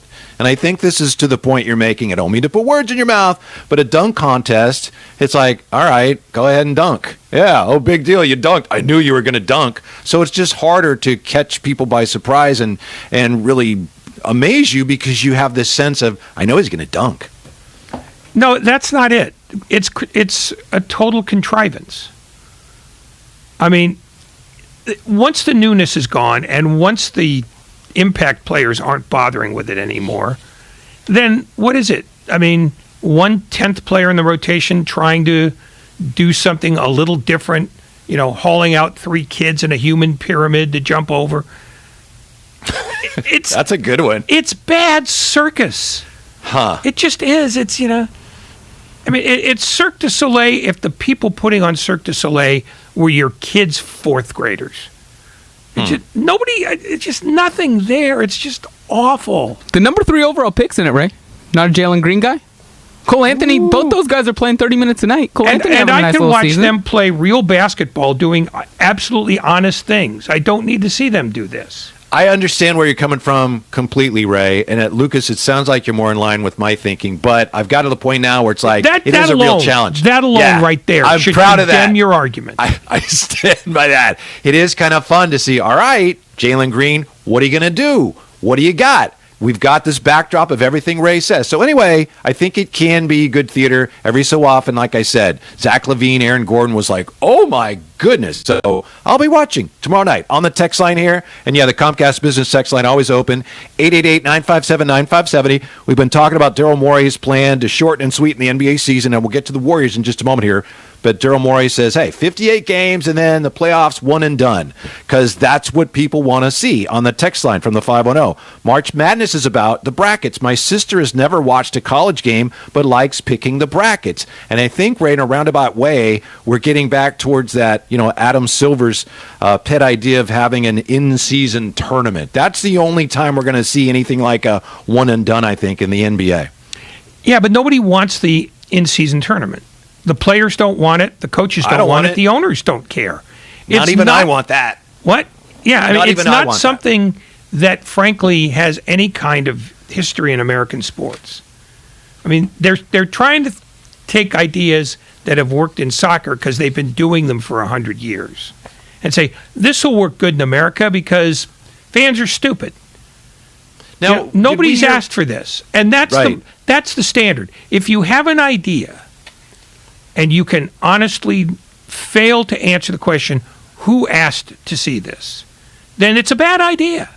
To me, what happened was, tell me if I'm wrong, Daryl Morey said what he said about China. All of a sudden, the NBA is losing all this money that they were getting from China. They're looking for other ideas to generate revenue. Hey, remember my idea for the tournament? But on the one hand, they found other ways to generate revenue. And on the other hand, to your point, people have said, we don't care about that. We don't want that. But I still think it's on the commissioner's back burner. I'm with you. It's just a way they're going to try to drum up more money with the, Freedman's Appliance Cup or whatever the trophy is going to be named for. It's more sponsorship opportunities. But it's games where players are not going to be playing hard because they know that they don't get paid for it.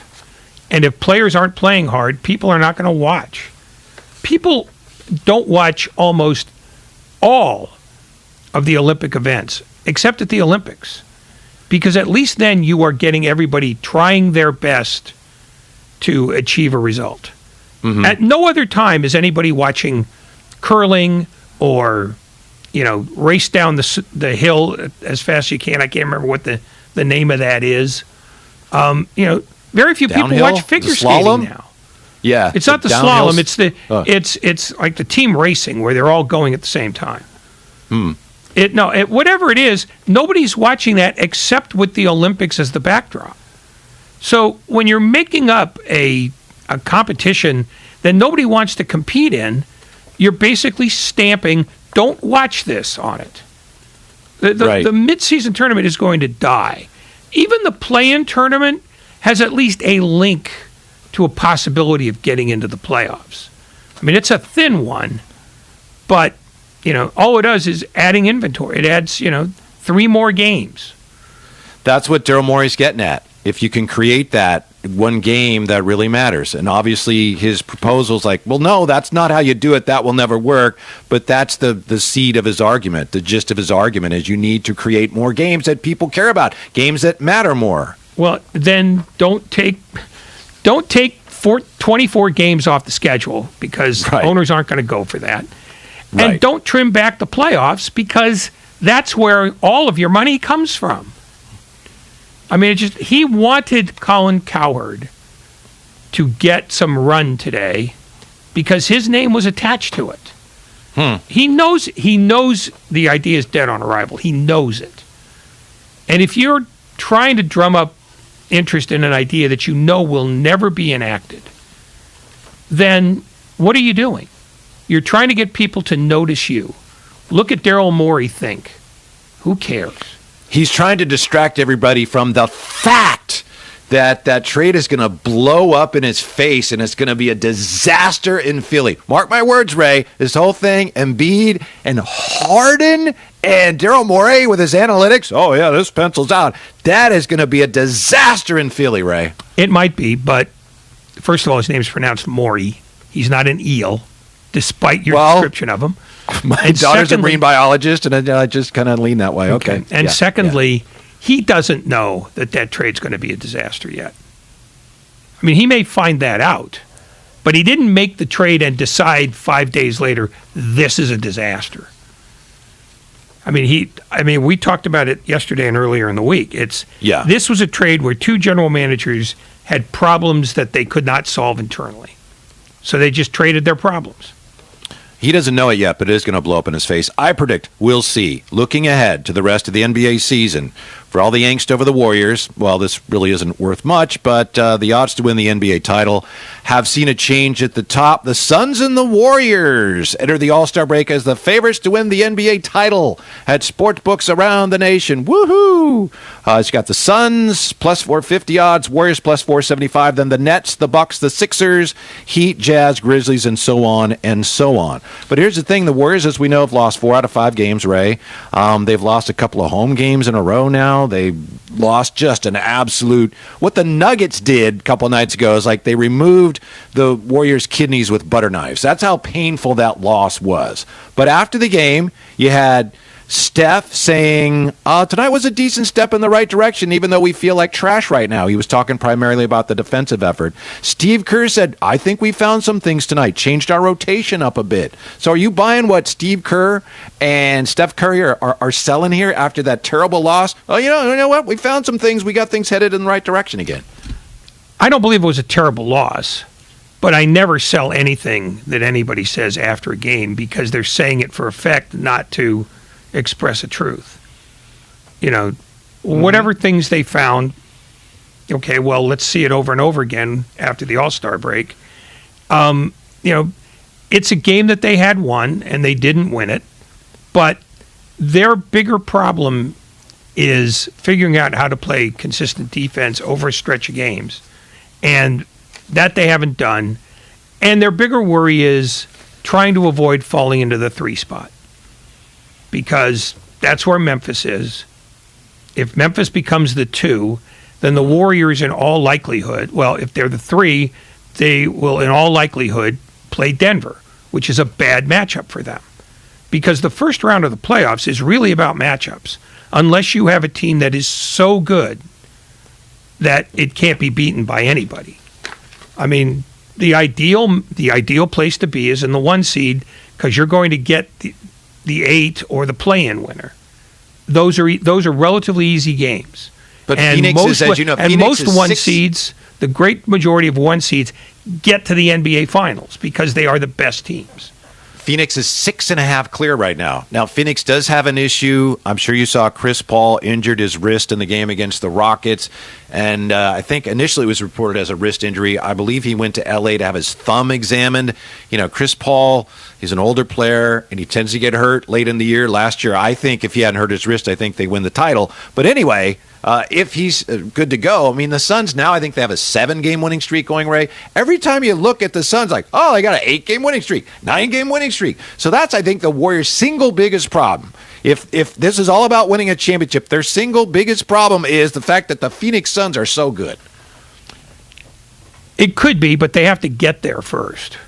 And when you're a 2 or a 3 seed, who you're playing in the first or second round tends to matter a lot. And if you took the standings today and froze them, the Warriors would be looking at, in all likelihood, playing a beatable Minnesota team, and then in the second round, beating a very tough Memphis team or a tough for them Denver team. Yeah. I mean, that's the value of playoff positioning, is that you have a better chance of playing a team that you match up well against. The Warriors, and again, we're only talking about them the way they are right now. Presumably, they will be better when Green comes back, when they figure out what Weissman can give them, when they're a complete team. Because Weissman's going to be important if they play Denver, because he can spend fouls, if nothing else. So it's really not about what the Warriors are now, which is why the Kerr and Curry stuff, they said it to kill time because they have to go into the room after a game and talk. But for the most part, we'll see who they are in the next 24 games. Or 23 games. What comes after the break is the sprint. And now we'll see how well they do in a sprint. We are brought to you by BMW Fairfield, now open in the Fairfield Auto Mall. Visit bmwfairfield.com today to book your visit. I drove by there yesterday. Hey, BMW Fairfield. Whitey Gleason in for Damon today on 95.7 The Game. Thrilled to be with Ray Ratto. And last time I had the distinct pleasure of being with you, Ray, I think we were doing Warriors Live, and you talked about the importance of the Warriors defense and how, as we all know, it's the foundation for everything they accomplished now, everything they have accomplished, and they have had some issues. I thought what was interesting about what Steve Kerr said is he says we figured out some things rotationally. I think splitting up Curry and Clay as much as they did in the last game, that's significant. And it's a matter of here, trying to figure out your best units with the playoffs approaching. You do have Draymond coming back at some point. Wiseman's value, I think, will be, it's pretty likely no matter what kind of shape he's in, he's going to give you better defensive minutes than Bjelica if you need a backup center.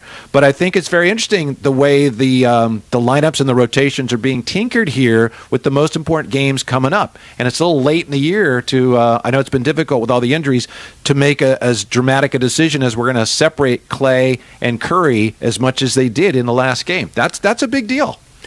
Well, no, because they're going to tinker again, and they're going to tinker one more time after that. There's tinkering to be done really until probably the last 10 games. They're going to tinker when Green comes back to figure out how, how he, meshes back with everybody else. And that might only take a couple of games, but it's going to take some time. Then Weissman will be back, and they'll have to tinker with that to see where he fits in to the rotation, or if he fits in the rotation at all. There's plenty of tinkering left to be done. And in terms of who's on the floor together, I think it's pretty likely that you're going to see Curry and Thompson together a lot more than not. So this is just a brief thing that Kerr is trying to see if it's something they can use here and there in the postseason. But yeah. I don't think that it's, endemic of anything sweeping or important. Well, what he says is, he being Coach Kerr, he wants to have one of them on the floor as much as possible. So we'll see the extent to which he's able to do that going forward. Ray, are you among the people, and I was one of them, and now I'm on the fence, that thinks that the Warriors really need to go get a big in the buyout market? I'll tell you this. There were reports, rumors, suggestions that the Bulls were interested in Robin Lopez. Well, the Bulls just picked up Tristan Thompson. So the Bulls are probably not going to get somebody else in the buyout market. I don't know if Robin Lopez has any interest in coming here. I don't know how much interest the Warriors have in Robin Lopez in the buyout market currently with Orlando. But how about something like that? The Warriors apparently feel like, you know what? Guy like Robin Lopez, bless him, he just isn't good enough to really help us. It's not worth the effort. But what about you? I mean, they're getting pounded on the backboards, and I think if Draymond, if he's not able to get healthy as he was, and if Wiseman struggles, I think you got to look at that. If you find out that you're not getting maximum Draymond Green, you're not going very far anyway. Yeah, that's their thinking. You're right. Well, and also, what you're taking on is tax money for someone you really don't have a whole lot of plans for. And so you're really talking about a depth piece at center, because you're not going to get a 25-minute-a-game guy off the buyout market. Well, they've got, if you want to say Kuminga's your 25-minute-a-night guy, fine. If you want to say that it's Looney, you can have that too. And if Wiseman comes in, that's another 10 that you can fit here or there. And Green can play some center too. They're on the assumption that Weissman is going to be healthy enough to play and that Green will come back fully operational. They're big enough. I mean, they're going to eat it when they play Nikola Jokic, because he's one of the two best players in the game right now. But that series is going to be decided, at the margins, which is with the other Nuggets. Because if Jamal Murray isn't back, it's not going to matter, because it's going to be hard to win 4 games against a healthy Warrior team, without Jokic getting some significant help. So I don't think the buyout market is a terribly compelling solution to anything.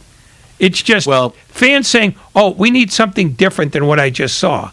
Well, you're going to get something different in about 2 weeks if Green heals on pace, and probably another 2 or 3 weeks when Weissman comes back. They're going to get help. Mm-hmm. No, you're right. I mean, that clearly is their thinking here is like, well, we think we're going to get more back soon, more than we would get in the buyout market. And you made the key point. If Draymond can't play for whatever reason, and I know they're very optimistic, and Draymond has been sounding a note of optimism every time he's addressed this, but if he can't be Draymond, they're done, right? I mean, as far as win a championship this year, whether you got, okay, we'll get Robin Lopez. It doesn't matter. If Draymond, for whatever reason, can't be Draymond, and there's every reason to think he will be, then it doesn't matter because they can't win a championship without him, and that's still what this season is all about. Exactly. It's their best shot to fire is to get those guys healthy. And look, there is not a team in the league, with the possible exception of Phoenix, that doesn't have a weakness somewhere. Very few teams are like the 17 Warriors that were, locked down and loaded the whole time and breezed through the playoffs at 16-1. That's very much the unicorn. Most of the time, even the best teams have one thing that can be attacked. And the key to winning is figuring out a way to counter that. You just have to accept the fact that there'll be some times when you get out-rebounded. So what do you do about that? You fix it in other ways. What did you think? Yeah, go ahead. I'm sorry. I know you guys probably addressed this quite a bit yesterday. Yeah, we never pay attention. What did you think of Hack-a-Looney? Is that going to be a thing going forward? I thought it was brilliant coaching. I thought at the time Coach Michael Malone went to that, it was like, well, I got to try it. It's desperate, but, because Looney really isn't that bad of a foul shooter. And for Michael Malone to recognize that we're going to lose if I don't do it. If I do it, we may lose anyway. It may not work, but it's our best chance to win. And they actually pulled it off. But is that going to be a thing going forward for other teams? It might be, but if Kuminga is suddenly the alternative and he can shoot better free throws, then it just means that Looney will play less. He'll play less in crunch time. Because you need the free throws, and you don't need a guy who's going to get, hacked in the fourth quarter and take away possessions you'd like to have. But as this relates to what we're just talking about, the Warriors' issues at the center position right now. Now, I know you don't play a Jokic every night, thank goodness, but in a situation like that, it's like, we have to play Looney. Kuminga can't guard him, and they weren't even going to pretend that Bjelica, and he was never been that type of player. They weren't going to pretend that he had any chance. So that's the conundrum you're in right now. It's like, we have to have Kevon Looney on the floor. I can't take him off the floor. They just have to, I think, in situations like where Jokic ran into him and like, oh, sorry, I fouled. They just have to keep him away from the ball at end-of-game situations, but that could be a delicate dance they do. I think the most likely solution is Looney's just got to make a few more free throws, and he's really capable of that. He's not that brutal of a foul shooter. Well, then they don't have to do anything. I mean, we're making up problems that they don't yet have, and the fact that Michael Malone pulled this out one time does not mean that it's all of a sudden going to become a staple the way it was for teams playing Philadelphia last year or the year before. But it was startling, wasn't it? I mean, I was surprised that they did it, and I was more surprised it worked, but it did work, and it was a key factor in that game. Well, I mean, I guess I wasn't surprised because who's the guy in that group that you want to have the ball? I mean, it's not going to be Curry. It's not going to be Thompson. It's not going to be Wiggins. That leaves you with two options. And frankly, I think you take your chances with Looney. Mm-hmm. I mean, it's a relatively simple choice, but it also assumes that they won't be able to, elevate Kuminga and or Weissman to be that five, and maybe they hack them too.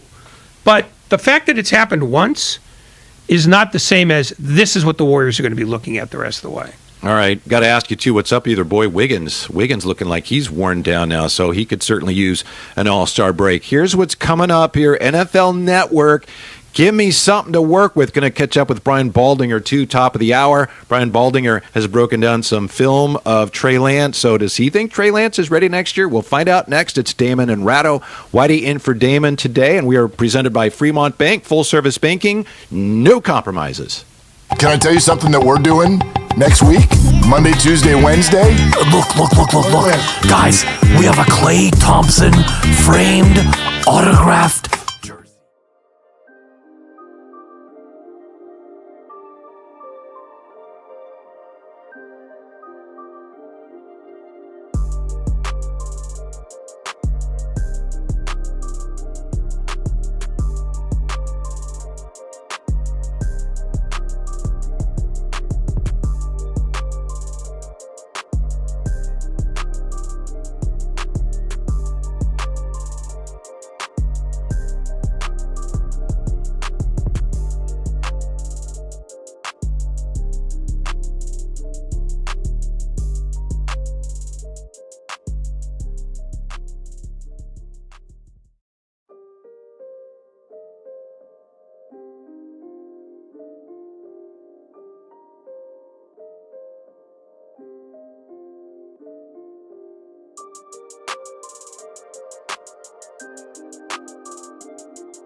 The Home Depot. How doers get more done. U.S. only while supplies last. Valid February 10th through March 2nd, 2022. Free delivery applies to orders of $396 or more.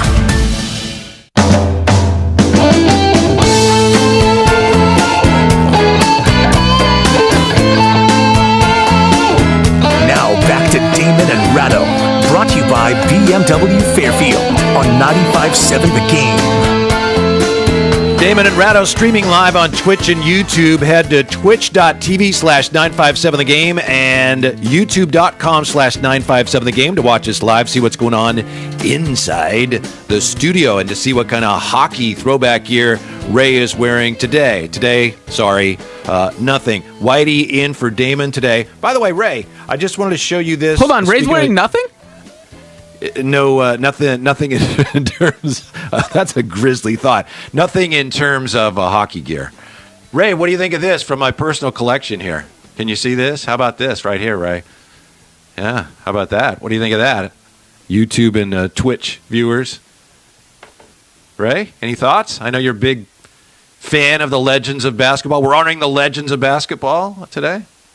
Could you have Ray turn his mic on, please? Yeah, that's the problem. Mr. Ray, you need to turn your mic on. You need to turn your mic on. This is radio, Ray. It's got to talk. Excuse me? There you go. You're ready to go. Turn your Ray on, fights from the other room now? I thought, man, he's just taking his time before he comments here. Well, no, it's just you keep moving it around and I became mesmerized. Stop. Okay. Put it down now. All right. Well, okay. God. Whitey. What do you think of my Wilt Chamberlain ABA fake autograph picture? Wilt Chamberlain. It's a fake autograph picture? It's one of those things they gave away, I think, years ago. I got it on eBay, and I think it's one of those promotional things from when they had the San Diego Conquistadors, and it was like, here's a Wilt Chamberlain autograph picture, and I think it's like, it's a facsimile. It's not his actual autograph, unfortunately. So then what you're doing is waving around something that you got taken in. No, I knew going in. I mean, it was like $5 or something. I had an idea. $5. I'll bet that's not his actual autograph. So, but you needed it anyway. Yes, it's a great piece of ABA memorabilia. On the text line here, piece of ABA memorabilia. Appreciate that. On the Comcast text line, Comcast business text line, always open, 888-957-9570. Kuminga can guard centers better than you think. Give Kuminga another month and watch him take more of Looney's minutes. Kuminga's great, potentially, and he's already done some amazing things, but seeing him guard centers the way Looney does in another month, I hope you're right, but I don't know about you, Ray. I don't see that. I think that's asking too much of him. I don't know if it's asking too much, but Looney has a place in Steve Kerr's head and heart. So he's going to be the starter. The question is, how many minutes is he getting against specific teams? Is he going to play a lot against Denver? My guess would be no. Will he play a lot against, say, Minnesota? Yeah, probably. He's not going to get moved off his spot in the rotation in the lineup. I don't think. I think Kerr values the things he does do too much. Mm-hmm. But I think even, under normal circumstances, he's a 25-minute-a-night player? That leaves 23 minutes of center play to fill. That's where you'll see Kuminga. Sometimes Kuminga will be more of a 4. They're going to all get their minutes. The only question is, comes in too. That's where Wiseman comes in too. Yeah, if he can just provide. That's where Green comes in. Green's a guy who can show from time to time. If he can just give him better defensive minutes than Bielitsa in a small, sample size, they'll be a better team for that. So that's the plan moving forward. Coming up top of the hour, Brian Baldinger is going to join us. And Brian Baldinger has been looking at a lot of Trey Lance. I know Ray's like, when I come on, Whitey, you can come on, but we're going to have to talk a lot about Trey Lance. Hopefully Garoppolo too, but especially Trey Lance. So yes, we're going to talk to Brian Baldinger. Wait, who says that to you? That's what I always get from you. I get texts from you. No, stop it. Stop. I swear to God, stop. Whitey, go I to will hell, not man. have that kind of a lie put out in the... You're very nice about it, but you just make it clear. It's February 18th. I don't want to hear the guy's name. All right. Well, Brian There's Baldinger's going to nothing he's doing that is important right now. Nothing. All right. Baldy is going to break down some video of the guy who's supposed to be the next quarterback of the 49ers when he joins us at 4 o'clock. Yeah, on the text line here, Whitey, isn't that an ABA basketball in the back here? Yeah, there you go. ABA basketball. Thanks for notice. Autographed by Julius Irving. Whitey believes in leagues that no longer exist. Sure. WHA, baby. Big fan of the Federal League. There you go. Sure. Ray, why is it now, all kidding aside, it seems like any tidbit having anything to do with Jimmy Garoppolo or Trey Lance, and I'm being serious now, any little note that mentions him is being blown up in some corners as some sort of, oh, did you see this? Case in point, Jim Trotter, and I know you know Jim Trotter. I'm aware of him. I know he's an excellent reporter. I'm sure you've known him for many years. But Jim Trotter on NFL Network, and he's asked the question, so he responds. He says, there's some consideration, or there was some consideration to start Trey Lance at the start of the last season up until the injury to his index finger. Okay, and he also added that Lance was in consideration to start Week 18 in L.A., but ultimately 49ers went with Jimmy Garoppolo. And I read that, and I'm thinking, well, of course there was. Your quarterback, you had some big games where your quarterback had a sprained shoulder and a torn ligament in his thumb. But instead it's like, oh, they were considering playing Trey Lance? I don't understand why this is supposed to be such a big deal right now. Of course they considered it. It's producers pandering because they have nothing else to do. I mean, it's let's find something to fill in the time. Because the NFL Network has 24 hours a day. I mean, they'll rerun shows twice, so let's say 12 hours a day. But there aren't a lot of things to talk about right now. Mm-hmm. And after you take away, the ownership disasters in Miami and Washington, there's a lot less to talk about. So, yeah, they're producers are going to say, well, we're going to talk about this anyway. Kind of like our producer feels like Trey Lance is a conversation piece, even though he clearly isn't. Well, he is. He's not. In many ways, but this is not, right? I mean, they would have had to have been idiots not to considering starting Trey Lance, right? They considered it and decided, Jimmy's the guy. This is not some stop the presses. This is a blockbuster bulletin. We got to get out there right away. Well, yeah, obviously it's not. But they have a beast to fill. Yeah, okay. I mean, well, what are we going to talk about? I don't know. Nothing's going to go on for another 2 months. We can't fake anticipating the combine. All right, well, what were we talking about 3 weeks ago? I know, let's talk about that some more. Mm-hmm. It's producers without ideas. What Trotter gave you was, as you said, obvious stuff. Right. Because there's nothing new to add.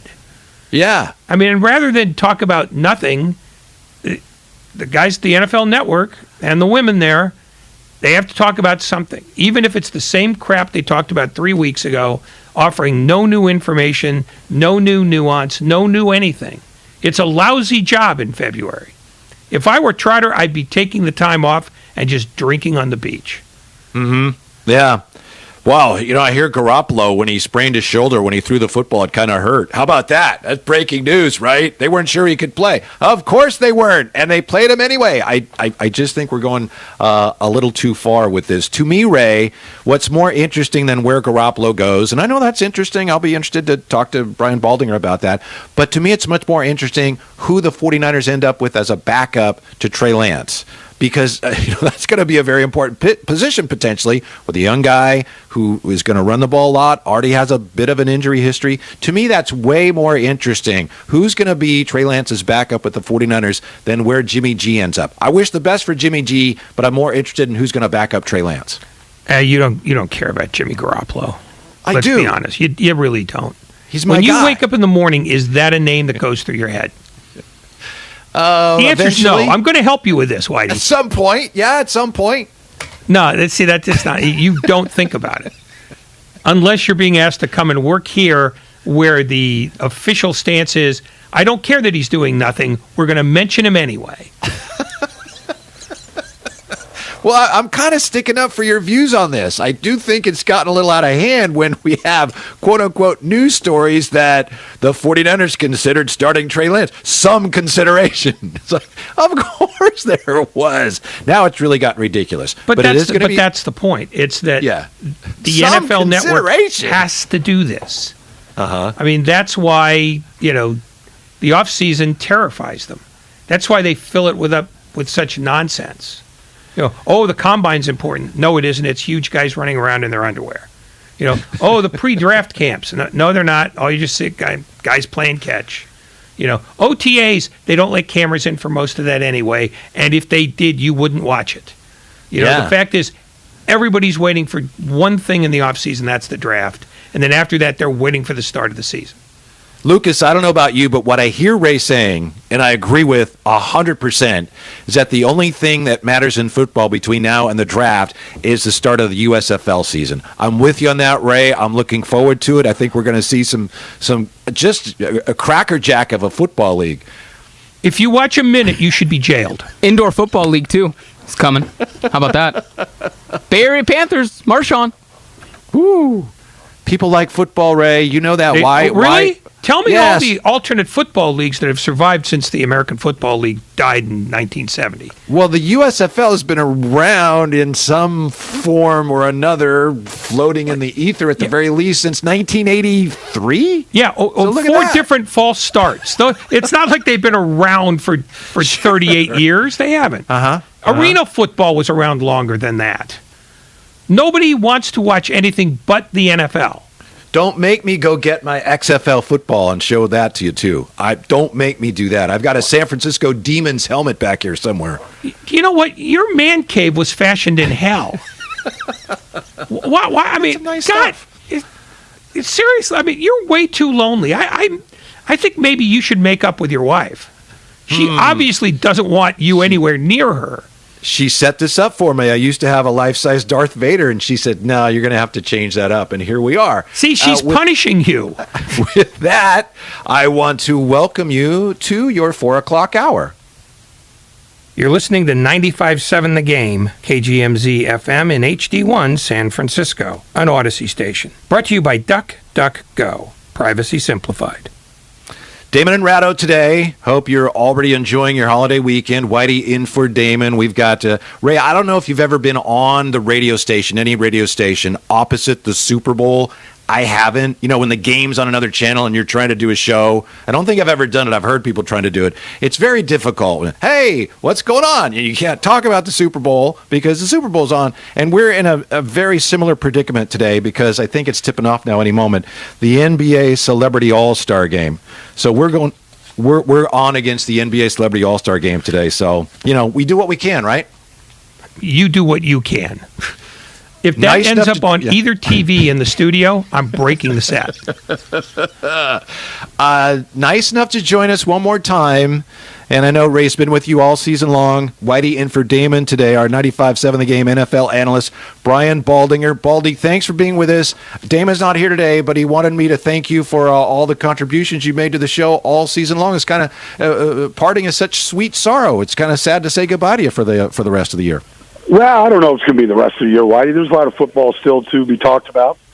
But, I'm just at an airport right now ready to take a much-needed vacation here after, finish to a great season. So it's good to kind of wrap up with you guys. Okay, I'm just going to ask this flat out. What are you going to think about football at all during your vacation? Even a moment? And if you do you think vacation has been a failure? If I see somebody throwing a Nerf football on the beach where I'm going, I might throw it back, Ray. I might do that. I don't plan on taking any of my notes, my football computer, or anything like that. I think I just got to, it's like the old tabula rasa. Let's just clean the slate, and then, when I come back, we'll dig into the draft and free agency and everything else. Hey, Baldy, personal question, I apologize, but do you still have dreams about playing? Do you ever dream that you're still playing in the NFL? The only dreams I have about that, Whitey, are nightmares. I'm lining up and LT's in front of me, and I'm just getting trucked on the way back to Randall Cunningham or something. But I don't have dreams about playing. But unless there's just something like just kind of gives me the cold shivers in the middle of the night. Wow.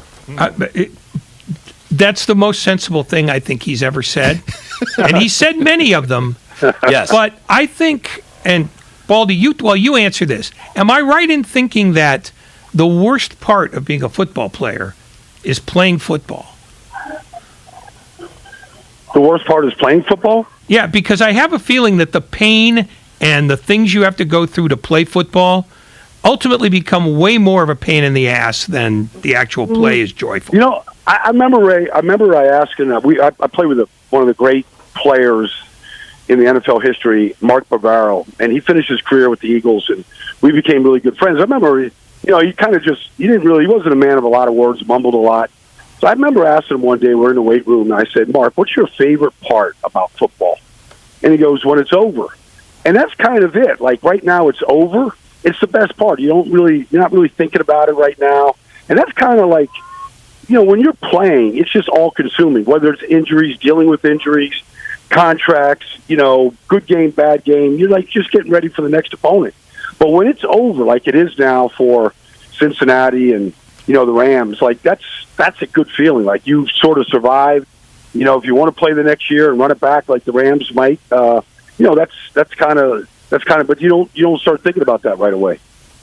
All right, Baldy, looking ahead to next year, of course, it looks like the 49ers, we'll see what happens with Tom Brady or whatever, but it looks like the 49ers all in on Trey Lance. And based on the film you've seen of him and all the film you've broken down, what's your best guess right now as to how ready he's going to be at the start of next season to take over? Well, it's hard to say. I mean, I think he's got a lot of tools. I mean, I put some stuff out there today. He's got a big arm. He's got mobility. He looks like, he can read a defense. Albeit sometimes he doesn't see everything that's out there to be seen. I don't think he's going to throw any non-look passes in the middle of a Super Bowl game for 22 yards Deebo Samuel, the way we saw him. But you have to have a starting point. And so I think he learned a lot watching. I would have played him more than what they played him, but in his two starts, I thought he was better against Houston than he was against Arizona. I see where Kyle has suggested that he go down and start working on some mechanics, just to kind of tighten up the motion, which I think would really help him as far as release and things like that. But I'm excited about the future of Trey Lance. I mean, I don't. Everything I saw, I think this guy, has what it takes. It's just a matter of the level of commitment, which I think is going to be good, and just get back on the field. He just hasn't played a lot of football in the last 2 years. I'm going to apologize to my soul for asking this because I think it's a violation. But of the things you saw in his throwing motion, how easy are those to correct, and how much time is a reasonable amount of time for him to correct them? Well, if you talk to a guy like Mike Holmgren, let's say, he didn't think your motion could ever really be changed. He thought it was like a fighter that you go and you work on these combinations, and then you get back into the ring and you just go back to what you always did. And then you watch a guy like Josh Allen, Ray, and he went down and, he worked with Jordan Palmer, a bunch of guys, and his footwork, his motion, it's all gotten better. Over the course of history, guys that wanted to change their motion and tighten it up. I just think he's got a little bit of a wind-up to his motion, which isn't the worst thing in the world, but if you got to throw because Aaron Donald is on top of you and you got to get rid of the ball and you can't wind up, then it's better if you've got a shorter motion. So I think it can be corrected. It's just a question of, in the heat of the battle, you take it from the off season to the practice field, you watch it on tape, you take it to training camp, and then when you get out there week one and you're under duress, will you revert back to the way you threw a football at North Dakota State, or will you change what you worked on? It's hard to say because not everybody can do it. Brian Baldinger with us here on 95.7 The Game. Baldy, how tricky is this aspect of it? And I understand what you're saying about a quick release, but a guy like Trey Lance is going to want to hold the ball a little longer because he wants plays to develop, and he has a bigger arm, where if something develops downfield, has a bigger arm than Jimmy G. Whereas, last couple of years, Kyle, especially with Jimmy G, is like, get the ball out, which is, I think we've discussed this. Obviously, that helps paper over some of your offensive line flaws. But based on what you've experienced, is that going to be an issue going forward with them? And for Kyle to balance, look, you got to get the ball out, but you also have to acknowledge his ability to make plays if he hangs onto it a little longer in the pocket. Yeah, I mean, I think Kyle's going to have to adjust a little bit. I mean, there's definitely plays, three-step drops. I mean, there's certain plays that the ball's designed to come out quick. Whether it's the hitch game, screen game. Some things the ball's got to come out quick. But, he's never really had a guy that has this type of mobility. Like, I put a play out there today where, it's just double slants, off twin set, and it's against Houston, and he should make the throw. And he doesn't, for whatever reason. Like, whether he thinks the free safety is going to get there, and he doesn't make the throw, and then he sort of does a Trey Lance move where, he kind of doubles back, buys some time, and he hits Brandon Ayuk on the other side of the field. And, he gets a 12-yard gain. You go, will Kyle be upset with him, or will he get the ball out on that quick slant? Like, that's where it's got to go. Or will he say, I don't know how he's going to respond? Mm-hmm. Like, I think there's got to be some give and take here to some of the assets that Trey has that other quarterbacks that Kyle as coach haven't had. And so I think you got to kind of, I think all of them have to sort of figure this out a little bit, because it's not going to be like Jimmy G. This guy has a great deal of mobility to his game that I think you got to incorporate a little bit. Football being the imitative game that it is, there's always some new wrinkle that became popular in the prior playoffs that coaches are all of a sudden going to glom onto and try to introduce in their own teams during the offseason. What is that gimmick and or gimmicks for this year that you're going to start seeing with other teams? And that's tough to say, because, the Rams were so star-based, Cooper Kupp and Stafford and OBJ. I mean, they were just a star-based team. I just think that you're going to see a lot. Well, one thing we saw from Cincinnati, and we see a lot of teams do it right now, is a lot of max blitz looks where they're going to try to get you to alter your protection and rush three and make the quarterback hold the ball. I mean, I saw that a lot from Cincinnati. It really affected Patrick Mahomes in the AFC Championship game. And so I could see a lot more teams doing that, going to that, and seeing how quarterbacks respond. Now, if that's Tom Brady and some of these masters of the art, they'll hold the ball for 6-7 seconds and just wait for an opening, wait for the defense to break down. But by and large, most guys start to get a little antsy. Mahomes did, and it worked to his detriment. So I could see that being more popular, or even a two-man rushes, Ray, where literally you're just flooding every zone, taking everything away, and just making it really difficult to find an open receiver. I think defensively we might see more of that. Brian Baldinger, our final visit of this football season, but he'll be back soon enough. He's got to go on vacation, so have a great vacation, Brian. Thank you so much for all your contributions to the show. We hope to talk to you again very soon. My pleasure, Whitey. All the best, man. Take care, Ray. Don't think about football. All right. Woo! Yeah, I can imagine, having been through and done what he's done, having a few nightmares about Lawrence Taylor and the like bearing down on him, right? You probably have nightmares about deadlines bearing down on you, right? You're doing for the Sporting Green, and that you're having a nightmare. I got to get this game story done. I sleep better than that. Okay. But I'd be willing to bet you that when he wakes up in the morning, he's got to get up in stages because of the punishment he took. Mm-hmm. That's the thing about football, and that's why I asked him that one question, which was, is football the least fun part of being a football player? Because that's a bill that you have to pay the rest of your life. And also because it's impossible for you to imagine anyone enjoying sports on any level. You just have a hard time with that. We are sponsored by AC Transit. I have a hard time not having your address right now so I can burn down your garage. We're sponsored by AC Transit. Find a career with exceptional benefits so you can do what you love. AC Transit, hiring bus operators and mechanics now. Bring your skills to AC Transit and enjoy exceptional benefits with a side of work-life balance. It's more than a job. Apply today at actransit.org/careers. Coming up, Ray, all kidding aside, has got a great question on how much you will tolerate as a baseball fan. That's next here. Damon and Ratto, Whitey in for Damon, 95.7 The Game. Can I tell you something that we're doing next week? Monday, Tuesday, Wednesday? Look. Guys, we have a Klay Thompson framed, autographed jersey. Look, there are 2 pictures of Klay, and it's a framed Klay jersey. He signed it. There's 2 1s on the jersey. He wears number 11. Listen next Monday, Tuesday, and Wednesday from 6 a.m. to 6 p.m. for your chance to win an autograph.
Cheerios. He found out they can help lower cholesterol. Now he's having fun taking care of his heart in all sorts of new ways. Let's see those hips move, people. Hurry and get your heart-shaped Cheerios. They're only here for a limited time. Dell Technologies President's Day business sale has arrived. For a limited time, save up to 45% on all our latest gear to work from anywhere with fast free shipping. Dell Technologies recommends Windows 11 Pro for business, so now's the time for incredible savings on PCs, along with servers, monitors, and docks, all with free shipping and quick installation and setup through Dell Installation Services. Get started by shopping online or contacting your Dell Technologies advisor today at 877-ASK-DELL. Again, the number to call is 877-ASK-DELL.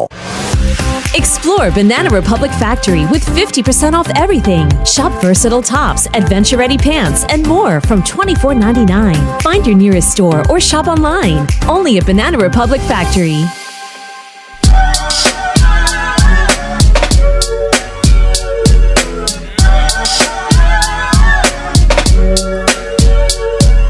Now back to Damon and Ratto, brought to you by BMW Fairfield on 95.7 The Game. Next week on Monday, Tuesday, Wednesday, we're giving you a chance to win a framed Klay Thompson autographed jersey. It's a text-to-win contest. You'll have opportunities to qualify throughout each show from 6A to 6P, so tune in starting on Monday of next week for your chance to win. Whitey in for Damon today on 95.7 The Game. Boy, that, I guess I'm not eligible, Ray, but that Klay Thompson autographed jersey, that looked nice over my Dwight Clark autograph here or my Bobby Jackson bobblehead. What do you think? If you want to drive in and take it, I'm okay with that because I don't care about this contest. It is a very, very, very nice looking jersey. If we don't have a picture of it on the website, we need to get one up there ASAP. Lucas tells me, by the way, before we get to this is a really interesting baseball question. Lucas tells me, Ray, that you do have the celebrity game on in there and that you are ready to give us an update on how the NBA Celebrity All-Star Game is going.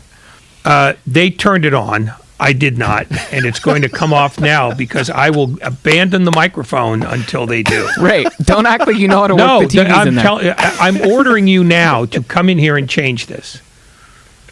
Unfortunately, the TVs are linked, Whitey, so we really, really want to watch this. My buddy has a huge bet on MGK first bucket, so yeah, we'll keep you updated on that. This is embarrassingly stupid, even by your low standards, Alexander. Ray, do you remember when Justin Bieber made a basket and he stared down Kenny the Jet Smith? I don't. I'm not walking through this minefield of nightmares you've had. I don't. There isn't a single person on the floor that I would intercede to prevent wandering into a bath of acid.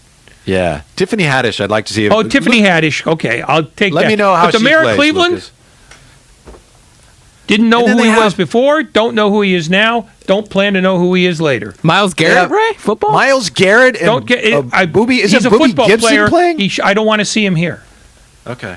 All right. So seriously, get in here and get this off, or put the Thompson jersey over the TV. Great promotion. We're giving that away Monday through Friday, Monday through Wednesday next week. Fix this. Nobody cares about the promotion.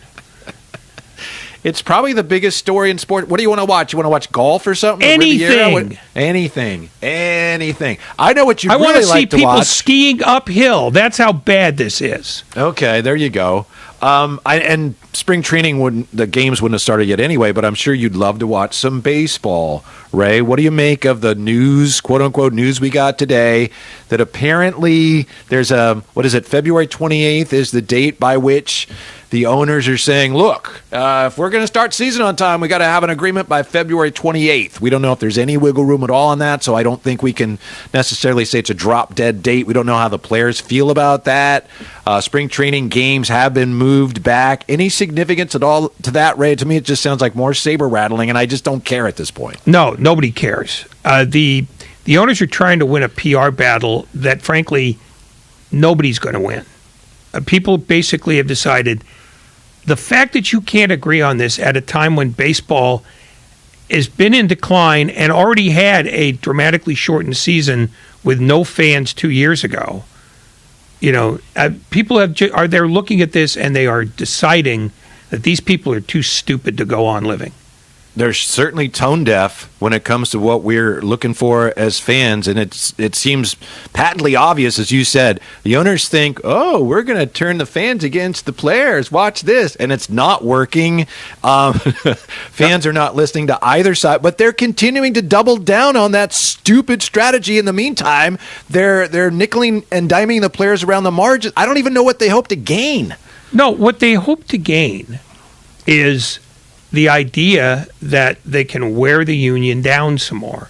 They know they're not going to destroy the union this time, but it's been their goal every time there's been a CBA. And they're testing to see how strong the union can be and how well they can stay together. It's why, anybody who roots for the owners in a lockout is a moron. Just period. Unless you're an owner. I mean, maybe if you're an owner. They're too stupid to know that they're morons. But when Rob Manfred came out about a week ago and said that baseball is a bad investment, that these guys would do better in the stock market, one, it's a bald-faced lie, and two, nobody cares how the owners are doing. They want to see the owners do the one thing they're supposed to do, which is put on baseball games. And what they did 2 years ago when they shortened the season to 60 games, that's COVID. Everybody gets a walk on that. But last year when they decided, well, we're going to have 7-inning doubleheaders and we're going to put an imaginary guy on second base to start the 10th inning, what they're doing is selling less baseball. When they got rid of 42 minor league teams just because they didn't feel like, dealing with them, whatever hassle there is, they're putting out less baseball. That's the message they're putting out. It's just, we don't like the business that we make money from. And we'd like to put on less of it. Yes, Whitey. Pardon me. I want to ask you a question based on what Ray just said. And Ray, obviously very learned. He said there were imaginary runners on second. I watched a number of games. I thought that was a real guy that they put on second. I didn't think it was an imaginary runner. An unearned runner. A real guy on second base, Lucas? I'm asking Lucas because I'm not sure here. There was flesh and blood. They're flesh and blood. Okay. Right. Yeah. There's going to be flesh and blood in that room in a few minutes. I took it off the TV, Ray. You're welcome. So, all kidding aside, Ray had a very interesting question earlier today, and if I don't do it justice, Ray, please correct me. But as you said, we had the 60-game season a couple years ago. As a fan, 888-957-9570, Comcast Business Text Line, always open. How many games would you as a fan consider, baseball season, yeah, that's good. How low are you willing to go? Right, Ray? I mean, we got to bend over backwards because you got a commissioner that, to me, it's clear this commissioner, not only does he not know anything about baseball, I don't think he likes baseball. And, of course, it's like he doesn't care. We're going to make money for the owners. And he's not there to like baseball. I know, but it helps me. Whitey, this is important because it's part of why the management can't sell their side of this argument. They don't have anybody, speaking for them that gives any impression that this is about anything other than business. Exactly. And, Bud Selig, for all the criticism you wanted to throw at him, you at least knew that he cared about the game. I said the same thing myself yesterday. I agree 100%. His whole mission was to get Milwaukee back in the National League. I'm convinced that's the whole reason he became commissioner, because he was a Milwaukee Braves fan, and it was just going to be there as long as he could to get Milwaukee back in the National League, and he did it. But whether that's true or not, that actually wasn't it. And he bought the Seattle Pilots so that he could return a team to Milwaukee. Mm-hmm. But I don't think that moving the Brewers from the American to the National League was a driving force in him being commissioner. He wanted to be commissioner because it was a great way to be commissioner. It's an added salary, and it's a pretty hefty one. Well, he did love baseball, and I'm not a big Bud Selig fan, but there's no question. Faye Vincent liked baseball. We know that Bart Giamatti used to wax poetic. He used to write poetry about baseball, right? And I miss someone like that. Just... I don't know, Peter Ueberroth. I don't think he knew what baseball was. He was there to figure out how to make money. Yeah. And the truth is, this is not really as much a condemnation of Manfred as it is a condemnation of the owners, because they really do believe that their agenda is the agenda. And their agenda is maximize our profits. And if it means whacking 1/4 of the minor leagues, then we'll do that.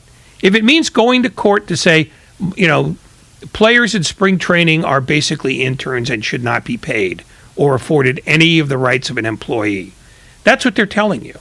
They're telling you baseball's not as important to them as their, the color of their ink. And since they all make money anyway, what they're arguing about is the share of their profits. And nobody's interested in that. They want to know, when are you putting on a baseball game, you jackass? Should they be mixing in here in the negotiations, even if it's just for appearances, some of the rules changes and things that actually impact the product? No, because the rules changes don't matter if there's no games in which to see the rules changes. That's all nonsense too. What fans want is for somebody to come out and say, all right, we finally settled this. The season starts on day X. That's what they're interested in. They don't want to know anything else. I mean, the people who want to know about the nuts and bolts of negotiations are, they're baseball fans too, but they want that information so they can try to pencil out in their own heads, when is there going to be a game I can watch again? And what the owners are saying very clearly is, well, that's none of your business. That's customer service. Yeah, we'll let you know, all right? Yeah, if we wanted you to know, we'd tell you. But we don't want you to know because we don't think what you want is important. Bob Nightingale made an interesting point today. He was on with Steiny and Guru, and he was asked, are we going to have a full season? And I know your question here is, how many games as a fan would you tolerate? Darain Forrest from Oakland says, the more baseball, the better. But Bob Nightingale said, look, we're going to have a full season because the players are going to insist on it. They will not come to any sort of agreement unless the owners agree to play the 162. So I hadn't considered that. Do you think he's right? Ultimately, makes sense to me. Ultimately, he won't be, because I think this is going to go well into spring. And I don't mean spring training. I mean like April, May. At that point, you'd be playing baseball games in December, which is essentially untenable. So, no, I think we're going to end up with another shortened season. Regular season MLB games against the NFL. Well, that does happen at some point there, but... Well, how many games then? What's your answer, Ray? And I if you can get in touch with somewhere in there, I know there's a fan deep inside there from your days as a boy watching baseball. The fan deep down inside you, if you can try to get in touch with that, how many games would that fan consider? Okay, that's a legitimate major league season. Anything less than 120 is a cheat. Very simple, and it has nothing to do with when I was a fan. I remember it was a Thursday, but that's it. No, 120 games. If you can't get it done by then, don't do this at all. Just fold the operation, because it's clear you're not going to be shepherds of the game. You clearly don't want the players to do that. So don't bother anymore. You can be boxing or horse racing. People pay attention to it twice a year, maybe. If you want to be irrelevant, keep doing this. Those were the big three, right? In the 20s or 30s? I mean, you had like your baseball and your boxing and your horse racing. Yeah, well, basketball was basically semi-pro. Hockey existed back then, but it wasn't a big deal. There were only 6 teams, and the farthest west they went was Chicago. Golf, for the majors, golf mattered. But, for the most part, it was baseball, boxing, and horse racing. Now it's none of the above. Football, USFL, yay! From the 510, 161 games. I was at Oakland for 162. I spent the whole game watching the NFL and the East Side Club. Can't remember if the A's won or lost. 120. Now, if this were a negotiation, Ray, and you're negotiating with Manfred or whomever, I would say that's a very reasonable demand on your part. 120 is pretty low. Do you really think, though, that there's a chance we're going to end up with something around that? To me, I could go 140. Hasn't a minor league season, and I think they're adding games this year, hasn't a minor league season been 140? Around there, but they're not arguing about the number of games. They're arguing about other things. So it's not really, nobody's going to walk in and go, if we don't get 120 games, then just, keep this lockout going because we're not coming back. I know, but it was your question. So I know, but what I'm saying is, 120 is the answer. Huh.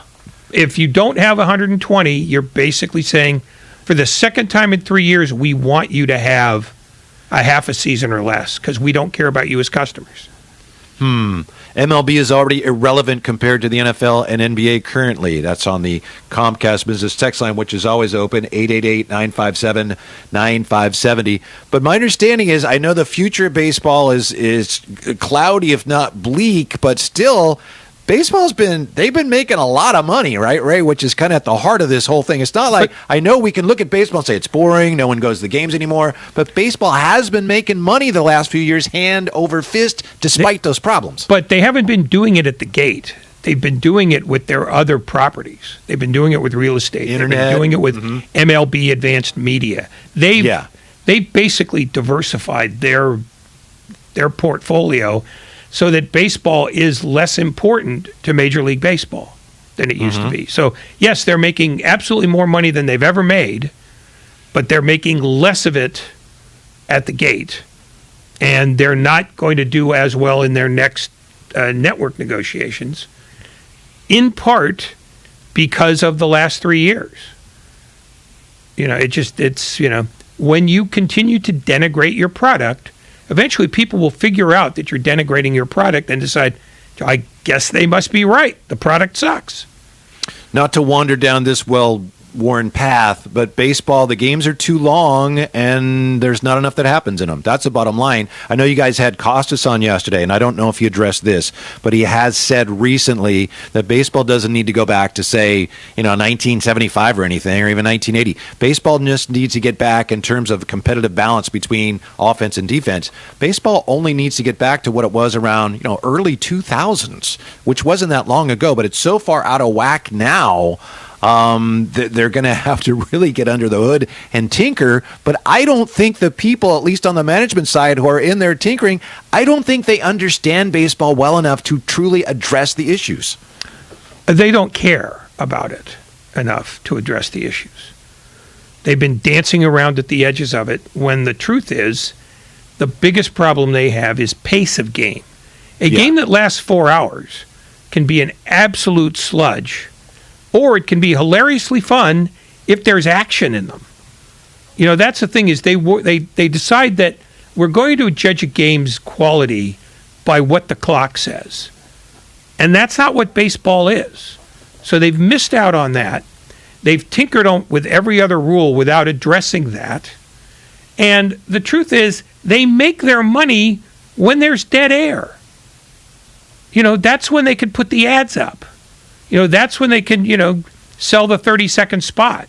It's why they don't shorten the time between half innings.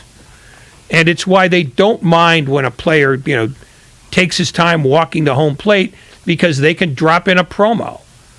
That's where the money is for them in a broadcast. So they're not interested. They just want to know, how do we max out the dollar? And if it means that we go to a 3-minute break between half innings, then that's what we'll do. It's not that they're out of touch, it's that they don't want to be touched. Here's what Bob Costas had to say yesterday on this very program about baseball's pace of play issue. In 2020, admittedly an odd season to begin with because of COVID, just the 60 games, the Yankees and Cleveland played a 10-9 postseason game. There was a rain delay of about half an hour, but I'm subtracting the rain delay. This 10-9 game took just under 5 hours. Famously, the 7th game of the 1960 World Series between the Yankees and Pirates was also 10-9. It took 2 hours and 36 minutes. Now, again, I'm not saying you should go back to 1960, and even in 1960 it was an oddity that nobody struck out in that game. Nobody on either side struck out. But still, when it takes twice as long to play a game that has the same score, something is out of whack. And it was more out of whack in 2020 than it was in 1960. But it's just going to get worse and worse because the people in charge of things, at least on the management side, they seem oblivious to what's going on. Ray, when I finally convinced you that we should write a book together on sports unbreakable records, I think one of the chapters should be on the shortest Major League Baseball game in history. You talk about a record that'll never be broken. 51 minutes. Now, this is going way, way back. It's not really germane to the conversation because it's 1919. Yeah, it was before there were clocks. Yeah, it was 51 minutes in 1919 September where everyone's like, we got to get the season over and get on a train. But, I mean, you consider the Super Bowl now, and I think Jason Stark just made this point this week in The Athletic. You can watch the Super Bowl, and the Super Bowl is a little longer game, but you watch the game, you settle in, at least for us, 3:30. The game's over. Okay, fine. You can get on with something, have a post-party, whatever. Baseball, World Series games is like, we're going to be here a while, kids. You better go to bed. And that's just, it's not baseball's biggest problem, but it's a problem. Well, it's all a problem, but again, it's because the money's been prioritized. A World Series game starts at the equivalent of 8:15 in the East because local television doesn't want to lose the money that it gets from local news or Wheel of Fortune or Jeopardy. They don't get any of the money that the network gets for putting on the baseball game. And those first 15 minutes of pregame is basically it's an ad generator. Mm-hmm. And then the game is essentially slower, which means you're going well into midnight an awful lot of the time. And, people in the East go to bed, But the reverse is on the West Coast, you're still in your car driving home or you're on the bus or the ferry going home from work. So you're missing the first hour. It's inconvenient on both ends of the coast, but there's money to be made, and that's the more important thing. It's not about selling the game. The game is there to sell the ads. It's completely backwards, and while that's also true in all the other sports, it's particularly egregious in baseball. I do think we're somewhat insulated from some of baseball's problems because the Giants put such an entertaining product on the field, and the A's, of course, with news yesterday that they're closer than ever, Ray, to that new stadium. Should A's fans be feeling any more optimistic? I'm all in on this. I don't think the A's want to move to Vegas. I think they've been, again, rattling their sabers very loudly. We've got the environmental impact report. City Council of Oakland approved that yesterday. I think it's going to happen. Do you think A's fans should be as optimistic as I do about a new stadium? No, they've been walked down this avenue before. They should be optimistic when a shovel goes into the ground and not before. One thing at a time, Ray. No. It's been one thing at a time for 25 years. People are fed up with this. They want to see a hole in the ground. And the environmental impact report is important. Yes. But if you're just a baseball fan, the A's have been doing this dance for a quarter century. Nobody's buying their story until they sign on and they say, let's dig a hole, let's build a stadium, and then we'll sign a lease that keeps us here for 40 years. Until that happens, people are going to wait for the rug to get pulled out from under them. So they're not standing on the rug right now. There's no optimism to be had. When you start building a thing, they'll believe that thing will be built. And not before. Don't listen to Ray, A's fans. It's going to happen. We're a little closer. If we want to get around the diamond and score a run, and scoring a run is the new stadium, I'd say we're approaching second base, Ray. We're getting it. We're halfway between first and second. We got the hit and run on. There's a ground ball through the hole. Whitey, right? Yeah. Get back on your meds. You haven't even gotten out of the on-deck circle yet. What? Second base, no. Remember when they used to have Bugs Bunny or whatever it was bring the baseballs up? It wasn't Bugs Bunny. It was Harvey the Bunny. Harvey the Bunny. Thank you. Yeah, but we know what it was supposed to be. Yeah, and Charlie O, the donkey out there, the mule. That was terrific. All right, here's what's coming up next. You don't even have to watch the last part of the NBA season because we're going to tell you what's going to happen next, and that'll be brought to you by Fremont Bank, full service banking, no compromises. What's up, everybody? Nick Costos here with the Bet River Sports Betting Minute, brought to you by Bet River Sportsbook, your hometown sportsbook. Hey, it's Ken Barkley filling in for Nick Costos. Tonight in college basketball, Butler heads to St. John's. St. John's favored by 8, total 141.5. I like Butler plus 8. These teams already played a one-possession game a couple weeks ago, and Butler's been great this year, covering on the road in conference.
by BMW Fairfield on 95.7 The Game.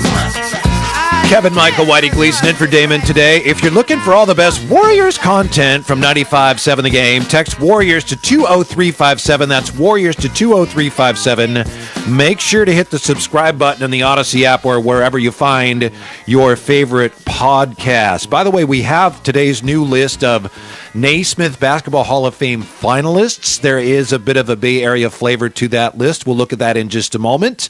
Ray, your impassioned skepticism over an A's new stadium in Oakland struck a chord, not a nerve, but struck a chord with a number of A's fans. We'll get to that as well in just a moment. But first, Lucas has breaking news from the NBA Celebrity All-Star Game in Cleveland. Lucas, what's going on? Thank you so much, Whitey. Yeah, I'm here in the studio, frayed very safely out of arm's reach from Ray Ratto with a nice glass pane in between us, so I feel safe giving you this update. Just between the first and second quarter out there in Cleveland, they are now bringing in new competitions to be a part of the Celebrity All-Star Game. They mixed in the skills challenge. We were stuck on that for about 5 minutes. Nobody could make a free throw. It was riveting television. And let me give you a score update.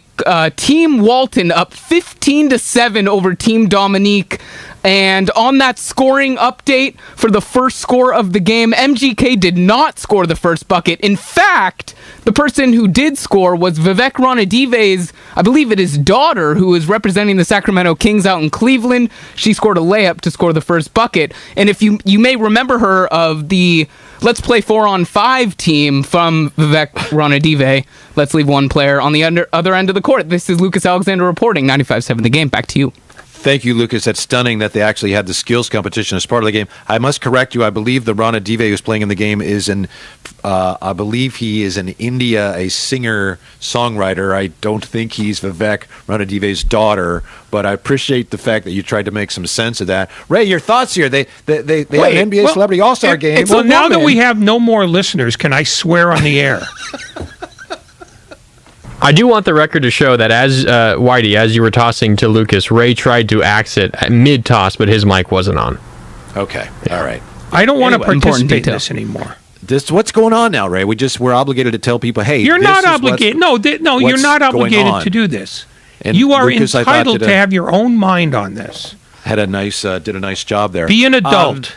Okay. Yeah. Interesting, though. Fascinating. Maybe that's what the NBA needs to do. They should have skills competition. Yeah, no, nothing but celebrities. Games. Why did you think of that, Daryl Morey? Big block out of Anderson Varejao.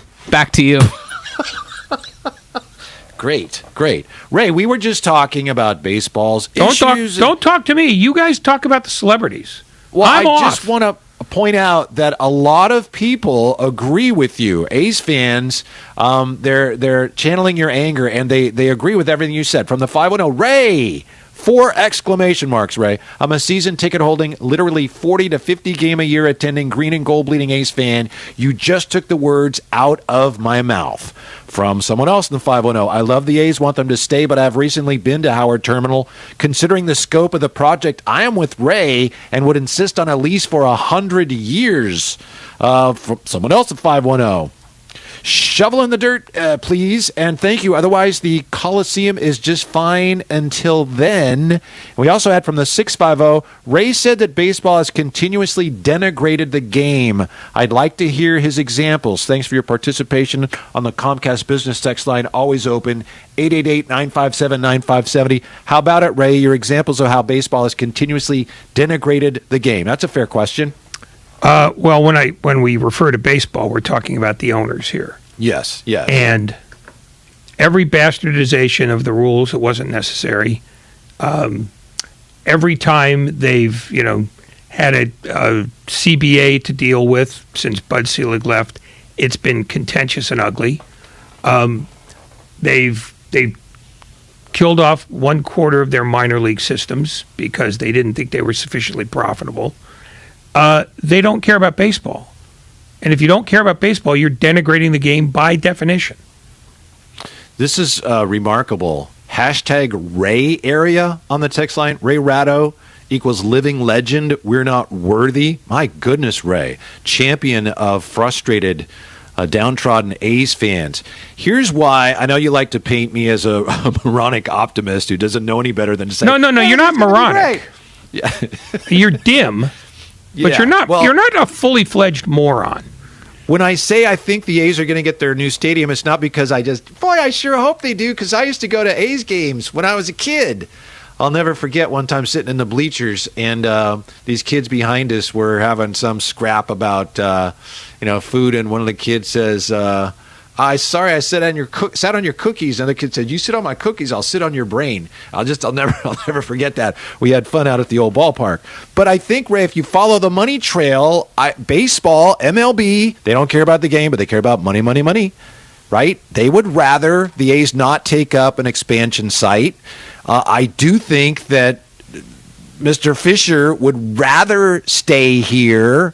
I think it makes sense for them to get a new stadium, and I know it's a long haul here, and there's a lot more that they could do on their part to make this happen. But I think it just makes the most sense for everybody financially. That's why I think it's going to happen. I do hope it's going to happen, but I think it's going to happen eventually too. I don't know if it's going to happen or not, but I'm utterly unconvinced that he wants to do anything but get the project started and then put the team up for sale. Because once a stadium is in play, that's fine. That I'm just telling you, I think that's what the end game is. Because I don't think he wants to own this thing anymore. I think what he wants is to say, look, we have a stadium building. That means the valuation of the team goes up. I can now sell it for more than I can right now. That's his end game. And you may find this hard to believe, but there's every chance that they'll sell it to somebody worse than he is. Because that's usually how this goes. But if they stay here and they have a new stadium, famous last words I know, but I'll take my chances with the new owner. By the way, Ray, and I'm doing this for you, bear with me, Lucas has an update on the Renadive play. No, we're not going to go. We're not going to go. We're not doing it. That's what I'm telling you. We are not doing it. I can't hear you now. Okay. My earphones are off. I'm not listening to whatever it is coming out of your face. It's actually true. Check it out on Twitch. I know. I was trying to tell him we're not doing it. We're good. We're not doing it. There you go. Wait, while he's not listening, I might as well. No. Yeah. Now I can hear him talking. It is Vivek's daughter. There you go. That's our update. Huh. How about that? Also, pop star. I think we're both right. Singer-songwriter, also daughter of Vivek Ranadive. Sorry, Ray. There is not a hell too hot for either of you. And he decided to do it. Okay. Thank you, Lucas, for that clarification. I'll be here for another hour. Hour. Okay. So, Ray, if they get the new stadium, to make the blood run cold. If the A's get the new stadium, I know we're way, that's way down the road. Do you think that they can become a relevant major league franchise consistently year to year? If they have their baseball people still doing baseball things only with actual money, they certainly could. But the stumbling block has always been that they keep saying, well, we're a small market. Well, because you act like one. You're not a small market. You don't be an idiot. You've chosen to be a small market. This is what you've decided you want to have the third lowest budget in baseball every year. Well, fine. Then that's, then you will be treated as such. Nobody believes that they truly want to be fully competitive from the top of the management down. The baseball people want to, but their marching orders are, you do it cheap, and if we ever get anybody who becomes somebody who could get a real impact salary, we'll move their ass. Ray, was there ever a time when you thought one of these teams was definitely gone? Of course, we have the Giants in St. Petersburg before they brought in Peter McGowan and Barry Bonds, and there was reports they were moving. I do remember in late 70s. I mean, I remember buying a baseball preview that had Denver A's because it was like, well, the A's are going to get sold to, was it Marvin Davis, Davis, oil billionaire. Yeah. We came so close to having both those teams leave. Did you ever think that any of them was, well, they're gone? Well, I knew Tampa was never happening. That was a lie from the start. And Peter McGowan did not save the team from leaving. The people that saved the team from leaving were Peter O'Malley, who owned the Dodgers, and Jerry Reinsdorf, who owned the White Sox. Because Jerry Reinsdorf wanted Tampa open in case he needed to move, And Peter O'Malley did not want to lose 18 television dates with the Giants moving to the East Coast. So that plan was dead on arrival, and I wrote it at the time. The reports basically saying that the Giants were saved by Peter McGowan, nonsense. If you want to say anybody saved the Giants, you could probably say that Bob Lurie saved them by offering to sell them to Vince Namoli. And create a specter where, oh my God, they might do it, thereby motivating the other owners to go, well, they're not moving it while we're here. I mean, that was the scam all along. So, put Peter McGowan out of your mind if you want to talk about somebody who saved the franchise. Now, when you say you wrote it at the time, does that mean you chiseled it on a cave wall or something? Because that was a while ago. That's exactly what I did. I spray painted it on your kid's face. You are a horror show. You really are. Just ask. It's a question. It's not I ask you a question. Yeah, every time you speak, you weaken the nation. All right. Tampa Bay was never going to happen. Denver was closer to happening because the people who owned the team at the time, the guy who owned the team at the time was Charlie Finley. And so before he sold it to the Haas family, he was ready to get rid of it, and the guy who was most eager to buy it was, like we said, Marvin Davis. But that never happened either.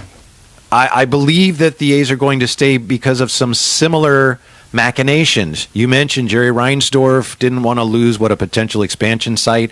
I don't think baseball wants the A's going to Las Vegas. I don't know that baseball wants the Giants to have control of the entire Bay Area market. So I think not because the A's, yay, I love the A's and they're really good guys. Not because of that, but I think money talks, and I think that's what it's going to come down to here. And I think that's why the A's are going to end up staying, Ray. Maybe I'm wrong, but that's the way I read it.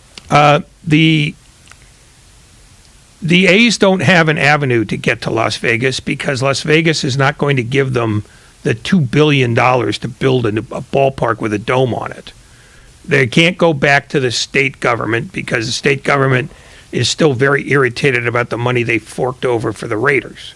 So that's done unless John Fisher, A, can get the votes, and B, build the stadium itself, which he doesn't want to do. So never mind Vegas. If Major League Baseball was hot to go to Las Vegas, they'd probably put Tampa there. But Tampa can't go because, again, they'd have to build their own stadium. And Vegas is expensive because it's 170 degrees in the shade in summer. So, I think Vegas is a red herring and always has been. And with that, we welcome you to your 5 o'clock hour. You're listening to 95.7 The Game, KGMZ FM in HD1 San Francisco, an Odyssey station. Brought to you by DuckDuckGo, privacy simplified. It's Damon and Ratto, Whitey in for Damon on this wonderful NBA All-Star Celebrity Rising Stars Challenge Friday from Drop dead. Excuse me. I thought we were having fun. You keep poking that cage, expecting me to calm down about it. It's one of the reasons why American culture is dying. It's why we are doomed as a country. And you keep bringing it up as though we have to celebrate it. This is an eyesore. People are being blinded by this. Whitey is the real champion here. The steps are further than they ever have been for Howard Terminal. It will happen. Thank you. Also, we have this. Can Joe Lacob buy the Oakland A's? And if so, would it be a good investment, Ray? How about that? Yes, that's something a lot of people have thought, oh, that could happen. Most of Joe Lacob's wealth is in owning the Warriors, and that doesn't become wealth until he sells it. So I think he could be a partner in a consortium to buy it, but all we've ever heard from the A's is that they're not for sale. So it's a moot point until John Fisher gets fed up. For now. And he's not going to get fed up until there's a shovel in the ground. For now. With the last word on this, and we'll get back to some NBA news today, let's go to Philmo Mike on 95.7 The Game. Comcast Business Text Line always open, 888-957-9570. Philmo, what's up? Hey, man. I love hearing y'all ramble. Ray Ratto, I absolutely love you. I have a question for you, Whitey. What you do for Black History Month, Whitey? You got to let me know. Ray, I want to know what you did for Black History Month and Chinese New Year as well. But the baseball is so stupid. Nobody wants to see walks and home runs. We want to see baseball players playing baseball, using their athletics. I want to see a fat guy looking like Mo Vaughn or Tony Gwynn hitting 30 home runs, going back in the dugout and drinking some beers. I don't know why they make baseball so hard. It's a beautiful game. It's simple. Let's play baseball. Nobody trying to see walk the man and hit the home run maybe. And they're not even good. These players ain't even half of what Barry Bonds, Mo Vaughn, Tony Gwynn, Gary Sheffield used to be. I want to know, Whitey. Thanks, Philmo. Nice Gary Sheffield reference, by the way. That's not a management problem, the fact that baseball all looks the same. But ultimately it is. Well, it is because all the owners have hired from the same class at MIT, and they've all applied the same mathematical lessons, so that every team is built the same way, and so for the most part, every team plays the same way. The most innovative team in baseball over the last 10 years has been Tampa Bay. And they gave us the opener. They've given us, 10-man bullpens.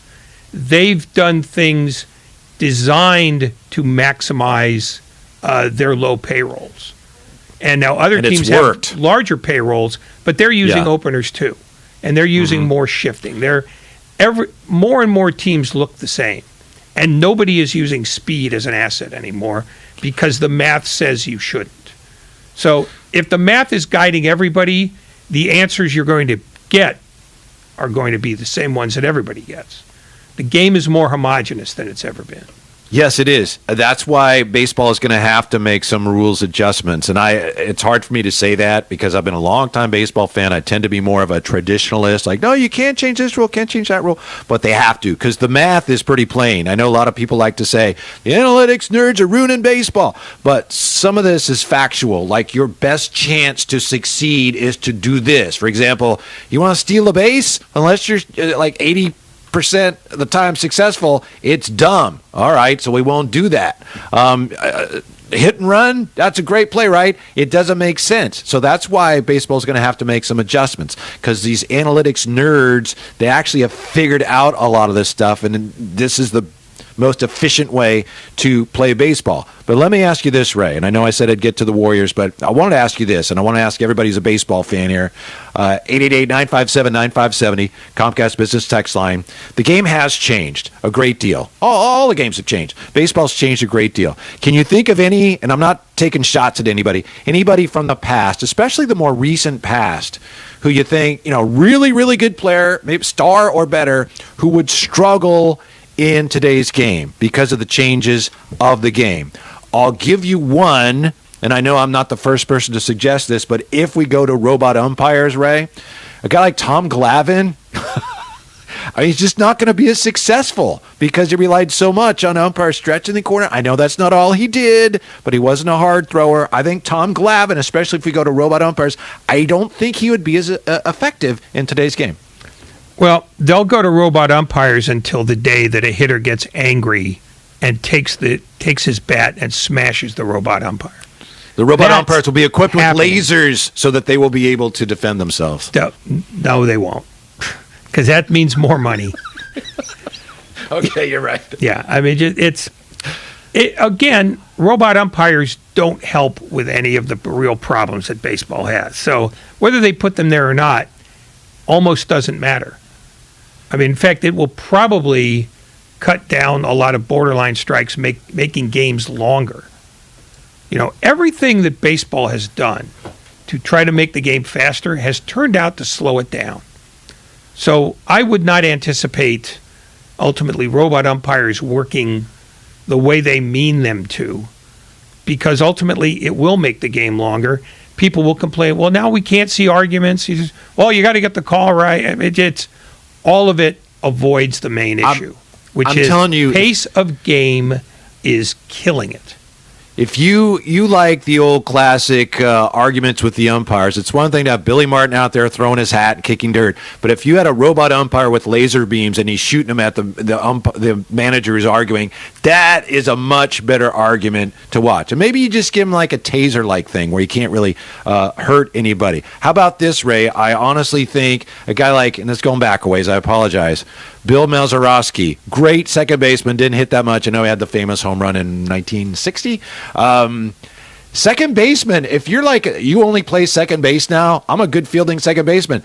Baseball's like, we need you to play another position. The second base position, it's like you don't really have second baseman anymore because one of the hardest things that second baseman used to have to do, which is watch out, they're going to take you out. You can't do that anymore. So the whole position has shifted. So my point is the slick fielding second baseman that didn't hit much, there's no place for them in today's game.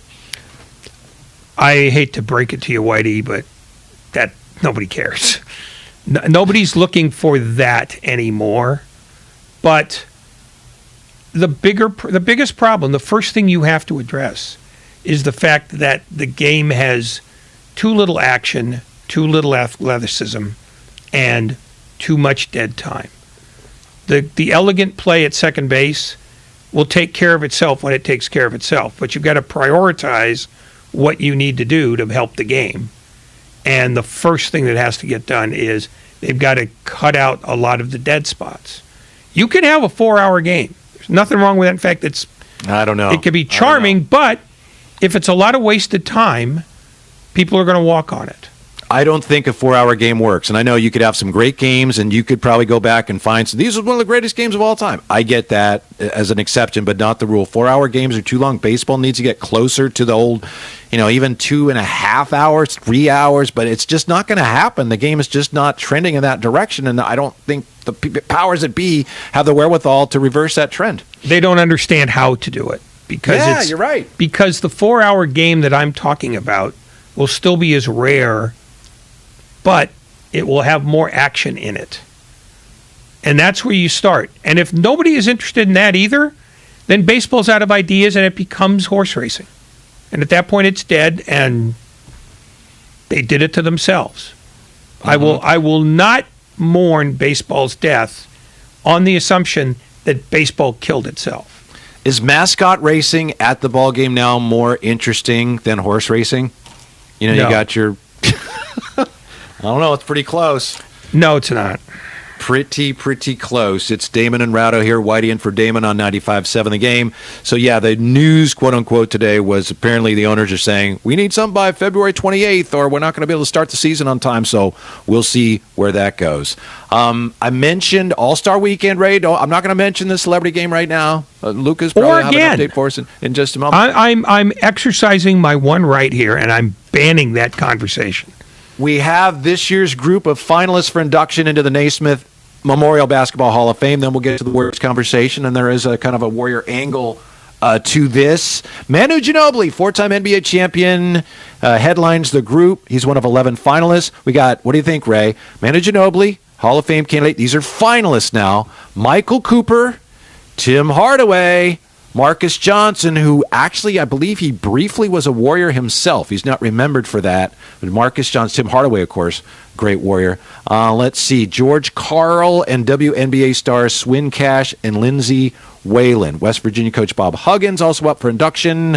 Old Dominion and WNBA coach Marianne Staley. Referees Hugh Evans. Marianne Stanley. You're thinking of Dawn Staley. I'm just reading what it says. It says Marianne Staley here, ESPN.com. So if it's incorrect, that's a typo. That's what it says. NBA referee Hugh Evans and Texas high school coach Lita Andrews. And then the finalists will be voted on by a panel to determine inductees. What do you think? Tim Hardaway, Hall of Fame? What do you think of that class? George Karl, Hall of Fame coach? Well, he's the only coach, so he'll get in. I think, Bob Huggins may get in. Yeah, it's Marianne Stanley. I'm looking at the story here. Okay, my apologies. No, I thought maybe it got typed up by Lucas, who clearly uses his elbows for that. I think he's as solid as anybody here except for Ginobili, because Ginobili's got rings. I think he'll get in. Cooper is one of those, fourth best Laker types, Right. which may work in his favor, may not. It's kind of a meh class, truthfully. It is. The women are stronger candidates than the men are this time, I think. Well, let's be honest. Ginobili was kind of groundbreaking coming from Argentina. I used to laugh when people would say, "Oh, Euro's like Ginobili." It's like, no, it's from Argentina. But anyway, and he was a 4-time champion, but when he's like, wow, he headlines the class, I think that tells you it's just not a really spectacular class, right? No, it's not a spectacular class. And like I said, Swin Cash and Lindsey Whalen should walk in. I mean, if I had to rank the 11 candidates, they would either be 1 and 2 or 1 and 3. Depending on, whether you think Ginobili should be 2 or 3. But, other than that, I mean, Tim Hardaway's got a decent chance because this is kind of a thin class, to answer your original question. Yeah. Good luck to Tim Hardaway. And did you remember Marcus Johnson was a Warrior? I believe, wasn't that very, very briefly? Not very briefly. Yeah. I think very brief. It probably hastened his retirement. Okay. Anyway, that's your Hall of Fame class as we get ready for. And I'm not going to go to an update now on the celebrity festivities, but we got All-Star Saturday. No, I'm not. We do have the Rising Stars Challenge tonight, and then tomorrow the dunk contest, and then of course the All-Star Game. So the Warriors with some time off here. You said something earlier, Ray, about the Warriors that I thought was very interesting as we were talking about the loss to the Nuggets. And I was talking about what a tough loss it was, and I believe you said, if I understood you correctly, you weren't sure it was such a tough loss. I mean, it was certainly tough from the standpoint of you think you're going to win, boom! There's a 3 after a breakdown by Steph Curry, and you lose the game. But what did you mean, if I understood you correctly, when you said, I'm not even sure it was that bad of a loss for the Warriors? It was game 59. That's all it was. But they've lost 4 of 5 now, and 2 straight home games. Yeah, well, it's going to be a less important loss than the one that they incur when they fall to third. They lost by 1. I mean, they can't be happy that they blew an 8-point lead, but every game in the NBA up until the All-Star break, it comes and it vanishes almost immediately because there are so many of them.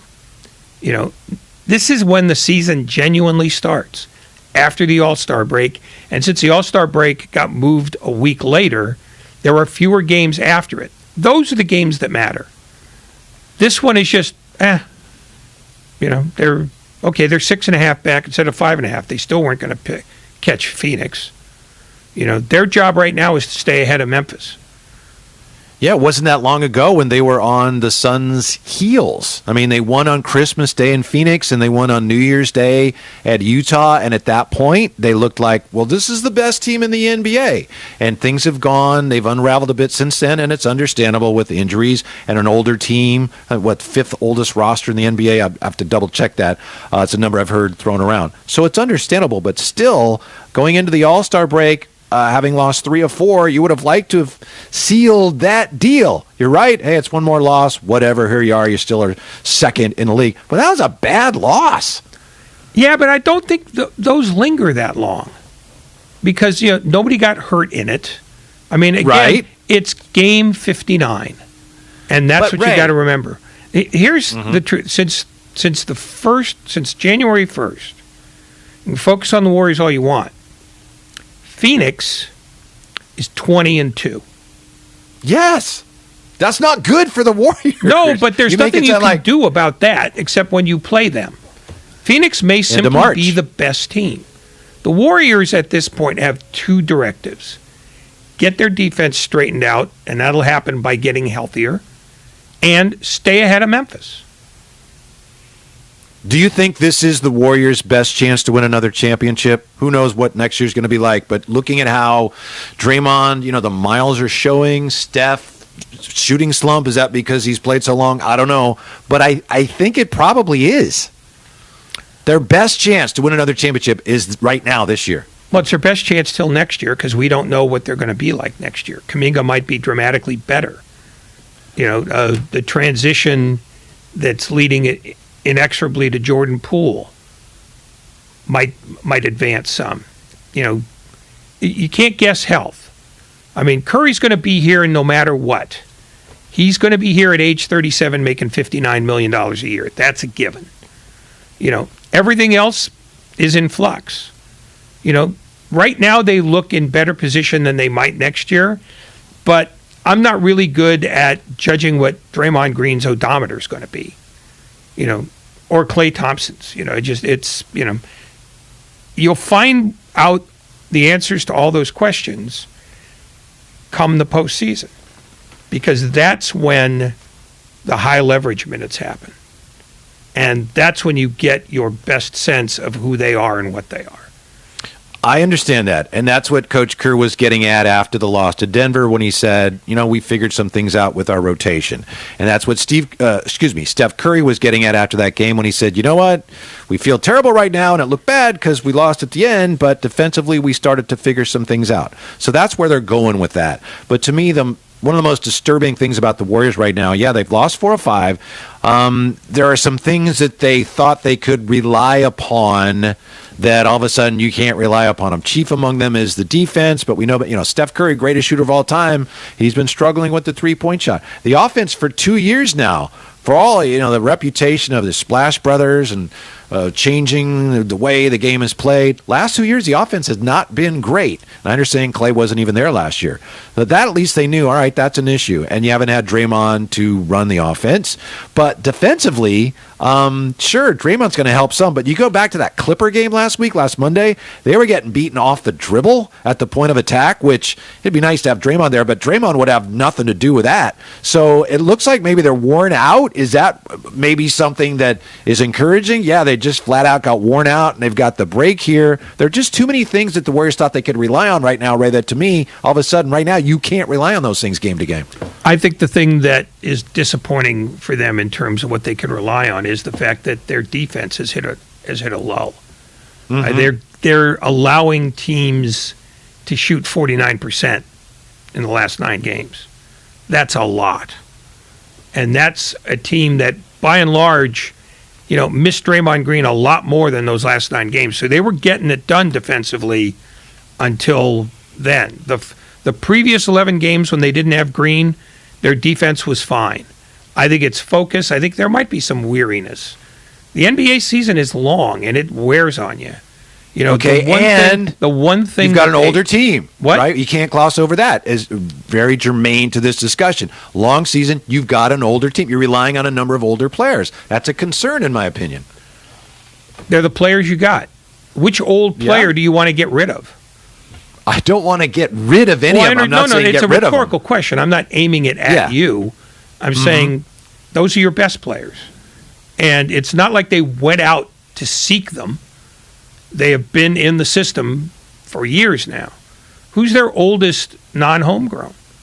Wiggins? Oldest non-homegrown? I would guess so off the top of my head. Yeah, he's what, well, no, it'd be Porter. Wouldn't it be Porter? Well, yeah, okay. Or Iguodala. Iguodala is the answer. Well, okay. I guess what I'm saying is, of the people who play a lot of minutes, I don't think this is as much a problem about age as it is about the length of the season and the fact that they're small and can be exploited by big teams. They're also, and nobody ever mentions this, they're playing better teams now. When they went 18-2 to start the season, people were laughing at their schedule. They just lost to the Knicks. Well, then I think you should fire Kerr. Well, I mean... what I'm saying is maybe this is a truer version of who the Warriors actually are. Is that as the schedule got tougher, they don't win as often and they don't win as cleanly as they did before. Mm-hmm. I mean, the other thing is, while everybody was raving about the Warriors when they were 18-2, people were not paying attention to the fact that Phoenix was 19-3. They started the year 1-3. People said, "Oh God, they're post-finals hangover," and then they won 18 in a row. But everybody had locked onto the Warriors as the new team. Well, since then, Phoenix has a 7-game winning streak and now an 11-game winning streak. They're on pace to win 68 games. They're always on some streak. Every time you look up, the Suns, what do they won? 8 in a row, 9 in a row again? Yeah, that's all they do. Now they got a concern with Chris Paul, but you're right. That's all they do this year is go on winning streaks. So they may simply be the best team in the West. Just period. And maybe Warrior fans oversold themselves on the inevitability of the Warriors returning to the finals. This is going to be hard work. It is. And it just strap in, kids. That's how this is. Until you're playing those one and dones that Daryl Morey wants you to do. That they're going to make their money when the games resume, because at that point you're down to 30% of the season, and then you're playing good teams every night in the postseason. That's when you'll find out who the Warriors really and truly are. Comcast Business Text Line, always open, 888-957-9570. Charles in the 510. Thanks, Charles, for putting your name on it. Says, on the defensive end, while they have struggled, let's wait and see what it's like with Draymond and Iggy back. Still haven't seen the big three play together. It's a good point. He doesn't really like being called Iggy, but that's fine. You can call him that. Yeah, that's true, Ray. We haven't seen, other than the 4 seconds before Draymond limped off, we haven't seen Draymond and Steph and Clay play together, nor have we seen, obviously, the other players play with that core. So there's just a lot of unknown here. Draymond's health, Wiseman's health, how it's all going to fit together. And you've got, as recently as the last game before the break, Steve Kerr juggling his rotations a little bit. There's just a lot more up in the air right now. It's understandable, but it looked not that long ago like they are locked in. This is the best team in the NBA. And the reality is right now, it's understandable, but right now, no, they're not. No, they are not. And I think right now, if you had to list them in their current state among the teams in the NBA, they're probably like 6th or 7th. Ooh. Now that's without Draymond, you're saying? That's without Draymond. Right now. I mean, that's fair enough. That's what the roster they're going with today. So people are going to be down because they always imagine this is the best team in the league. And in fact, there really wasn't a lot of time when they were the best team in the league.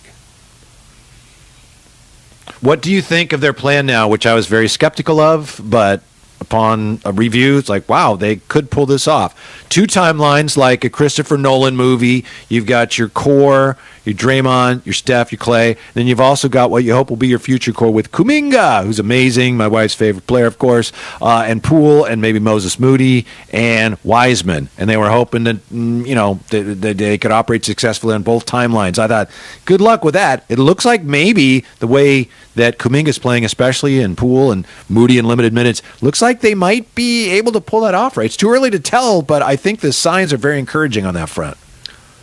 They could be. I mean, I'm choosing to judge Kuminga in particular based on how he does when the high leverage games happen. Because he goes really well in fits and starts, as most rookies do. But when the games, become sort of gut punches every night, that's when you'll find out how much he's developed, because they're going to need him in the postseason. They just are. So to me, I've sat and wait on Kuminga. I haven't raved about him. I haven't dogged him. But this is where you find out if your rookie's going to be a really useful veteran. High leverage games late in the year and the postseason. For me, both things can be true. Yeah, you're right. Is he going to be a great player? I don't know. He could be too early to tell. But I'm still going to rave about him because of the athleticism. And I said this yesterday with Dibs. I get the sense that Kuminga right now looks around and realizes, I'm 19. I've got a lot to learn. These guys have a lot to teach me. I was late for a few things. Got to correct that. And he knows deep down, Ray, there's already things that I can do that none of these guys can do. And I know it, and they know it. He's an incredible athlete. That doesn't mean he's going to be a great player, but I already think it's fair to rave about his athleticism. He just moves differently. He is a tremendous athlete. But on the Warriors, and this is probably true of a bunch of other teams, but this is who we're talking about right now, being an athlete is only where it starts. You've got to be smarter. You've got to be better. You're playing a different kind of offense than most teams play. And you've got to be a better defender than a lot of teams care about. Mm-hmm. There's a lot on his plate. And being an athlete is only the start. This is where he learns to be a player. Yeah. Don't you think they learned from how they dealt with Wiseman last year, and they've applied that to how they've dealt with Kuminga, and everyone has benefited from it. Everybody, other than Wiseman, unfortunately, has benefited from that. Well, they learned that you can't just walk the guy out there and say, go out there and be great. You're the number 2 pick. Go get him. Yeah. What they've done with Kuminga is make him earn his minutes. And by and large, he has. I mean, there have been games where he hasn't played very well and he hasn't played very long. But they've made it clear that this is the standard. They didn't give it all to him at once, and they didn't let him work through his problems. They sort of nipped his flat spots in the bud so that when he plays 25 minutes, if you're a fan, you can say, well, those are 25 minutes that he earned, and he earned it with his play. And that's the thing that they did differently. Now, again, with Wiseman, he had the COVID tour, and then, he got hurt. So in some ways, his learning curve got cut short. But while he was playing, there were those problems that I don't think they were probably as vigilant about as maybe they would be in hindsight. I was certain last year that Wiseman early on was going to have to learn his minutes by showing he knew what he was doing defensively.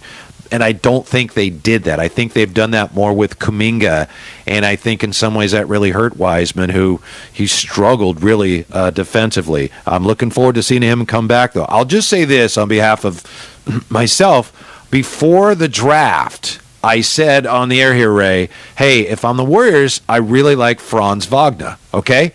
And a lot of people now are coming after me. Oh, nice pick, Franz Wagner. Kuminga's pretty good, huh? Kuminga is really good, but you know what? So is Franz Wagner. And I'm not saying he's better than Kuminga, but I'm saying Franz Wagner would not have been a bad pick, Ray. He's a really good player. He's not his brother Mo, so get off my back. You're actually asking callers and texters to leave you be. Yes. How naive when it comes do to you that, really think it's good for you to be? If I deserve it, fine. And I've said some things that I'm sure I have deserved the Wolverines to come after me. But saying, hey, I would have taken Franz Wagner, no, that would have been a good pick. Just ask the Orlando Magic. I'm going to be very honest with you, Whitey. When you read them, you pay attention to them. Don't read them. Don't listen to them. They cannot help you in any way. Leave them be. From the 209, Kuminga's got low post moves and the ability to drive to the basket like we haven't seen in years. He's one of a kind. He's going to be a great player, Ray. Your thoughts? He's not a great player yet. And we can only deal in the present. He may have all the promise in the world. I'm not disputing any of that. But having seen what Wiseman did give them and didn't give them last year, they have changed their approach on how they're developing Kuminga. That's all. This is not about what he's going to be in 2023. We'll find out in 2023. Just sit and relax. The drinks cart will come. Yes, the flight attendant will give you the beer when you order it. But you're missing the point. I'm not missing the point. They're missing the point. It's not about what he's going to be in 2 years, because it's not 2 years yet. The point is he's already accomplished some things that make you go, man, this guy has a chance. If you want to talk about where his ceiling is, yeah, you're right. If we're going to sit here and argue, he's going to be a great player. No, he's not. Yes, he is. I mean, that's pretty dumb. I've done dumber things on radio, but that'd be pretty stupid. The point is he's shown already that the projections for how good he can be, the ceiling, might even be higher than that. And that's encouraging. It's no guarantee, but I think, especially if you're a fan, there's nothing wrong with getting excited about the possibilities that a guy who already has made you go, oh my goodness, he might be a truly great player. That's why every night when I hit my knees, I thank the Pixies that I'm not a fan. That stuff just leaves me cold. When he's great, we'll see it. I don't want to project the future. I'm interested in the now. I mean, it's why the Trey Lance argument always annoyed me. Oh, now you brought, for the record, Grandy, Lucas, Ray Ratto just brought up Trey Lance. I had nothing to do with it. Please I'm make not note of blaming you, but you shutting up would help this. We're putting it in the official ledger right now. Don't worry. Thank you. What do you got? That's What do great. you At a have? station where people come up to me to ask me how to read books. How do you? The idea that you had to make judgments on a guy you've never seen is madness. He'll play soon enough. Calm down.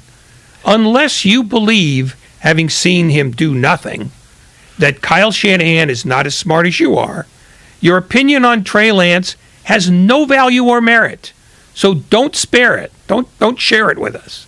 First of all, for the record, those watching on YouTube and Twitch saw you. In the middle of that answer, I could swear you were watching the Celebrity All-Star Game. I saw you. There you go again. I saw Olympics you is watching. on one television. Okay, Golf is on another.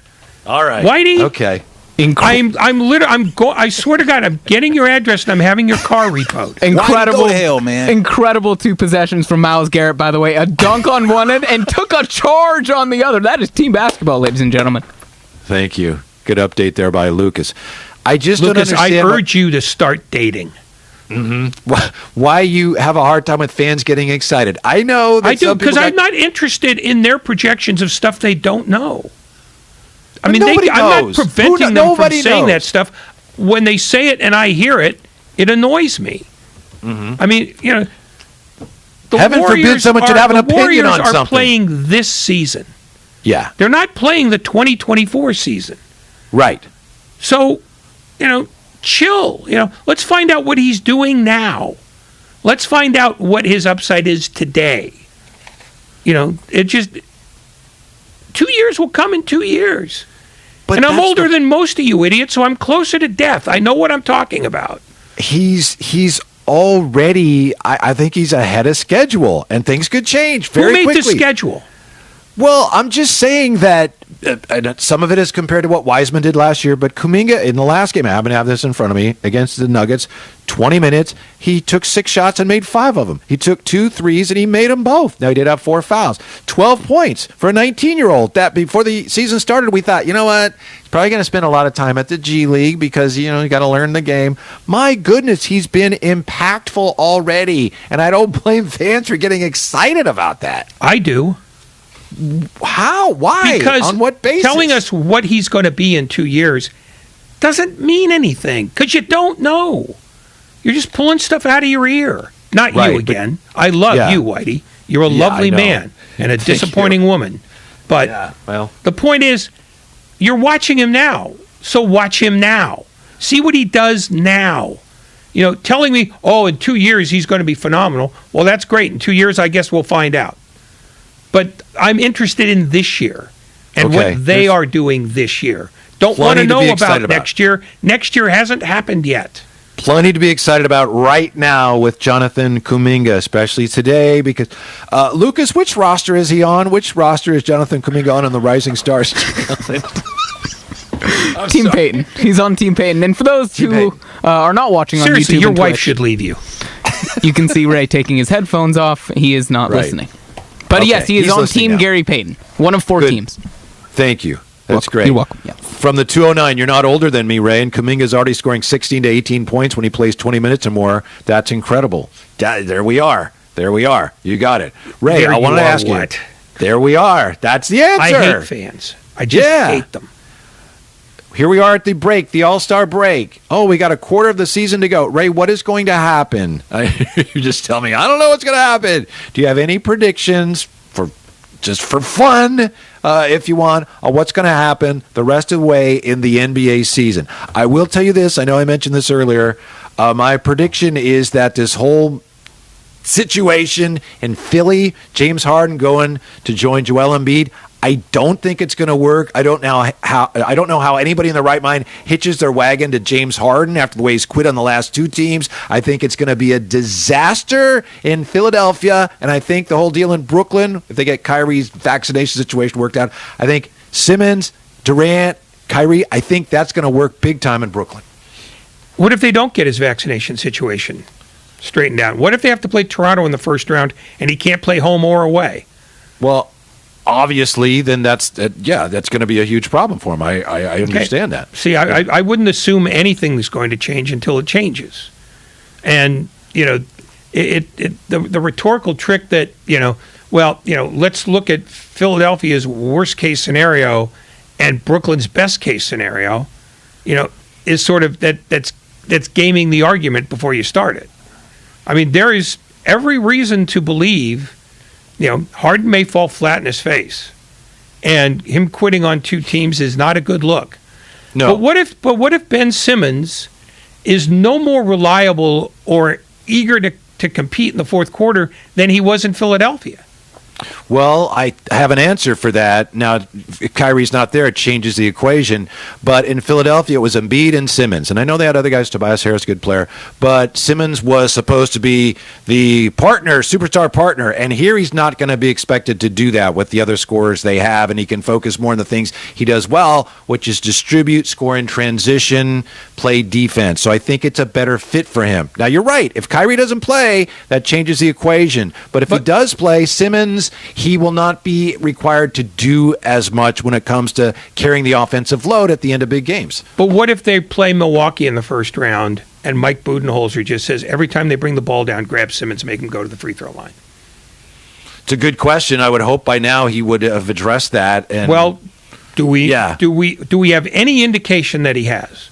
Because the only thing he really did over the first 58 games of this season is not do anything. Mm-hmm. So we have no idea. Okay, I don't know. It's a good question. I don't anticipate that would be the issue that it was in Philly, because things really spun out of control for him, domino effect, and he was a terrible, terrible player. But you're right. I don't know. I would anticipate it'll be a better fit for him, and that he won't be the basket case that we saw implode last year. Maybe he will. I would expect that he won't. That's my prediction. Yeah. Are you predicting that he will? Nothing until I see that he's ready to engage, because he's been the guy who doesn't want to be the centerpiece in the fourth quarter of a gut check game. Mm-hmm. That bothers me about him. For all his gifts, if you can't apply them in the fourth quarter, how are you helpful? Fair point. Let me just say this, by the way. Someone coming to your defense, Ray, on the text line. Come on, Whitey. Why is what Ray says so hard to understand? You can enjoy what he's doing now and be patient, too.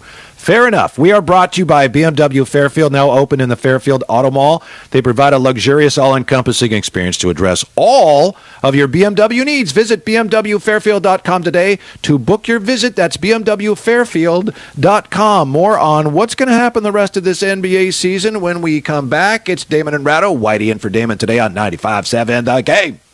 Can I tell you something that we're doing next week? Monday, Tuesday, Wednesday? Look. Guys, we have a Klay Thompson framed, autographed jersey. Look, there are two pictures of Klay, and it's a framed Klay jersey. He signed it. There's 2 1s on the jersey. He wears number 11. Listen next Monday, Tuesday, and Wednesday from 6 a.m.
Now back to Damon and Ratto, brought to you by BMW Fairfield on 95.7 The Game.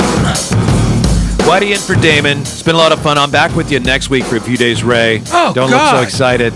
Next week on Monday, Tuesday, and Wednesday, we're giving you a chance to win a framed Klay Thompson autographed jersey. Not, unfortunately, my XFL San Jose Demons mini helmet, which I'm now showing. But yeah, Klay Thompson autographed jersey. It's a text-to-win contest. You'll have opportunities to qualify throughout each show from 6A to 6P. So tune in starting on Monday of next week for your chance to win on the text line, Ray. That, of course, would be the Comcast business text line, always open, 888-957-9570.